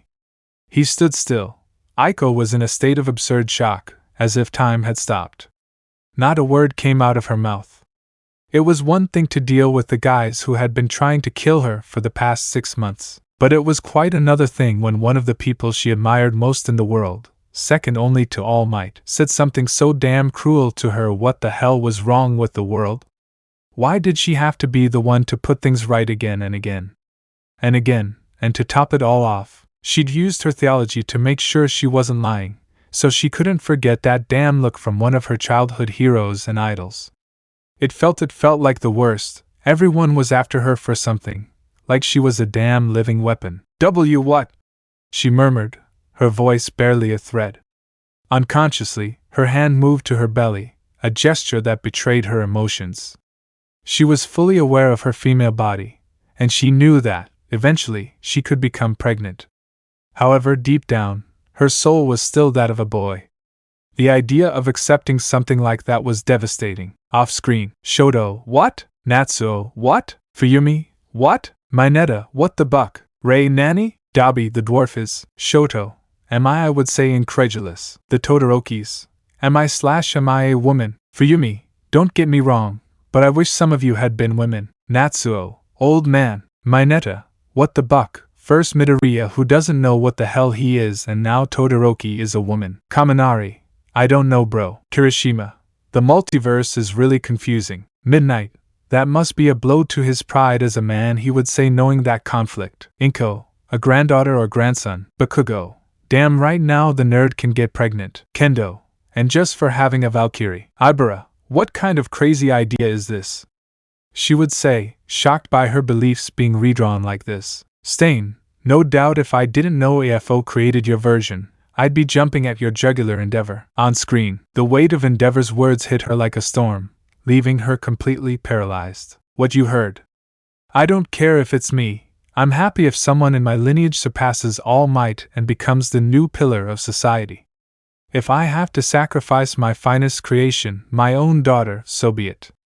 I already had Shiori sign it, convincing her it was a letter of emancipation. Moment he had just said, He had just seriously admitted that he had used his own daughter. Just like that. As if it were a damned object. Now all that's left is for you and your brother to agree. Do it for the good of humanity. Corrupt. He wasn't corrupt at his core. His eyes didn't lie about that. But that still didn't change the fact that his words dripped with manipulation and selfishness. And, above all, using her in a way she didn't even want to do. She was lucky that her identity was a damn secret, otherwise she knew her mother wouldn't allow it. But if she weren't her, if she weren't Aiko, if she weren't her, she wouldn't be able to escape, and that's why she felt something she thought she'd forgotten: fear and disgust. Disgust mixed with a deep fear at the idea of being treated as a tool, of being used for a purpose that was not hers. Why are you staying silent? Endeavor continued, his tone relentless, holding her tightly by the shoulder, using his height to intimidate her. He wanted to wake up from this damn nightmare. This couldn't be true. For God's sake, this power was supposed to be a blessing. So why was it that every time she saw something, every time she was shown something, she delved deeper into the hell Hawks had warned her about? There was no turning back. She was regretting it more and more. However, once again, it was her sister who brought her back to reality. She couldn't break down, not now. Not when you're the strongest on the planet, and your duty is to restore order. But the rage. The rage was still there, so she just waited for the right moment to unleash it all at once. The only thing required for this contract to be valid is the consent of the woman, or her legal guardian. That's why I haven't said anything to Natsuo or your brother. Don't you understand what you're getting into? This is the adult world. I can give you the guidance you need. I take her hand and ink her fingers. Imagine what a son of yours could do with his genetics. He is a disappointment. But he is my son, so finally my son Natsu will be useful. She thought she was in enough shock that she wasn't going to make any movement in defense, and the truth was she was right. Aiko was almost mentally destroyed by what she just heard and saw. But he also had to teach Endeavor a lesson, so just when he had already dipped his finger in ink to mark that contract with a fingerprint, a precise kick sent him streaking across his office, executed with lethal precision. Aiko used the move known as the Moon Kick, a signature of the heroine Miko, sending Endeavor flying off his desk. The impact was so brutal that it shattered the bulletproof glass, launching him into the void. Fortunately, he was the number 2 hero. His physical resilience prevented the attack from killing him, though anyone else would have died instantly. Even with his strength reduced by Regenleaf, who intervened to prevent lethal damage, the blow was enough to render him unconscious. When Endeavor regained consciousness, he staggered back to his office. Using her fire to float and avoid dying from the fall, Aiko grabbed him by the shirt as soon as she saw him, lifting him up with tremendous strength. Her face was flushed, not only with fury, but also with the suppressed rage that made her tremble. Her eyes shone with tears that threatened to fall, not from weakness, but from the indignation she felt. Off-screen, the Todoroki men so Endeavor, Yeso boys. Shoto, hit him with the chair. Dabi, hit him in the ass. Natsuo, suplex him. Fuyumi, dad. King, he deserves something. Endeavor, not even my children and wife respect. Kaminari, terrible blows. Siro, it would be funny if they ended up being family too. On screen, shut up, shut up. Shut up. We're not your damn plaything for your amusement, nor your damn tools, you filthy cork oak. You little man. His voice cracked between rage and pain. He had touched a sore spot, a very big one. For he barely grabbed Endeavor by the shirt, and the latter tried to take it away from her. The latter now gave him a punch that resonated throughout the building so hard that it broke all the windows and slightly fractured the skull of the number 2 hero, forcing her to treat him to avoid serious collateral damage to his Cerberus. Ugh, damn, sometimes I hate that Mom raised me so well he could have killed him. In fact, he wanted to. By a demon who wanted to. But again he rejected that feeling. He had had enough of the number 2 hero, so he cured him, avoiding his death. But right after that, he ran out of the Endeavor agency. I didn't know where I was going. I just wanted to run away. What the hell do I do now? She asked herself, not because she had run away, but because of the monumental problem she had just gotten herself into. She had punched the number 2 hero in his own office. And not only that, she had left an extra 3% of strength in her fist, enough to put him in a perpetual coma. "Brother, you can't do anything right now." His sister's voice echoed in his mind, calm but firm. He didn't need to be told. He knew there was no turning back. But he couldn't just stand idly by. What will happen to Shiori now? For I had to be the one to reject that thing, and now that I will be in UAS since. I am the strongest. Cheer up, Satoru, you are the strongest. What does it matter if a girl hates you? You will know how to fix it. Just remember you are the strongest, he muttered again. While his mind was spinning in a whirlwind of guilt and helplessness, his chest tightened as he remembered Shiori's blank stare during his investigations. Now he understood why she always seemed so alone, so dull. No, I shouldn't cry, not like this. That would make Izuku Midoriya. Aiko would collapse, but right now these aren't any of them. I am Satoru Gojo right now, he told himself, his voice firm. At the same time he changed into his male form and decided to look for Shiori. It wasn't difficult to find where he lived, and bypassing the place's defenses was child's play for someone like him. He hid in the bushes and watched from a distance, making sure of one thing. She's alone, he confirmed, as he saw the sad expression on Shiori's face. What caught his attention most was her school uniform, worn but neat. He watched as she tried to fix her hair with a visibly trembling hand, only to suddenly stop. Then she started hyperventilating. I already told you I'm going. So stop sending your stupid spies to make me your damn successor, you dirty old man. She shouted, conjuring an ice stake that shattered the ground in front of her. The precision of her attack was impressive. Her mastery of the power was clearly advanced. But then, why was she trembling? It was then that he noticed. His hand showed signs of frostbite. He'd been pushing his limits, at too great a physical cost to his body. That spoke volumes about his willpower, but an unguided, undisciplined will was useless. He learned that the hard way when Hawks killed him. No, there's no one. But I could swear no, focus. Don't end up like your mother, don't end up like your mother. He's not there, he's not there. Phew, she took a deep breath, steadying herself. That wasn't a good sign. From her hiding place, he watched as Shiori carefully packed a photograph into her suitcase.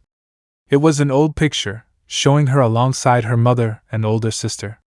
Without a doubt, one of her most treasured memories. So she's in extracurricular classes, he thought to himself as Regenleaf backed him up.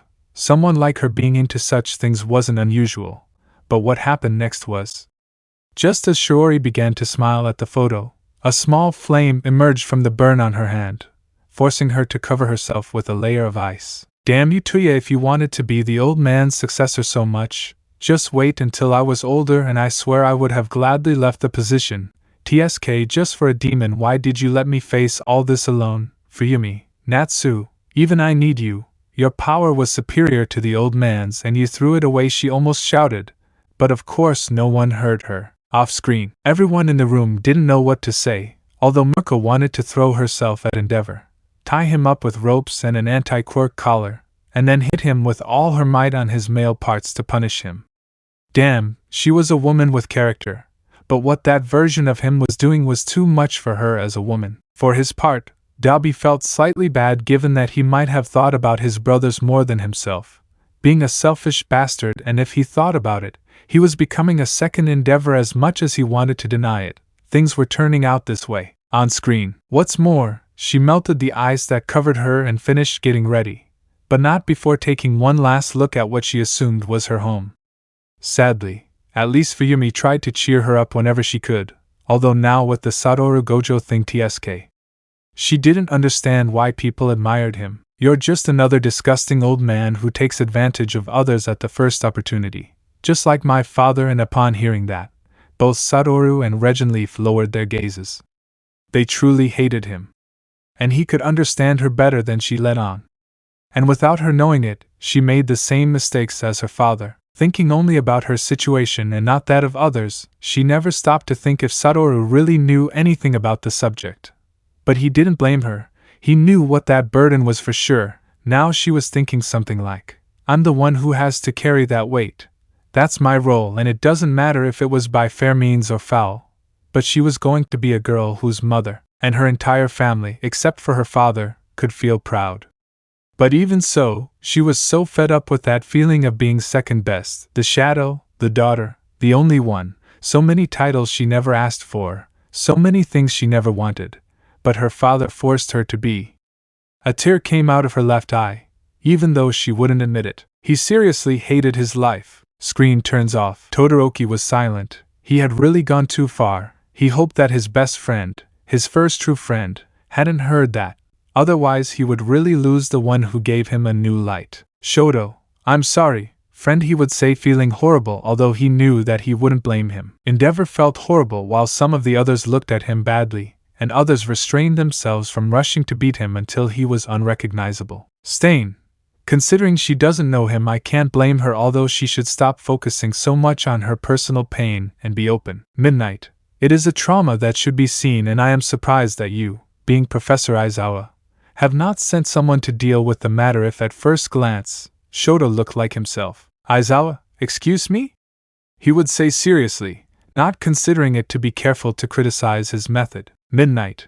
You focus so much on physical training that you never saw for your mental state. Aizawa remained silent. It was known that he should have at least done a psychological test with his students before everything. After all, if the mind does not work, the body will never do so at 100%. The grandson and his grandfather. While Aizawa sat in his seat with a mental debate, since after Midnight confronted him, he began to doubt if he did things right as a teacher, and in itself, if he put it in retrospect, it was a great truth that he failed in many fields. To Bakugo, Shoto, he should have taken them to a psychologist or psychiatrist to help them. After all, if the mind fails, they would not be good heroes, and in Bakugo's case, uncontrolled aggression could cause problems. Shoto was on the other side, clenching his fists. He had never questioned his way of being until now, but if he thought about it, he focused so much on his personal pain that he never saw if others around him were hurt. Without a doubt, he felt bad, like a terrible friend, but it is something he would propose to improve. Dalby looked at Shoto out of the corner of his eye and thought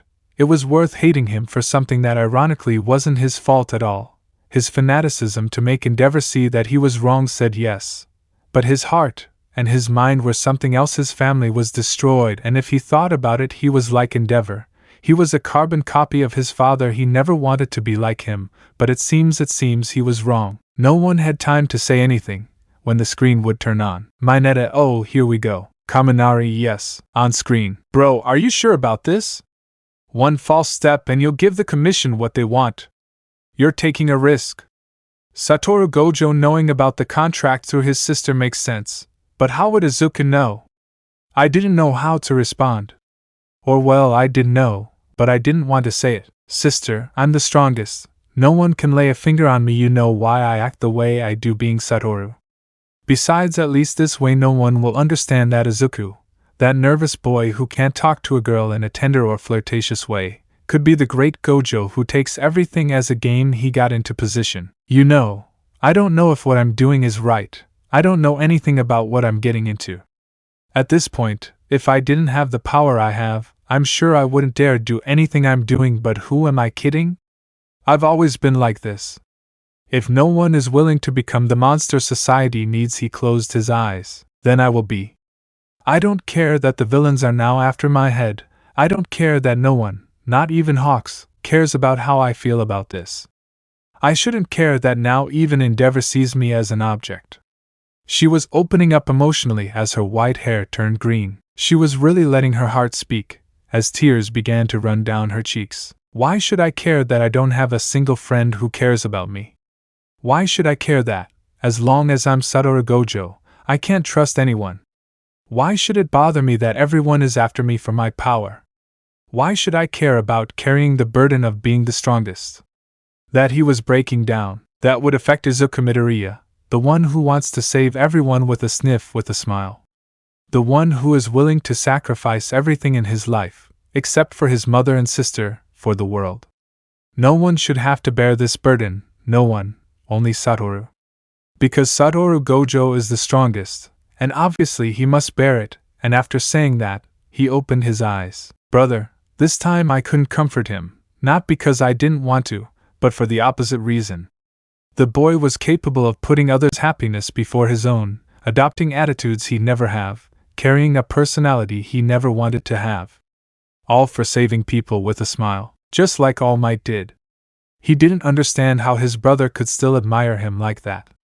He didn't understand at all why, no matter how much it was destroying him, he continued down the same path he chose to take, without complaining, without protesting, without looking back, no matter how hard it was, no matter how much it tormented him. He simply wasn't going to let anything in the world bring him down. Shiori, just wait a bit. I'm going to help you. I don't know exactly how yet, but I will, because that's what heroes do. I'll do what Aiko can't do because she's Satoru Gojo's sister, a person you hate. What Gojo can't do because of the grudge you hold in your heart. Izuku Midoriya, I hope I can help you. He returned to his normal self. Off-screen, Shoto, I'm sorry, friend, I'm sorry, he would say helplessly. Natsuo, it's not your fault, brother, it's the old man's, but well, we can't do anything. Fuyumi, let him help her. Dabi, if words fail, there's still evangelization through beatings. Twice, don't you mean bucking Dekakanda?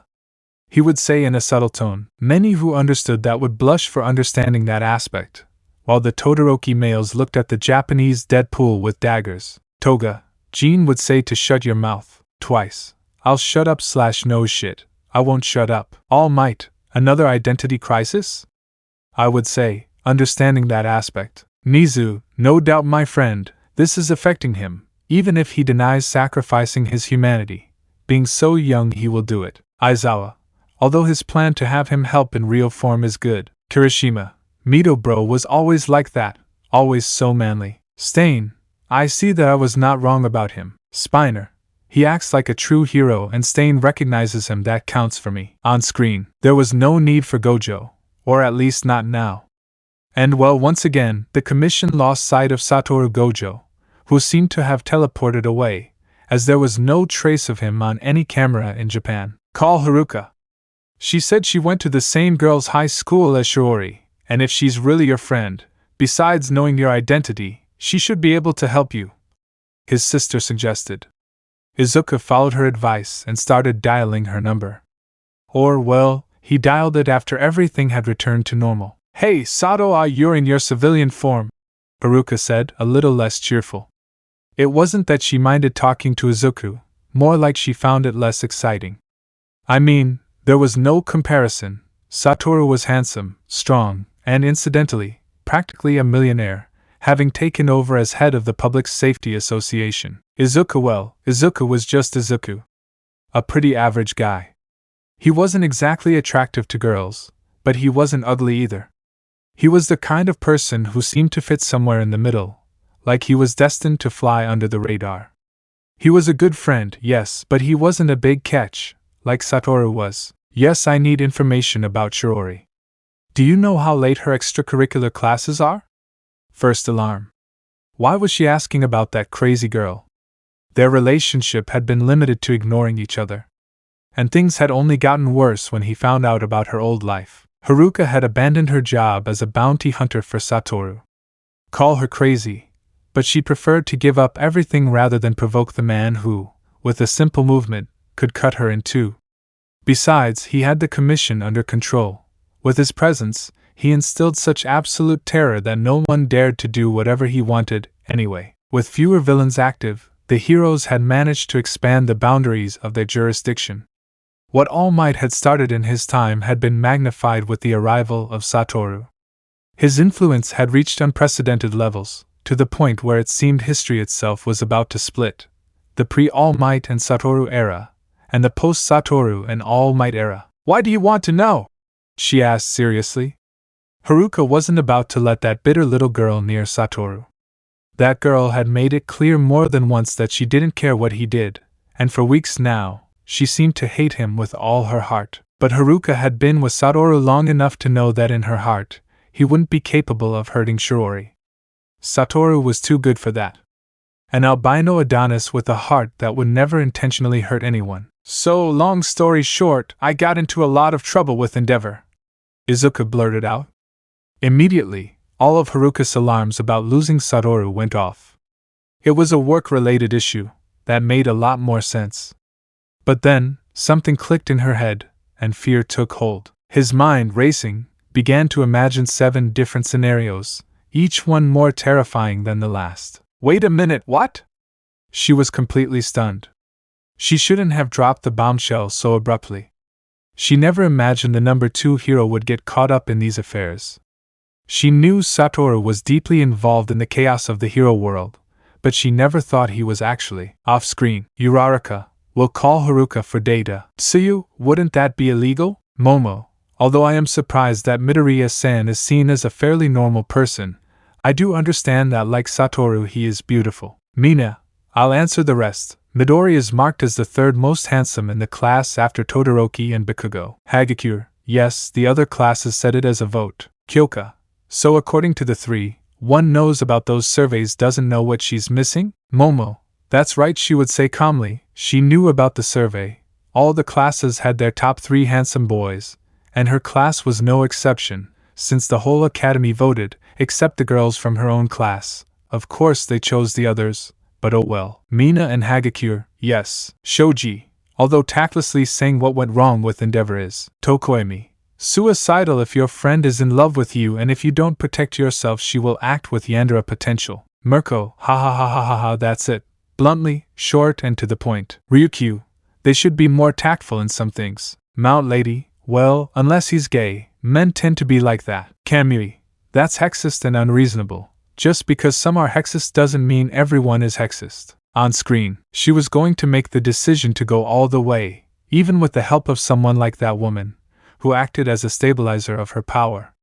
But what really surprised her was that when Satoru said, "I'm going to take care of everything," he meant it so literally. Every day he got busier, and the damn committee did nothing to ease his burden, even a little. It was frustrating to watch his personal and professional life crumble under the weight of everyone else's expectations. Haruka, please, I'm not doing this for myself. He sighed, running a hand through his hair, ruminating on his thoughts. He knew it wasn't true.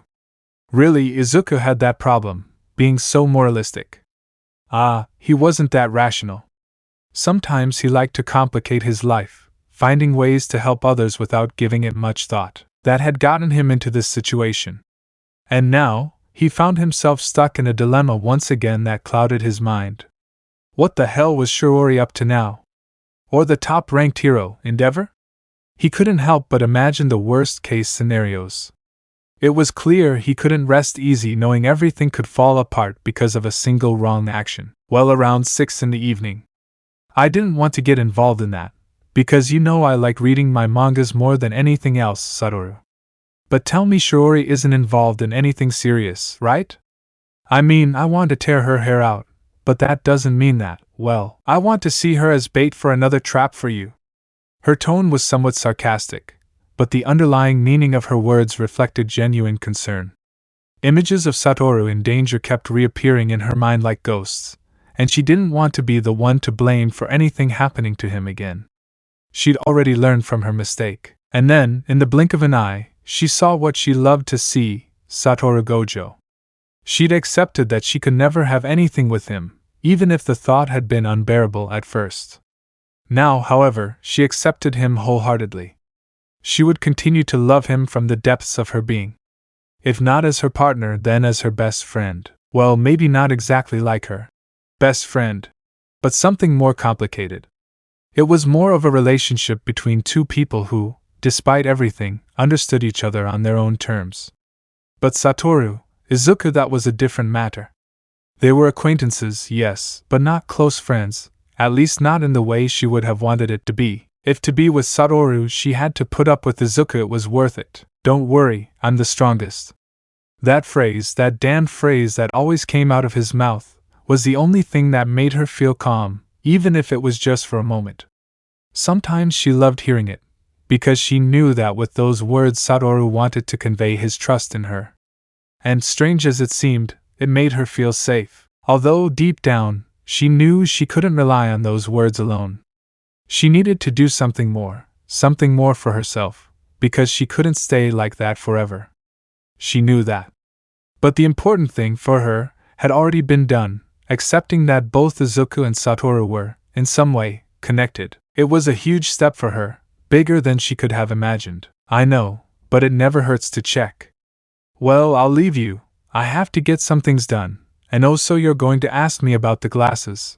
Haruka said nervously, while Satoru was sticking his tongue out at her and adopting the same attitude that Satoru Gojo always had, while he put his hero suit back on, almost as if he was trying to flirt with her, making her giggle. Seriously, he was a fool, but he was her fool.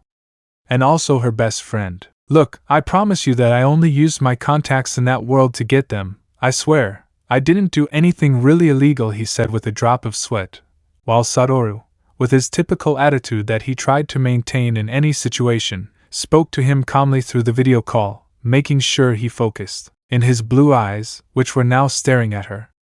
Then, he lowered his glasses slightly, as if joking, after putting on a white shirt, before putting on the top half of his suit. Apparently, Shiori had to wait and take care of this matter first so the commission wouldn't bother Haruka, her best friend. Haruka, you already know what I'm going to ask, so we can skip a few things. Could you give the information to your best friend, please? He said completely calmly as he waited for her response, disarming her with his confident demeanor. He would take advantage of the brief moment when Shiori would be at school, as he still had a lot of work ahead of him, and it showed, because dismantling an information traffic that was used in one of the few places where bounty hunters operated was not something that could be done quickly, even more so when it came to Satoru Gojo, since he was not exactly known for being the most serious when it came to fighting. Off-screen, Mineta, with that panty-wetting smile? He's literally buying the girl for information and for free. The pervert complained. Ojiro, although it does achieve something, right? Many would try to obtain data in other ways. Kyoka, as Mount Lady selling photos of herself for information. Mount Lady, how the hell do they know that? The girls from Class A and B would point at Mineta. Mineta, do you really think that selling your photos won't get them replicated? How do you think I get mine? Mount Lady stared at him until she went blank. She certainly wasn't thinking about it. Mizu, although I'm surprised that after that request he dismantled an underworld information network. Neo Mesa, what worries me is what level of information would I have? Stain, I never used them. If you want information it's best to gather it yourself. Mirio, that's true, Sir did his research himself. Almight, what information did they find? Tamaki, that must be seen. On screen. Are you really going to keep doing that? Don't you realize that the more force you put into the attack, I'll just have to reinforce my external barrier more? He said, behaving like a real clown while he was crushing one of the bounty hunters with his barrier while another was, well, like a lunatic trying to destroy him, throwing a damn bazooka that Satoru kicked and sent back to where the guy who shot him was, exploding almost in his face. Yeah, he had made this fight last as long as possible because he could have ended it with a purple one, but instead, he spent 4 hours talking nonsense, and also buying snacks because he got hungry in the middle of the fight, and offered them to his opponents. He was currently manipulating them with other criminals and traffickers of completely illegal information. And boy, did they have some interesting stuff. In fact, there was information that neither Satoru nor Regenleaf knew. But hey, his streak remained intact. He didn't kill anyone, he just taught them a lesson about letting go of their quirks in such an irresponsible way that even he knew it was wrong. So there are also heroes associated with the Liberation Army for normal. Well, the truth is that it doesn't surprise me, but what is brother? Look at this. It says that they are gaining more support as time goes by. In fact, it seems that they are about to. What he saw did not look good at all. If this continues, the Commission, which I'm sure won't want me to interfere in these matters, will most likely pressure all the hero schools to get their licenses out as quickly as possible and put them in. He stopped, next to his sister, at that possibility, thinking about the consequences of that decision. These idiots are planning to send people my age to a damn war? He exclaimed, this time truly alarmed. He sat up abruptly, changing into his heroic outfit, as he decided to do just before arriving there. The problem was now, what the hell should he do? Should he go straight to the Liberation Front for normalcy? Or, worse yet, what should he do with all this information? He hadn't planned on finding something like this. In fact, chances are, if it weren't for Haruka, he would have overlooked all of this. He was silent for a few seconds, uncertainty flooded his mind. Everything he'd been doing, all the decisions he'd made, now seemed like a small step in a much bigger game than he'd imagined. The pressure of being a hero, of living up to everyone's expectations, was crushing him. But this time, she could no longer ignore what was coming. The truth was, somehow, she would have to be the person to make a difference. Bro, look at this. It's like someone wanted us to see this from the very beginning. It's no coincidence that we found it in the same place where Haruka got that information. It most likely wouldn't have ended well if you hadn't interfered," he said, with a look of utter disbelief. At the same time, the words were barely leaving his mouth as he stared at the screen. Izuku froze at the sight before him. Haruka's picture appeared on the screen, with a caption that read, "Noma Project Candidate."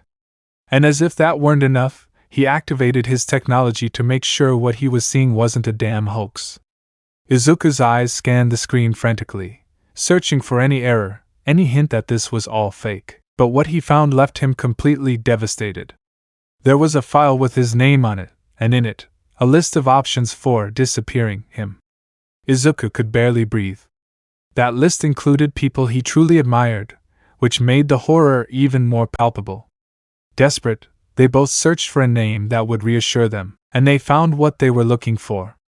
Inko Midoriya wasn't in that database, and even though the anxiety was killing him, he felt the air return to his lungs. His mother wasn't in danger.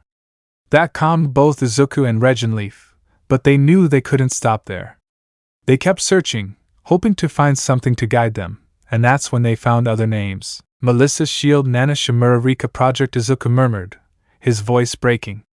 Apparently, they didn't say who they wanted as an experiment in this project called Rika.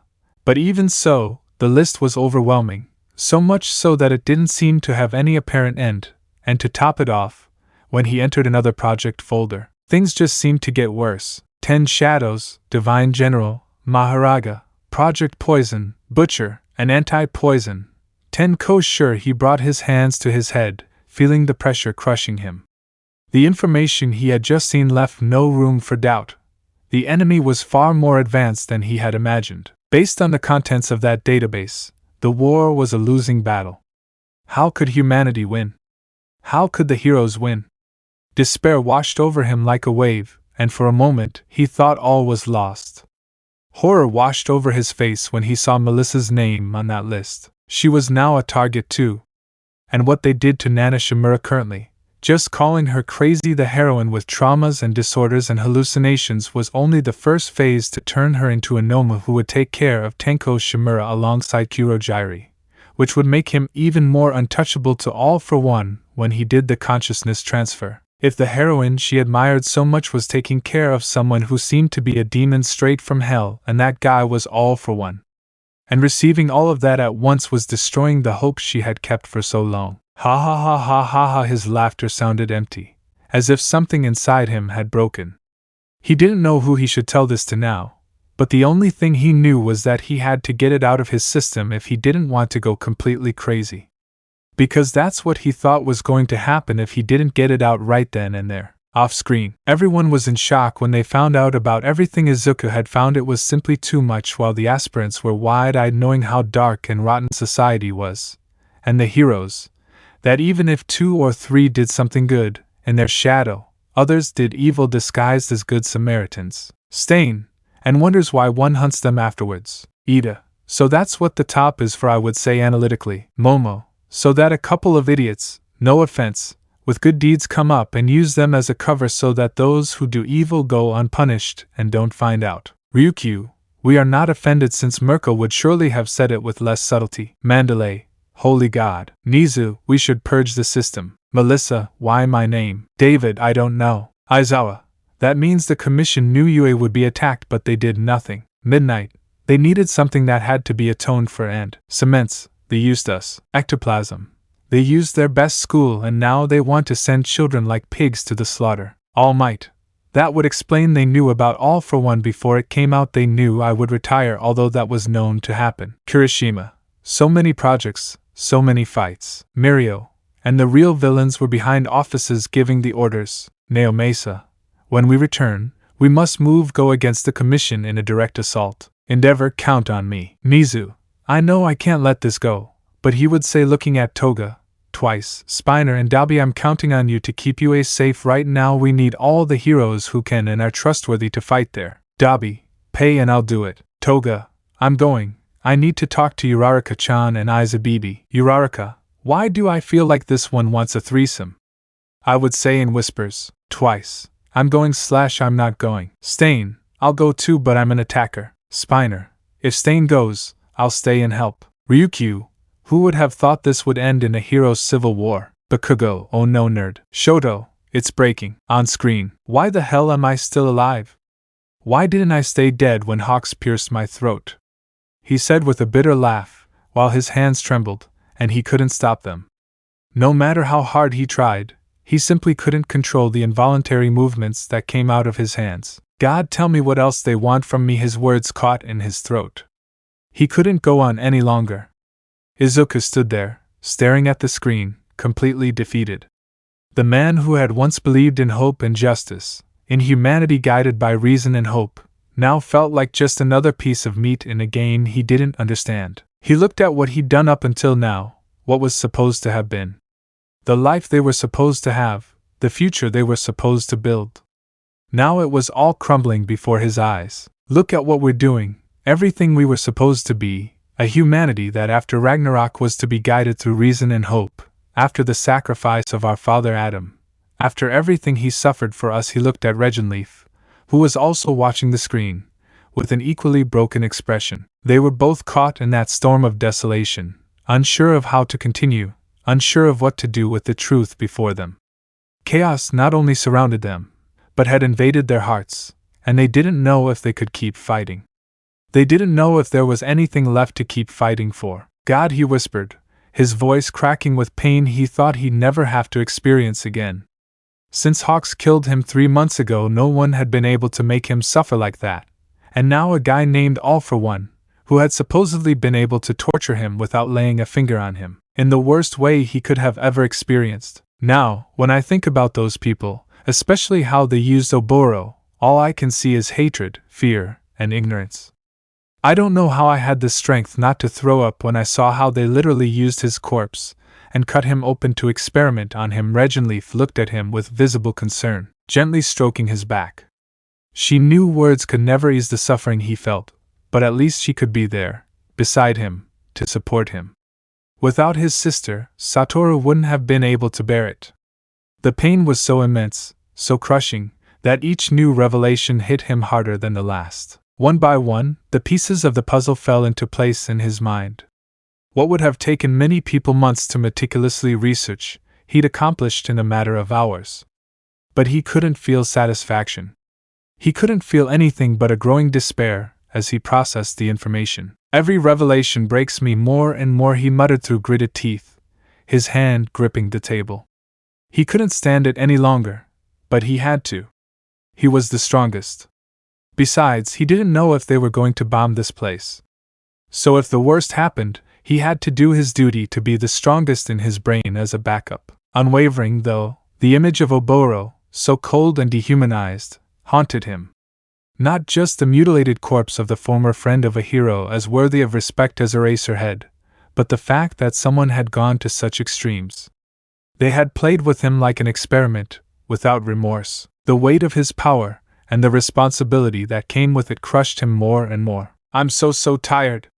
His voice was a barely audible whisper, as if words were becoming increasingly difficult after having seen each and every one of the files. From Regenleaf's point of view, no one should have to see this, much less his brother. He was a damn teenager. Why hadn't the commission sent someone else? Someone like Hawks. Why did his younger brother have to do everything? Why did he have to endure this suffering? The world was so messed up that literally anyone could destroy society if they felt like it in one night. In fact, Izuku, from what he saw, had already made that guy back down to All for One. Once, and now, they depended on him, depended on a damn teenager who had entered a world of corrupt adults with absurd rules that had been, according to Yoichi, almost since the era of Quirks began. It wasn't fair. Tired of having to keep up this facade of hiding all this pain, this chaos, to protect others, Regenleaf watched him silently, feeling the anguish emanating from him. There wasn't much she could do, but she was there, accompanying him, trying to comfort him in the only way she knew how, with her silent presence, sharing his burden. crying the tears that now, thanks to the fact that Izuku was literally the strongest, he couldn't shed, tears that as long as he was Satoru he couldn't release. He was alone, there was no one by his side, and if he asked for help or reinforcements the Commission would take advantage and send him the best they had again just to kill him. Papa Adam, God heavens, there, just look at us. Izuku raised his eyes to the ceiling of the room, as if trying to find comfort in something, in someone.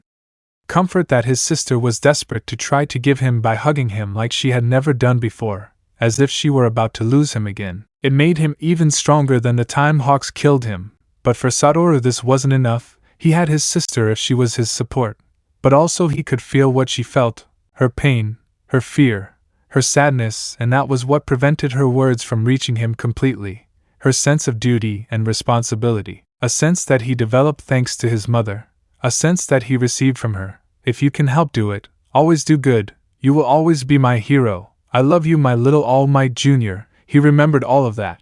It was the only thing that really gave him the strength to not collapse at this point. Millennia have passed since humanity killed the first human, thousands of years, and ultimately, we have failed you. Now, I have failed the others as well. I have failed to protect them, despite having your power, Father. Regenleaf didn't know what to do. She was completely lost, not knowing how to calm her brother. He'd never seen Izuku like that, so vulnerable, so broken. He tried to find something to say, something that might ease his brother's suffering, but the words stuck in his throat. Izuku had never been a religious person. In fact, he'd rarely, if ever, prayed to a god, but there he was, speaking to a higher being, searching for answers he couldn't find on his own. He'd been trained to be strong, to be the pillar that protected others, but at that moment, he felt it had all been for nothing. What good was all his power if he couldn't protect those he loved? Unbeknownst to Regenleaf, Izuku was being watched. A tiny Nomu, so small it could fit in the palm of a hand, had been recording him from the shadows. It broadcast directly to All for One, who watched as the pinnacle of human strength, Satoru Gojo, crumbled under the weight of his own suffering. It activated the headset. As he showed his face on a screen, it was time for grandson and grandfather to meet. Hello, dear grandson, what happened to your smile? What happened to your power? What happened to your strength? What happened to being the strongest on the planet? Were they all lies? He. Believe me, I won't go after anyone but you. All Might is incompetent. One for all will be mine, Melissa is promising, but to end the entire world. He paused and pointed at him. I'll go for you first, my dear Satoru Gojo. Just like I made Nana into a paranoid idiot who relies on her older brother Sorahiko, don't forget you're next. I wish I could take care of you right now, but unfortunately, I have a busy schedule, and I'm glad to see you following my lead. Change of appearance, change of blood and fingerprints, my grandson, you are already a Shigaraki. The screen turned off before Izuku could respond. All the fear he once felt for Satoru was fading away. He already knew where he should attack him. In fact, he'd even heard there was a Quirkless terrorist organization. Surely he could help them with his Quirk-powered bombs. He knew Satoru could survive that, but blowing them up in his own face.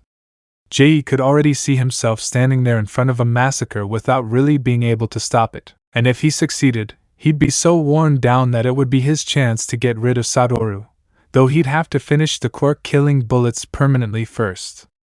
So he wasn't going to rush it, but he was taking control of the situation again, and he loved it. I can't let even the slightest hint of weakness show on my face, he muttered, his fists clenched so tightly his nails nearly pierced his skin.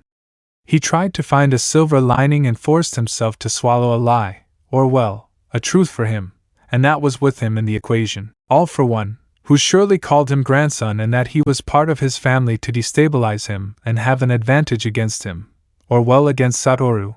That's why he wouldn't believe him. He wasn't going to believe a demon. Ah, how I wish you were by my side now, All Might. At least you, who stood at the top, could understand me. Or perhaps you, Michael, or even you yourself. God, I'm supposed to have your eyes, to be your chosen one, aren't I? Satoru closed his eyes tightly, trying to stifle the tears that threatened to fall. Hundreds of images flashed through his mind, scenes that tore at his soul. He imagined crying in his mother's arms, feeling her comfort, holding her close and letting all the pain spill out. That's what Izuku would do. But he couldn't afford that luxury. He imagined what his sister, Aiko, would do: destroy everything, leave no trace, and then disappear into a forest, screaming until her soul was empty. However, Satoru Gojo couldn't. He couldn't show even a hint of weakness, especially for his sister, Regenleaf. He felt her place her hand on his shoulder, her warm touch, her presence acknowledging him in his pain. The tears he'd been holding back began to fall. The weight of his burden was so great that, in some ways, her simple gesture made him break down. Although it was only one, he couldn't afford to show more, not when he was trying to locate the place where they were recording him. Never mind, I'm the strongest on the planet," he whispered, swallowing the lump in his throat as he stared into the distance, as if the answers might lie somewhere beyond his reach. He thought of a plan. He thought of a way to face all of this without falling into the hands of whoever was behind this whole nightmare. But his mind was frazzled, overwhelmed by uncertainty. Over and over, the memories replayed in his mind, each of his failures, his mistakes. Guilt ravaged him. He couldn't save Haruka. He had to rely on his sister to resurrect him, and then Haruka, alone, had to face Hawks. "I couldn't win against him either," murmured what was once one of his best qualities: processing information as fast as lightning. Now All for One had turned it into the perfect way to torture him, a torture of which he didn't have to do anything, not even touch a hair. Well, his grandson was already doing a great job on his own, even trying to close his eyes to stem the tide of painful memories. He remembered that villain from the mud, that humiliating defeat, and how Bakugo had saved him. Once again, he had to rely on someone to get out alive. It was definitely another defeat. One more damn defeat, he sighed deeply, allowing himself to sink into silence. The weight of his power, of the expectations others had of him, crushed him. What good was it all if he couldn't protect those he loved? What good was it if he was always defeated? In fact, now that he thought about it, he hadn't had a single victory that wasn't borne by someone else. "I keep giving my all, and yet my dream now more than ever feels so far away. A world where everyone is strong, a world where no one is condemned to live this living hell. I couldn't find any route, any way out. Everything seemed like a dead end, so, for the moment, he had no choice but to play along." But inside him, a feeling of despair was growing. Regenleaf, sitting next to him, watched him silently. She tried to speak, but couldn't find the right words. All she could do was be there and share his pain. She knew that, although she couldn't feel everything like he did, she could understand some of his suffering. She didn't have Satoru's power, but she knew the weight of responsibility he carried. She was the only one who could understand him, at least in large part. She read his thoughts without words. She was his sister, and at that moment, she was all he had. At that instant, Satoru stopped talking, his face softening. There was no longer anger or frustration in his eyes, only exhaustion. His sister leaned toward him, her words soft but firm. "You don't have to carry all of this alone, Satoru. I am here for you." Regenleaf's words, though simple, pierced his heart. And finally, Satoru let out a deep sigh, accepting what he'd been denying for so long. His sister was there, not to give him answers, but to share his pain and offer him the comfort he so desperately needed. "And that's exactly what I was going to give him." "Ototo, I don't think you really believe that. No one has ever been more idealistic than you. No one has ever had so much faith, so much hope that all people can be saved, much less with a smile on your face. More than you, and no matter what, I will accompany you to the end," she replied bitterly, as tears began to flow from her eyes. Satoru, hearing those words, felt a deep pain. And that was true. No one, absolutely no one, could imagine a brighter future than his. Well, there was one exception, Principal Niza. The hope he shared, that flame that seemed to fade with every weight AFO placed on his shoulders. Especially after falling into this trap Satoru Gojo had set for him, he seemed to be extinguished, but thanks to his sister, that spark of hope was rekindled. The damage had been so great for Satoru that, without Regenleaf's unwavering support, AFO would have already won. If it weren't for her, that tireless Valkyrie who lifted him up every time he felt the weight of the world crushing him, even in his worst moments, like when she tried to end his suffering, the world would have lost Satoru Gojo. And with him, perhaps, the entire world would have fallen into darkness. Still, there's still hope. Many villains, vigilantes, and heroes were born into a cruel, rotten world. They know nothing but hardship, suffering, despair. What right do I, the strongest person on the planet, have? A person who hasn't suffered half as much as people like Shirori are suffering? And yet Satoru paused, his voice trembling as emotions flooded through him. He was silent for a moment, feeling the weight of his own words. He thought about everything he had seen, everything he had learned. They keep fighting without giving up, despite the countless problems they carry, despite the pain they face every day. I lived well, I had my mother, I have my sister, I've seen what heroes are capable of. I know what their quirks can do. I can't show less strength and courage than them. I simply can't, he said, now firmly, looking at Regenleaf. She, his sister, was his greatest strength, the reason he was still standing. In that moment, he remembered what he had seen with his own eyes, the terrible reach of Nisa's power and mind. Now, with Melissa entering UA, the one who was surely the ninth carrier, he imagined her falling into AFO's clutches. Oh, he wasn't going to allow it. All those seeds needed a protector, but he knew the future was uncertain. Somehow, he had to become more than just a hero. Just as Almight was the symbol of peace, he had to rise as the symbol of hope, leaving nothing behind, not allowing evil to take it away from him. If he didn't, who would? He had the power, but also the responsibility to use it. I will, he murmured, as if the decision were making itself, but knowing that, in the end, only he could take control. Regenleaf watched his brother silently. He knew his words were important, but he also understood the gravity of what he was carrying. Hope, though latent, remained the only thing that kept him strong. And it pained her to see him carry all of that. But while she couldn't change the intensity of his struggle, she could be his support, his refuge. They shared a long silence, but something had changed in the air. Satoru, though still overwhelmed, seemed to be finding new resolve. Regenleaf knew it. No matter what, he would never stop fighting. Not for himself, but for everything he loved. And as long as he was by her side, he wouldn't be alone. Never again. There's still a future, but to reach it, I must first eradicate all this misery, all this suffering and pain. It's not our doing. No, I asked you for answers, I asked you for advice, and you left me to figure it out on my own. You have a very strange way of acting, God, but now I understand. All this evil wasn't done by you. The words left his mouth, almost without realizing what he was saying. His mind seemed to struggle with every thought that crossed his head, but a part of him had already made up his mind.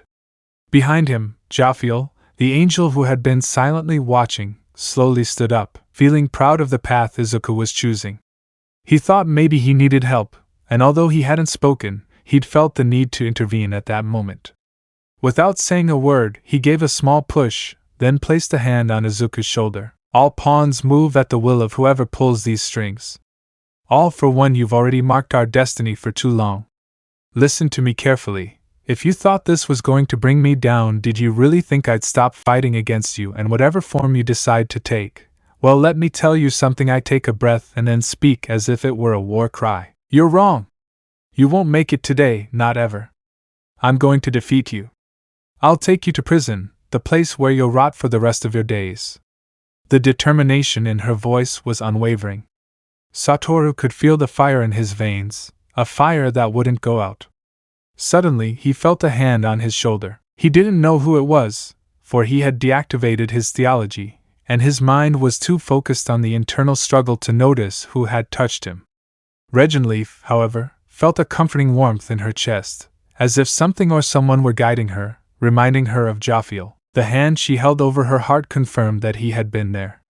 In that same instant, she saw Izuku, and for a brief second, she thought Adam's silhouette had materialized within him, as if the same divine power was being transmitted through his brother. Satoru, his white hair shining faintly in the light, seemed to have a clear idea of what he had to do. There would be time to grieve, to reason, and to plan again. But now was the time to rise up. It was time to fight. The world was in chaos, unbalanced, and he was the chosen one. He was the one who held the power of God's eyes in his retinas, and so he had to be the one, not someone else, to stabilize it. He had to be the ultimate symbol of hope for humanity, so that it would never again depend on a single man or woman to carry this burden on their shoulders. Off-screen, everyone remained silent, listening to Izuku's reflection, sharing everything. While others didn't know what to think or say, the students present looked at each other, looking for help, emotional support. It hurt them to see their friend, their classmate like that, but they couldn't help thinking that if they were in his place they would be worse off. When AFO appeared manipulating the issue, many became enraged, while All Might, being the most affected, clenched his fists to make them bleed, although he didn't have the courage to say anything, since the things AFO showed were true, and he was using that to his advantage. He wanted his successor, even if he doesn't follow him in that world, to stand up and fight him, even if he is the grandson of the symbol of chaos. The others thought the same, and Stain wanted to see where he would go with that iron will. He had to give him credit, he had balls, so for that scrotum face to say something was simply stupid, knowing the will of that boy. Ibra clutched her chest when Jophiel appeared in an ethereal form, unseen until Reginlift took her heart, which made her sob. So he was the one who helped people in those moments of doubt. Her faith became stronger, although of course she had to stop thinking the way she did. Mina and Hagakure wanted to shout something about the ships, but Aizawa's bandages were on them, covering their mouths, since it was not the time or place for that, because they thought that Jophiel x Regenleaf was a good ship, in their childish adolescent opinion. All Might smiled when his successor didn't let himself fall without a doubt. He never made a mistake in his decisions, and this further reaffirmed his decision. All Might, in that reality I was wrong, but not here. I don't regret it, son. Gran Torino, I'm glad to know you didn't screw up here. Nizu, when we return we must train him, he would say with several nodding. I don't think that with what we see you want to leave him alone. The firm students would nod, even Minoma, although well, with other reasons more personal and a certain need for recognition in their class. On screen, bro, your phone alarm is going off. Regenleaf's voice brought him out of his thoughts, and with a sigh, Izuku looked down at the device resting in his pocket. It was time to return to reality. Izuku stood up without hesitation. He ran, his mind clearer than before, changing back to his civilian identity as he felt that each step brought him closer to his goal, and finally, he reached a place he knew well. It was a stone bench where Shiori, his friend, would pass by. He had gotten the information from Haruka before arriving here, and now he was waiting, prepared for whatever happened next. He sat down on some nearby stairs, looking into the distance, certain that, no matter the difficulties, he'd already made his decision, and he hoped it was the right one. For literally the fate of humanity, his friends, his family, everything depended on what he did now. And as he sat reflecting on everything he'd experienced, he realized something. He couldn't afford to waver. No more. Screen turns off. Shoto, but what? How is it that that girl who hates me for being her potential competition with Izuku gave her so much information about me? Bakugo. So Mr. Reflection will go to help him. Dabi, well, we will see a great evangelization and the beginning of something unique. Natsuo. Yes, so we can beat him in the balls for touching our sister. Shoto, I feel good being a man. Dabi, but you're not gay, so we can't be jealous brothers with you. Natsuo, you would even give him condoms, just to see Endeavor upset. Dabi, good point. Momo, okay, just wait for Midoriya-san to do his thing. Ida, he will. Midoriya is a good person to let that go. Izuku, Midoriya, and Shiori Todoroki. Everyone in the room was waiting to see what would happen at this meeting. Shoto was the most nervous, since he didn't know how it would go. He remembered that time as a lonely, depressed emo, and looking back at it now, he'd undoubtedly hate himself. He'd hate himself for shutting himself away.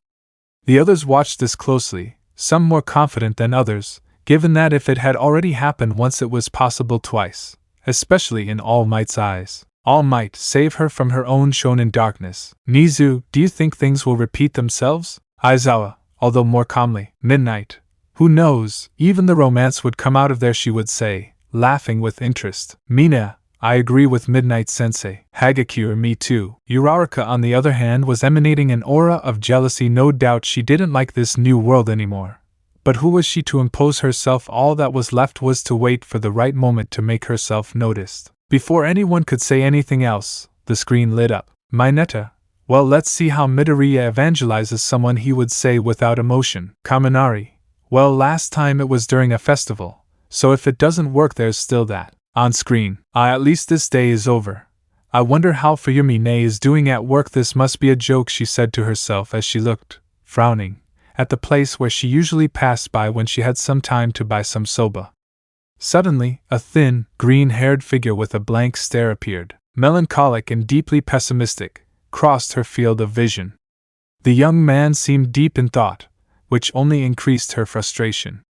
Seriously, Haruka had spoken. She had told her not to say a word and that in return she wouldn't reveal that Haruka herself was a bounty hunter and a serious otaku. I just couldn't stand her. Haruka was just so annoying.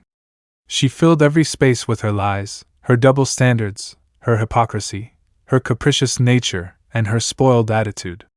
She was the kind of person who, if she ever liked a boy, would surely end up doing something stupid for him, without thinking about the consequences. I'll just get this over with quickly. She was already preparing her ice quirk. She didn't mind risking her hand. She preferred that to continuing to use her father's quirk.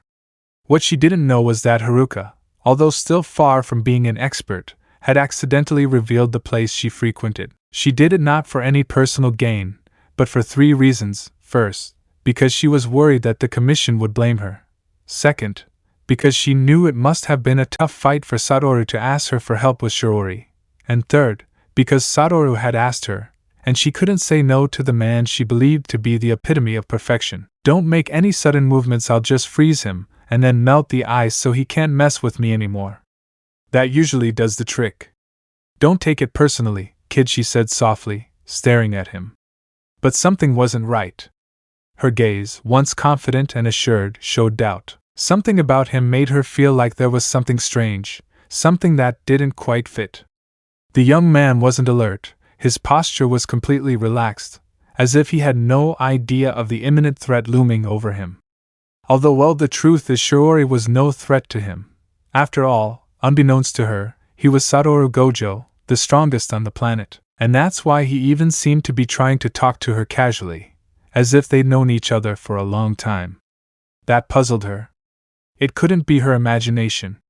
At that moment, she was even more surprised when the freckled boy spoke so naturally, without showing the slightest sign of fear or defensiveness. He's looking at me like an equal, she muttered to herself, unable to keep her surprise from showing in her voice.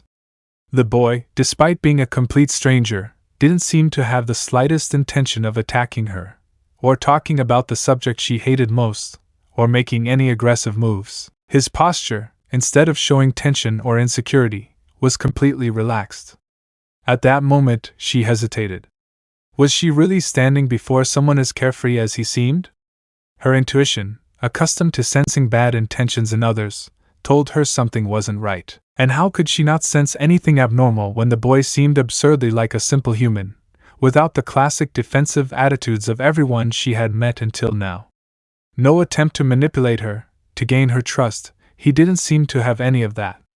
For a moment, she considered backing down, but the green-haired man cornered her with a sincere greeting that completely disarmed her. "Hi, I'm Izuku Midoriya," the young man said with a nervous smile. He hadn't expected the girl to approach him so clearly. Suddenly, he realized things weren't as simple as they seemed. 2 options crossed his mind: either the boy was more than he seemed, or he had simply gotten a little rusty. Off-screen, Shoji, there's nothing like a first impression. Inko, son, you should have more tact. Mitsuki, knowing how he lived on his Uraraka ranch, you can't blame him. Inko, true. Shoto, sorry Izuku, he would mutter under his breath. Dabi, no, well, it's just like the old man. Natsuo, only with 2-tone hair, at least ours is different. Fuyumi, I'm glad to know that she loves me. You do it by saving Tuya, who didn't even give any signs of life, for playing the most psychopathic avenger. Dabi, ouch. Natsuo, a punch hurt less. Shoto, Nei-san is the best. Bakugo, afterwards I'm the bully, he would mutter under his breath. Stain, interesting, good reflection. Endeavor, I hope they don't beat the shit out of me. On screen, he didn't want to get into that now. If that guy really was that average, then he must be lost or something, because he couldn't understand why anyone normal would be wandering around this area.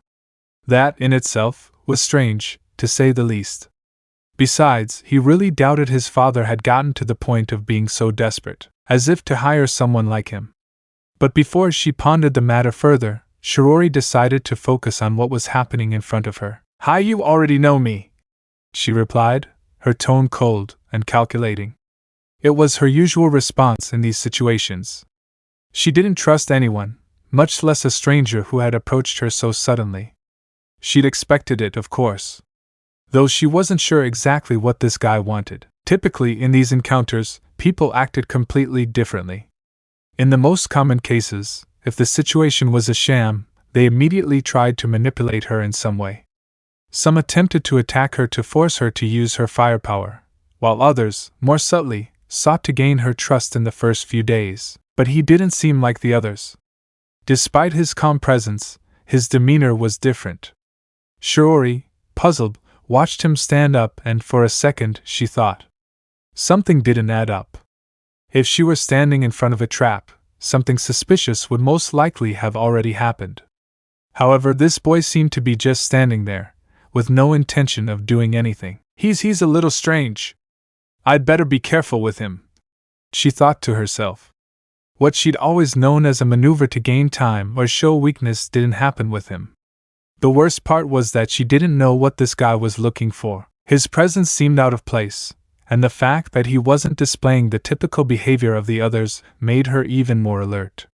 At least, she thought, she knew she wasn't going to go through the typical situation of fans asking for her autographs and telling her how wonderful her father was. Now that would be a nuisance. However, the uncertainty was even more terrifying to her. Not knowing what this boy wanted or why he was there left her feeling uneasy. There were no signs of danger, but that was precisely why her guard couldn't let down. Not knowing what to expect was, in itself, an absurd threat. "Do you want to walk?" The question brought her out of her thoughts, if only briefly. She analyzed the proposal quickly. The boy had his back to her, so she couldn't see if he had a weapon or any other threat. However, what disconcerted her most was that he seemed to be sincere. For Shigaraki, such honesty was a rarity. Normally, people tended to treat her with a certain degree of caution, given her position as the daughter of the number 2 hero. Few dared to cross her, or at least, that's what she thought. Aside from her family, of course. And truthfully, she was very grateful to Fuyumi, as she had always been there to support her. If it weren't for her, Shigaraki would have gotten into a lot of trouble, simply to spite Endeavor. Although, as Natsuo had once jokingly said, the best thing would have been to steal his father's credit card and spend all the money on whatever he could find. He had to admit, though, that wasn't such a bad idea. However, a good slap on the wrist from Fuyumi always made him reconsider. "Well, I have things to do," Shigaraki replied, dismissing the offer. She didn't like wasting time or showing weakness, and to be honest, she wasn't keen on doing a favor for a complete stranger. But at the same time, she felt uneasy. She was a firm believer in sincerity, in honesty. She didn't like lies or secrets. She hated them, in fact. So she decided to be direct, although she wasn't going to open up like she would with someone closer. Despite her response, she remained alert, not letting her guard down, as a protective measure. Something that seemed to make Izuku smile, as he watched her with a gaze that reflected respect and admiration. The strength he felt from her was undeniable, powerful, determined. Maybe, just maybe, she could rival him one day. He felt she had a lot of talent, and the will to improve. She just needed proper guidance. Without a doubt, he already considered her a hero of his caliber.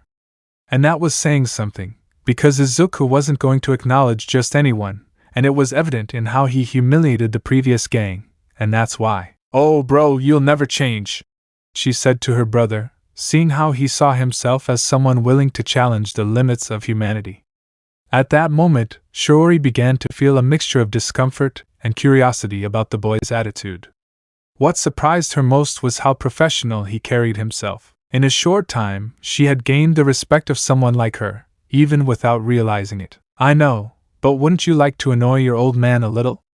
Izuku's question made her raise an eyebrow. She definitely hadn't expected that. He seemed like he was seriously trying to have a conversation with her, but the fact that he mentioned her father made her even more suspicious. Does he know something about me and just called Endeavor an old man? She didn't want to think too much about it, but he was still a complete stranger to her. So, she took a few steps back, distancing herself from him, and prepared her ice quirk. She wasn't ready to make a move, but out of caution she prepared her quirk. She didn't want to be completely vulnerable. Plus, the atmosphere had changed. He'd already had more interaction with this guy than with all the others. Fuyumi had tried to force date him, and that only made the situation even stranger. Though he couldn't shake the feeling that something else was at play here, something he still didn't fully understand, but he felt like he wanted to find out. Making Izuku happy with that reaction, he could certainly understand it a little, because he didn't trust people right away, at least not anymore, and that's why when he saw Shiori follow him after a few seconds, despite maintaining his firm posture, he was glad to finally allow himself to smile. Off-screen, Inko, I'm sure I taught him tact. The Todorokis, did old man say to Endeavor? Endeavor, as if it were Gran Torino. Gran Torino, disrespectful brats. Kaminari, well, they'll walk, so do they count as a date? Toru, let's hope so. Ahoyama, I don't think that will happen. Shoto, 4 dates? Fuyumi, damn, they found me out. Uraraka, Deku-kun's smile is very pretty. Tsuyu, it's true, Kero, so I hope you fight for him. Machiko-chan. Tokoemi, there's some darkness in the air. Dabi, well, he bought it by telling the old man. On screen, it was a good reaction putting you on guard a few seconds ago, but I won't hurt you, I swear. All I can think is, well, you looked a little lonely, didn't you? With that, the two-colored woman was giving up any attempt at attack. This guy was seriously telling the damn truth. She couldn't understand how he could see something like that in her. It was the first time anyone had spoken to her in such a direct and sincere way. The shock was so great that she had to shake her head to clear her confusing thoughts. And how do you know that? She asked, incredulous. Without thinking twice, the green-haired man gestured for her to follow him. He could be a villain, he could be luring her into a trap, but if she could actually take down some small-time criminals using her ice quirk, that would be a direct blow to Endeavor's pride. Not to mention that, in the end, it wouldn't be so bad. If you do anything weird, I'm going to beat you up, she added, as a warning. Despite the tension, she accepted Izuku's gesture, shaking his hand. At first, he was a little surprised by the action, but then he smiled slightly. Nervous? Maybe. Because, although she hadn't done anything really strange, the situation did have an air of uncertainty. Hey, Izuku started walking slowly, as if nothing out of the ordinary was happening. Shiori watched him cautiously as she followed.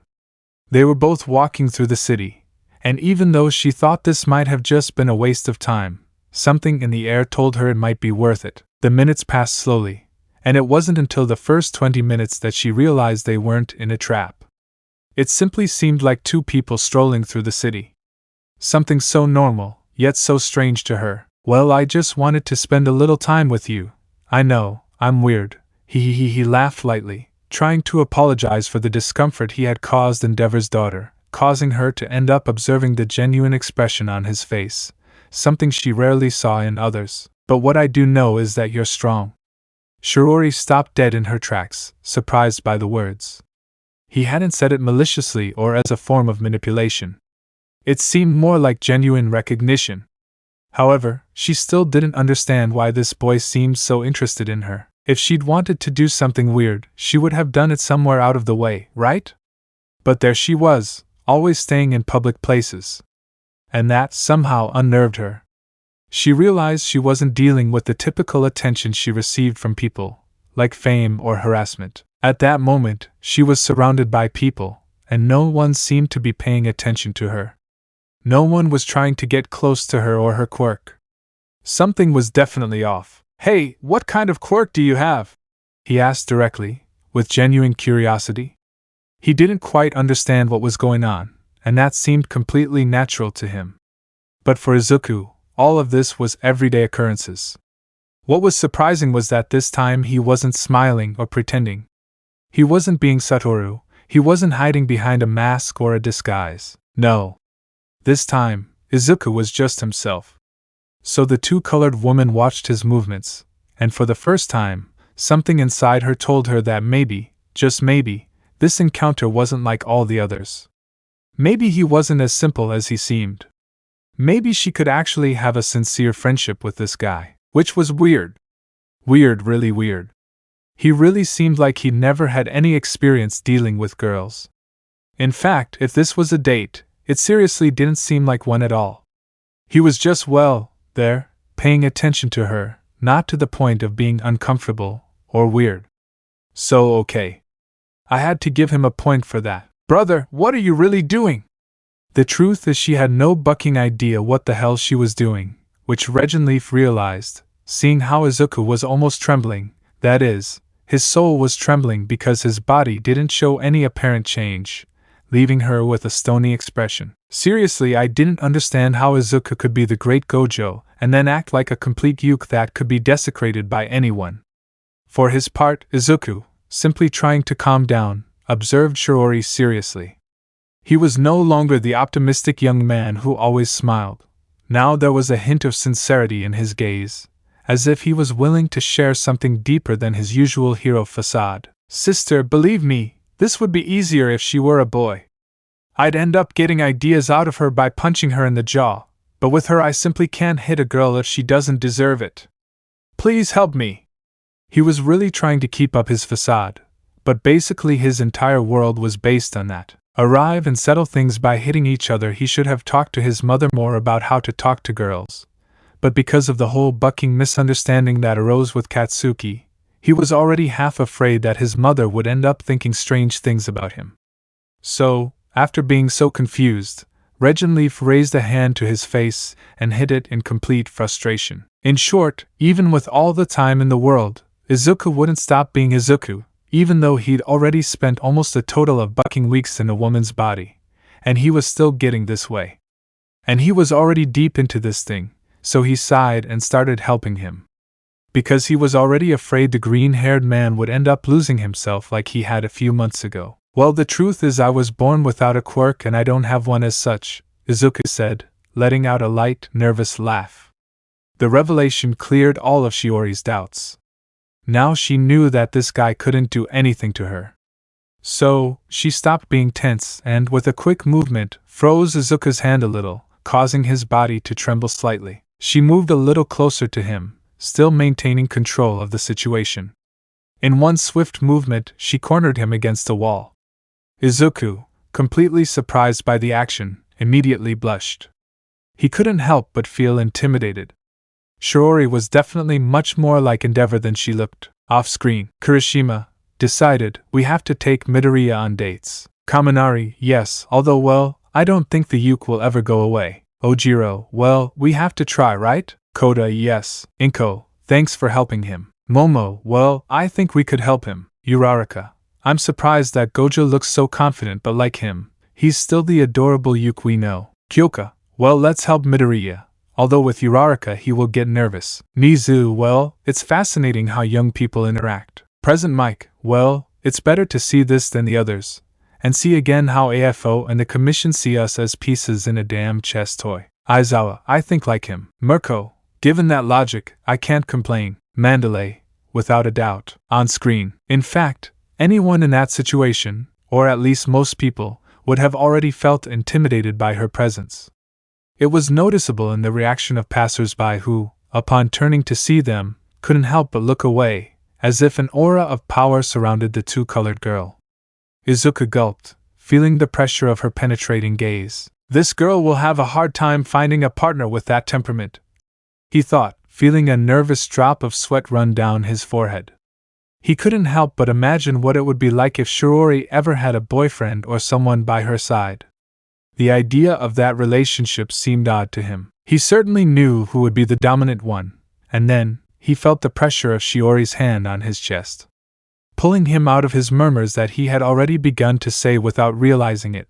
But what really made him think the worst was that he saw how part of her clothes were frozen by the ice. Feeling a little panicky, and without thinking twice, she hugged him like crazy, as if trying to protect herself from something the two-tone was obviously never going to be.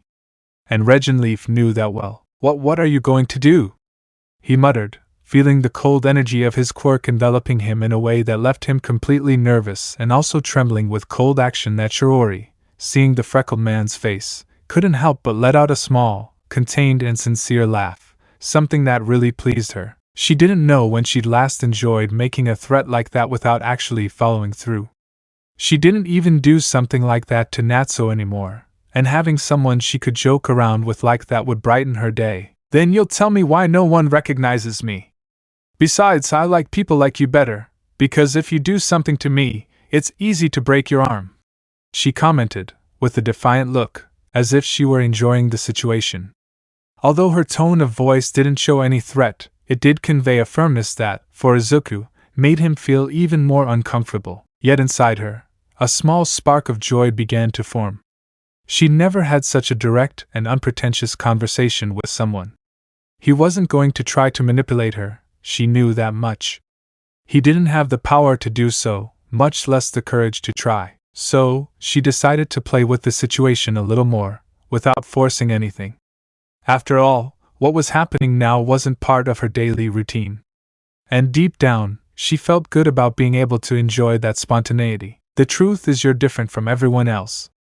I'm not trying to manipulate you, it's just, well, I like meeting sincere people like you, Shiori. Honestly, sometimes I just want a break from being someone I'm not, I guess. Well, you can understand me a little, right? Normally, I would have just thought that, but since the guy is literally in deep trouble, Regin Leaf made all his thoughts flow out loud in his signature murmur, leaving the two-colored girl a little thoughtful.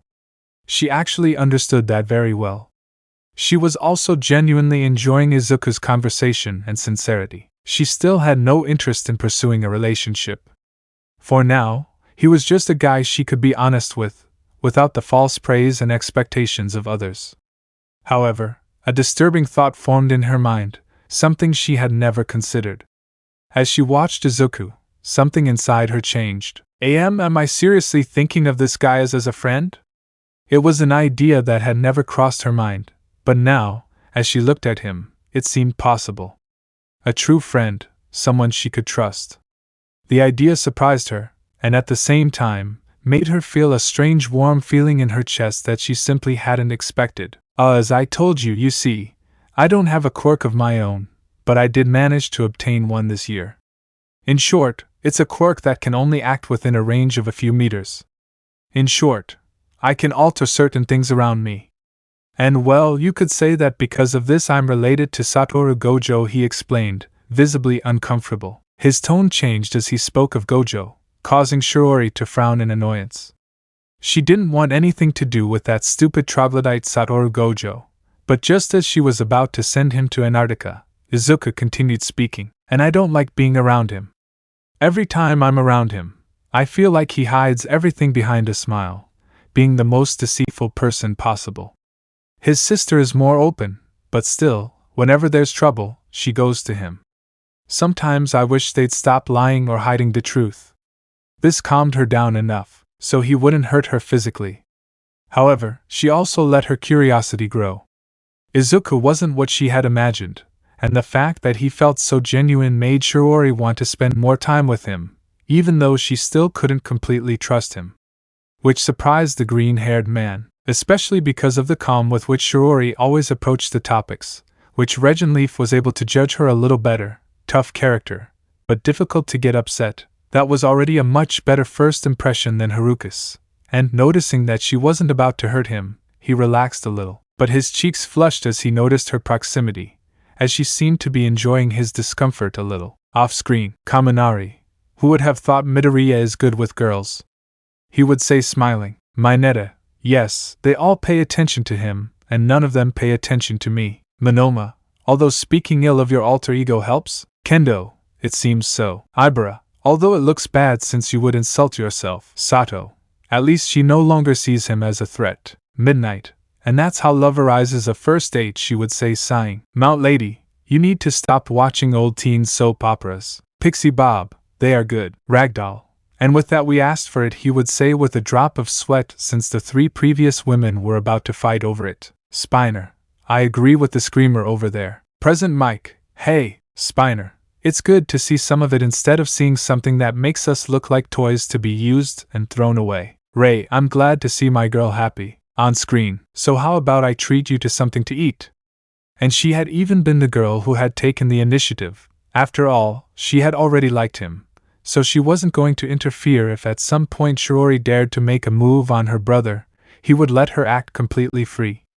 She had already earned his approval, and no doubt despite her brother's scoldings, they had nothing to do with Regenleaf liking to taste good food at all. Hey! Don't just stand there. Don't you know it's not chivalrous to leave a girl alone? Go ahead, I'll treat her. You said your name was Izuku, right? Would you like to eat some soba? He was going to say no, but his sister, already knowing that Izuku was probably going to give her a hard time, decided to move her mouth and ended up saying a clear and resounding, I would love Shiori-chan. Immediately after saying that, he was taken by the hand by the bicolor, while enduring the teasing of Regenleaf, who could not believe the new red tint that his brother's face had due to the pressure that Shiori was exerting on his hand. Not to mention that the bicolor girl seemed a little happy, as I call her, nothing to do with the old man. This guy was definitely smart, not touching on topics the other person doesn't want to talk about or has a hard time talking about always won him more points, at least in her eyes. So she smiled happily. To Regenleaf's delight, he almost undid the volant, while yelling at his brother that he would pay him properly later. To the torment of the green-haired man, who was almost fainting, I see, so that's your story. You don't have a quirk until you're 14, and you recently discovered that your power allows you to manipulate the environment around you. And you say you don't want to enter UA because you'd rather someone else take your place. She looked at him with a slight smile, trying to understand his reasoning. It was extremely difficult to find someone who thought like that, and his attitude seemed strange to her. Why don't you try it? Why not be the one who shows up and see if you can do it? After all, if you can stop people from bullying me, that's pretty useful for a bodyguard or something.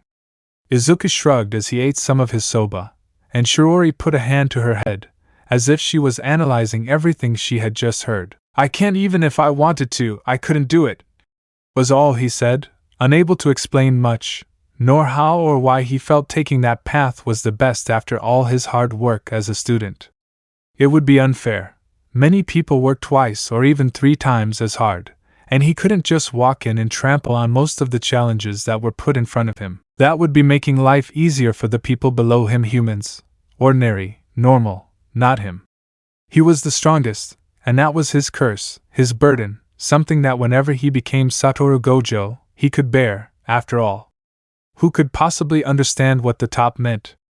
Who could possibly understand having multiple murders against you? Who could possibly understand him? If he made a single wrong decision, even one day, the world could fall. All the pressure was on him, and it was simply because he was the strongest, and because he was the strongest, I believe Satoru, in the end, Izuku could never carry that burden. I could never stand it. Curious, the two-colored girl thought to herself as she watched him, until she looked at her watch. She decided to stay a little longer, wanting to get more information from the peculiar boy in front of her. She rarely had company, let alone someone other than her family or some interested party trying to get close to her for the wrong reasons. Although maybe I will someday. But right now, the truth is, I don't feel ready, nor do I think the others are, he murmured, as if thinking out loud. Shiori, hearing his words, nodded with a slight smile. There was something about him that made her curious, and although she didn't completely trust him yet, she felt that, for once, I'd found someone sincere, someone who wasn't trying to impress or manipulate. It was refreshing. Well, I'm a little weird too, Shiori said unexpectedly, leaving Izuku a little confused.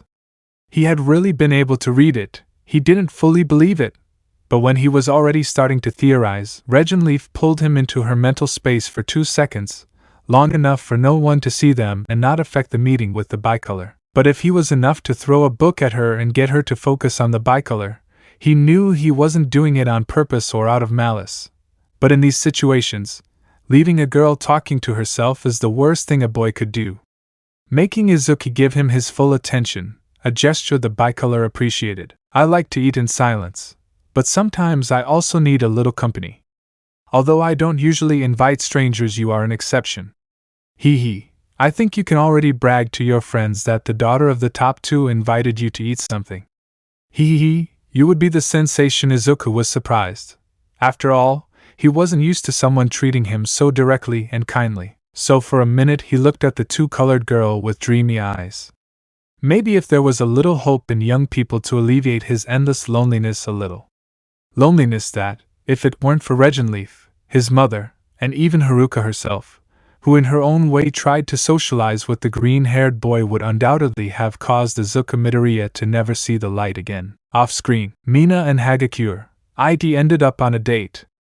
They would shout excitedly, "Endeavor, that's not it. Dabi, continue with the date, brother-in-law," he would say, smiling maliciously. "Shoto, Soba, Natsuo, and we lost him," he would say, seeing his younger brother fantasizing about food. "Inko, well, at least this date is going well. Bakugo, so I caused him to not be sociable. Damn, I'm disgusting," I would say in thoughts. On screen, but he'd had enough of this. He'd come to try to help her, and in the end, the two-tone woman had unwittingly ended up helping him.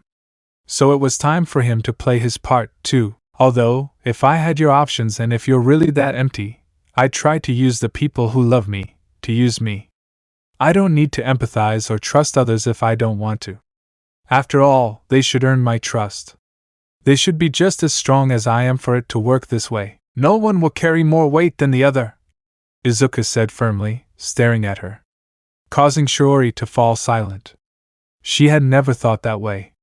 It was a radically different approach from hers, something she hadn't considered before. The idea of not trusting others without earning their respect, and of balancing everyone's weight so there was no real symbol to which one had to truly aspire, surprised her. She didn't know whether to admire it or distrust it even more. "It's not that easy, Midoriya-san. How do you expect me to use my father, Endeavor?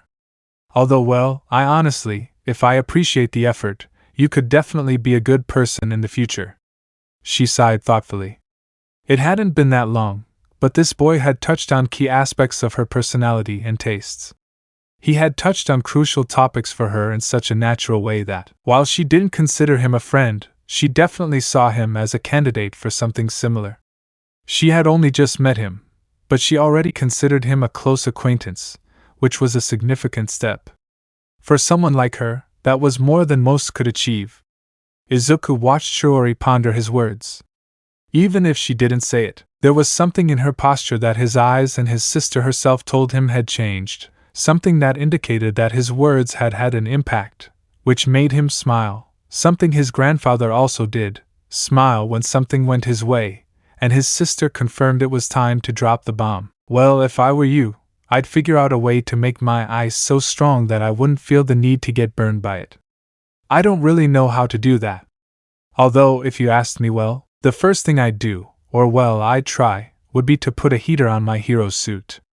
That, powered by your quirk, would do exactly what your father wants, but in reverse. Instead of using ice to stabilize my fire, I'd use Izuku." Let the thought hang in the air.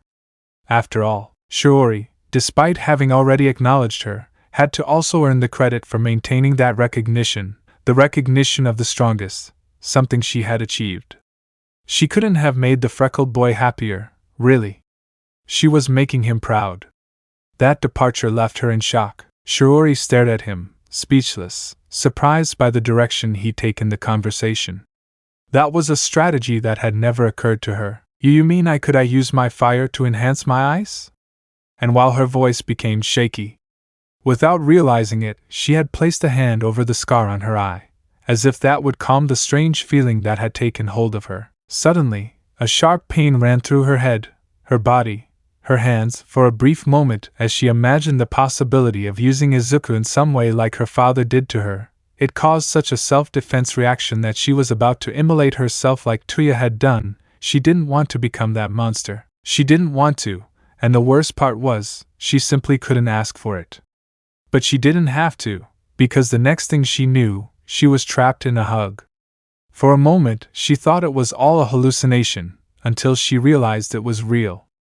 Izuku had hugged her without warning. "Calm down, I've got you, I've got you.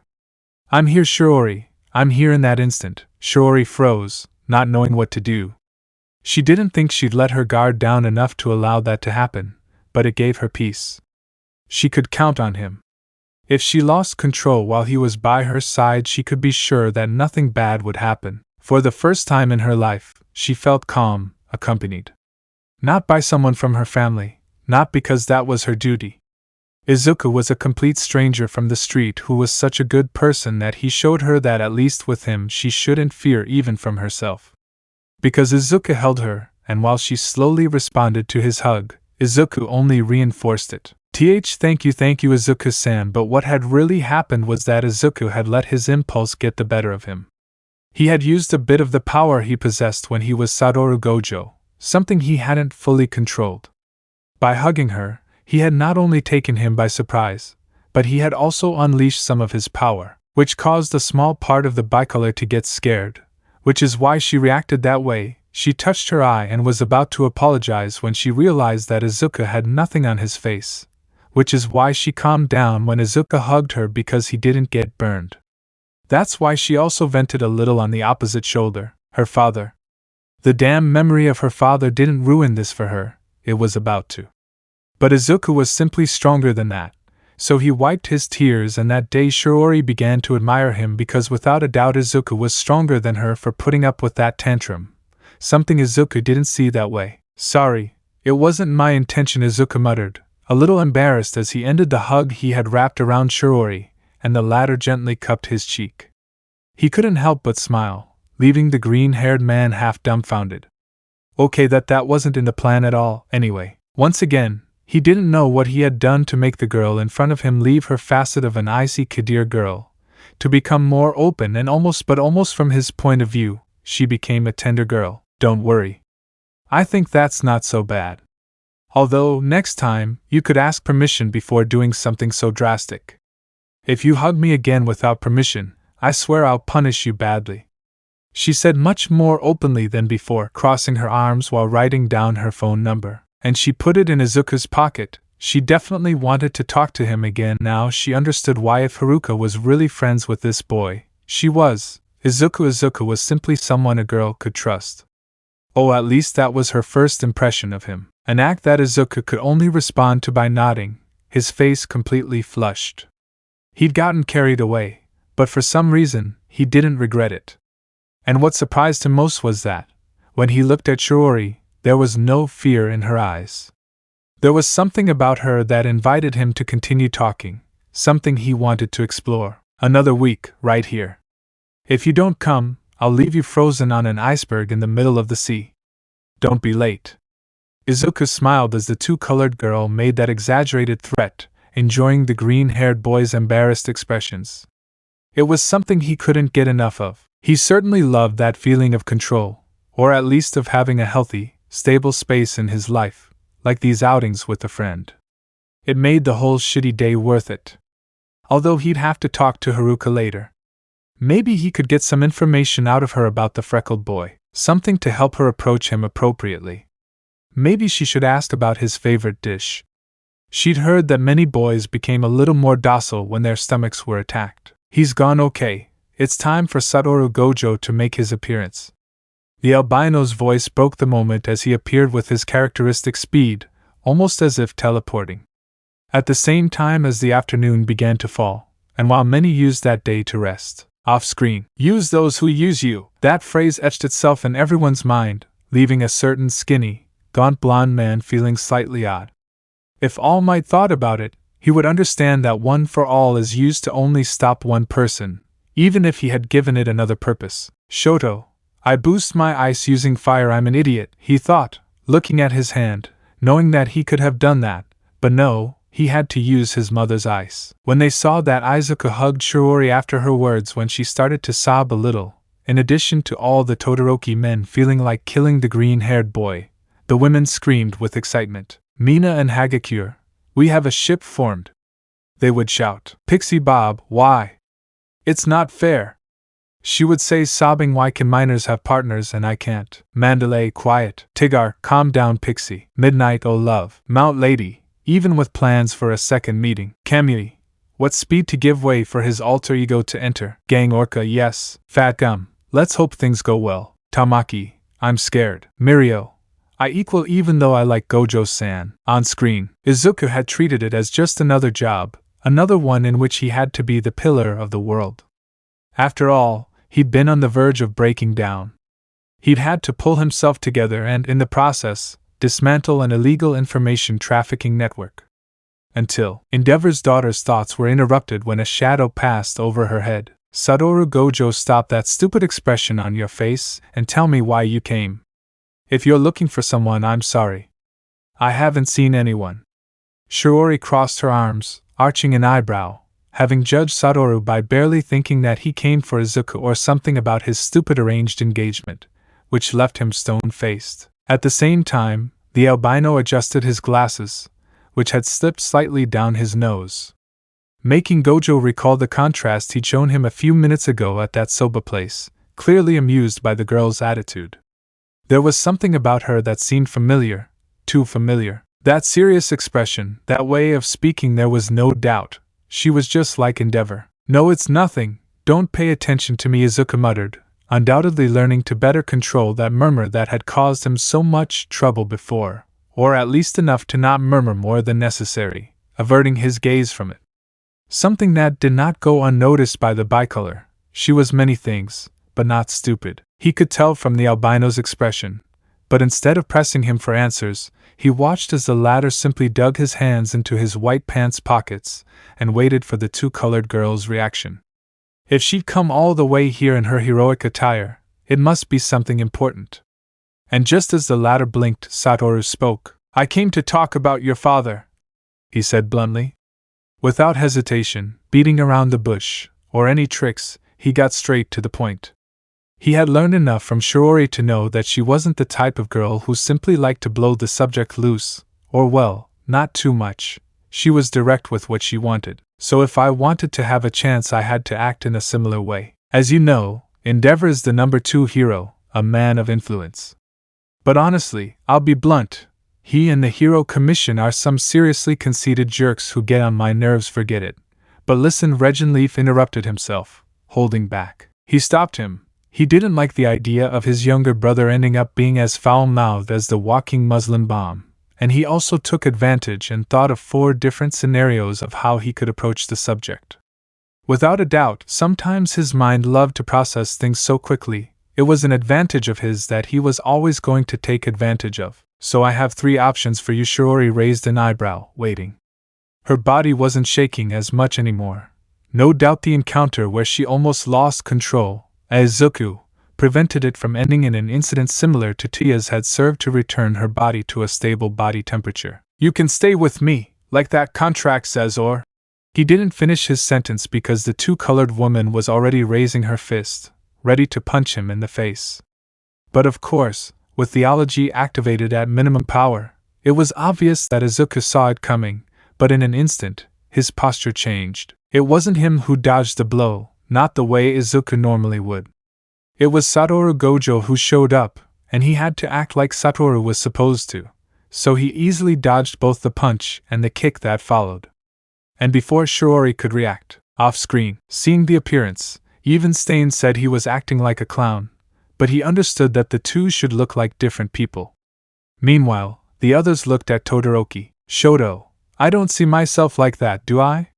He would say nervously. Kaminari, Mineta, you seem more like a traumatized person. Siro, a depressive emo that your dad. Shoto, thank you very much, I would say grateful. Endeavor, my youngest son doesn't like me, he would say, starting to make a scene with shouts. Aizawa, what are you trying to do? Inko, I'm glad my dear pseudo-daughter makes sure my son doesn't speak badly. Mitsuki, knowing my son I doubt I haven't taught him to insult. Monoma, and I see that someone will hit. Ibara, sadly she is blinded by pain. Mineta, and the sorcerer doesn't even flinch. He would say, seeing Izuku take the blow. Cements, interesting reflections. Ectoplasm, we must make sure ours acquires that capacity. On screen, he pushed her against the wall with force, trapping her with his arm.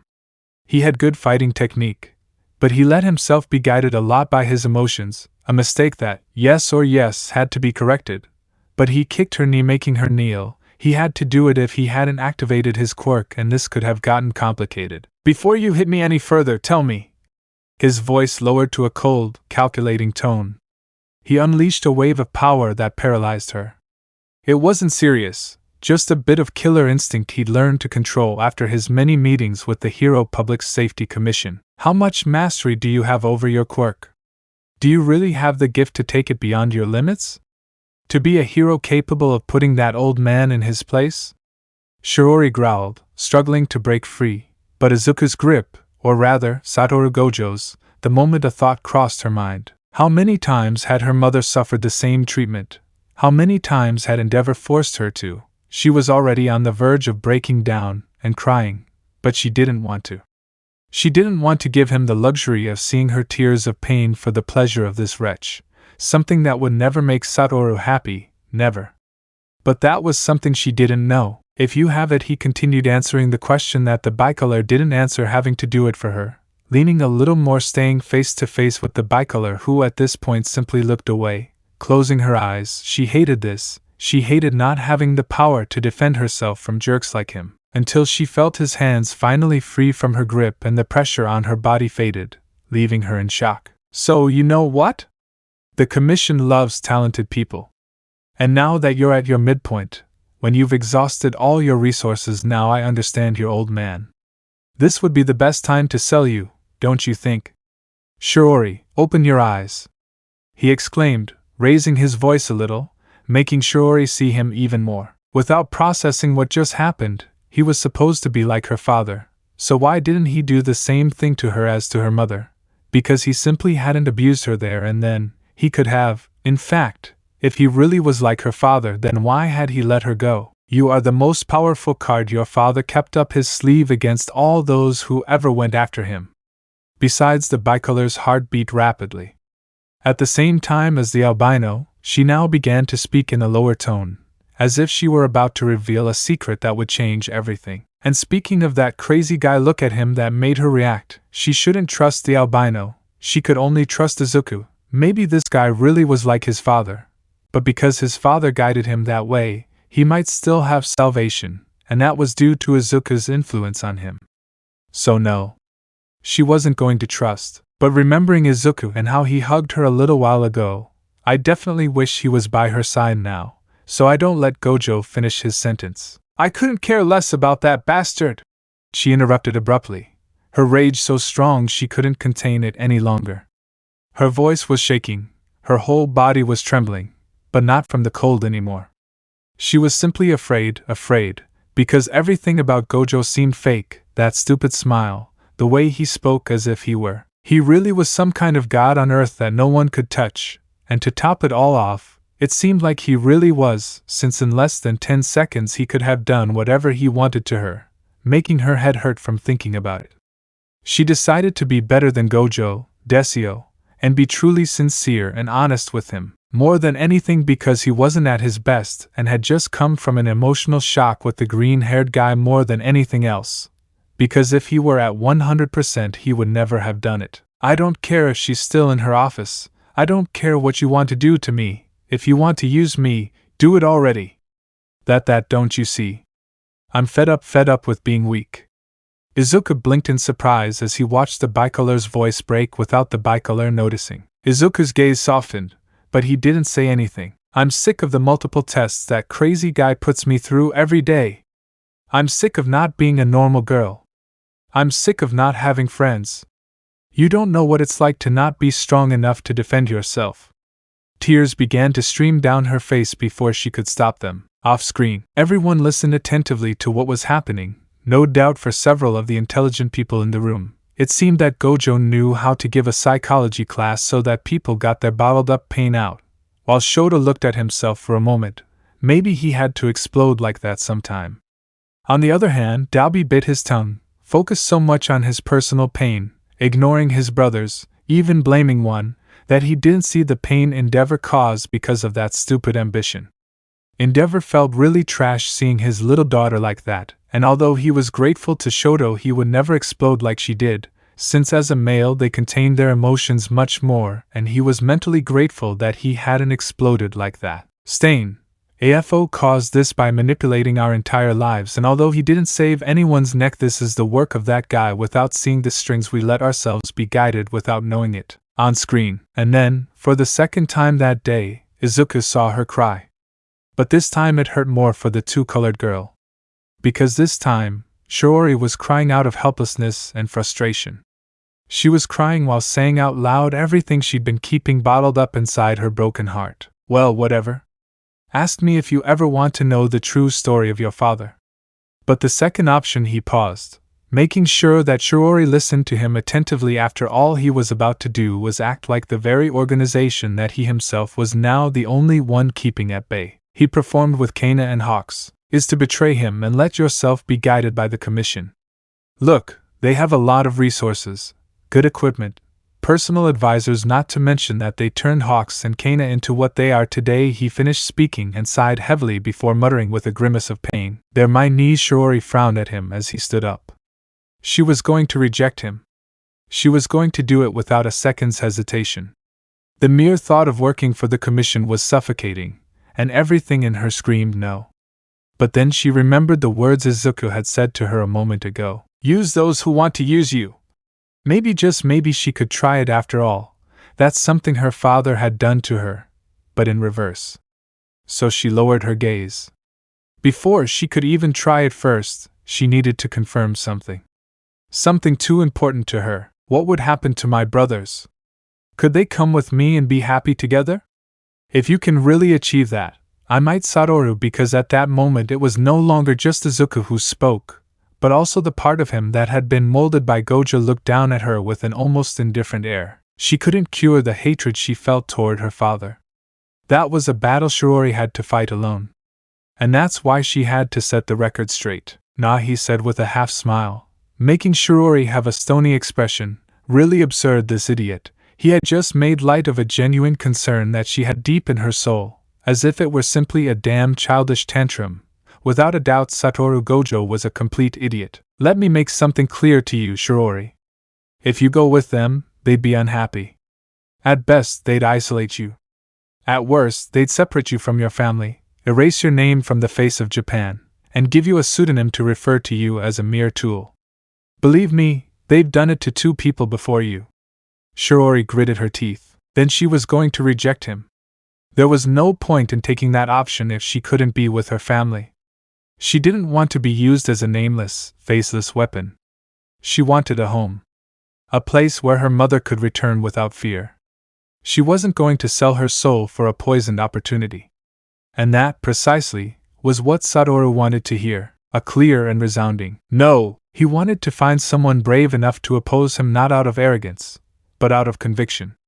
Not in a hostile way, but with a determination born of his own ideal. The Commission was rotten, yes. But he was already working on that. And now it was time to take the next step of his dream, his vision. Off screen, once again, anger toward the Commission filled the room.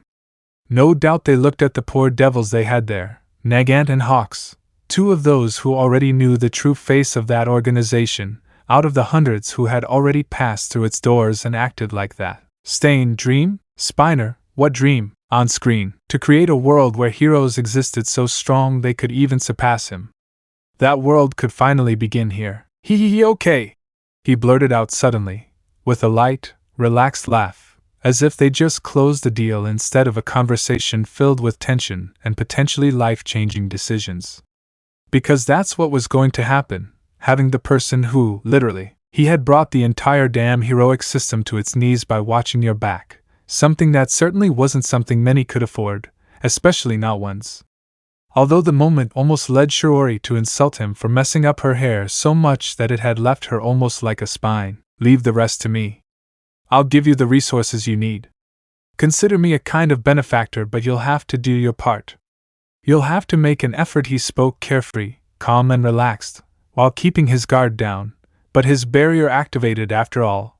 His eyes didn't lie to him when he saw Shiori's face. He knew exactly how she felt, so the next comment didn't surprise him at all. I know that comment had undoubtedly offended her too much, and of course they had repeated the same thing to her day after day until she was sick of it, But what truly caught the attention of the bicolor was the insistence with which Satoru Gojo had highlighted the following words. "No, you don't understand."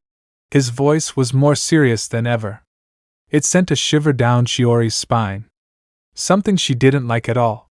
He seriously valued strength more than her own father, but he didn't act like him. So that left her in a state of mental limbo, which he didn't know what to expect from the boy in front of him. "And why do you care so much?"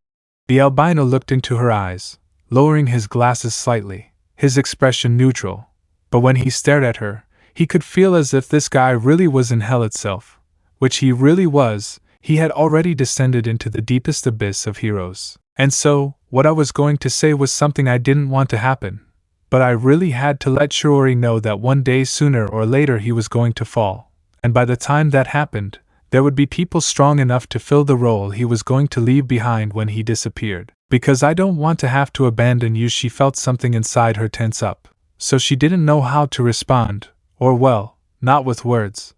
But if an idea came to her mind, she would follow her friend's advice, her first, and for now, only friend.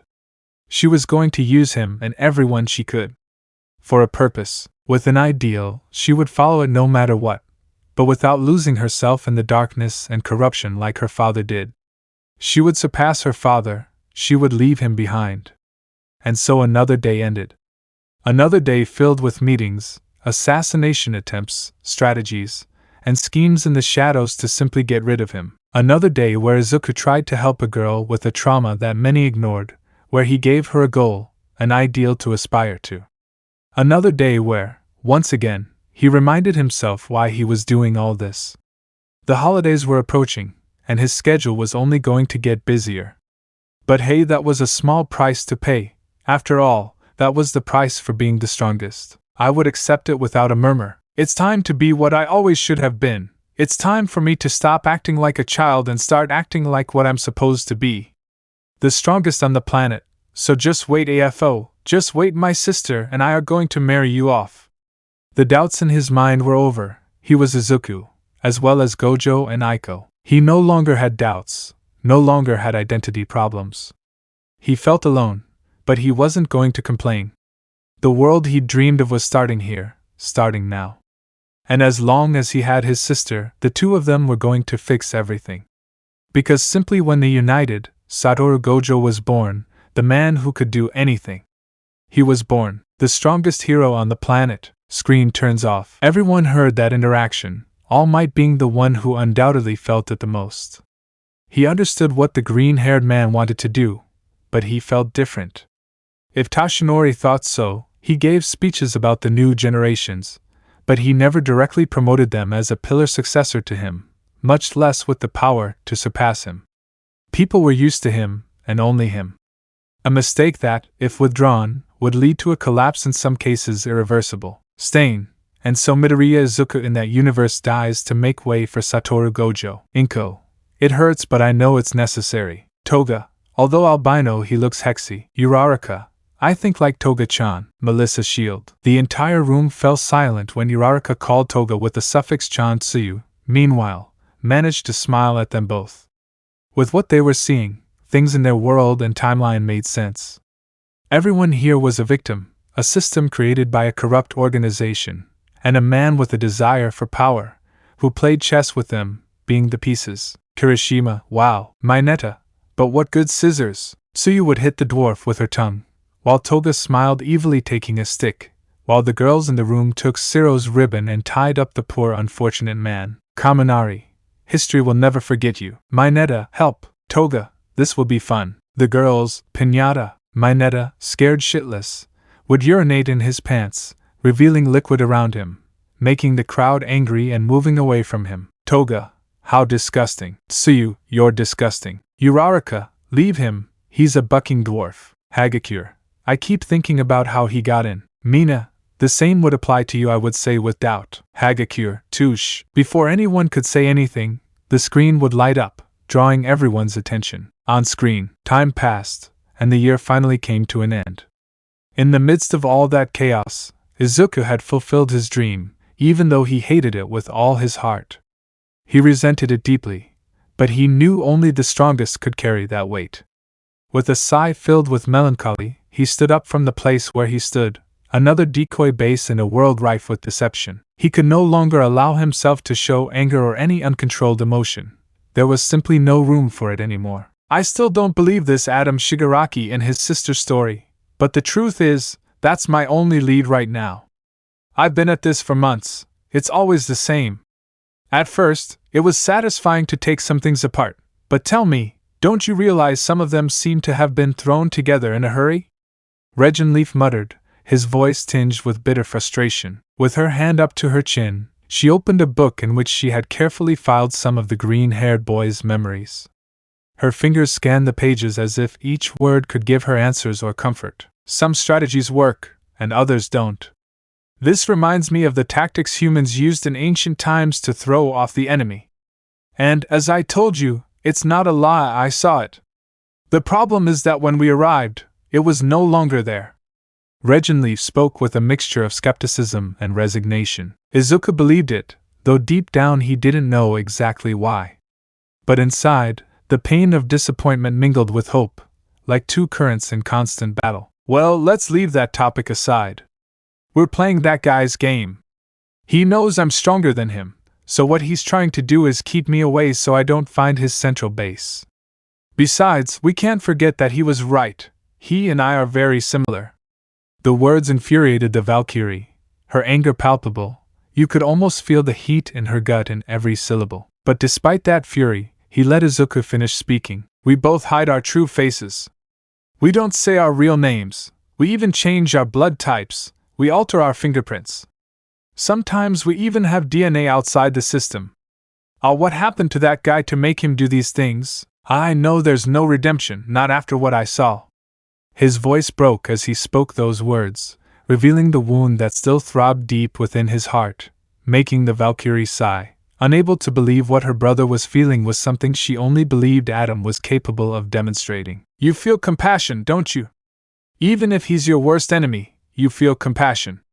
There was a brief silence, heavy with painful emotions and memories. Finally, in a tone that attempted to be optimistic, though barely concealing her tiredness, she added, There, Ototo, you and your chicken heart, you're lucky to have me by your side, otherwise you would have collapsed a long time ago. Alright, time to head back to UA.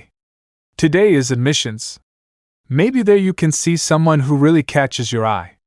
At that instant, Izuku checked his phone, and he realized the time had come. He'd literally been working all bucking night without a break. Relax, it'll be an express cleaning, you know. With surprising speed, Izuku took off his hero's suit. After all, it was already due for a cleaning, and that's how in less than a second he had changed into much more casual and comfortable clothes. This type of action had already become an inevitable routine in his life, and although his body wasn't suffering thanks to his sister, his mind, on the other hand, although it could stay cool, still showed the exhaustion and loneliness if it accumulated more and more every day. Being so busy had left him little time to sleep, and that lack of sleep had become a silent companion, almost unbearable. Off-screen, Almight, so he knew about AFO before the rest. Nizu, it's not like I can say it either. I mean, you would attack without thinking just because he is your grandson. And don't deny it, added to the fact that in that time you and Sir would have destroyed his reputation with civilians, starting a villain. Mirio, Sir, he wouldn't do it, he would say, refusing to believe that. All Might, I know I was quite an idiot. Nizu, don't deny it, Togata-san. Sir Knight, I was a pragmatic person who preferred not to take risks, and always looked out for All Might more than anyone else. Stain, what would you have dared to do? Nizu, don't be left with any doubts. If any apprentice hero or rookie hero showed potential to be a successor to All Might to the position, as long as he had no ties to the top, it would have destroyed his career. At best, his fanaticism for All Might was, at one time, a danger. Stain, but what was that due to? All Might. Due to a fight I had with AFO, and after he left me like that, he would say, showing his wound, he became obsessed with avoiding my death, that he used his quirk and saw it Mirai was someone rational, but he became obsessed and paranoid. Aizawa, although seeing how they react to the assaults, it is a good idea. He shouldn't think about AFO, that would destroy him for obsessing. Kirishima, dude, I want an older sister like Reginleaf. Inko, I always wanted to have more children, she would say, smiling. Ray, I wish mine were like that, she would say, surreptitiously looking at Dabi. Tuya, what could he have wanted to tell me? Almight felt something like what the last thing the screen showed. Number 1 was feeling lonely, but he gave himself that task and it was too late to regret it. On screen, as he walked, his mind wandered to worried thoughts. He had to ensure that none of the UA students followed his same path of deprivation and sacrifice. With the full weight of responsibility on his shoulders, he vowed to talk to Nizu about hiring a teacher who understood the importance of sleep in a hero's career. I don't want them to end up like me. With that thought pounding in his heart, Izuku headed to a nearby vending machine. What caught his attention was that he hadn't had time to eat breakfast either, keeping this whole thing under control, or well, more like making sure the commission was under control. Blue on minimum power, he muttered softly, aware that at that precise moment he didn't have enough money for anything else. Instantly, the machine spit out a soda, its cold bottle almost a balm for his exhausted body and mind. It would certainly be a good time to joke around with someone at his side, but there was no one there, except for her sister, the only thing that made her loneliness less oppressive. So as she walked, she sipped the soda slowly, letting the freshness spread through her. The momentary calm this small respite offered allowed her to forget, even if only for a moment, that small but persistent problem. The main pillar of his burden was being the only one who could maintain a complete and stable balance within a completely rotten world. But if you asked him, he wouldn't say anything about that, so he cleared his mind of it by rejecting it and returning to his casual, proud, altered, and completely carefree attitude. Okay, that's it. I've already had breakfast. It's still early, and I arrived on time. Perfect attendance record, still unbroken. Wait, sister, that's the one. His gaze fell on Bakugo, who seemed much calmer than usual. The sight made him smile. Yes, even he was growing at his own pace. Unable to help himself, he activated his perception. Bakugo had definitely become much stronger. It wasn't something that should have surprised him. After all, he had been his best friend until a few months ago. And Izuku treasured those memories with all his heart. Now he could say he had left in peace, without owing anyone anything. Still, he tended to show up from time to time, only when necessary. But those occasions were limited to once a week, and mostly because Shiori had a fairly close relationship with him. So close that the last time they saw each other, she'd said goodbye with a kiss on the cheek. Just remembering it made her face heat up, but she shook her head. This wasn't the time to think about teenage romance. There was work to be done, off-screen. At this point, Gojo's attitude contrasted too much with that of his Yuke.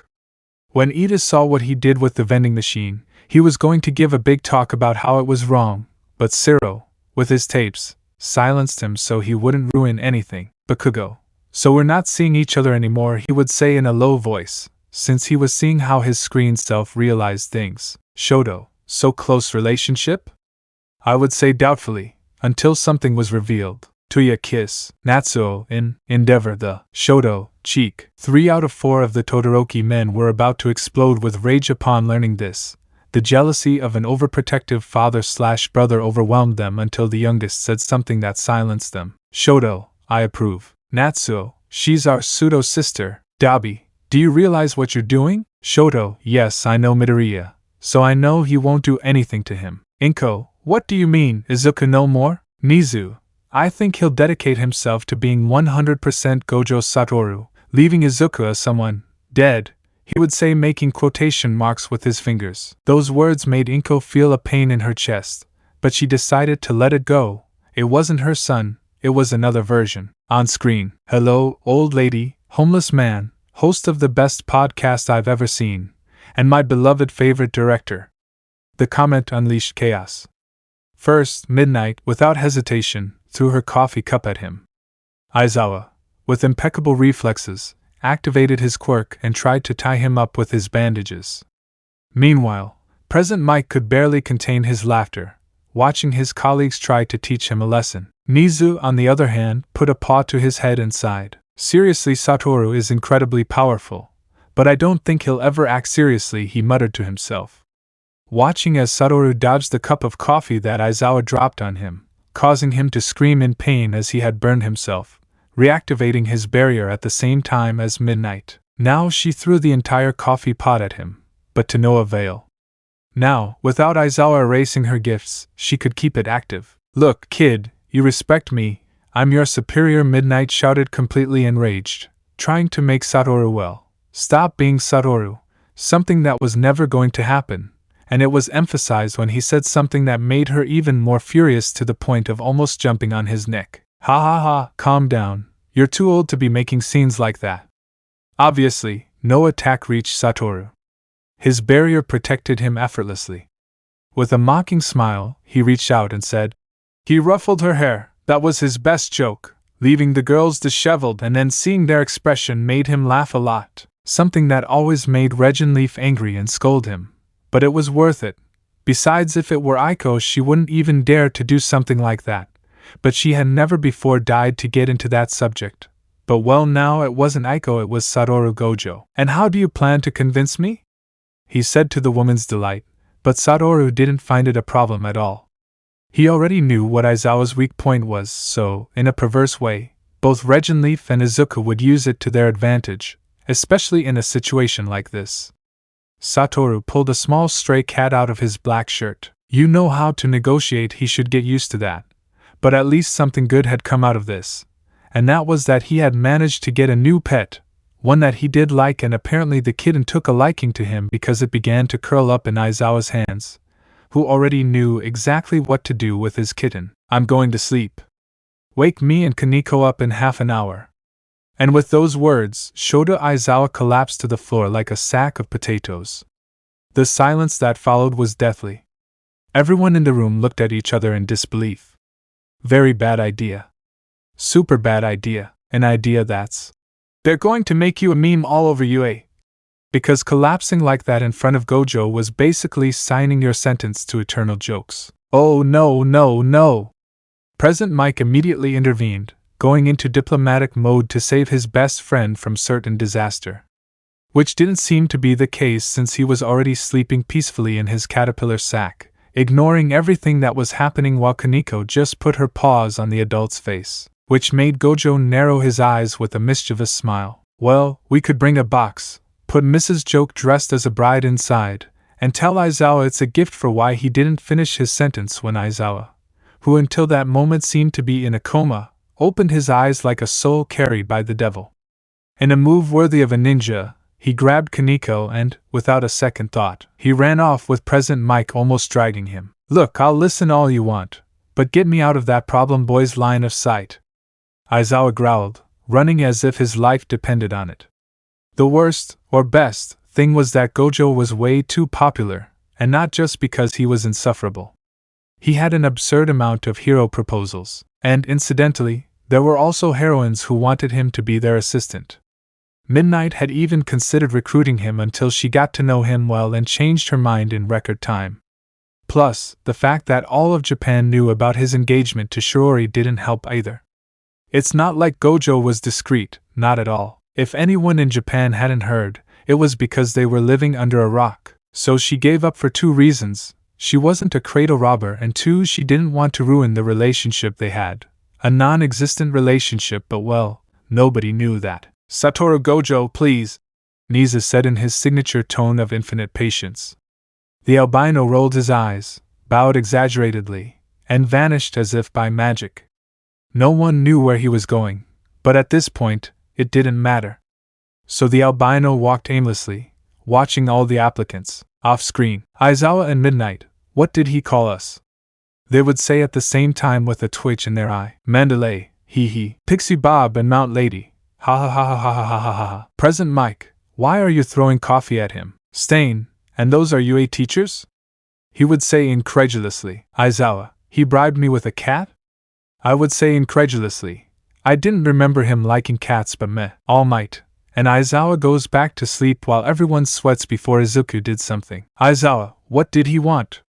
he would say palely. "Mina, what a great idea. Hagakure, yes. Aizawa, they do it, and they will be punished for up to 15 years after they leave UA," he would say in a dead tone of voice. Several people in the room were laughing quietly at that topic, since they knew how Ms. Joke was with the bum. "Ciro, look, he took Kaneko." Kaminari, like a soul running from the devil. Uraraka, he'll see the entrance exams. Ibara, is that possible? Kendo, technically he will be a teacher, so he can. On screen, until you come across a rather peculiar scene. Interesting, Satoru muttered to himself, watching the brunette girl, from whom he had copied the zero-gravity quirk, a crucial part of his blue technique. However, the situation seemed somewhat unusual, as he now seemed to be using his quirk on a blonde-haired girl. He didn't need to say it out loud. He activated his theology at full power, since the blonde's face was quite covered. So she got into UA, but tell me I'm not the only one who saw that, bro, Satoru thought, as a slight migraine began to creep into his head. His eyes didn't lie, and neither did his body. There was something about the blonde. Something that kept him on his toes. Good. I hope someday I can have fun with you again, Satoru Gojo, was Adam's thought while, inside the dark mass that surrounded One for All, the place where the Valkyrie had made a kind of shelter for the bearers of One for All, everything was silent, until a slight distortion disrupted the surroundings. Only Melissa could interact with that mass, or rather, only because he allowed her to. Adam wasn't one for isolating or manipulating others. It wasn't his style, not after everything he'd been through. He wasn't going to stoop to using the same tactics his grandfather used on him. He would be superior to that. He would be a true king. He would be the ultimate curse for Satoru Gojo and Izuku Midoriya. I'd better keep an eye on her. If Adam Shigaraki really exists, sister, maybe he's inside that girl, Satoru thought as he shut down his theology. He watched as the brunette and the blonde headed toward the entrance door. He admitted that moving to the roof of the building helped him quite well to avoid being seen by the students. The last thing they needed was for their presence to cause the students to do something reckless that could cost them their lives. Of course, the probability of that was almost zero. Nizu would never do anything that would put them in danger, or at least not in a life-threatening situation. And besides, he was already there. Watch your back, Melissa, he whispered to her in a low murmur, passing by so quickly that the blonde barely noticed his presence. The girl stood in the doorway, her body completely rigid and her nerves on edge. Her skin prickled as if a lion had just walked past her, leaving her almost hyperventilating. Melissa looked around, but saw nothing. Had it been a bad feeling? Her breathing quickened even more, and for a moment she almost thought she'd sensed someone's presence. But looking straight ahead, everything seemed to be fine. What was that? She thought to herself, her heart still pounding. But in the meantime, Satoru had vanished into the shadows, his steps light as if nothing had happened, while a smile filled with intrigue formed on his face. Leaving the blonde completely alone, quickly removing the coverings from her face, which consisted of a hood, lowering her gaze, and wearing sunglasses. This shocked the blonde even more, and she thanked God no one recognized her yet. And although she had lost her glasses, she had lost her hood, which seemed to have been ripped off with surgical precision. Off-screen, Nizu, something's wrong. David, my daughter is Almight's successor? He would say to his and his daughter's surprise. Aizawa, something with Adam? Almight, director. Nizu, it can't be Almight. Tell me that One for All wasn't created by AFO. Almight, it was, but why the question? Nizu, damn, Naomesa. Do you think there is a bridge and that both quirks are connected, beyond their fight? Nizu, I'm afraid so. And it seems that Adam found it, considering that thanks to theology Midoriya-san copied One for All, that gap opened, giving Adam the possibility of escape. Those who knew that was impossible widened their eyes in shock, while all might hit the floor not knowing that such a possibility existed. Gran Torino, let's be thankful AFO doesn't know about that connection in our world, so let's use that information to our advantage. Melissa, I didn't know I could have a good physique. Mirko, if you want I'll train you. Brat, he would say, smiling. You may be quirkless, but that wouldn't stop you from being a heroine. Midnight, Reginliff noticed something. Kaminari, gosh, I didn't know AFO was Voldemort, and the ones who carry One for All were Harry Potter. Jiro, that's stupid. Kaminari, but look, AFO literally has no nose, he's Voldemort. Jiro looked at him, not knowing what to do since that was such a stupid idea. He wanted to laugh, and he wanted to beat him up. So he just sat down. The other, more immature ones, would laugh because it was funny. On the screen, focus, Melissa. It's time to do this test. Besides, the armor Uncle Yagi said was due for completion last week should now be in the final testing stages. So, just a few more weeks and Dad's work will finally be finished. She encouraged herself before entering, but not before using her backup plan, tying her hair in a bun, putting on a cap to hide it, and changing her glasses. Obviously, she'd passed the written exam with a near-perfect grade. But that wasn't what scared her.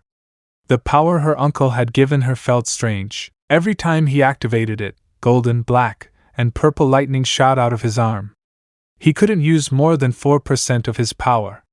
That was mostly down to him and his father though, as the advice he gave him was to clench your butt cheeks together, like you're going to slap your boyfriend and yell smash in his face. Needless to say, his father almost killed his uncle for such stupidity. Hello, my dear listeners, welcome to today's program. Everyone say hello. President Mike shouted, but no one responded, which made Satoru laugh, who was in the background listening to everything while memories flooded his mind. No doubt if he were in another facet he wouldn't be able to help but murmur about being in this place. President Mike is definitely a very energetic person. There's a reason I like his broadcasts so much. It's one of the few hobbies Izuku left me. Satoru thought to himself, smiling as he remembered it with great nostalgia. It seemed like that had been years ago. Okay, now it's time for me to tell you all about the practical exam. Is everyone ready? I want to hear a yes. No one answered, which made Gojo sigh, laugh, and shake his head in a slight disapproving gesture, unable to help but feel a little empathy for the pro-hero. As the template said, you're now going to participate in a 10-minute human battle simulation. I suppose it goes without saying that you can take whatever you want after the presentation, obviously. After this, everyone will be divided into different sections. Bakugo looked at his card, and he was in Section A. However, no doubt the stupid nerd would already be talking about heroes, being their fan, and not burning things. But he wasn't there. After the altercation with him and his only absence at his school, they simply stopped talking. TSK damn nerd, what bothers me the most is that I can't prove I'm stronger than that idiot. Bakugo muttered, squeezing the card tightly in his hands, almost as if he wanted to destroy it.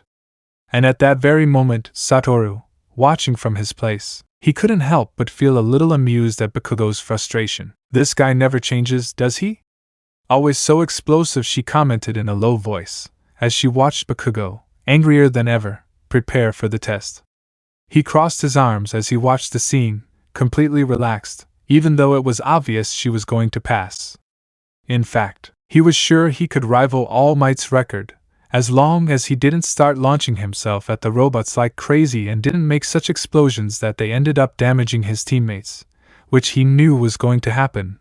Without a doubt that would lower his points a lot, so I could already see him complaining about things. Why wasn't he number one, or why did the extras dare to surpass him? Funny, if it weren't for the mess with that green-haired guy, Bakugo would probably be leading all of this. Well, we'll see. Meanwhile, Melissa felt like something wasn't right, though she couldn't pinpoint what exactly. The air felt heavier, as if something was lurking. Her nerves grew increasingly frayed with each passing minute in that room, and the strange power her uncle had granted her began to tingle in her arm, catching Satoru Gojo's eye even more. As the screen clearly shows, there are 3 types of fake villains on each battlefront. Your job is to destroy them to score as many points as possible. Obviously, any non-heroic action, such as attacking your teammates, is strictly prohibited. At that, a student raised his hand, capturing the attention of Aizawa, Satoru, and President Mike himself, who was standing in front of the candidates. This pamphlet mentions 4 types of villains. If it was a mistake, UA should be a disgrace. Remember, we all came here to be trained properly, the challenger exclaimed. At that moment, Aizawa had to hold the albino's hand, as he was about to walk over to the challenger. Well, Satoru seemed ready to intervene. The student had no idea what was being discussed. He seriously believed UA would be stupid enough to commit something like this. He hadn't seen any of the hell many heroes endure daily, nor had he supposedly witnessed it. Even the people themselves were being used as damn experiments. It was all on the whim of one guy, who at that very moment had everything he needed to destroy UA. But because both he and Yagi Tashinori were present, he had to continue hiding like a rat. hoping to outnumber them both to wipe them out and make society fall silent about them. Sorry, I got carried away, but if you happen to be in my class, make sure you get that narrow-minded attitude out of your head. People like that really annoy me, Satoru apologized, without a single rude word. Seriously, those people reminded him of the commission. He definitely knew the candidate was a good person. His eyes didn't lie to him, and when she saw his face, she could identify him, Tenya Lida, brother of the hero Ingenium. She knew his heart was good, but his mentality reminded her of Hawk's. Without a doubt, if he didn't straighten himself out sooner or later, he'd go after a villain alone. Or worse, he'd go straight to his own slaughterhouse. I'll do what I can. Now you should go to your posts. The practical exams are about to start, and we don't want a single incident. If it were up to me, I wouldn't let you do this. But if Nizu entrusted you with this, it must be for a reason, which shows that trust isn't in vain. Problem child, said Aizawa, watching Satoru walk away. And after President Mike gave Tenya the answer, the atmosphere filled with murmurs as the contestants prepared for the mock exam. Tension permeated the entire atmosphere, and although some still seemed confused by the wording on the booklet after that explanation and why the 0 points were given, it was basically a waste of time. They didn't ask any more questions, but the young man apologized for his words with a bow. And remember, no attacks on teammates, and any non-heroic actions will be severely discounted. That's how the professional hero finished dictating the rules of this match as the contestants made their way to their training stations. It's amazing that the school where my uncle Might attends has more than one of these types of things. Is that nice girl again? Maybe I should go say hi and wish her luck, but as she walked, she was interrupted when a boy stood in her way, grabbing her by the shoulder. That girl's concentrating. Don't bother her. And tell me instead, what are you doing here? Are you just trying to interfere? Only a criminal would hide their face behind a mask. Take them off now and show who you are. Stop bothering me. He used the 4% OFA. He couldn't get past that. Well, that much. Not if he didn't want his muscles to ache for a whole week. I'm sorry, but that wasn't the case, the girl replied, a little uncomfortable with that action. Just at that moment, Satoru could see the situation more clearly. The girl, her power newly awakened, was acting like him when he was still debating whether to be a vigilante or not. He wasn't going to let other people go through what he had. So he used red and raised a pall of smoke and debris in the area, leaving everyone confused and unable to notice that the gates were already open. Taking advantage of the confusion, Melissa fled the area, which made the albino happy. That was a good reaction. Off-screen, those present paid attention while others felt like things were repeating themselves, leaving Ida looking like an idiot. Melissa, this is weird. Uraraka, like with Deku-kun, but Melissa-chan takes his place, I would say somewhat animatedly. Stain, let's see what you have since you call All Might as an uncle. Don't disappoint me. On screen, hey, aren't you supposed to be with the UA students? Come on, your classmate is already leaving you behind, the albino said, leaving the students in that area even more stunned. It wasn't until he disappeared that the professional hero present Mike was able to intervene and bring them to their senses, which allowed Melissa to rise several points above the average in a single move. Damn, I got distracted and let that person get ahead of us, exclaimed the aspirant Tenya Lida in his mind, trying to hurry and use his gift to its full potential. Meanwhile, Melissa was using 4% of One for All, managing to come out quite satisfied with her progress. Her body was quite useful. Combined with her knowledge, she was quite lethal in this test, even beginning to develop her own fighting style based on fists, as All Might did in the past, making the latter a little nervous. Melissa was undoubtedly unconsciously imitating him without realizing it. This is more than enough to keep the 2 and 1 point robots at bay. He destroyed another using a miniature version of a smash on his fists. This was definitely the most fun he'd had all year. But he had to increase his percentage to 6% against the 3-pointers, something that was still too difficult for him. Little by little, his efforts bore fruit, and he had now reached a total of 50 points. "The release," said the brunette girl's voice, drawing the attention of the blonde who was passing by. This had clearly turned into a real robot massacre.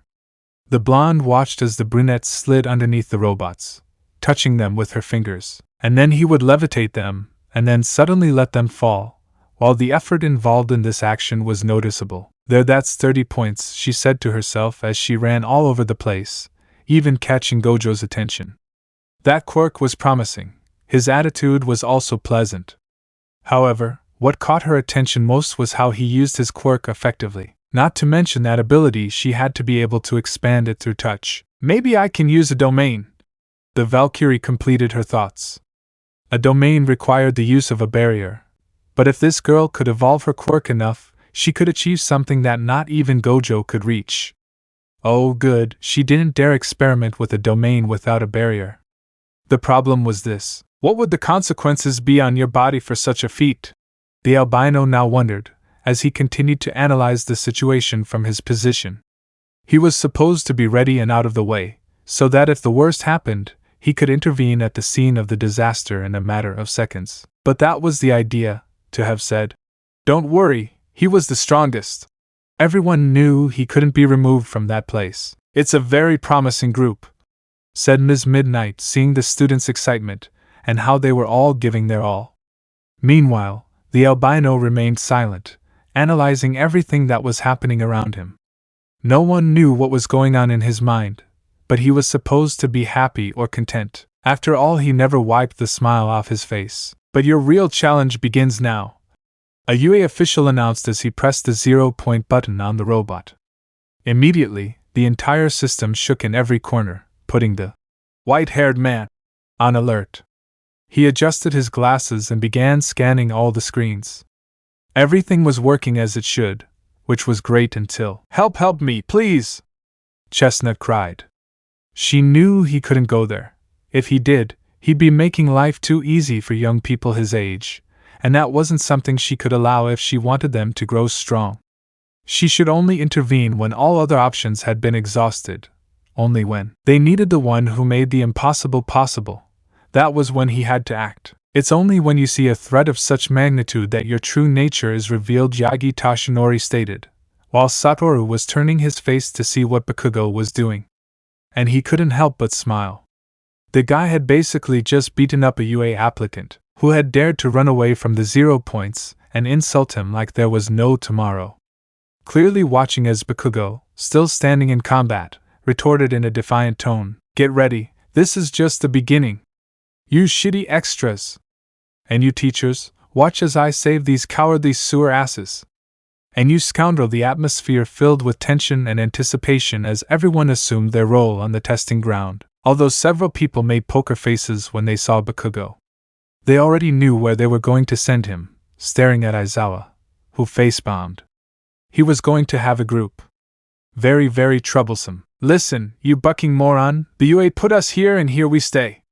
If we die well, so go home and cry and let the heroes work, you damn snot-faced extra."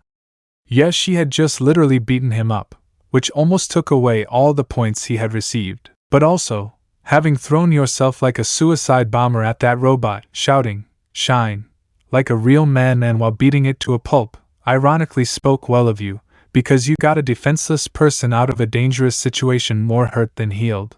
But you did it, off-screen, Uraraka, and some things are repeated. Stain, wow, the UA spared no expense in making that test. Aizawa, why don't normal students touch me? Mitsuki, could you stop being a suicidal Muslim? Bakugo, you don't understand my style, plus I technically did a rescue. Monoma, what a group A is. Mina, we are unique, Hagakure, and friendly. Kendo, that's not what we meant. Stain, he has the potential to be a good hero, but I would recommend sending him to a psychiatrist, he would say, looking sideways at Bakugo. Inko, so that's what the tests were like. Mitsuki, they could have killed someone. Recovery girl, they're taking advantage of the fact that I'm in UA director. Ray, we could take them out, but well, NG recommended mine. On screen, and in the process you acted as bait so the 0 points wouldn't prevent the others from escaping.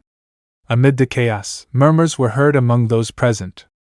Meanwhile, the director of the UA spoke with an authoritative voice. "Very well, if there were any doubts before, now I know which class he'll go to so they can work on his character," he said, making the dark-haired boy sigh.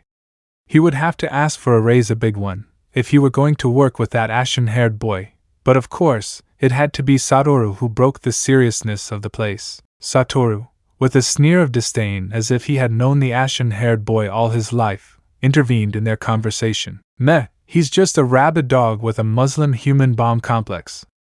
The room fell silent for several seconds. No one knew what to say about it, until an alarm suddenly sounded in the room. The alarm caused Satoru to be immediately deployed to find out what was going on. As Satoru retreated to investigate, the blonde, who had tried to use 10% of her power, thought to herself about the trouble she had just gotten herself into. This is bad, very bad. He had managed to activate it, but at a cost. Half bucking hard, he hit the robot's eye where it had its scanners and therefore must have been the weakest part of the robot, with which he tried to enter its mechanisms to damage it from within, although his body hurt like hell. She had been the only one to try to help Chestnut, and while she had caused internal disasters, that was the problem. Melissa had tried to cause serious damage to both the robot's system and its joints. As a result, the robot went out of control, ended up injuring itself, and, at that very moment, he threw Melissa out of his body, nearly piercing himself with his blows. The scene turned chaotic as the thunder of the mechanical explosion echoed throughout the area. The students were backing away, and someone could be heard screaming, having been recognized because her disguise had been destroyed by the pressure the OFA had placed on part of her clothing. What is Melissa Shield doing here? And that was Tenyalita, who was shocked to see how David Shield's own daughter had come to take this entrance exam. She couldn't believe how stupid she had been to insult that man's daughter. She had basically just judged someone literally, because she was the only one. He went to help the brunette who was trapped there. As a result, the poor girl ended up falling into the open air from which, according to her, she couldn't get out. Or at least, that's what she thought, until one of her hands began to materialize into a bracelet of dark energy. At that precise moment, Adam appeared, off-screen. The comments in the room continued to talk about the student's potential, until the unthinkable happened. Ida, this is bad. David, Melissa, someone help me. Shoto, damn, someone get that kid out. Kirishima, should we call Ikki? Ibara, I have the rosary and holy water. Kaminari, why does Ikki beat the shit out of him? Kyoka, it was a bad idea to watch that anime. On screen, I won't let this brat die here. He spoke while Melissa could feel how the air was lacking in her lungs. Her whole body began to fail and tears came out of her eyes. And just like AFO whispered thoughts in Izuku Midoriya's head in times of yesteryear, Adam did the same, but with a much more destructive approach. In the end, he wasn't going to be like his grandfather all for one. But he would make things clear from minute one with this brat. You're pathetic if you're so useless, then I'll take care of it myself. That thought echoed in her head as Melissa's arm positioned itself. She wasn't in control of it, and without being able to stop it, it terrified her. It felt like her consciousness was fading away. The atmosphere was filled with screams and the incessant buzzing of the alarm. And amidst the desperation, the aspirants began to get truly scared. The murderous aura this girl radiated was such that many began to faint just by being near her. At the same time, the blonde began to laugh as more marks of darkness flooded her body. Her formerly green eyes turned absolute and total black as she continued to laugh after a blow powered by her cuts had destroyed the 0 points without the slightest effort. Ha! Ha! I knew it! The warmth in my body, the wind, everything is beautiful. How could I have missed this for so long? Ha ha ha! It's time for a massacre, but first this is starting to get in the way, she exclaimed, tearing off her clothes, letting her dark garment do its work. First, he put on a collared vest. His long hair became shorter, and finally, a dragon tattoo appeared on his right arm, while a dark mark formed on his forehead. His pants were ripped to shreds, as was any underwear he had on, leaving him practically naked. And finally, Adam was able to take complete control of his body, smiling maliciously and emanating a murderous aura that paralyzed the chestnut, who had already begun to cry upon seeing the girl who saved her see her in such a vile way. He began to walk in her direction, his evil expression on his face. Off-screen, David, oh no, Almight, what the hell did I do? Nizu, Adam was moved by the connection of One for All. And having the body of the ninth, what does he intend to do? Mineta. But what a pace he would say before being hit by Toga's stick. Mirko, damn possessed brat. Aizawa, I'm worried about what the commission will do. Melissa, oh. Uraraka, don't worry, she's not you. On screen. Ha! Is this all the UA can send? Come on, where are my special children? Go ahead, I've already passed the next one. Come on, my special girl, get up and entertain your king. But he stopped suddenly when he saw a much more promising fish, and that was neither more nor less than the same time as Tenya Lida knelt down, unable to utter a single word, until the blonde was almost on top of him. I've never seen anything like this. He was in shock, absolutely shocked. He was so absorbed in his thoughts that he didn't even notice when Adam was already in front of him, looking down at him with superiority, superb pride. But he seemed to see him as if he were just a worm. Silence. And learn your place. Whoever gave you permission not to kneel properly? Don't forget it. I forgive you this time because it's the first time you've seen me. There won't be a second time. The king is not the slave of the commoners, heh. But you are certainly a waste of talent. She was already turning to him, and he could see the blonde's blood curdling in his eyes as she was about to slash him to decapitate him.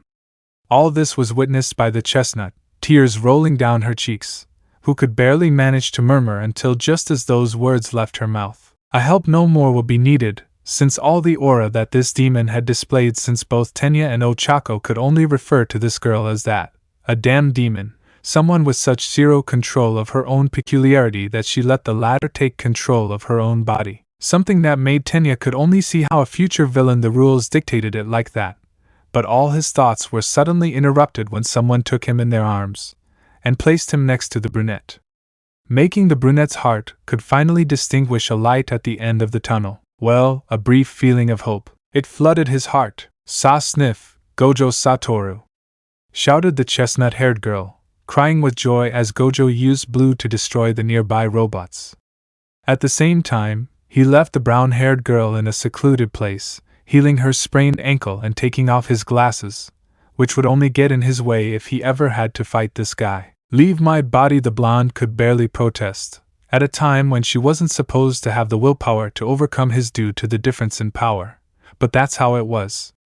Without a doubt, this method of consciousness transfer by her grandfather was complete garbage, an incomplete method that could only be used on weak-minded people by annoying them excessively. You're wrong.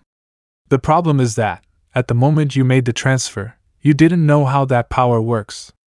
So I'll make it simple for you. You can't desecrate, take away, or alter that. To do that, you need the person to voluntarily give it to you. In other words, you just merge with them. Adam blinked. Seriously, did Satoru remember her? It must have been because of his stupid Valkyrie, or because he underestimated the eyes Satoru had and regained his memories shortly after their meeting, or because he had just regained them from seeing him face to face. While this was happening, only Nizu, somewhat partially, managed to get an idea of what was going on, thanks to the information Satoru had given her. But if that were the case, that would explain why Melissa was on Satoru's list of people to get rid of. Off-screen. Ida, I apologize for my boldness. Melissa, no, it's not a problem, she would say nervously. Stain, you let your mind be clouded by what the law says. There's no doubt you're still screwing things up. Nizu, this is bad. Almight, the one for all. David, corrupted. Gran Torino, AFO didn't know what he was creating when he played God. Aizawa, someone worse than him. On screen. What's going on, Satoru? His voice cracked, unable to understand anything that had happened. Meanwhile, the blonde tried to recover, but now he had the seven bearers trying to attack him. That wouldn't have been a problem. They were just a minor annoyance, but as Satoru Gojo said, the AFO operated by its own rules, and he noticed because, despite having killed those guys 3 times each, the bastards simply wouldn't die. The only thing left for him to do was to assimilate them, although there was a chance he'd go crazy if he did that, and that was a risk he didn't want to take. Hey Melissa, if you can switch places with Adam, do it. In fact, just give me 10 seconds, right? Hey you, chestnut over there, here. And with that, he ended up throwing her a bag full of candy, leaving both the chestnut and Tenya with an expression of total bewilderment, unable to believe that while they were like that crazy Satoru had gone to buy candy, and that's why it took him so long to appear in that place. Don't eat them all, and I almost forgot, don't be greedy and give some to Tenya too, a couple, but do remember to let me, Because I'm going to eat them for the rest of the day. Adam didn't need any more time. He prepared himself to go against the albino, although there was something strange, and that was that this same one, off-screen. Everyone watched this part with beads of sweat, so Satoru could never take anything seriously, wondering was that the real Izuku or was that Satoru. On screen, he could barely use 5% of his full power, and with an absurd effort, he managed to reach a measly 10% of his full power. But before he could do anything, Melissa, who didn't even know what the hell was happening, spoke up in a voice filled with fear and terror. But the blonde let out with a broken voice, while she, with her gaze fixed on Satoru Gojo, who genuinely understood her, he was just as scared or more when he faced his first villain. And for the same reason he had to pretend that there was no problem.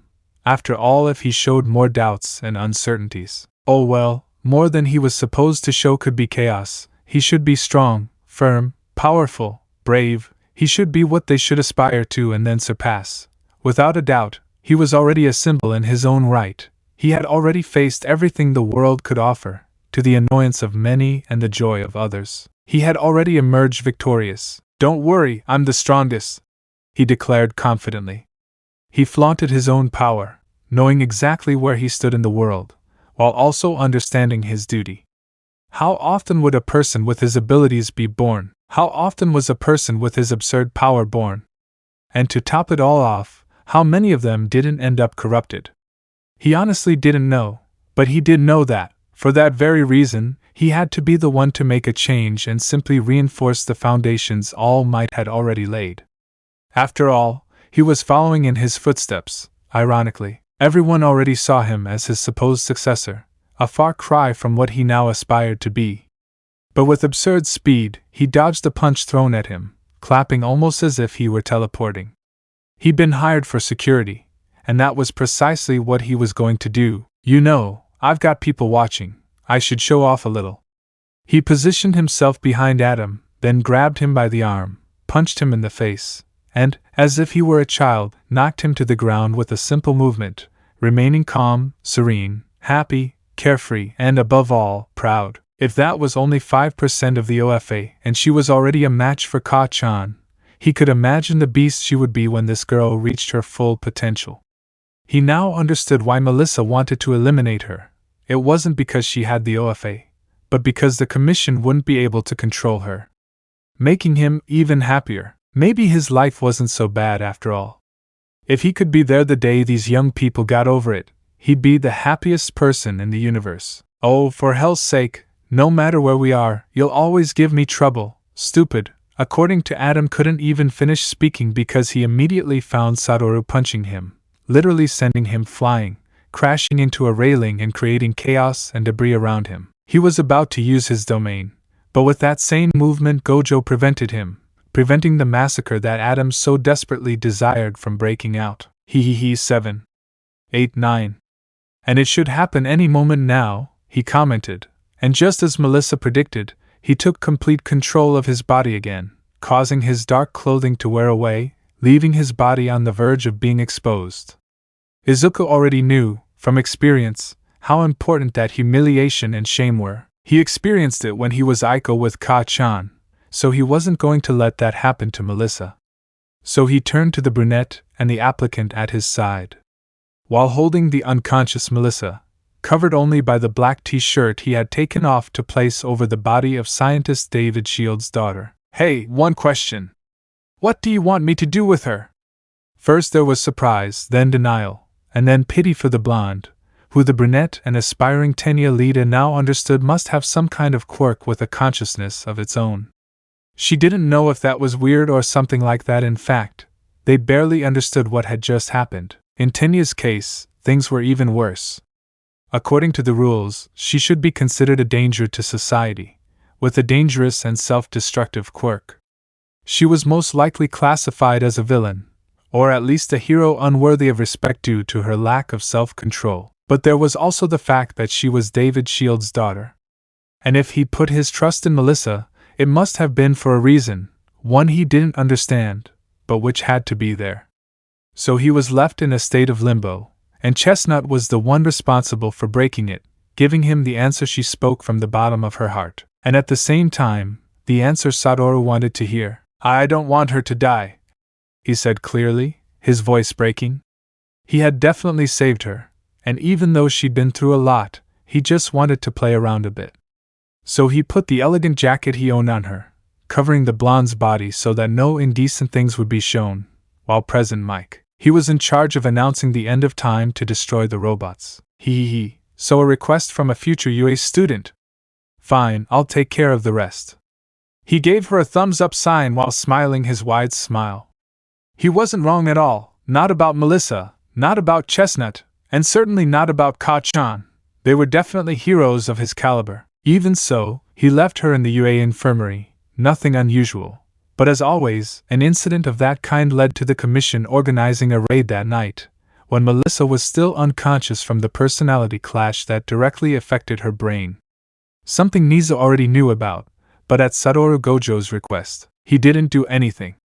After all, that guy had his complete trust, and he also knew that if the Commission did anything, they would lose.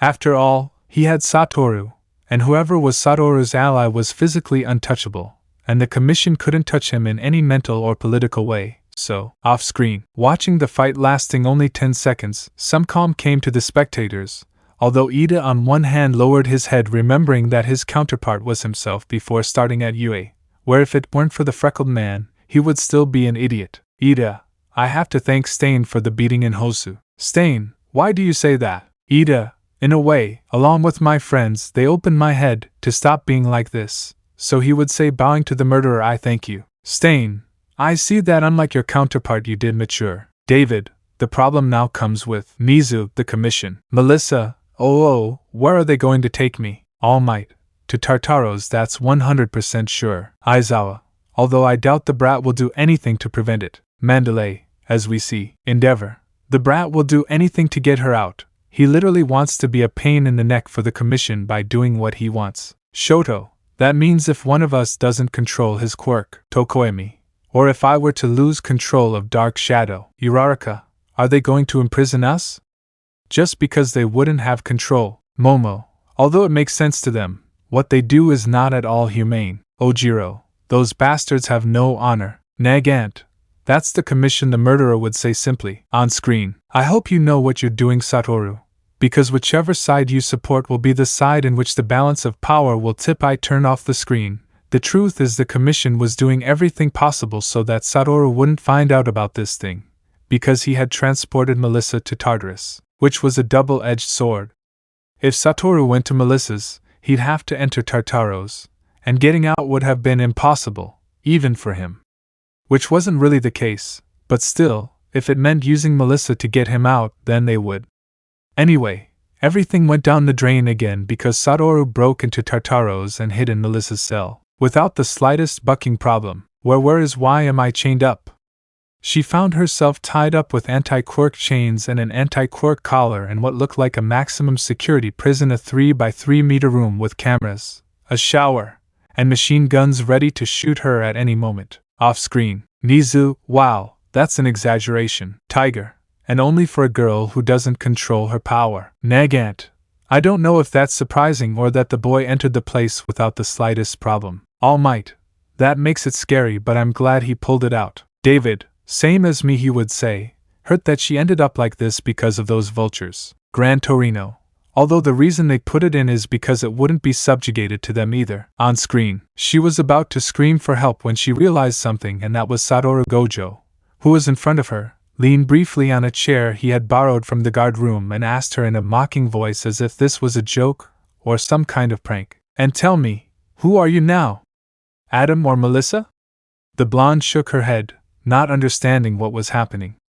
She immediately remembered the brunette girl and how she had left her, trying to get away immediately, constantly demanding that she tell her what had happened to her. But Satoru, being more direct than Izuku, decided to be blunt. I don't think you're in a position to demand something like that, but well, it's normal.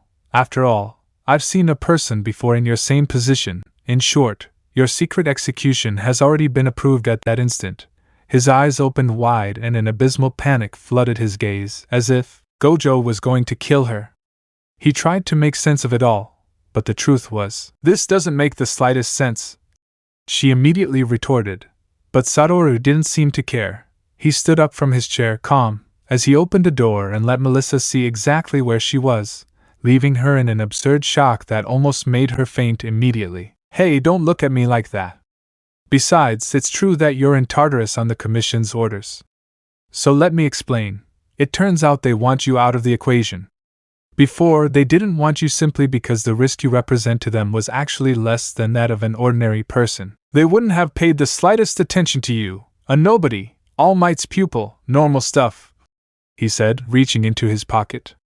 Then he showed her a photo of his father, David Shield. But the fact that your successor is the daughter of a highly important member, not to say the most important of the tech industry, that already makes you dangerous.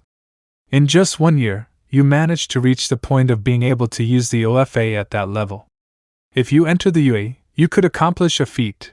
You could reach 120% of the raw power of that sacred power. He blinked. Seriously, this guy was considering that to be minimally possible. His body wasn't capable of it, but if he could adapt, it was mathematically possible, although the problem was the resistance of the receiving body to that same power. But what truly terrified her was that the albino knew about One for All. Her mind had no time to rest, and even less so because Satoru, without the slightest tact, threw more information at her that almost mentally collapsed her. Also, let me give you some context on what happened recently. It turns out my sister and I were on some raids, and in the middle of that, we found this folder. Adam Shigaraki is basically the greatest villain ever created, so strong he could even surpass All Might. So if you were dangerous before, now you're a time bomb, that's why they want you dead, she said, and she didn't even know what to say. All of this had hit her at once, and despite being a genius, it had literally hit her like a bucket of cold water. What the hell could she do? Seriously, what options did she have? He was under maximum pressure from everyone, and it wasn't any less literal that one of the largest organizations he knew was after his head.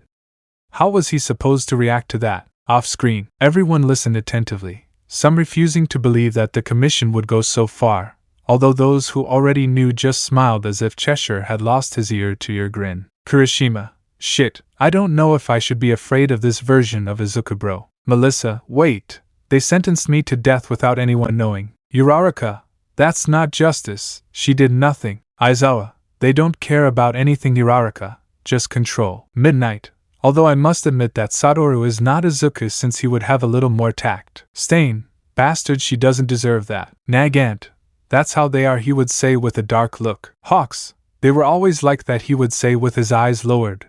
He along with Nagant were his executive arm. On screen, however, the Commission's leaders, aside from being old-fashioned, arrogant, and outdated, are also downright cowards. Who would have thought so? Well, I say so, ha ha ha. That joke brought her back to reality a little, because this guy seemed to be laughing in such a genuine, childish way. She was only her age and her life was already destroyed, so she found nothing funny about this conversation. So, that was my proposal. I'll take care of you. Don't be surprised, I also currently have a crazy Kadir, Soba-loving woman who seems more like an emo Avenger than anything else. That got a small laugh from him. Perfect, that was what I was going for. So, he ruffled her hair, making the latter take offense at it. Come on, don't sulk. You don't look pretty when you behave like this, although obviously following me isn't the only option. There are always others. Either you stay here, or let the Commission kill you, or I take you to I Island, where your father can protect you without any problem. He always gave 3 different options to the ones he proposed. He had to let the people he helped make the decision to follow him voluntarily, not by imposition or manipulation, as the Commission usually did. My father will force me to give up this power. And that would be handing this demon over to someone else, wouldn't it? He couldn't put it any other way, which didn't bother Adam.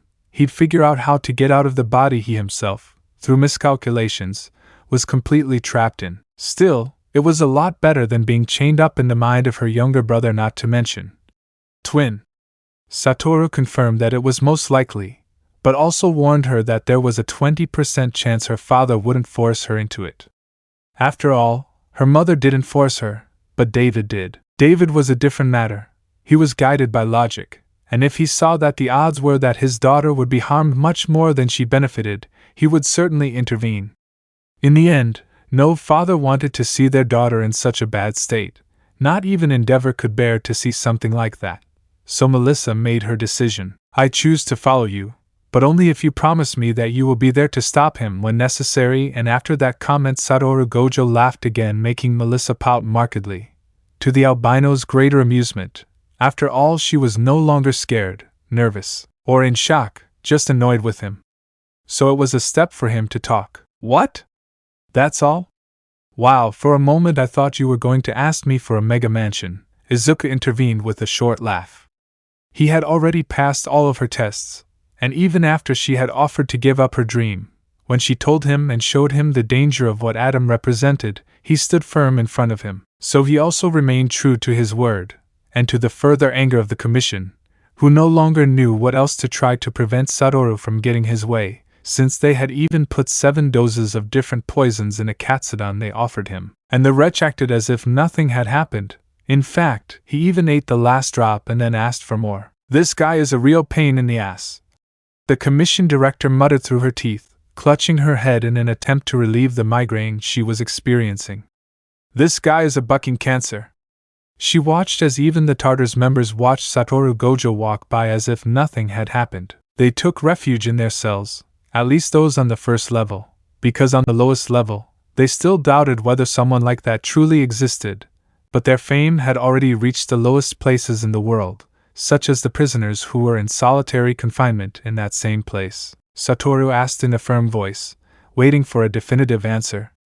Melissa, staring at him, nodding, wouldn't pass this kind of prison to anyone else, so he came to a conclusion: she would be the last bearer of one for all, although she didn't know how she would explain everything to her Uncle Might. Now she was literally protected by Satoru, untouchable. No one could do anything to her. But she didn't know whether to tell her father and uncle exactly what was inside her body, something that didn't go unnoticed by Satoru Gojo. He had already been through something similar. I see, but don't worry. Just focus on getting stronger. I'll take care of informing All Might and your father. Just trust me. I'll take care of everything. She didn't know if she should trust him. But it was her only option. She didn't want to have to face all of that alone. Until yesterday, she'd lived like a normal girl, and having to face her family and deal with her uncle's face, which she was sure would make him feel guilty about something he simply had no control over, was a burden she didn't need right now. Thanks Satoru-san, not when I needed time to process everything that happened that day. Izuku also understood that. That's why he offered, so that weight wouldn't interfere with Melissa's shield's growth. Because he could simply bear it. Because he was the strongest, it was a bit of an extra weight on his shoulders. It was his duty to bear it. So he straightened his black t-shirt, while looking at Melissa in prisoner's clothes. He hoped the commission hadn't confiscated any of his belongings, but if so, he'd need new things. So later Aiko would go visit her just to confirm that everything was okay. Screen turns off. The room fell silent as they listened to the discussion, some admiring Melissa's knowledge that she could use Adam's power, while still a hero, without passing that demon on to anyone else. Though, upon seeing the options and considering them, many were amused to see Melissa choose the option Satoru emphasized the most, just to piss off the commission, and even more so when the commission's chairwoman spoke. Nizu, ajaj, he would laugh like crazy. It was giving him great pleasure to see that woman like that. Nagant, ajaj, I would laugh for the same thing. Stain, what balls. Shoji, without a doubt. Shoto, my best friend has balls. Toga, support for the two-color. Dabi, that guy has more balls than Shigaraki hands. The members of the League of Villains, or rather former members at this point, would only start laughing at the joke. Their lives. The laughter in the room barely ceased from what was seen on the screen. It was no secret to many top heroes what the commission was doing. Even beings like Nizu knew about it. But nothing could be done without consequences, given that they would be going against the government itself.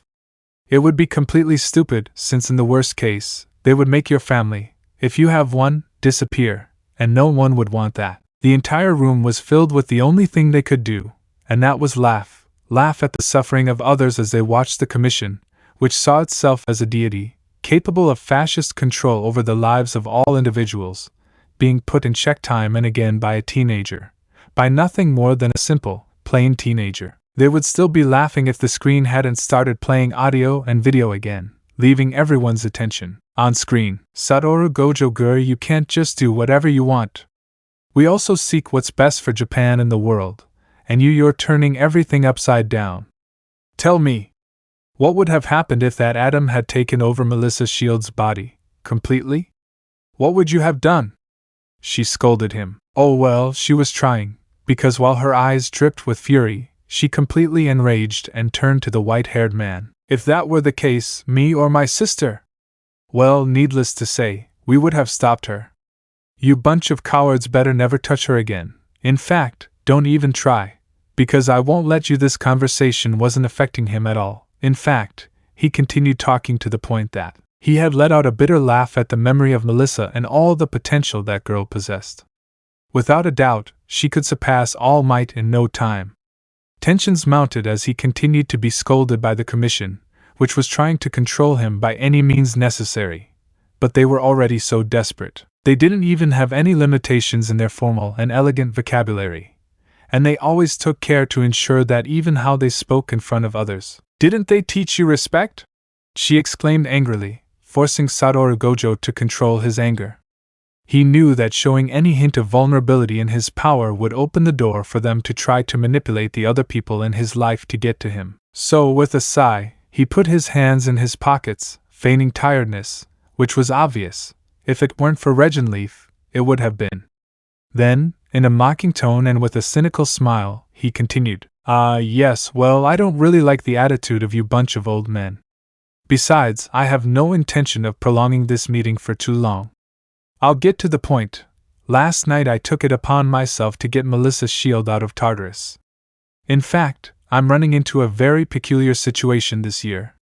At that statement, the voice of one of those present, with a serious and guarded tone, rose. What are you getting at?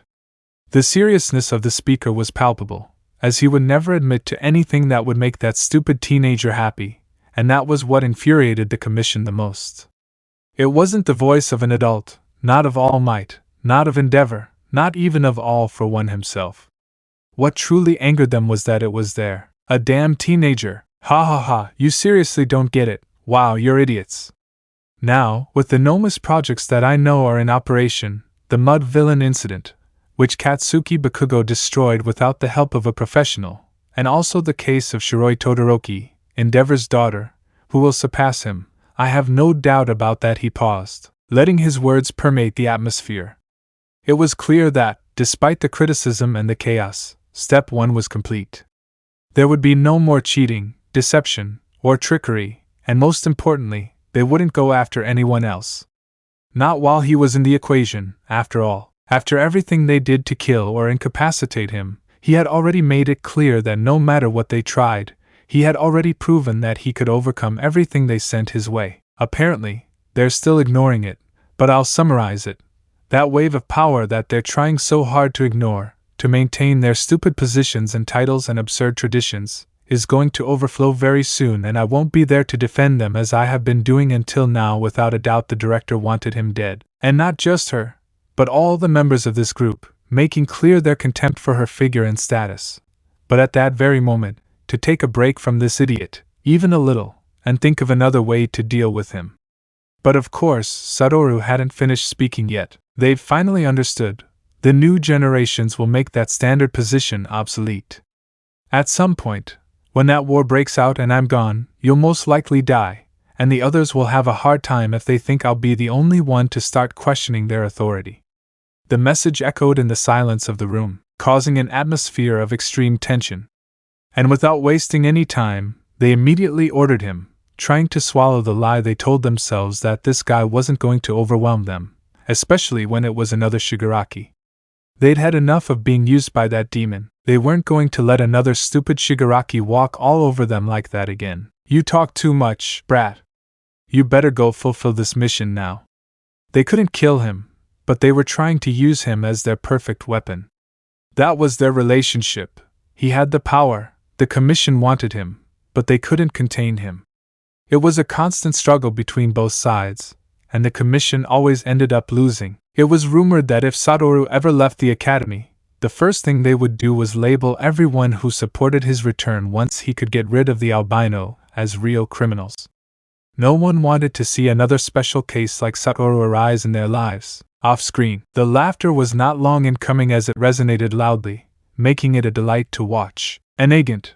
This is pure comedy, ha ha ha ha ha. Hawks, I admit it's fun to see her like this. Nizu, ha ha ha ha ha ha ha, it's interesting, ha ha ha ha. Almight, without a doubt. Stain, what balls. Mineta, I wonder how they're going to get revenge on him. Kaminari, I don't think they will. Melissa, they could, with their loved ones, but since they only know about Satoru Gojo. David, although don't forget his sister, and that she knows that you are there. Dabi, the option would be you since as far as I can see they don't know that the female version of Satoru doesn't exist independently. All Might, shit, on screen. But while this was happening, while Satoru was doing everything possible to ensure the blonde's well-being, a brunette, with a broken voice, dared to ask about her well-being. Oh listen, I know I shouldn't be here and I don't want to bother you, but what happened to the blonde girl who had that I want to kill everyone look?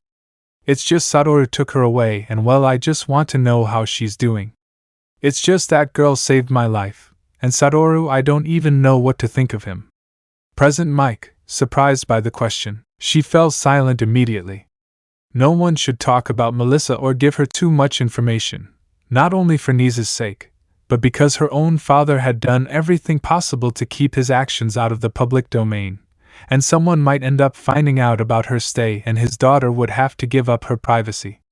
Because of the noise it would generate, that his daughter would go to UA, so he had forced both Nizu and Yagi Tashinori himself, his best friend, to have signed, according to All Might himself, at least 30 contracts in which it was ensured that Yagi Tashinori would die first before his daughter would end up in mortal danger.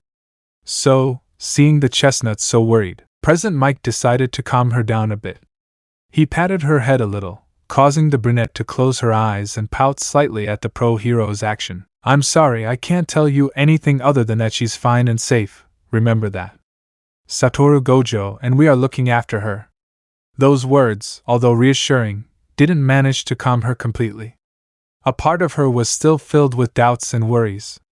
After all, why had David Shield's daughter interfered like that?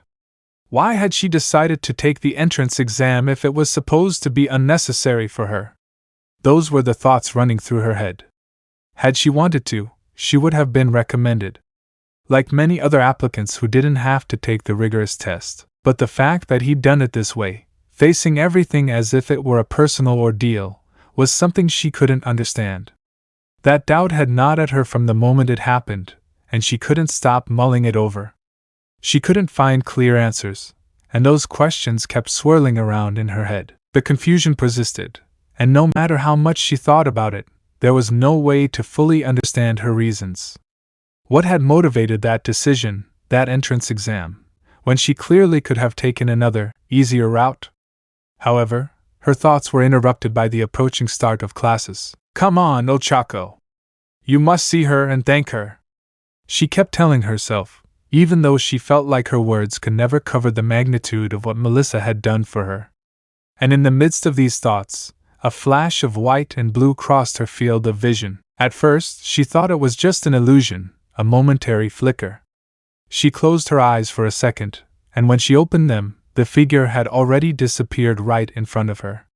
She could only see a white blur of energy. It moved so quickly that she only noticed the colors as they passed. There was no doubt that it had to be Satoru Gojo, moving at an impressive speed. Without warning, he stopped right next to her, as if something had suddenly caught his attention. He studied her for a moment, and, as he always did, took a step closer, standing face to face. Wow, it seems she has the talent to enter Class 1A, he murmured, as if looking for an excuse to stay longer. But, apparently, just seeing her had caused him to deviate from his usual course. Smiling at the memory, she was the student who had been caught in the crossfire of the 0-point score. Nothing had changed, of course, and taking advantage of the frozen time, Gojo placed a small package in her hands, something that seemed out of place, yet typical of him. Inside the carefully wrapped package was a katsudon, the typical Japanese dish of breaded pork and rice. He carefully put it in his backpack after buying it from a nearby store, and had packaged it with a playful note in the middle. which said, "Good luck on your first day," floating girl accompanied by an improvised, almost childlike drawing of Satoru winking at her. If his mind weren't so preoccupied with other concerns, he probably would have smiled at Gojo's joke. But the young woman, like most people, was frozen in time because the man was going so absurdly fast that most people around him seemed to be moving slower, and they hadn't even noticed what Satoru had done. All of this happened in a total of 4 seconds, she sighed, resigned. She didn't know where the recently appointed symbol of hope by public opinion was running to now, until he finally entered her classroom. Off-screen, everyone paid attention to what was seen, although the Machi blushed in embarrassment for her acting on the screen, although well, it was something new, a new refreshing view of what they could observe of this alternate world. Aizawa.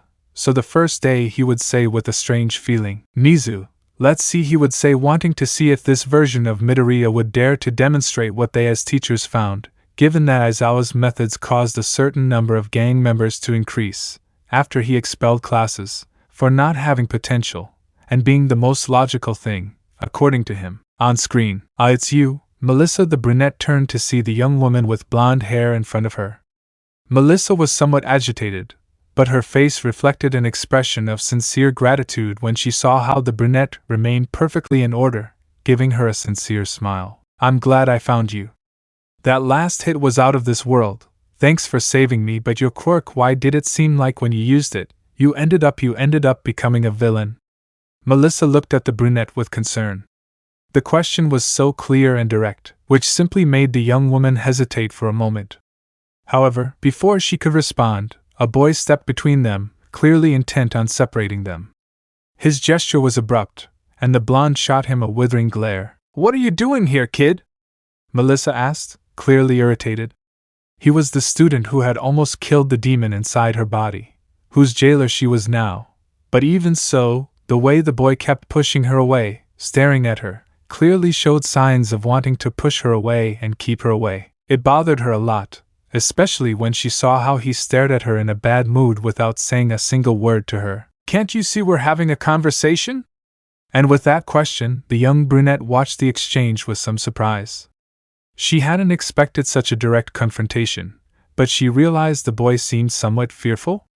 She couldn't say it. She wasn't good at reading people, if she knew anything. This guy was the same one that Satoru Gojo had saved before, just as he had saved her, and he was also the one who controlled Melissa, allowing them to rest a little from the shock and commotion of the moment that the same blonde had caused by her lack of control. "Hey, Melissa Shield, no, you should know this. Until you learn to control that quirk of yours, you should stay away from us. You're a time bomb, and the moment you overuse your power, you'll end up trying to kill us all." I pulled the brunette slightly away from the blonde, annoying the brunette quite a bit with this action. She understood that Melissa needed more control, but it was not to treat her as if she were a villain or a time bomb, as the same boy was telling Melissa. Off-screen, Melissa and Uraraka smiled at each other while thinking that they could have been good friends, but the others looked at Ida with daggers, while the aforementioned mentioned that he would not have done it, although Tensei looked at him as if to say yes, he would have done it. "Ida, now that I know they are two entities, I must apologize to them," he would say out loud. On screen, "I bet they just accepted you because you were Satoru's acquaintance. The guy is powerful, but he doesn't follow the rules, he can't have discipline, and I bet he's eating sweets now while we're training properly. So, Shield-san, tell me, how does it feel to be someone like that's protege?" That hurt her. "Tell me, how does it feel to have been accepted only because of the words of your beloved protector, Satoru Gojo?" If the words from before had hurt her, these words came like a sharp, cruel blow. That really hurt her deeply. The impact of the phrase was immediate and painful. She hadn't come to this place to start being treated like they had on Island. The constant pressure, that feeling of being watched and evaluated, was something she was already very familiar with. Sometimes she didn't feel like she belonged there. The burden of proving herself was constantly on her shoulders. It seemed to weigh more and more on her shoulders. No matter how hard she tried, the label of being the daughter of the greatest inventor still weighed on her, and the doubt of whether she truly deserved her place there was always present. Even her own father, who with his love and care had been her greatest support, sometimes contributed to that pressure. Come on, Melissa, it won't be like that, you're a hero here. She encouraged herself as she remembered that time she had been working on an experiment, something that seemed simple to her, but that ended with him asking her to step aside and take care of something else. Not because he didn't trust her, but because his overprotective nature never completely let her go. He wasn't a bad father. He was simply someone who feared for her well-being in a way that was sometimes overwhelming.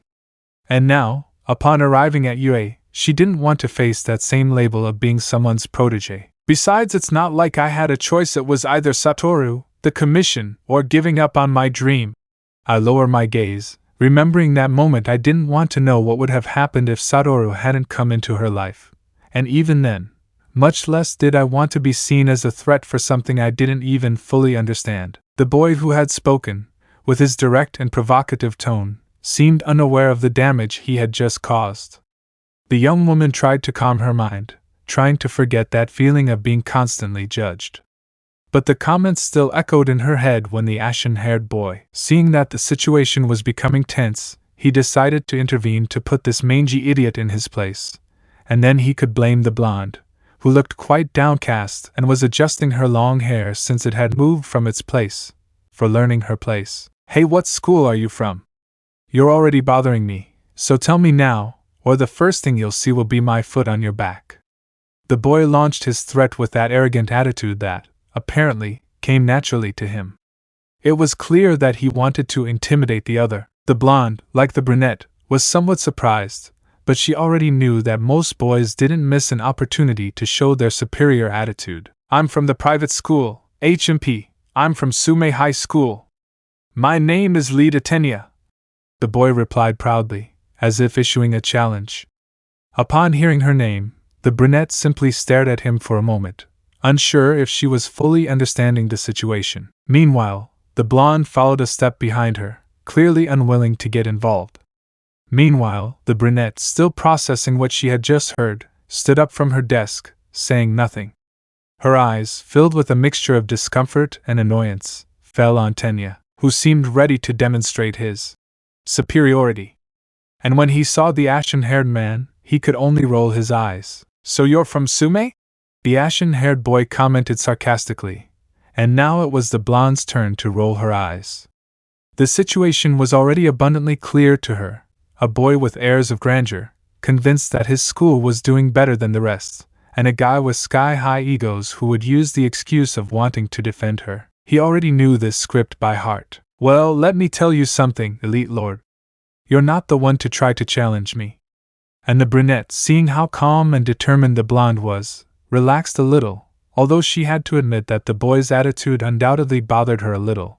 But she didn't want to judge based on a simple bad first impression. Go ahead, just give me a reason and I'll let you see the difference in level between the two of us, the ashen-haired man continued, without hiding his contempt. The arrogance he gave off was so evident that he didn't need to say more. And the girls, well, didn't want to have anything more to do with the fight that was about to break out. Tenya responded by looking at him with a certain disdain, but his defiant attitude didn't fade in the slightest. The two stared at each other for a few seconds, while the tension in the air intensified.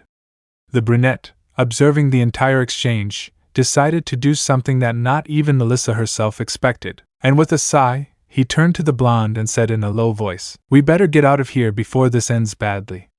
We already know how guys get when someone challenges them, something the blonde completely agreed with, nodding, looking at Tenya one last time with a mocking smile before turning and walking towards the door. Following the chestnut, the boys were left arguing amongst themselves. They didn't want to be part of that ego war. And so you want to be a hero? Tenya's voice resonated with a mixture of disbelief and disdain, and with an accusatory tone that sought to make the ash-haired boy feel a direct condemnation, as if his words were absolute law. And Bakugo's response, however, was not long in coming, and his psychotic grin only widened, as if it were all just a game to him. A game that would soon take a much more physical turn. Bakugo couldn't wait for a physical encounter, the kind of confrontation where he could prove who was really calling the shots in that place. But, as always, he was determined to provoke him a little further for his own amusement. Do you really think you even have the right to be hated by me? Ha ha ha! Bakugo's laughter turned into a ferocious roar, his face lit with pride and mockery towards the one he considered just a stupid secondary character in his story, feeling like he did. I would have already won this match by just setting foot on the stage. No, my dear extra, you're nothing more than a stupid supporting character whom I'm going to crush over and over again for simply getting in my way. You're so weak that I can't even feel hatred for someone as weak as you. The tension grew with every word. The two men's gazes hardened. Bakugo was about to throw a punch, and Tenya, for his part, didn't seem to be left behind. Each was sizing the other up, evaluating their moves. In a seemingly endless war of egos, until the silence between them was broken when, suddenly, an unexpected voice intervened. Hey, if you're going to play power games, go somewhere else. This is the hero department. Aizawa's voice, cold and firm, cut through the tense atmosphere in the room.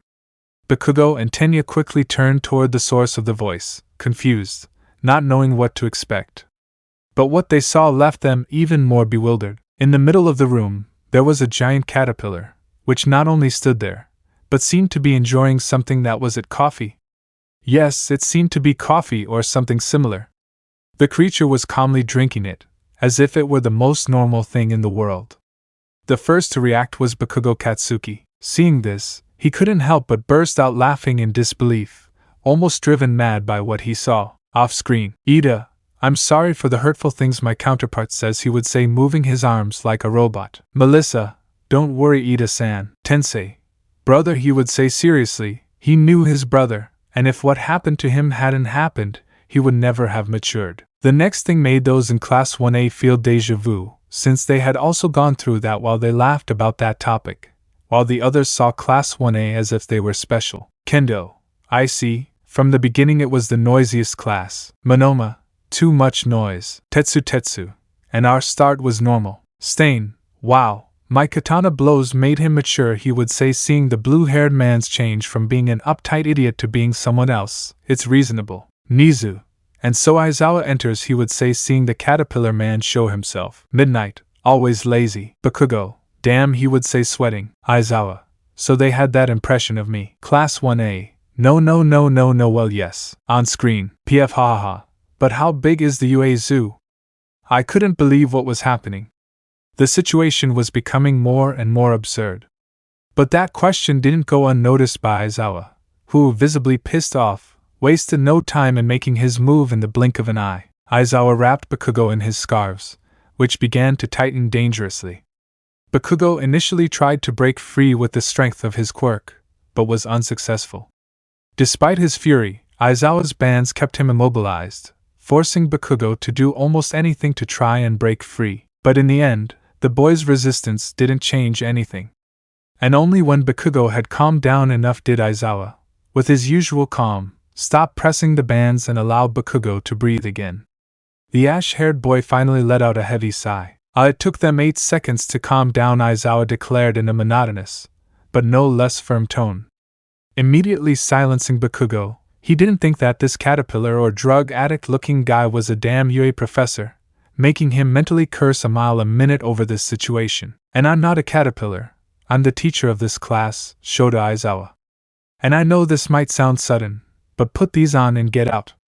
As he said this, he started throwing some tracksuits at them, as if the situation weren't that big a deal. To which Bakugo, still annoyed, looked at the teacher, but didn't say anything. What they didn't know was that, while all this was happening, Almight and Satoru Gojo were busy, each with their own respective tasks. Both were preoccupied with one thing, albeit in different ways. Almight, as always, was busy analyzing some documents. Depending on your teacher, UA might be a kind of hell. I just hope the principal didn't listen to Satoru when he decided to choose a hero who knew the importance of sleep. I only know one person like that, and I honestly don't get along with him. I was making the most of the free time I had. Getting up to speed with UA's systems was crucial for him to understand how assessments and tests worked for first-day students. He didn't know what to expect when it was his turn to teach his class, but he needed to be as prepared as possible. On the other hand, Satoru Gojo was as busy as ever. I hope you don't overdo your tests, Aizawa. If you push them too hard, they might break. He ran from one side to the other, keeping his attention on the search for All for One. The tension and pressure on his back was absurd. Although their actions seemed disconnected, they both shared the same concern, although each in their own way. After all, one was the symbol of peace, the other the symbol of hope. Although no one could call them paranoid, especially when they knew that Aizawa, if he wanted to, would expel the entire class if necessary.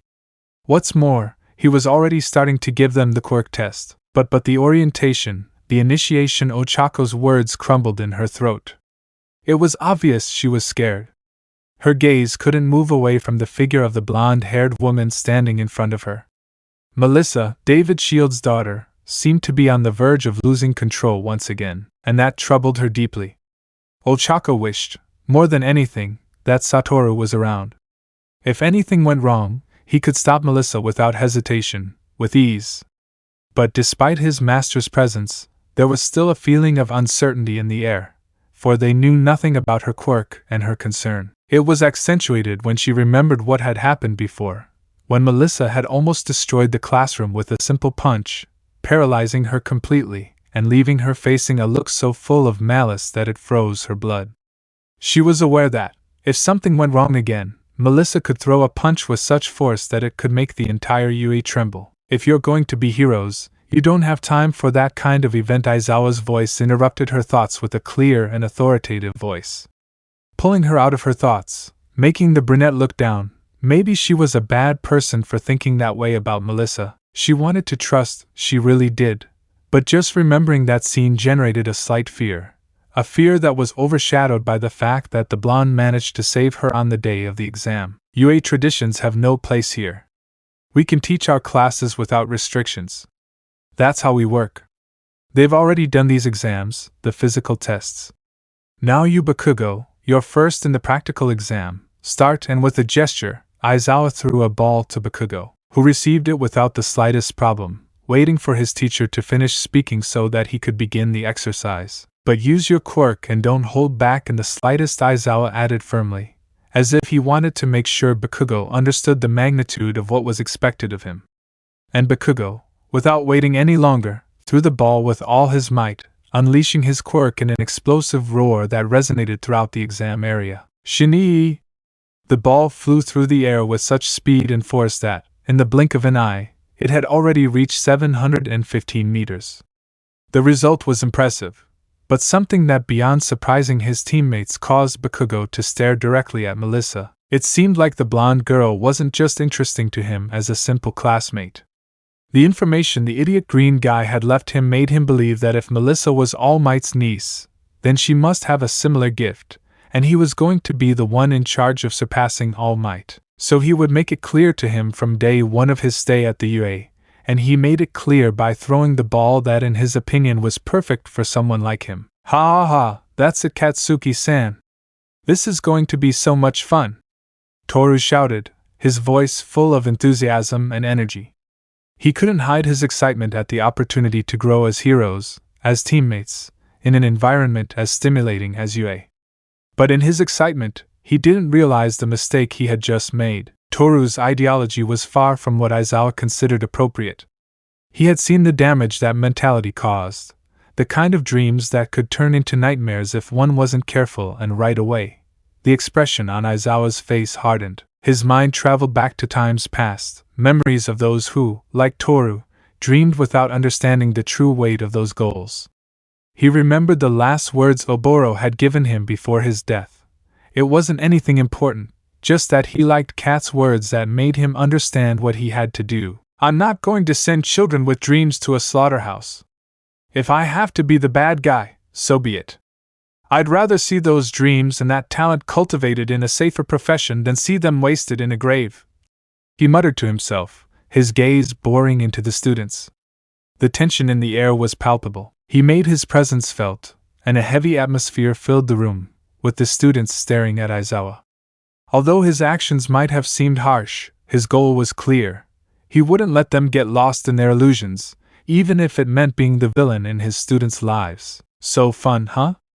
Aizawa looked at his class, his defiant tone echoing throughout the UE training camp, and took a couple of drops for his eyes.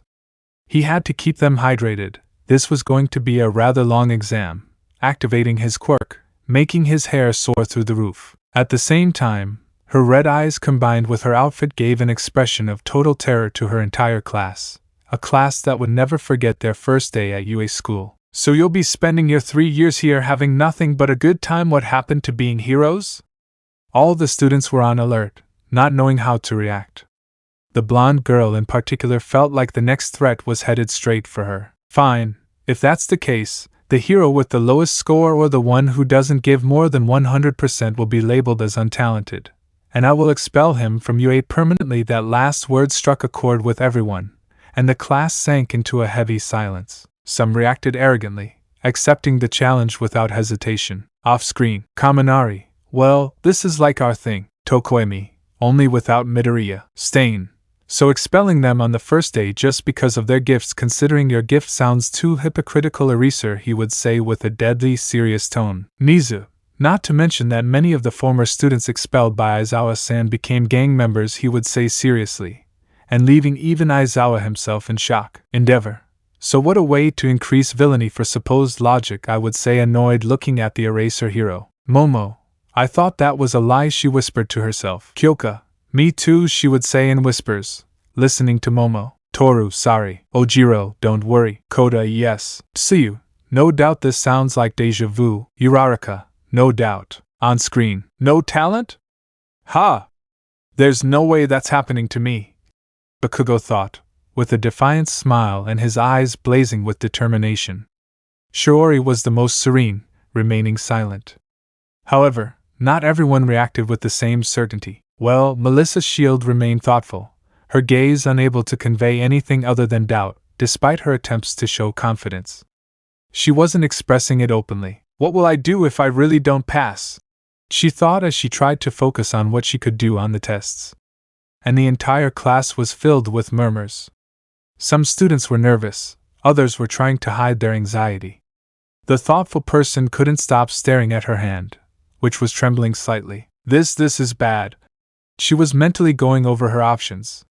She knew that if she controlled herself too much, Aizawa might label her as talentless, but if she overdid it, she could make her power, one for all, go out of control. Thus, using only 2% of her total power, relying on his brain, he didn't give more than what was necessary to take the risks. No doubt, like his father, he had inherited that investigative and scientific faculty. If there was a risk greater than the gain, normally a scientist wouldn't proceed with his research. But that was something that a hero really shouldn't do, or not too often, so I stare at her more closely, causing the blonde to start to get scared. Maybe should I use 4%? She said to herself, as if trying to balance the only sensible option. Finally, after a deep exhalation, she decided she would use 4%. She couldn't risk more, and she hoped that small percentage would be enough. The tests began. The students' anxiety increased with each step, but she managed to pass without major complications. It wasn't an impressive result, but at least she had passed, and that reassured her for a moment. However, when the final test came, the weight on her shoulders suddenly increased. If you keep holding back, even in this final test, I'll send you back to the island. You'll be more useful as an inventor than a heroine.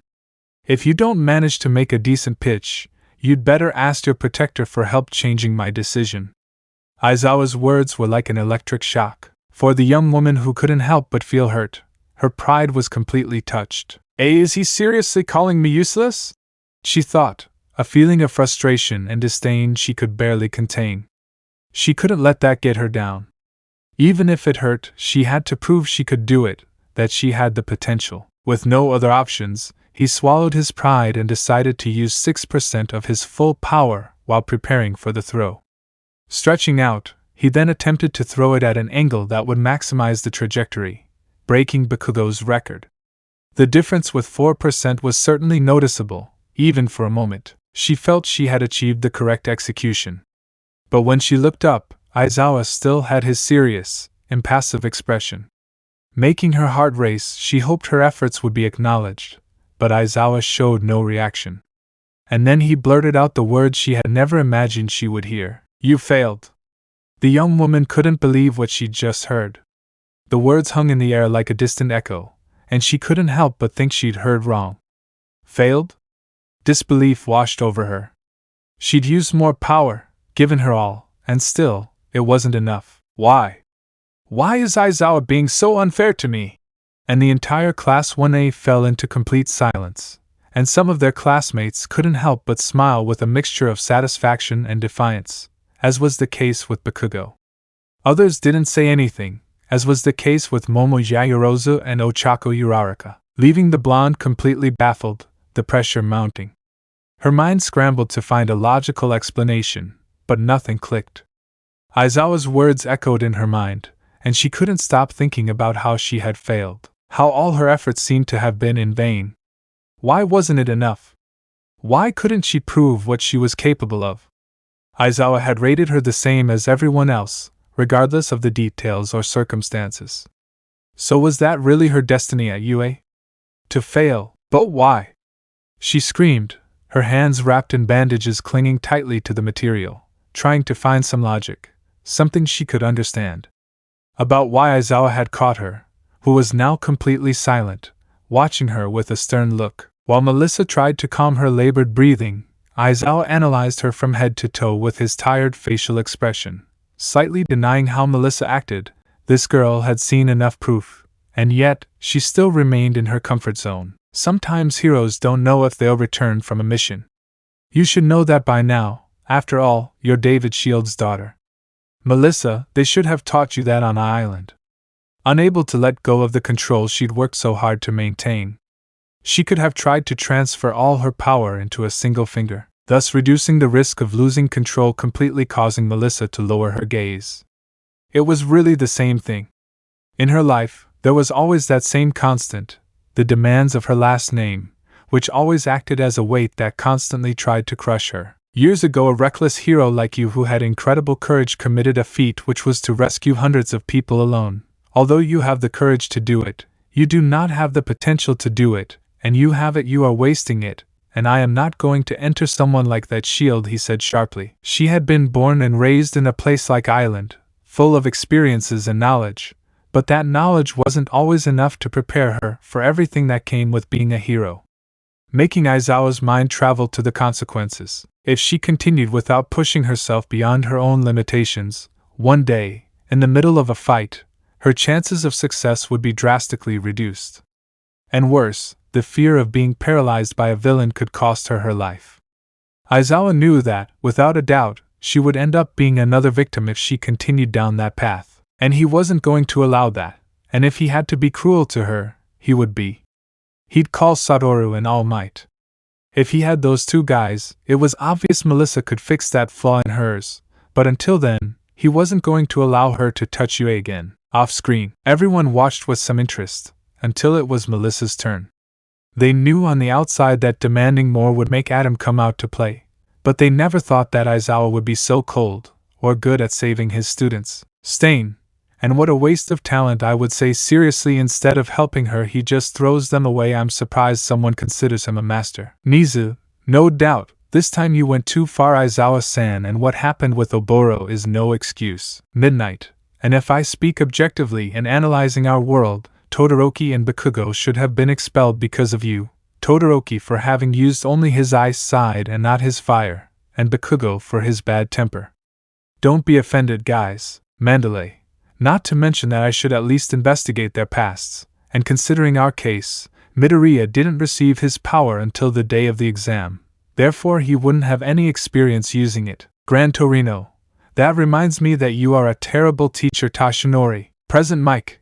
And without meaning to offend you, my friend, but you should investigate even the psychological issue, since that would be rational, but you haven't done it.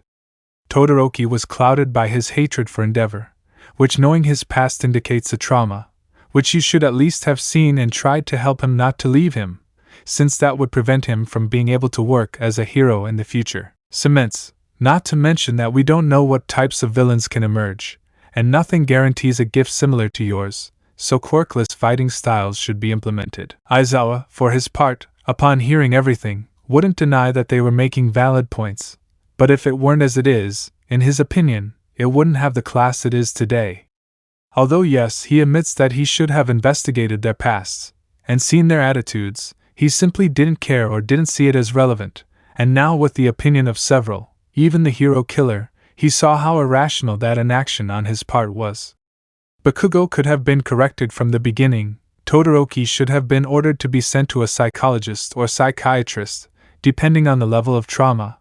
But he didn't. He was more focused on what society asked for. Heroes with striking quirks. Ectoplasm. As a master teacher, you should have worked and investigated and, if necessary, helped, which you have not done. Author's note. Personally, Aizawa has many shortcomings to be considered a great teacher, something he started to be since the USJ, but before that he left much to be desired. Almight, what will you do, young man, he would say with doubt. On screen. Hey, everything's fine, no problems, okay? Satoru turned around, munching on some chocolates. Another mission accomplished. Without any problems, effort, and the best under his own rules, everything seemed to be going well. Still, he pulled out a notebook, having already crossed another thing off his list, so he had to figure out what he had left to do. While he was throwing red at another person to the point of nearly killing them, an abuser of his power. If his power was abused, he shouldn't have had it in the first place. Although, of course, he wasn't the best person to say something like that. After all, he also did what he wanted, in a certain way. Sighing, tired, every day he looked more like All for One, looking down for that very reason.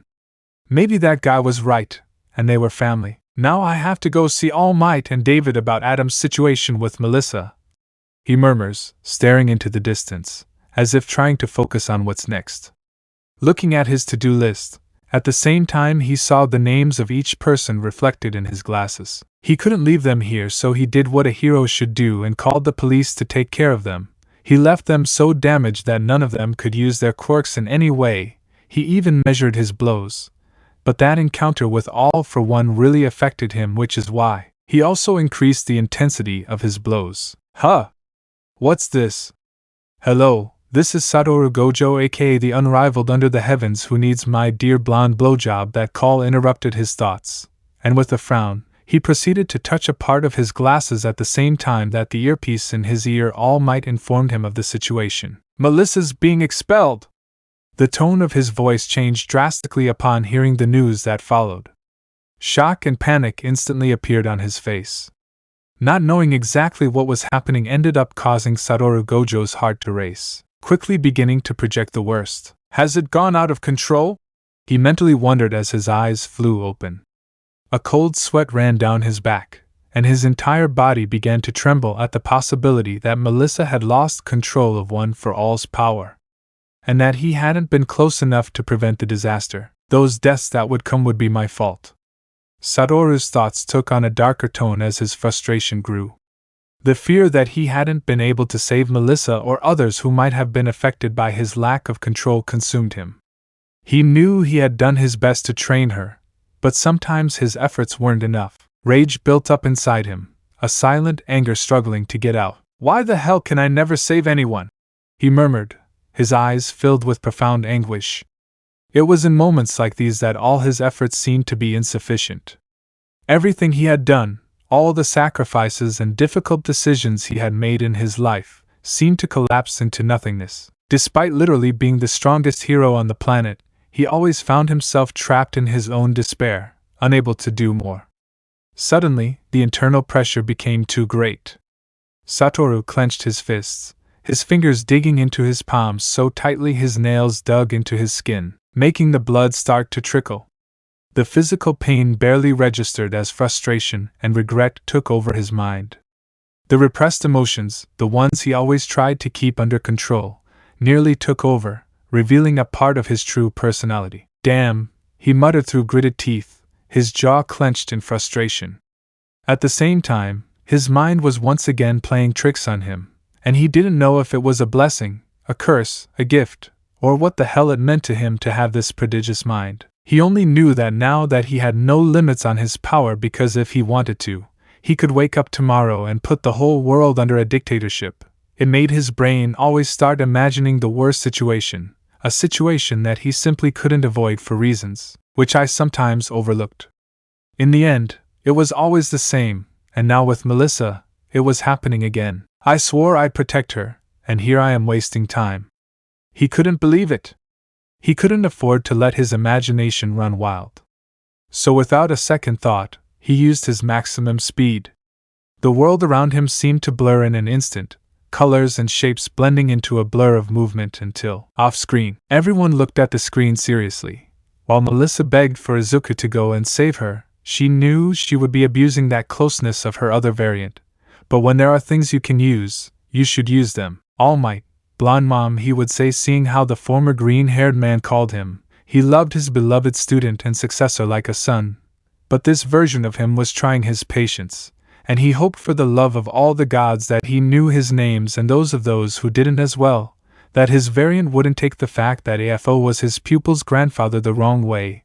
He truly prayed that it wouldn't be misinterpreted. Gran Torino looked at All Might seriously, since he was thinking things more clearly, since he knew that a son does not pay for the sins of his father, just as a grandson should not have to pay for the sins of his grandfather. But knowing the obsession with all for one of his former student, it was expected that he would do any stupidity. Mirko, ha ha ha ha ha ha ha, blonde sucker, that was a good one, he would say, laughing out loud. Recovery girl, not even in another world would that brat stop getting injured, she would say, seeing how Satoru clenched his fist. Aizawa simply watched with some intrigue as to how he would take it, and from what he saw, he would get a response that was not the least bit tactful or coarse. The UA students present wanted to see how much their teacher would be scolded for this version of his classmate, given that from what they heard from the adults, Eraser was directly responsible for a couple of things. On screen, in less than a second, he appeared right in front of the staff room. He found Melissa's shield with her head bowed, her hands trembling barely perceptibly as they clenched into fists tightly in her skirt. And he could see how the air seemed thick and heavy to the girl, even suffocating. I'm sorry, Satoru, I know that sorry now. The feeling of defeat was more palpable than ever, intensifying even more when Satoru silently observed Melissa. And it didn't take a genius to notice what was going through Satoru's mind. Even he knew it. He hated this. He hated having to appear that way, as if it were the only solution. He hated that she depended on him like that. And even more than that, he hated that Melissa saw him as if he were some kind of god on earth, although he couldn't blame her after all. He'd earned that by getting her out of Tartarus using almost nothing but his fists, so he calmed down. He closed his eyes for a brief moment, exhaling in annoyance before turning around, ready to confront one of the two men standing there. All Might, Aizawa, what happened here? His tone was harsh, demanding. He wasn't interested in formalities at the moment. After all, the look Melissa gave him made him understand something. She was a girl, a teenager, like everyone else in that state of mind. They needed guidance and protection, something he and All Might needed to provide. They were, after all, the most powerful heroes, symbols of peace and hope, respectively. Melissa hasn't lost control. So sending her back to island seems extremely exaggerated to me. She may be your class, Aizawa, but I assure you she doesn't deserve this. Her sharp gaze bored into Eraserhead's, fearlessly challenging him. After all, she had no reason to fear him. Even if he erased her powers with only his physical abilities, he could reduce it. Besides, there was one thing he could never erase, and that was his theology. So unlike All Might, who dealt with the issue of Melissa's expulsion as calmly as he could so as not to get his niece into bigger trouble, Izuku nearly slammed him into a wall as he faced him with suppressed anger in his blue eyes. He wasn't going to allow a person to trample on a young girl's dreams like All Might had done to him. So this issue was personal to him as it was to Regin Leaf. Aizawa, you hear me, and you hear me well. Do you have any idea what it's like to have a dream and cling to it, Eraserhead? Or did you already lose it when you lost Shirakumo? The words were a direct blow to Aizawa's psyche, and he didn't react immediately, but the tension in his jaw betrayed that the comment had touched him. Satoru is right. All Might's voice broke the silence, firm but not hostile. He was trying to keep the young albino from losing control, aware of what could happen if Satoru collided with Aizawa. Besides, Satoru had no jurisdiction in Aizawa's class. At the end of the day, every professor at UA was free to teach their class however they wanted. So the most they could do was plead for Melissa, but ultimately, the one who would have the final say was Professor Shoyuta Aizawa. Aizawa, I think you're being too harsh. She's one of the best students I've ever seen. She's a diamond in the rough. I know that because I was the one who trained her, and she's also my successor. You can't just expel her.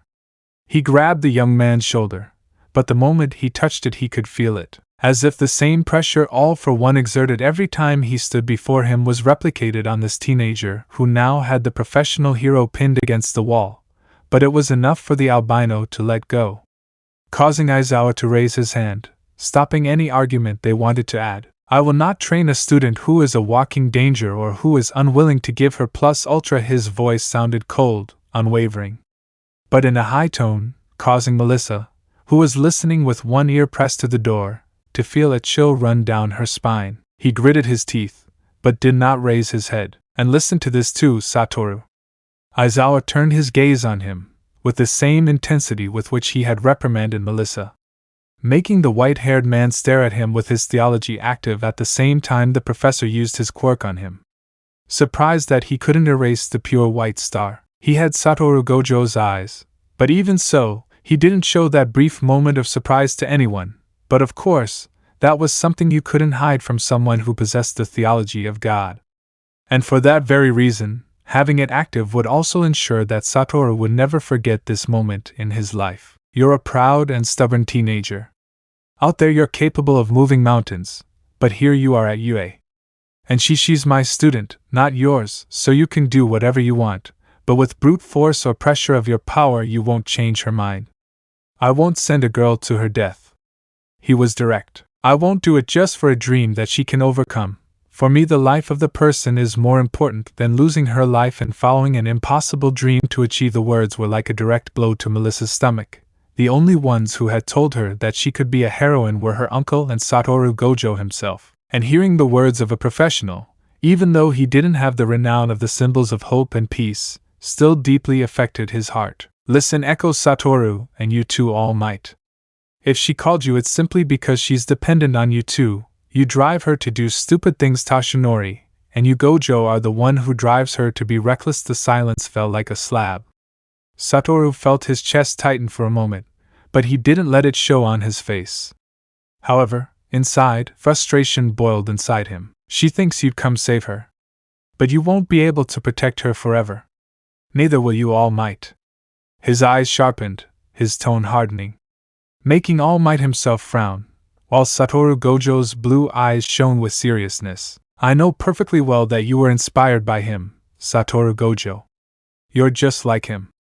A reckless hero. You have the courage, but all you do is shield yourself in your own power, rejecting any negative thing that goes against you.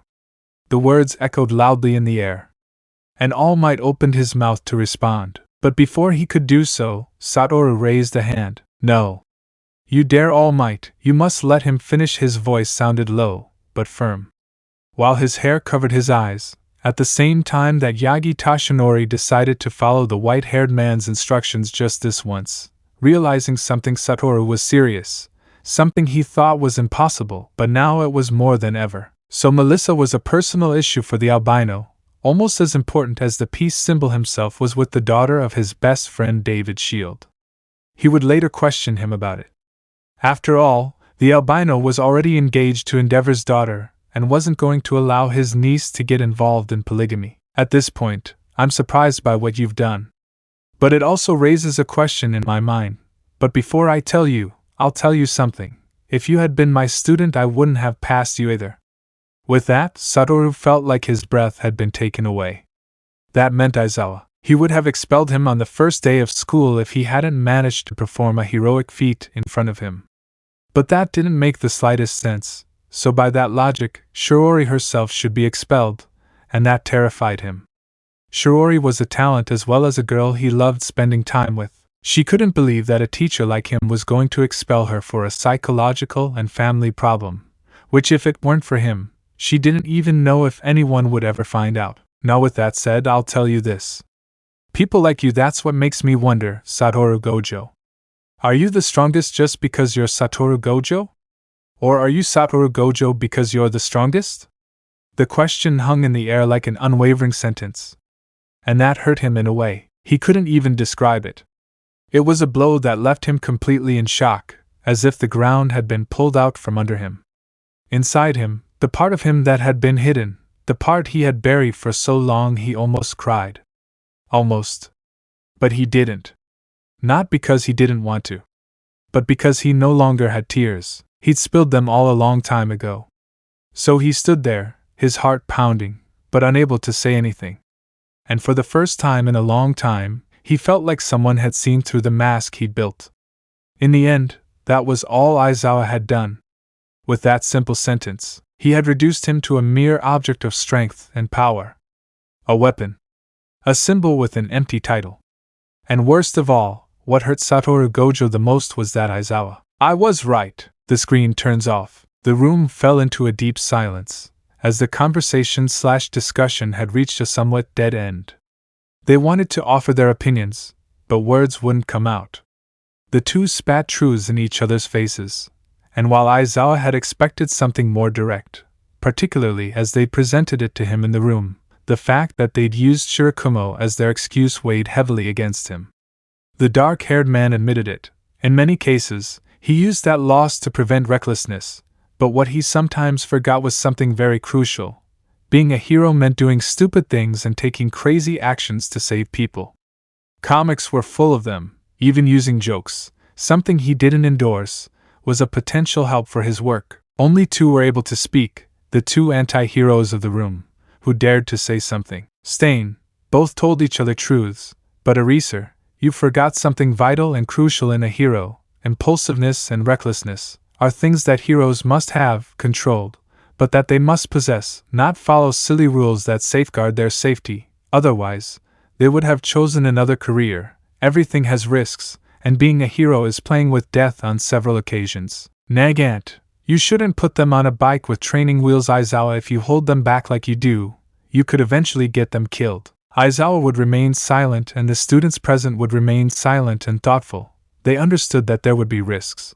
But as society sold it, it was like the ideal job, a very pretty and perfect rainbow, when in reality life is a scale of gray since everything has its dark side. Inko, seeing that Aizawa brought up the subject of Izuku, seeing Aizawa break his mask for valid reasons, became worried, since she didn't know how he would react, but it was better to wait there for something bad to happen. Let me know in the comments below if you guys want the next part. Also check out my other video that has been shown and left. Thank you for watching. If you enjoyed this video please like and share this video. And have a fantastic day. Bye.